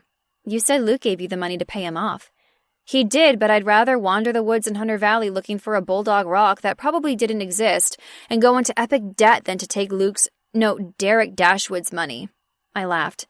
That's why this morning first thing I went to the bank and got a cashier's check for it and took it right to the Winter Sports Complex and donated it to the hockey program for scholarships. Sighing, I admitted. I messed up, not only with Duncan but with Luke. Because he also wanted you for access to your mother, Theo said. I shrugged, feeling that usual embarrassment all over again. I know, right? I was stupid with Duncan, but you're right, I never loved him. I just wanted the security I thought he would offer, but Luke? I fell for him, just him. I really, really like him. Probably even love him if I knew what the hell that was. I'm used to being used, and I knew going in this was fake, until it wasn't. Turns out it hadn't been fake, but planned all along. I think he fell for you, too. When I gave her a look, she pushed on. I've been watching his social media. Have you seen what he posted of you two? I shook my head. I don't look at that stuff. Well, it's all really romantic and sexy, and the guy was into you. Waving my hand, I shook my head. It's all fake. Well, he had me fooled. You need to steer clear of shitty people, Mallory said as if it was simple. We know your worth and value. It's not transactional. She's right. Love doesn't keep score or have value. Trust me on this, Theo advised. Because you're a doctor? Because I was an idiot. He bought me this house, Mallory explained, leaning in and kissing Theo's cheek, instead of giving me his heart. Wow, okay. I pulled my head out of my ass eventually. Theo said, pulling Mallory into his side and kissing the top of her head. I told Luke if he fucked up, I'd kill him and put him through the Pearsons Tree Service's wood chipper. Evil, I like it, Mallory said, grinning. If he comes back, he'll answer to me. This grumpy guy was protective, and it made me smile. He got what he wanted, and I'm sure he's already on the movie set somewhere. I said, sad and wistful, and pissed. The wood chipper idea sounded like a good one, though. Then let's get this pounder asshole out of your life, too. Sounds like we need to organize a hike in the woods, Theo said. I hear there's a bulldog rock that's worth finding.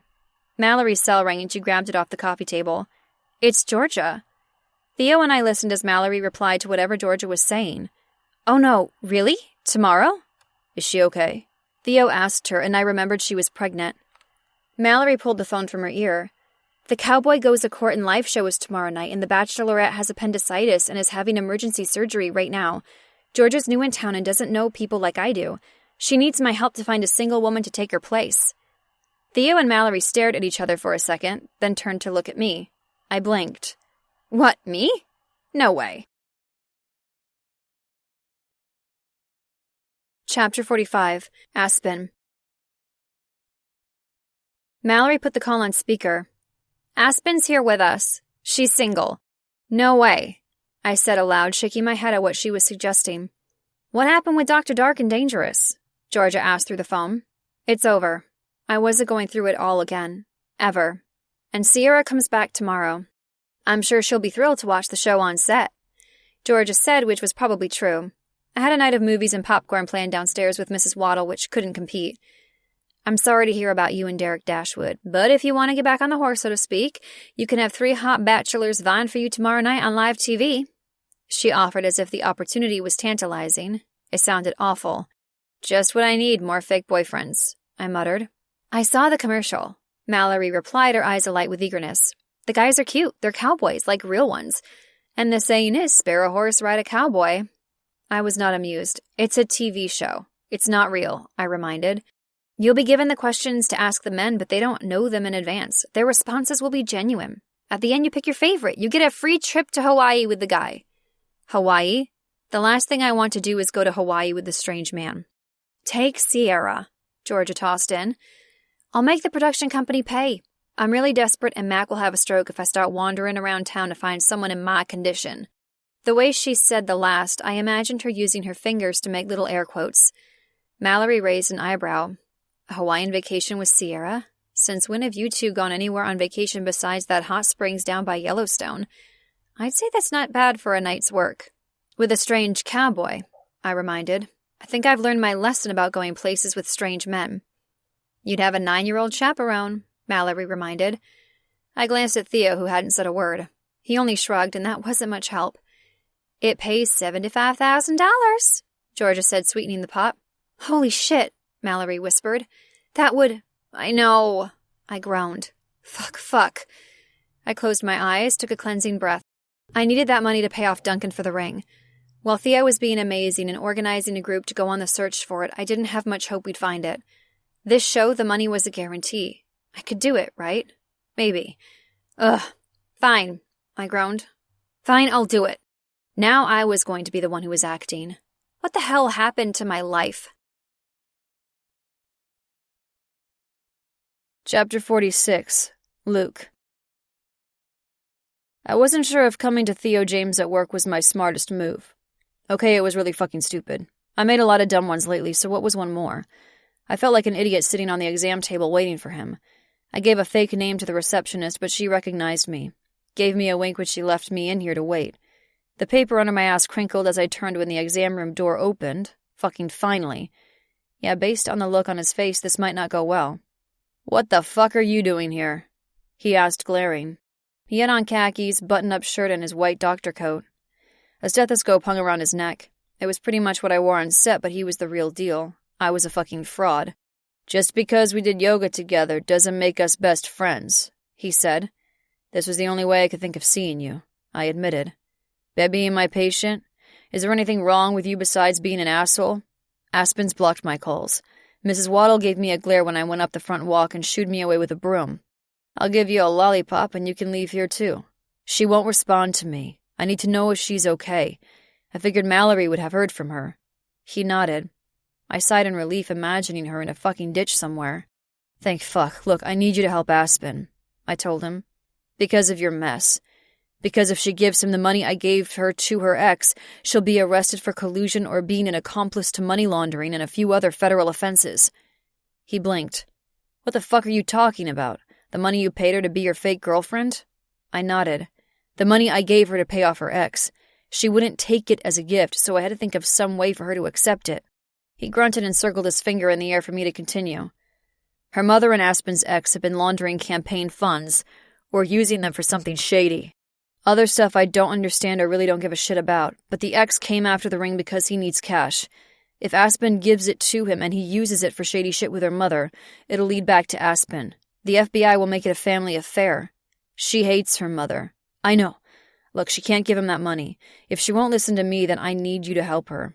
Make sure she doesn't do it.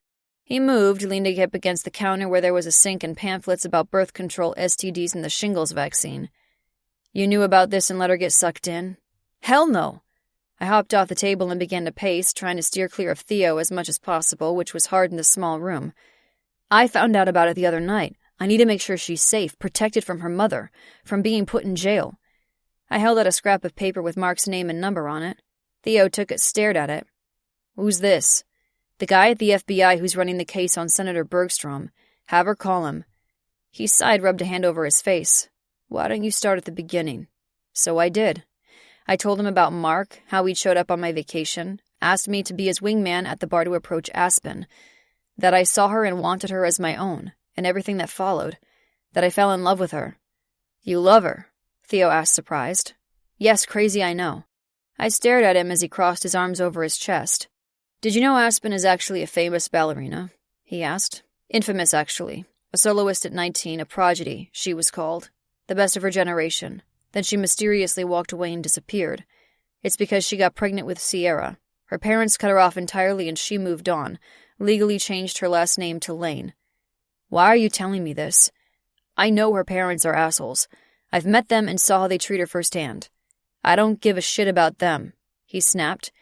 If you love Aspen, it needs to be about her, not you. What are you talking about? She didn't want a relationship, so I said we could be fake. I offered her the money to pay off her ex, but she wouldn't take it, so I made it part of the fake relationship. Slowly he shook his head. It was all about you. You saw her, you wanted her. You needed her for your stupid tabloid bullshit, and when she said no, you dangled a carrot in front of her, a big one you knew she needed. How could she refuse? It wasn't like that. It was exactly like that. You have fame, money, the film deal. You have everything, all the power. I swiped my hand through the air. No, that's not true. She has me by the balls. Yeah, balls, not heart. Why didn't you tell her about the FBI guy? I told him she wasn't involved and figured that was the end of it. You're charismatic, attractive. You have that stupid hair. He pointed at it and frowned as if it was a bad thing. Women fawn all over your ass. You didn't have to work hard with her. I assumed she fell right into your bed. I glared at him, not liking the way he was talking about Aspen. He made what we did that night in my hotel room sound cheap. I'm here, aren't I? I could be on a plane to India right now. I turned down the film to make this right. His eyes widened, making it clear he wasn't expecting that. You think I'm an asshole? Fine. I didn't give a shit what Theo thought of me. But I'm here because I don't want her to go to jail for something I knew from the second I saw her she had no part in. Somehow, in some fucked up sense of fate or karma or whatever, we ran into her parents the other night. Aspen thought I used her to get to her mother because of the in she has with the producer. Not true. The last guy she really dated did the same thing, and he was going to marry her for it. I wanted to think myself better than that douche canoe Duncan, but I hadn't. Not at all. Look, I had access to Chris Conroy, the producer, without the senator. That's why I was at the party in the first place. Hell, I had no idea Senator Bergstrom would ever be there. Sure, I needed that bullshit tabloid mess cleaned up, yeah, but my agent was going to hire someone to be my girlfriend, and that would have taken care of it. I took a deep breath, pushed on. I wanted to be with Aspen, needed to be with her. I couldn't walk away from her, so I brought her to LA with me. If she wanted to name what we had as fake, I'd call it that even though it was... No, is real for me. I hoped to make her see that too. He cocked his head to the side.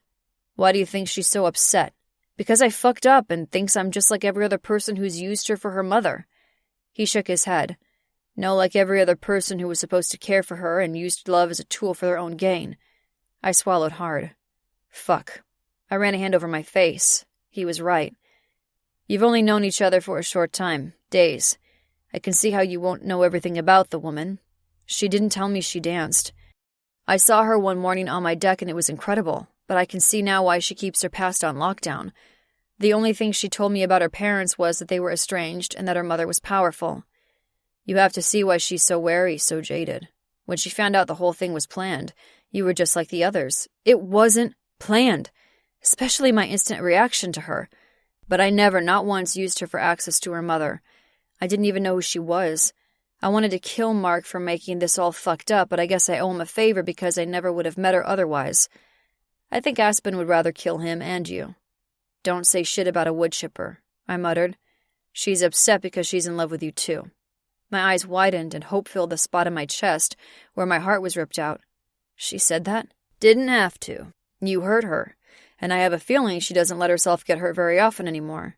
That means she let you in, she trusted you, and you let her down. I groaned. Fuck, this is a nightmare. Did you tell her you loved her? I thought of the time I told her I'd fallen for her, but she'd been asleep. I'd said the words, but she didn't know. I shook my head. She's in love with Luke, Theo added. Not Derek Dashwood or Shep, whatever on the show. I never lied to her, not once. And when she asked me if meeting her in the bar had been planned, I told her the truth, even though it's not what she thinks. You didn't tell her about the FBI guy. That's lying by omission. I looked up at the ceiling, groaned again. Fine, but not about who I was. Never. She didn't even know I was a TV star when we met. But you used her like you were Derek Dashwood, for your career. Be Luke. Only Luke. That's the man she wants. No one cares about Luke, I admitted. No one even knows Luke. I flung up my arms. Everyone is crazy for Derek, for Shep Barnes. Luke isn't anything special. I swallowed thickly, my mouth so fucking dry. What if she doesn't like him? What if I'm not enough? You'll never find out until you strip all those roles, all those characters you play, ditch all the people who want something from you, and just be yourself. You said it. She didn't know you were famous. She wants you. Until then, steer fucking clear of Aspen, or I will get that wood chipper. He went to the exam room door, opened it, and left. Verna, what's the charge code for gonorrhea? I need to add it to this patient's chart. Chapter 47. Luke. Congrats, we're so proud of you, Mom said through the video chat. I texted with them but hadn't had a chance to talk pseudo face-to-face since I got the movie role. Thanks, I said, running a hand through my hair. It was exactly what I wanted. No more dark and dangerous, no more Shep Barnes. This is what you wanted, Dad said. I nodded. Yeah, it's great.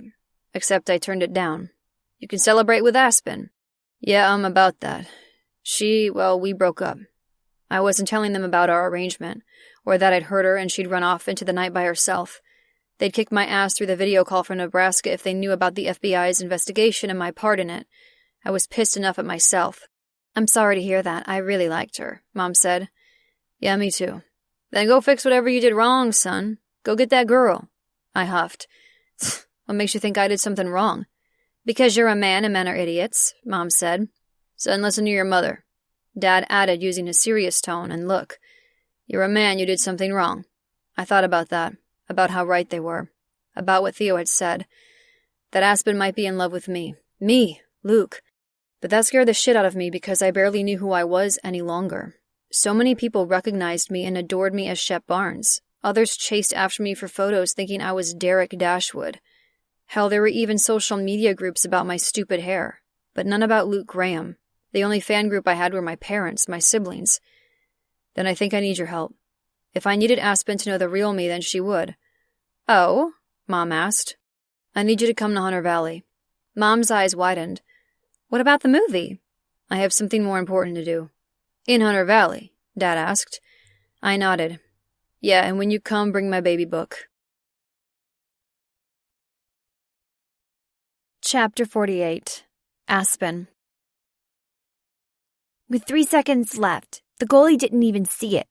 We celebrated by making ice cream sundaes from the soft-serve machines in the cafeteria, and Dex bought gummy bears to add to everyone's bowl. Even the losing teams, because he's nice like that. We're going to work on the zone-to-zone passing in practice this week. Wow, it sounds like you had an amazing time, Mallory said, going over to Sierra and giving her a high five. We were in a portable trailer on the Hanson Ranch where the dating show was happening. A hairdresser had just finished with a flat iron and was now curling my hair. The combination didn't make any sense, but I'd kept my mouth shut about it all since I showed up, including the outfit I was wearing. It was a pretty sundress, pale blue with cap sleeves and buttons down the front. It was accompanied with a pair of brown cowgirl boots and chunky turquoise jewelry. With my hair and makeup done, they definitely had me looking like a small-town girl primed to prairie perfection for 3 possible cowboy suitors.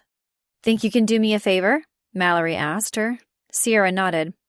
"I don't think Theo knows where I am. If he's out there by himself, I'm afraid the producers will make him one of the bachelors. Can you bring him here so I can protect him?" Sierra rolled her eyes.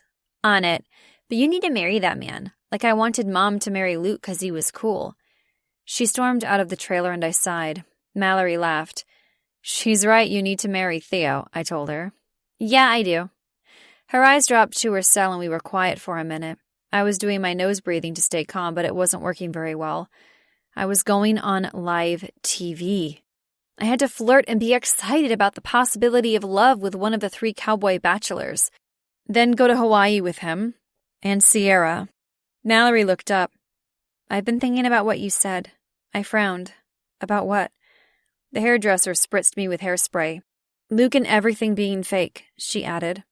I'd tried hard, really, really hard not to be sad or mad or both about him. I shouldn't have been surprised by what he did, not after all the times I'd been used and tossed aside. I was a little mad at myself. Okay, a lot. And sad and mad. "Oh? Have you seen Luke's social media posts?" I shook my head, but the stylist was using the curling iron again and it was clamped down around a section of my hair. "Here." She handed me her phone. "Swipe through." I looked down at the screen at the grid of images on the social media app. The page was called Derek Dashwood Official and it had over 5 million followers. I picked on the first image to enlarge it. It was me in the green dress. I was walking away from Luke and the flowy skirt split showing the long line of my left leg. My face was turned away, but my hand looked as if I was reaching back for Luke to follow. I hadn't even known he took the photo. The text Luke wrote with it said, "Where she goes, I follow." The date and timestamp showed it was posted before the party, before everything fell apart. I scrolled. The next image was of me in Luke's bed in California, asleep. My face wasn't showing, only my blonde hair strewn over my bare shoulder. I recognized the little mole on my deltoid in the gray sheets. Luke wrote, "Perfection, mine." I didn't remember him taking it, obviously again without me knowing. How long had Luke been awake looking at me? I scrolled again. This photo was of me in full jeté. My arms were flung wide, my back arched, legs in a full split in the air as I leapt across his back deck. That had been right before I met Sam, but I hadn't known Luke had been watching. Luke's photo comment, "Can you believe she's with me?" Another swipe. There was a 15-second video clip of me dancing. Oh my God. I started to sweat, and it wasn't from the hot curling iron. I flipped again and again, photo after photo, our hands linked together. My head turned, catching the corner of my smile. Me silhouetted at the beach with the sun setting behind me. A picture of my ass in my leggings, which made me laugh. The 2 of us on the plane. "I wish some guy saw me like that," the hairdresser commented from over my shoulder. Her name was Rose, and she sighed wistfully. "Right?" Mallory asked, taking her phone back. "What do you think this means?" Rose set the curling iron down. "That guy is in love." "He is not," I countered, putting my hand in my hair. "It's to make it clear to those millions of followers in the tabloid websites that he's not dating Lacey." "I call bull hockey," Mallory said, going back to not using swear words. "What do you know of him? And I mean not what everyone else in the world knows." I looked at Mallory in the mirror. "He's got amazing parents who live on a ranch. He's from this weirdly named town in Nebraska. He likes chicken wings. His house in the Hollywood Hills has no furniture. He can't cook, like at all." "What does he know about you?" "What do you mean?" "He knows about Sierra." "Yes. They obviously hit it off if she gave him the kid green light for marriage." I rolled my eyes like Sierra. "Whatever. Did he know who your parents were?" I gave her a look. "I mean, did you tell him?" "No." "Did you tell him you used to dance?" "No, but you didn't know that either." Mallory flung her arms up. "Exactly." "What are you getting at? When are you going to let someone in all the way?" I blinked at her. Why would I talk about my parents when they want nothing to do with me? She leaned against the vanity and stared at me. You don't, but Luke didn't stand a chance, did he? I looked to Rose in the mirror, not wanting to have this conversation in front of her. My hair looks amazing. Are we all done? She smiled. Looking good. Thank you so much, I said. Rose left and held the door open for Georgia to come in. Well, butter my biscuit, look at you, she said excitedly when she stepped beside me. I rolled my eyes. I feel like a pageant queen, I admitted. I don't think my hair has ever been this big. Georgia waved her hand through the air. Of course her hair and makeup were perfect. It's not pageant hair unless you use an entire can of hairspray. I came to make sure you're ready. It's almost showtime. I took a deep breath, let it out. I couldn't believe I was doing this. When I picked Sierra up at the Winter Sports Center this morning and told her about being on the show, she'd been beside herself with excitement that her mother was picking a random cowboy on live television. She didn't see it as insane. She saw it as cool. Here, Mallory said, pushing her phone into Georgia's hand. Tell me what you see. Georgia frowned and scrolled through the photos. Oh my. Then more scrolling. Look at you dance! Good Lord above, you're amazing. See? Mallory said, throwing up her arms. See what? I yelled. I walked away from dance. You can't keep something this amazing a secret, Mallory snapped back. Everything about you is a secret. You need to let people in. I shook my head, the curls bouncing. People hurt me, Mallory. All people do is take. Not everyone. Georgia was staring at us wide-eyed. She'd never heard us argue before. Did Luke really take from you? Mallory asked. Yes. Really? Because what I see here, she pointed at her phone Georgia still held, is a guy who's all in with a girl, who wanted me for access to my mother. Mallory waved her hand. Please, your mother isn't that special. She's a senator, not Steven Spielberg. Your mother's a senator? Georgia asked. I nodded but kept my eyes on Mallory. What do you want me to do? Let Luke in and let him destroy me? I've had that happen and I really don't like the feeling. Not everyone is like your parents. Everyone wants me for something, Mallory. She shook her head. Not me. Not me, Georgia added. Not Bridget or Lindy or Melly or Eve or any of the guys, not Mrs. Waddle. But no buts, she snapped. Georgia and I both saw Luke at the pizza place that night. He was into you for you. Oh yeah, Georgia added with her southern twang. You kept him at arm's distance. Refused to be anything but fake with him, besides all the orgasms. It wasn't real. Besides the orgasms, I muttered the last. Mallory barked out a laugh. Liar! You wouldn't be so upset if it was fake. Your feelings are real. They are valid. It's okay to fall in love with someone. It's okay to be reckless and wild with your emotions. I shook my head knowing doing that was when it hurt. You need to dance for the world just because you love it. You need to let yourself love Luke and show the world how much. Because that kind of love is rare and amazing. You have to do it for you. He's in India or Ireland or some other country for the Living Dangerously film. He got what he wanted. Besides, you're telling me all this now? I'm all primped to be a bachelorette on a TV show, remember? I've got to pick one of the 3 bachelors. I'm going to Hawaii with him. The trailer door swung open and Sierra stormed in. Mom, there's a guy here to see you. I flicked my gaze to Mallory and I knew she was thinking the same as me. Luke? But no. The man who came in was in his early 30s, 6 feet tall, sandy blonde hair and an equally sandy blonde beard. He wore navy pants and a white dress shirt, as if he'd recently removed a suit coat and tie. He looked to Georgia, then Mallory, then me. Aspen Lane? I nodded. I'm Mark Rash, with the FBI. Chapter 49. Luke. I knocked on Aspen's door, my parents behind me. My heart was in my throat, my palms sweating. This was it. I needed to make sure she was okay, that Theo had talked to her about the money, that I was wrong, that I was standing on her doorstep as Luke so I could try to get her to know me. Me with my parents as backup. I couldn't be any more Luke than with my mother holding my baby book.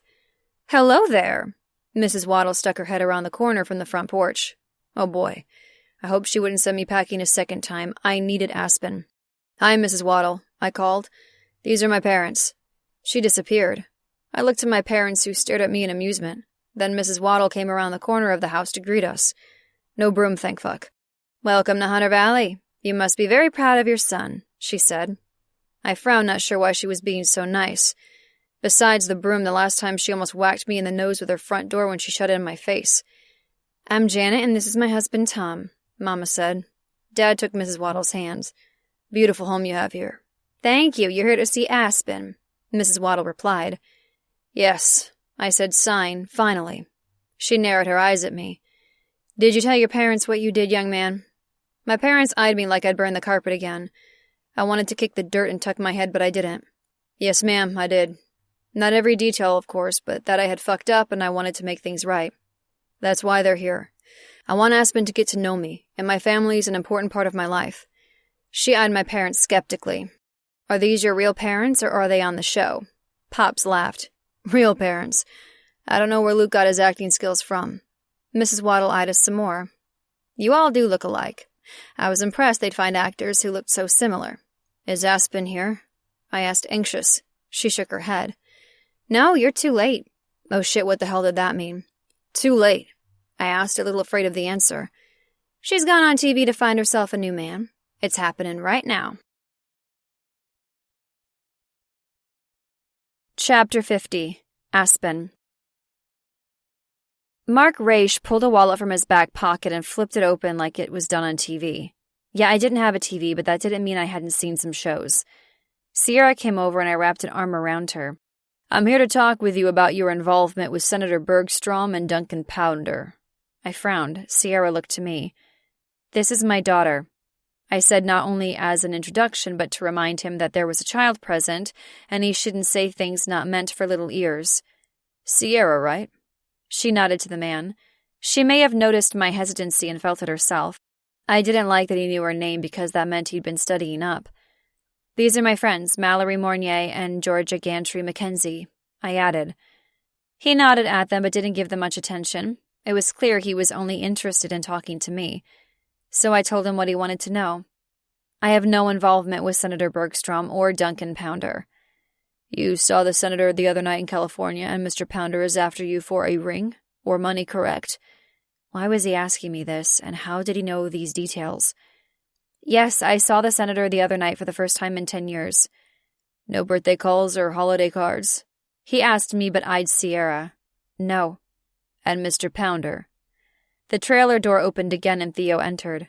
With him was another man I hadn't met before. It was getting really crowded in here. "Hey, Aspen," Theo said to me. "Sierra, how was camp?" If he recognized how freaked I was, he didn't say anything. "Awesome," Sierra said. "Your brother is so cool." "I'm cooler," he countered, although he probably knew it was impossible with her infatuation with hockey and Dex being a pro player, and a nice guy. I was all for them chatting, but he was here with a stranger for a reason. So was Mark Raish. "This man is with the FBI," I told Theo. "Right, well, this moves things along." Theo stuck his hand out to Mark.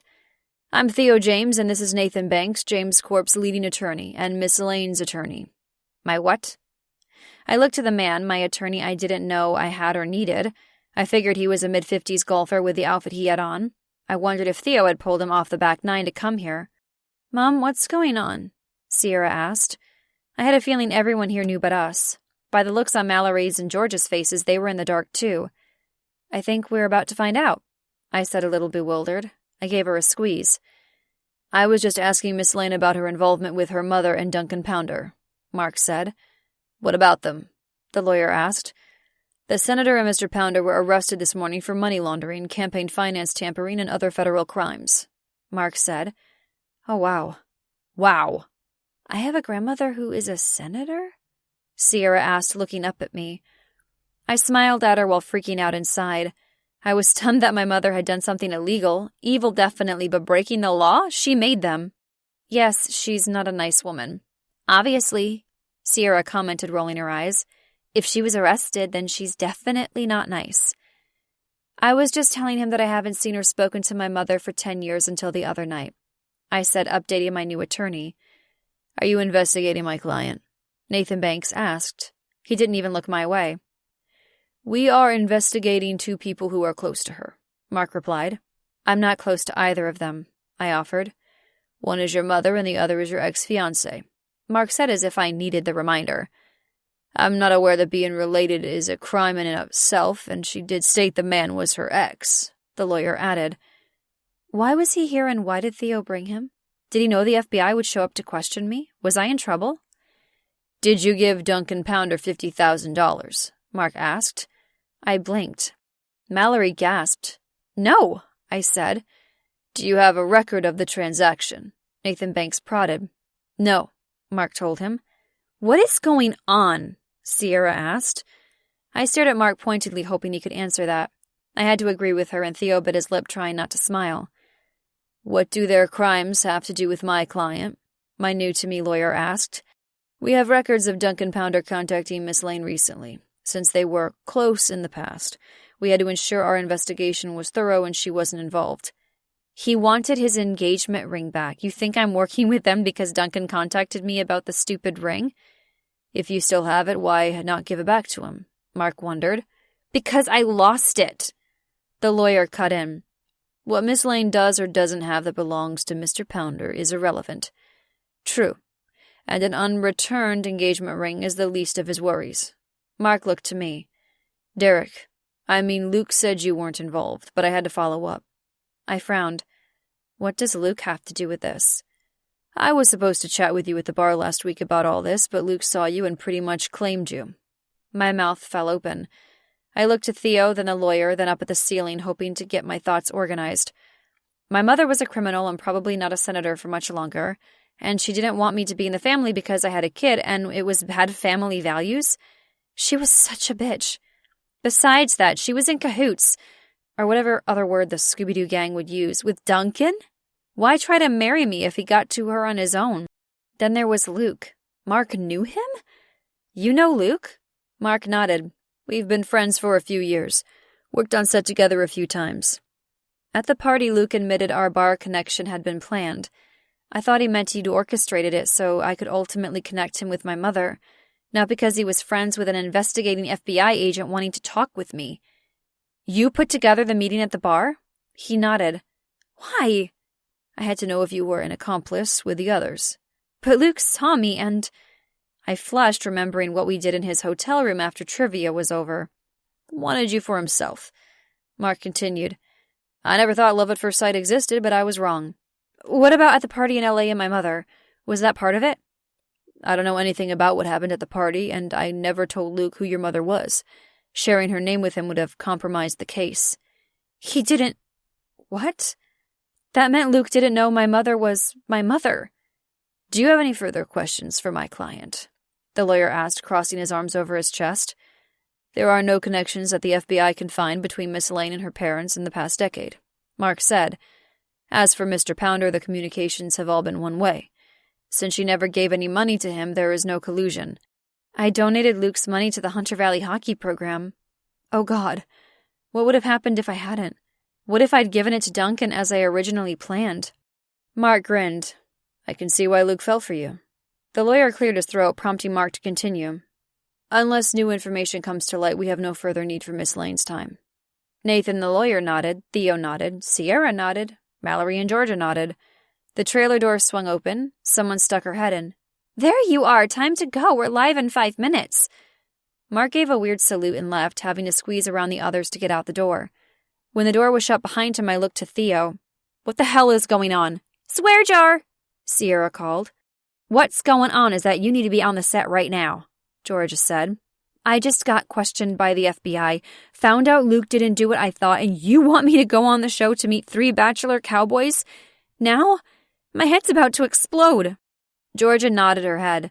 She might have been a Southern belle, but she had the strength of a pack mule when she yanked me out of the chair and pushed me toward the door. The men had to move to let us by or be mowed down. The show must go on, now, and she's the big star. Chapter 51, Luke.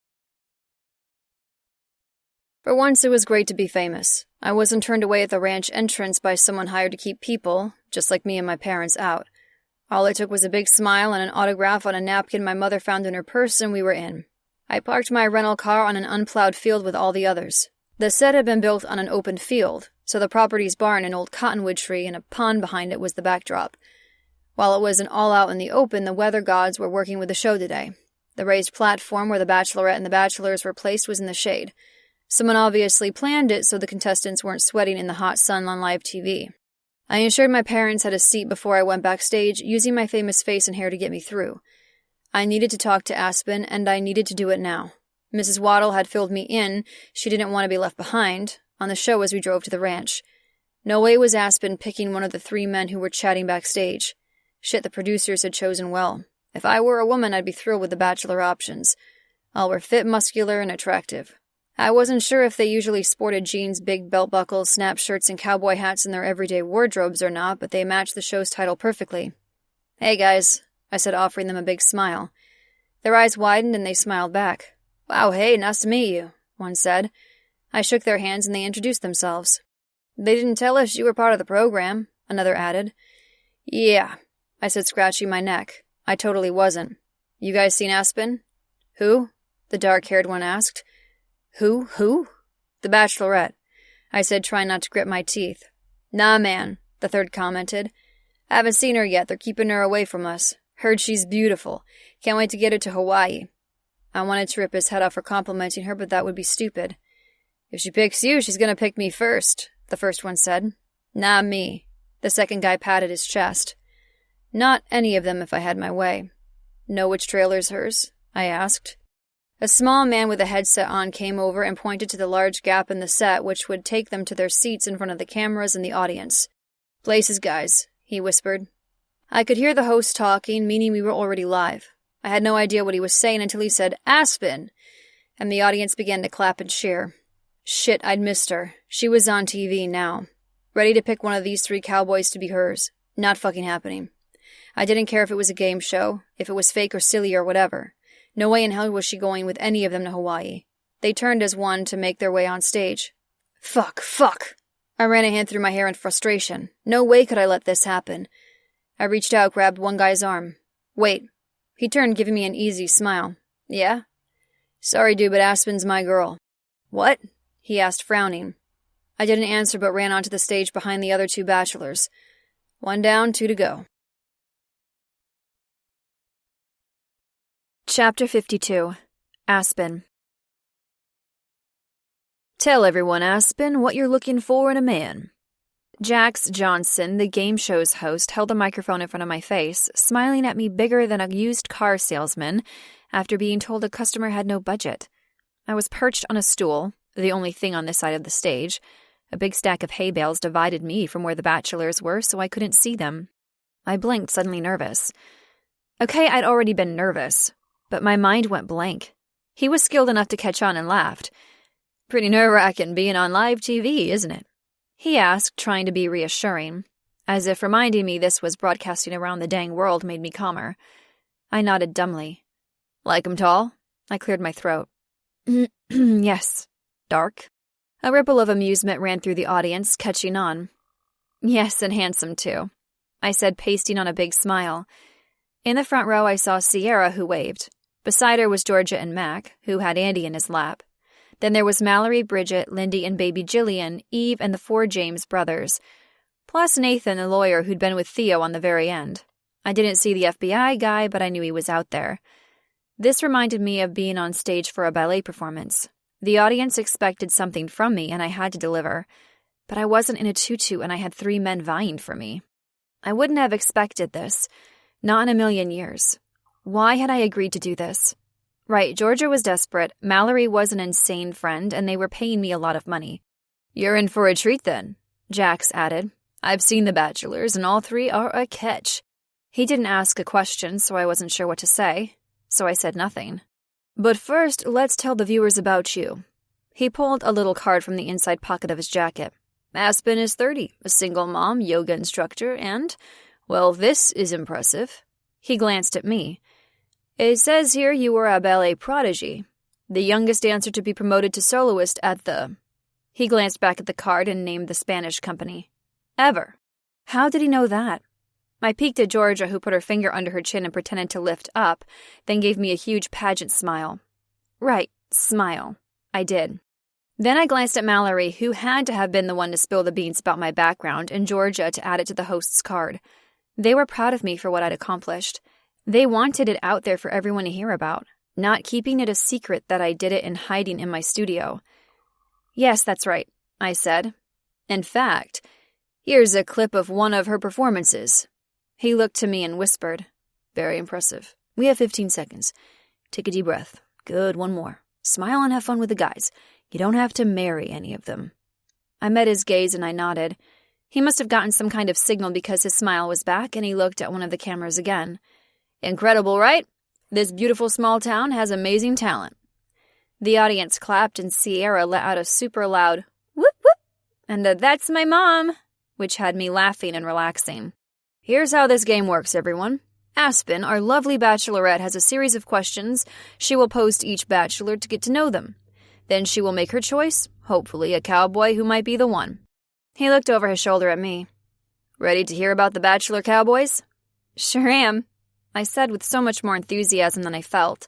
The bachelors must have come out because the audience's gaze was on the other side of the stage and they were clapping. Then they clapped even louder and were whispering to each other. Sounds like the audience likes the bachelors, Jax said, cutting across the very front of the stage and disappearing around the hay bales so I couldn't see him any longer. Well, yes, folks. I see now why everyone's so excited. I can't say more because our lovely bachelorette needs to pick her favorite cowboy blind. I looked to Mallory for any kind of guidance. She looked a little freaked, but she was smiling and holding Theo's hand, who was frowning. But he always frowned. Georgia was smiling too. It wasn't as if the FBI guy was one of the contestants waiting to arrest me. Right? Bachelor number 1, please introduce yourself to Aspen, Jack said. Hey, Aspen, I'm Brandon. I run a ranch out by Billings and I've got some beef to show you, and I don't mean my herd of cattle. The audience clapped and laughed. I blushed at how inappropriate that was, but caught on to what Jax meant by have fun with it. Bachelor number 2, please introduce yourself to Aspen. Jax repeated. Aspen, hello. I'm Clay and I'm a champion bronc rider. I hope you like it when a guy breaks a filly in. This time I couldn't help but laugh and pretended to fan myself with the question cards the producer gave me. Bachelor number 3, please introduce yourself to Aspen. I'm Luke and I'm all yours, if you'll have me. My heart lurched and I gave Mallory a panicked look. Was that... could it be? What the hell? Chapter 53. Luke. If Brandon and Clay weren't vying for my girl's attention, I'd have really liked them. They were laid back and seemed like decent guys. Except with Brandon's dark skin and chiseled jaw, he looked like he might have to flick the women off him like flies from the backside of a horse. And his beef joke. Hilarious, except he was offering it to Aspen. If anyone was going to give her some grade A beefcake, it was me. Then there was Clay, a champion bronc rider. That meant he had balls. Maybe not a lot of sense, but women found that shit hot. And I already knew how Aspen could ride a cowboy. Firsthand. I wanted to punch both their lights out, storm across the stage, past the stupid hay barrier, and claim my woman. Grovel first, but then claim her. But no, this was live TV. She had to ask us stupid questions. Bachelor number 1, she said. What's your favorite cowboy accessory? Rope, spurs, or belt buckle, and why? What kind of a dumb question was that? Oh yeah, a cowboy dating show question. Brandon grinned and wiped his palms on his jean-clad thighs. Rope, because, well, I can't say on TV. I glared at him as the audience tittered with a faux embarrassment. What the hell was he thinking of doing with Aspen and some rope? Bachelor number 2? Aspen asked. Belt buckle, especially when a lady's undoing it. The audience laughed while my hands clenched into fists. Bachelor number 3. What was the question again? I ran my hand through my hair. It seems bachelor number 3 isn't sure what to say, Jack said, laughing at me. Yeah, literally laughing at me, the fucker. It was time to act, not kill him. I smiled. Sorry, Jax. I find a little time outdoors makes me reflect on the little things. Jack's smile froze and he blinked at me. Oh, I don't know what that means, but, well, I think we can all agree with that. Jack said and the audience agreed. In the sea of faces, I found my parents. My mother gave me an amused and a little confused look. Next question, Aspen, Jax prompted. Bachelor number 2, if you were going to cook me dinner, what would you feed me? I'm not sure if I have to remind you or bachelor number 1 of this, Jax began, but a big piece of meat isn't an answer. I growled. The audience chuckled. What the actual fuck? Clay opened his mouth to answer, but that was it. I was done. I didn't want to hear any more innuendo or witty banter. Aspen was mine, and she didn't need to hear anything else about the way they made their beef jerky or whether they liked butter on their cobs of corn or any other twisted shit.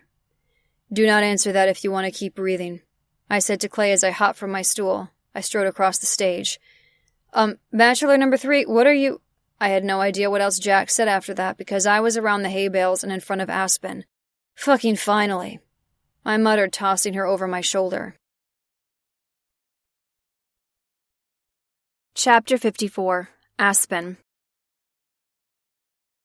All hell broke loose and I was upside down. One second I was asking a ridiculous question. The next, Luke came around the hay bales and tossed me over his shoulder. I thought it was him, especially based on his responses, but it was official. Luke was here. Had Georgia known about this? Was this what live TV was like? Well, this makes for interesting live TV, that's for sure, folks, Jack said. I think I can say now the Bachelor number 3 is none other than Derek Dashwood from New York City ER. Great, just fucking great. Derek, not Luke. I felt Luke exhale, then carefully lower me to the stage, keeping an arm around me so I didn't fall. Actually, my name's Luke Graham. Oh ho, going incognito. We can stick with Bachelor number 3 if you want, but— Jax looked to the audience with his huge grin. I think the secret's out. Luke shook his head. No, my real name is Luke Graham.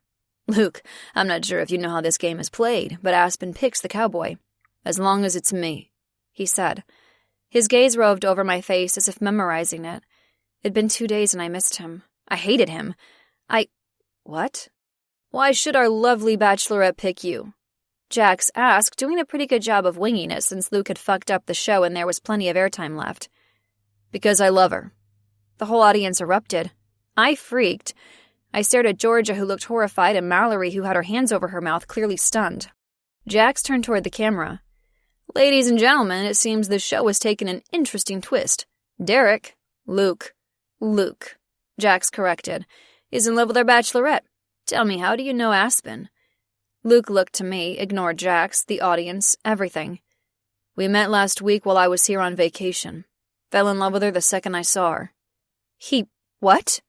I was still trying to process what I learned about Luke from the FBI agent, although there hadn't been any time to think since I was on a fucking stage on live TV. That while he had known meeting me at the bar was planned, it hadn't been because of my mother. He hadn't lied to me, not once. But I'd lied to myself, hadn't I? I told myself and the girls and even Luke that what I felt for him wasn't real, that all we could ever be was fake. I'd been the one acting, pretending that my feelings weren't real. I'd held back and he'd put it all out there. I glanced at my friends in the audience. They were here because they liked me. Me, Aspen. They didn't care if my last name was Lane or Bergstrom. They didn't care that I was a ballerina or a yoga instructor. They just liked me for me, no strings. No expectations when it came to their friendship. I was the one who'd held back, just like Mallory had said. And those photos Luke posted on his social media? It had been a glimpse into how he really saw me. Pretty, feminine, sexy, strong, loved. What had I given him besides a fake girlfriend to trick his producer? She must have loved you right back, a famous TV star with spectacular hair, Jax commented. He shook his head. No, she didn't. Yeah, he was right. I hadn't loved him right back, because I didn't trust him, or anyone else with my heart. She had no idea who I was, Luke said. The producers must have been scrambling, because someone carried a stool onto the stage. Jax waved us over for us to take seats. Luke grabbed me by the waist and plopped me down on one, then moved his so it was so close that when he sat, our thighs touched. I'm sure the audience and everyone watching at home want to hear more about this, Jax said. What do you mean she didn't know who you were? How was that possible? You're one of the sexiest men alive. Luke huffed. I fell for the one woman who doesn't have a TV. Jax stared at me confused. You don't have a TV. I shook my head. What did you think of Luke when you first met him then? Jax asked me. I blinked, looked to Luke, at his handsome face, but past that. His eyes looked to me with hope, earnestness, honesty. He was the one out here admitting to the world who he really was. He wasn't hiding behind his stage name or his character. I think you've stunned her, Jack said, laughing. Probably every woman out there would be tongue-tied, too, if you tossed her over your shoulder. I'm here for another shot with Aspen, Luke said. I blew it. Like my mother told me, men are idiots and I'm one of them. The audience laughed. I forgot who I was, he admitted. You do have a lot of names, Jax admitted. What's the character name in the new film you're starring in? We'll have to add that to the list. Luke shook his head. While the film is going to be amazing, I decline the role. Surprise ran through the audience. I gasped. Why? The whole world wants to know, Jax said. I'm going to try being Luke Graham for a while. The out-of-work actor dating a famous ballerina. Hopefully eating kale chips with her as we watch her daughter kick ass with her hockey team. What? That was what I was thinking and what the entire audience pretty much said out loud. Mom, Dad, back me up here, Luke asked, his gaze roving over the audience. I whipped my head toward the crowd and an older couple stood. They waved. Oh my God, I recognized them from the video call Luke and I had with them. What were they doing here? Those are your folks? Jax asked. That's right, Janet and Tom. Aspen instead of Hawaii. Come with me to Nebraska for that picnic. Sierra too. I want you to know me. Me. Luke. Just Luke. The audience was silent. Jax was silent. Luke stared at me. The audience stared at me. Jax stared at me. The entire world through the camera stared at me. Did I give Luke a chance? Did I give love a chance? Did I give me a chance? Chapter 55. Luke. Aspen wasn't saying anything. My heart was in my throat. Did she think I was faking for the cameras? Maybe this was a bad idea. Maybe... Yes, she said. I stared at her for a second. Yes?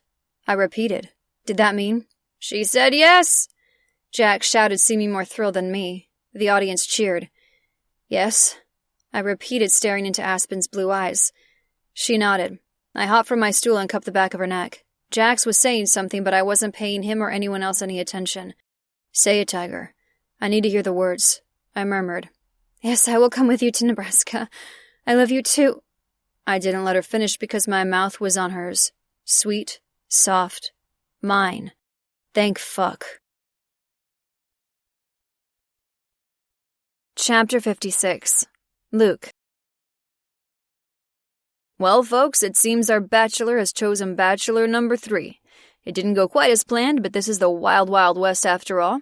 A special thanks to Hunter Valley, Montana for hosting this episode. I'm Jax Johnson, and I'll see you next time with more Cowboy Goes A-Courtin'. I didn't stop kissing Aspen while the host wrapped up the show. I didn't stop kissing her when he said, Show's over. You can come up for air now. I didn't stop kissing her until a young voice said, Mom, everyone's staring. I felt Aspen smile against my lips before we pulled back. Her eyes held mine for just a moment before she was looking away. Yeah, everyone was staring. Sierra, my parents with Mrs. Waddle, Mallory, Georgia, Theo, even Clay and Brandon. I couldn't help but grin and wrap my arm around Aspen's shoulder. I should say I'm sorry, but I'm not. I admitted. I looked to Clay and Brandon. No hard feelings. Fortunately, they were smiling, not ready to punch me in the face. I deserved it, and I'd take it because I wasn't giving Aspen up. Nah, congrats, Clay said. Brandon came over, shook my hand, and smacked me on the shoulder. When he winked at Aspen, I growled, making him laugh. Sierra launched herself at her mother, wrapping her in a hug. Aspen leaned down and kissed the top of her head. Hey, champ, I said to her. How was hockey camp? Her little face lit up as she answered. Awesome. I've got to tell you all about the zone defense drills. It's nice to meet you, honey, Mama said, coming up and squeezing Aspen's shoulder. I brought Luke's baby book, so when you're ready, I'll show you those photos. Maybe we'll save them for when she and Sierra come to visit, Dad said. Theo stepped close and gave me a look I couldn't interpret. Did he have his scalpels in his pocket? When you make things right, you don't skimp, he commented, shaking his head. Oh my God, that was insane, Mallory said, her hands waving about. I can't believe you did that. I mean, when I said open yourself up to love, Aspen, I didn't mean on live TV. Aspen blushed. I'm not sure if the producers are going to ever come back to Montana, but my job is done. The Hunter Valley show will not be something anyone forgets, Georgia said with a laugh. Let's go celebrate, Mallory said. I looked to Aspen, who was still smiling but a little shell-shocked. We think the lovebirds might want to celebrate by themselves for a little bit, Mrs. Waddle commented. Sierra, you can come with me and help me make dinner for our new friends, Mr. and Mrs. Graham. Okay, but did you find the Bulldog Rock without me, Mom? Sierra asked. I want to go see it. Aspen cocked her head. No, we didn't go look for it again. We can go this week. I added, making it clear I was sticking around. Bulldog Rock? Mrs. Waddle asked. Sierra looked up at the older woman and nodded. Yeah, Granny Waddle. Mom found it and lost it, and now I want to see it. Oh, I know that rock. It looks just like a bulldog, too, Mrs. Waddle commented. Aspen's eyes widened. You know the Bulldog Rock? Mrs. Waddle looked surprised. Of course. Mr. Waddle and I picnicked at that rock. I think our first child was conceived on top of it. That's how a cowboy courted back in my day. My mouth fell open, then I laughed because, wow. Where is it? Sierra asked, thankfully not asking what conceived meant. Can we go see it together? Anytime you want, Mrs. Waddle told her. I know exactly where it is. Aspen looked to me, biting her lips so she didn't laugh. Her landlady, her adopted grandmother and dear friend, had known its location all along. I want to see this rock, too, Mallory added. I've lived here my whole life and never heard of it. A group discussion began about the rock, and I had enough. I needed Aspen to myself. I may have declared myself and my intentions on live TV, but I had to tell her how I felt, what I wanted, alone. Taking her hand, I tugged her off the stage and away from the crazy group of people we called family and friends. Chapter 57. Aspen. What I said on the show was the truth. I've never lied to you, Tiger. We were sitting on the floor in my yoga studio, our backs against the mirrored wall. We hadn't talked as Luke drove us back to town. Somehow we ended up here, but it made sense. It was the only quiet place to be alone. Mrs. Waddle would entertain Sierra and Luke's parents, so there was no way we'd have any privacy in my apartment upstairs. Or maybe they were off in the woods to see the Bulldog Rock Mrs. Waddle knew about. I couldn't believe she knew about it and knew exactly where it was. All of this could have been averted entirely if I was aware of that from the start. I know, I murmured to Luke. His hand was on the back of my neck as usual. It was as if that was his spot to hold me, to comfort me, to know I was his. You know? He gazed at me with openness and a hint of worry or fear. His eyes flicked to my lips. I nodded, wanting him to kiss me. Your FBI friend stopped by. His eyes widened and his fingers tightened a touch. What? When? Shit. Before the show started, I admitted. Please tell me you didn't give money to your ex. A hint of desperation tinged his voice. What? No. Thank fuck. He sighed. I told Theo to make sure. You talked to Theo? He huffed. Yeah, I made an appointment as a patient at the clinic. Figured it was the safest way to see him without the chance of him bringing a wood chipper. I told him about the possible money trail from you to Duncan to your mother. I swear I knew nothing about it until after the party the other night. Mark called and, well, shit. It was my fault you had that money, and I couldn't get in touch with you to warn you. I had to protect you. That's why he brought the lawyer, I muttered. Theo knew I didn't give the money, though he must have expected the FBI guy to show. He sighed. Good, I can't believe I'm saying this since he told everyone in the clinic I have gonorrhea, but he's a nice guy. I hope that generosity extends to me because you'll probably be getting a call from the hockey organization thanking you for your huge scholarship donation, I said. His eyes widened, then he laughed. Best donation I ever made. God, Tiger. He kissed me as if he couldn't hold back any longer. I had no idea it would all get so fucked up. I thought I was helping you, and then it turned out I made everything worse. I wasn't keeping that money. Not when I thought you did it to get closer to my mother. He shook his head vehemently. No, that's not it. I know. Now. You met my parents, and you can see why I'm so fucked up. I've been so jaded about love, I just expected everyone to use it against me. Baby, no. I couldn't imagine why you'd really want to be with me, so it was easier to make it a fake relationship. Then I could keep you at arm's length. It didn't matter what I felt for you because I expected you to do something to hurt me. Then you did. His eyes closed and his fingers squeezed my neck once again. I'm so fucking sorry. I did it all wrong. I should have told you that first night that I'd fallen for you, that I never felt anything like it before. I should have told you about Mark, but honestly, as soon as I saw you, I told him to fuck off because you were mine. He texted the next day and asked what I thought about you. Told him you weren't involved because even though we didn't do much talking besides answering trivia questions, I knew you were a good girl. He grabbed his phone. Here, you can see the texts. I shook my head and set my hand over his. I believe you. After that, I forgot about him and the investigation. I swear I didn't know you were related to your mom, not until the party. I know. You do?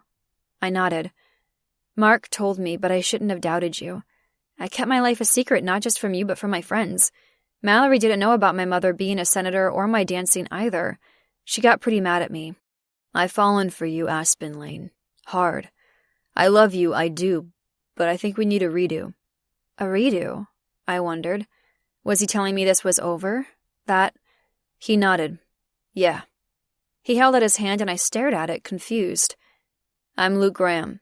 I'm an out-of-work actor visiting Hunter Valley with my parents.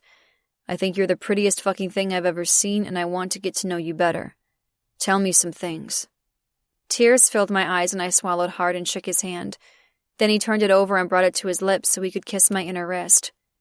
I'm Aspen Lane. I have shitty parents who aren't a part of my life, and one of them might be in jail for a long time. I have a daughter who is my life. I'm a yoga instructor and... I took a deep breath. A ballet dancer. Good girl. He murmured. Dance for me. I didn't say anything and he ran his thumb over my cheek. Dance for me. He said again, then kissed my forehead. I stood, went to my office and got my point shoes, swapped them for the cowgirl boots. Then, in front of an audience of one, I danced. Chapter 58. Luke. Aspen amazed me. In her pretty blue dress she danced, spun, twirled, leapt, bent and turned so fucking gracefully I was in awe. She hid this amazing talent from the world, walked away from it because she never had a support system. Her parents didn't value her as anything more than a commodity. They cut her off because she'd gotten pregnant with Sierra, who was another amazing thing Aspen brought to the world. She wouldn't hide this any longer. She wouldn't hide herself. She couldn't. It would be impossibly cruel to the world not to know her talent. Aspen stopped, posed as if the music only she heard in her head came to an end. She looked my way. I crooked my finger. She came to me. I took her hand, pulled her down and onto my lap so she straddled me. You're so incredibly talented, says the famous TV star. I shook my head. It's all fake, Tiger. All I am is fake. Your ability is carved from hard work and genius. I can't believe you're mine. She was breathing hard and her cheeks were flushed. Whatever the crew did to her hair, it was wild and curly, falling over her shoulders. Please say you're mine. I murmured, or pretty much begged. You're not fake, Luke, she replied. You never were to me. No, not to you. I'm yours, she vowed. Yeah? I asked, wanting to make sure. I needed to be hers, to know she was in my lap, with me, only me, Luke Graham. Yeah. Will you kiss me now? I grinned, slid my hand around the back of her neck and pulled her in and put my mouth to hers. After an hour, a minute, a day I pulled back, started on the buttons down the front of her dress. I laughed when there were so many fucking of them keeping me from her body. Finally, the dress parted. I pushed it off her shoulders, leaving her in a pale pink bra and matching panties. Mine, I said, leaning forward and latching onto her nipple through the cotton. Luke, she cried, her fingers tangling in my hair. Fuck, I missed her. Her body, her scent. Knowing I could give her pleasure, that I was the one to see to this need, to make her scream. More, she said, pulling my head away from her chest. She reached for my belt, started undoing it. Got a greedy pussy, Tiger. Yes, she said boldly, not shy in the slightest. When I was free, she stroked me from root to tip. I hissed at the incredible feel. Up, I said. She looked to me and I waited for her to do as I said. Slowly she pushed up onto her knees. Slide those panties over and show me that perfect pussy. She did, and fuck, she was wet for me. Slide down on me. Take your time. You know it's a snug fit. She did, slowly working herself onto my dick. Easy, Tiger, take your time, I said through gritted teeth. She wasn't taking her time at all. She was fucking herself on me, using me to get herself off. I was more than fine with that, but I was close to coming. She was taking me bare, and I'd never felt anything so incredible. So tight, so hot, so wet. Aspen, there's no condom, I said. All the other times we'd used protection. We hadn't talked about other birth control. Maybe we should have done it before I was balls deep inside her, but there were consequences, and she was more aware of them than anyone. She stilled, her inner walls clenching me. Fuck. I'm on the pill, she said. Thank fuck. I replied, then gripped her hips and lifted and lowered her, feeling her hard and deep each time she dropped down. Yes, fuck, such a good girl. Come for me. Come and I'll fill you up. Luke? She cried, clenching around me as she came, milking me fucking dry. Her head was thrown back as she rode me, and I came so hard I saw stars. I saw my future, and it was with Aspen. We may have done things a little backwards and a hell of a lot fucked up, but we'd make this work.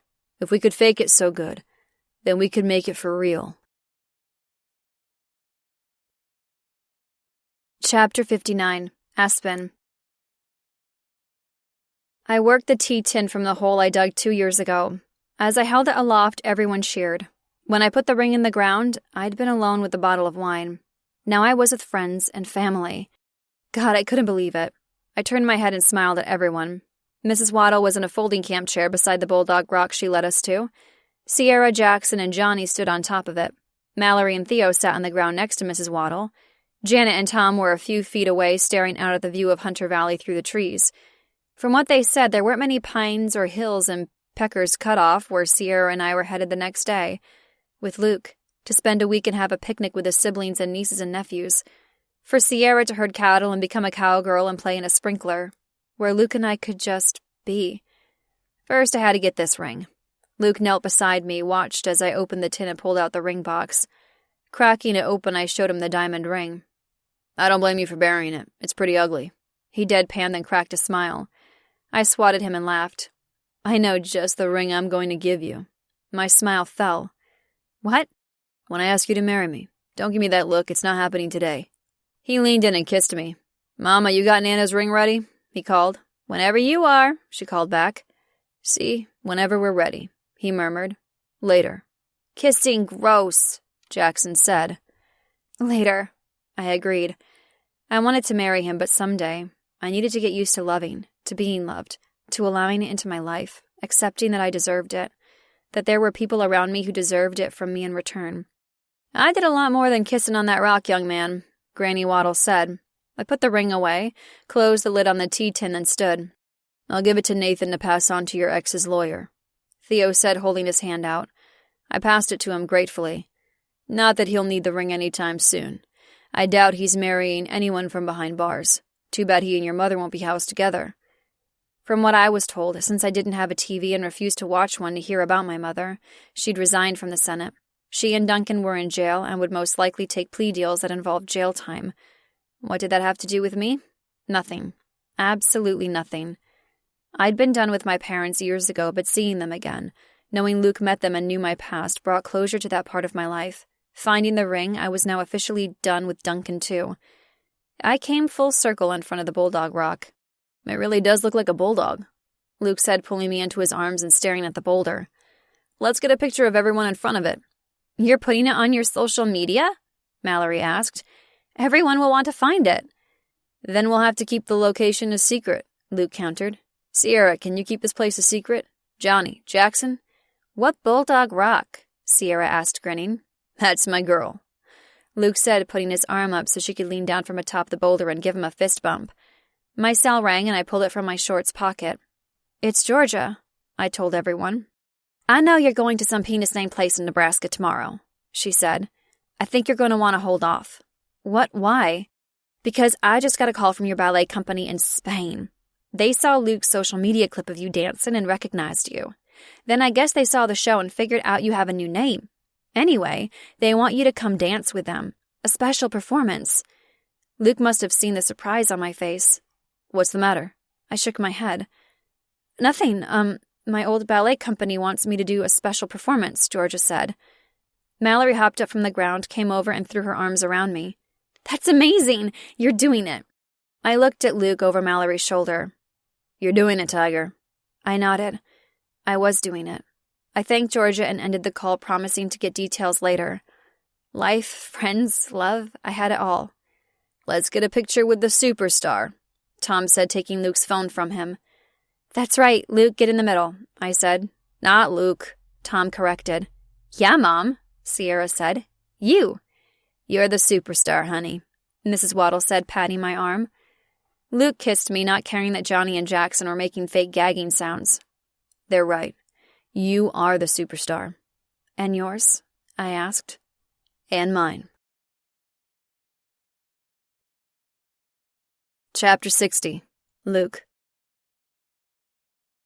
It's all planned out, Mama said, coming out the back door with a huge serving bowl. She set it on the center of the table. Potato salad, my fucking favorite. Aspen followed behind with a platter of steaming corn on the cob. The kids were screaming and shouting, playing under the sprinkler and using the slip and slide. We'd been here 2 days and Sierra was having a ball. My nieces and nephews had quickly pulled her into their brood. We'd driven to Pecker's Cutoff the day after my parents returned.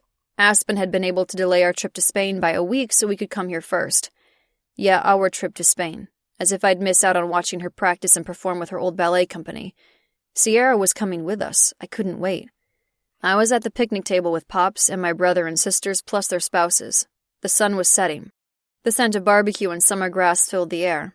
I loved it here. This was home. But as Aspen set the platter down and smiled, I knew she was my home. What's planned out? I asked. You'll go next week to Spain and we'll catch up to make the performance. Mama told me as she settled onto the picnic bench across from me.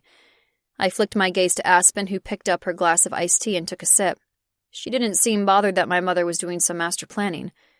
I thought that was the plan, I said. Mama nodded. Yes, but Sierra is going to stay here with us. We'll bring her to Spain with us. My eyes widened and I looked again at Aspen. You're okay with this? She looked to where the kids were playing. She wants to stay, she asked. Begged even, so I couldn't tell her no because I selfishly want her with me at all times. I knew that feeling. I selfishly wanted Aspen all to myself. She'll be fine, my sister Audrey offered. She's already planned a sleepover with the girls. They're planning on sleeping on the trampoline in the backyard. That did sound like something Sierra would love to do. Mama gave me a look. I realized she was offering me this time. A week with only Aspen, in Spain. No kids, no parents, just us. And her practicing the hell out of her ballet. Sounded fucking perfect. Now we just need to get you a job, son, Pops said. You could be a hair model.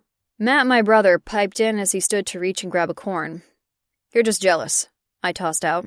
Damn straight, he added with a grin. He had a receding hairline and kept his hair shorn close to the scalp. But my face is so handsome it makes up for my going bald. That's right, baby, Nikki, his wife, said, patting him on the shoulder and then leaning over to kiss his cheek. Actually, I began. I looked to Aspen again. I couldn't stop. She was mine. She was here in Nebraska with me, with my family. She was one of us now, blending in just as well as Sierra. I was offered a job. Her eyes widened. You were? Maybe I should have told her this first before announcing it to everyone, but I got the call while Aspen and Sierra were in the barn with Pops and the horses. I nodded. Everyone stopped eating and stared. Well? Audrey asked. Another movie deal? Matt asked. I shook my head. TV. You'll stay as Shep Barnes? Aspen asked. That meant I would need to be in LA for filming, and that lasted most of the year. No. I'll have to finish out my contract, but that's only for a few more episodes. Then they'll kill me off. Natalie, my other sister, gasped. No, Shep Barnes can't die. I shrugged. I haven't seen the script yet. Maybe I'll get married to that candy striper who I was stuck in the elevator with for 2 days and we'll drive off into the sunset. Then what are you doing? A new show? Does that mean you have to stay in LA? Mama asked. I knew what she wanted to ask, but was asking so Aspen didn't have to. No, it's being filmed in Hunter Valley. Everyone was silent for a moment, then everyone piped up at once. I stood and went around the table to Aspen, squatted beside her. She turned a little to face me. I could see she was nervous, worried. People left her. That was what she was used to, but no longer. I'd proved to her that I was going to stick, starting now. Georgia called me. Aspen's eyes widened. She's a PR woman in Hunter Valley. I added for my siblings who hadn't met her. The producers of Cowboy Goes a Courtin' want me to be the new show host. What? Aspen said on an exhale. I nodded. Jax Johnson is going to start some new game show and they want me to take his place. In Hunter Valley? She asked. I guess between my little stunt and the fact that it really was filmed in cowboy country went over with the audience. They're going to film the rest of the season there. With me. My brother, the game show host, Audrey shouted into the air. That'll go over well at your high school reunion. I rolled my eyes. I didn't give a shit about that. Only what Aspen thought. You okay with being a game show host? She took my hands. Don't you want to be in a movie? A game show host can't be all that. It's exactly what I want. A game show host, she repeated. No, being near you, I'll have Sam work on other roles for me, but I'll pick and choose what works for us. I want to be with you, Tiger. We'll figure it out from there. Tears filled her eyes. Shit, don't cry. She shook her head. I'm not sad. I'm happy. I grinned, sighed. Good, fuck, that's good. The ballerina and the game show host. That should be a romance book, Natalie tossed out. My friend Lindy writes romance. I'll pitch the idea to her, Aspen said. As long as it's a happily ever after. I added, then leaned close to kiss her. Remind her that she was mine. This has been Manspread, on a Manhunt Book 7.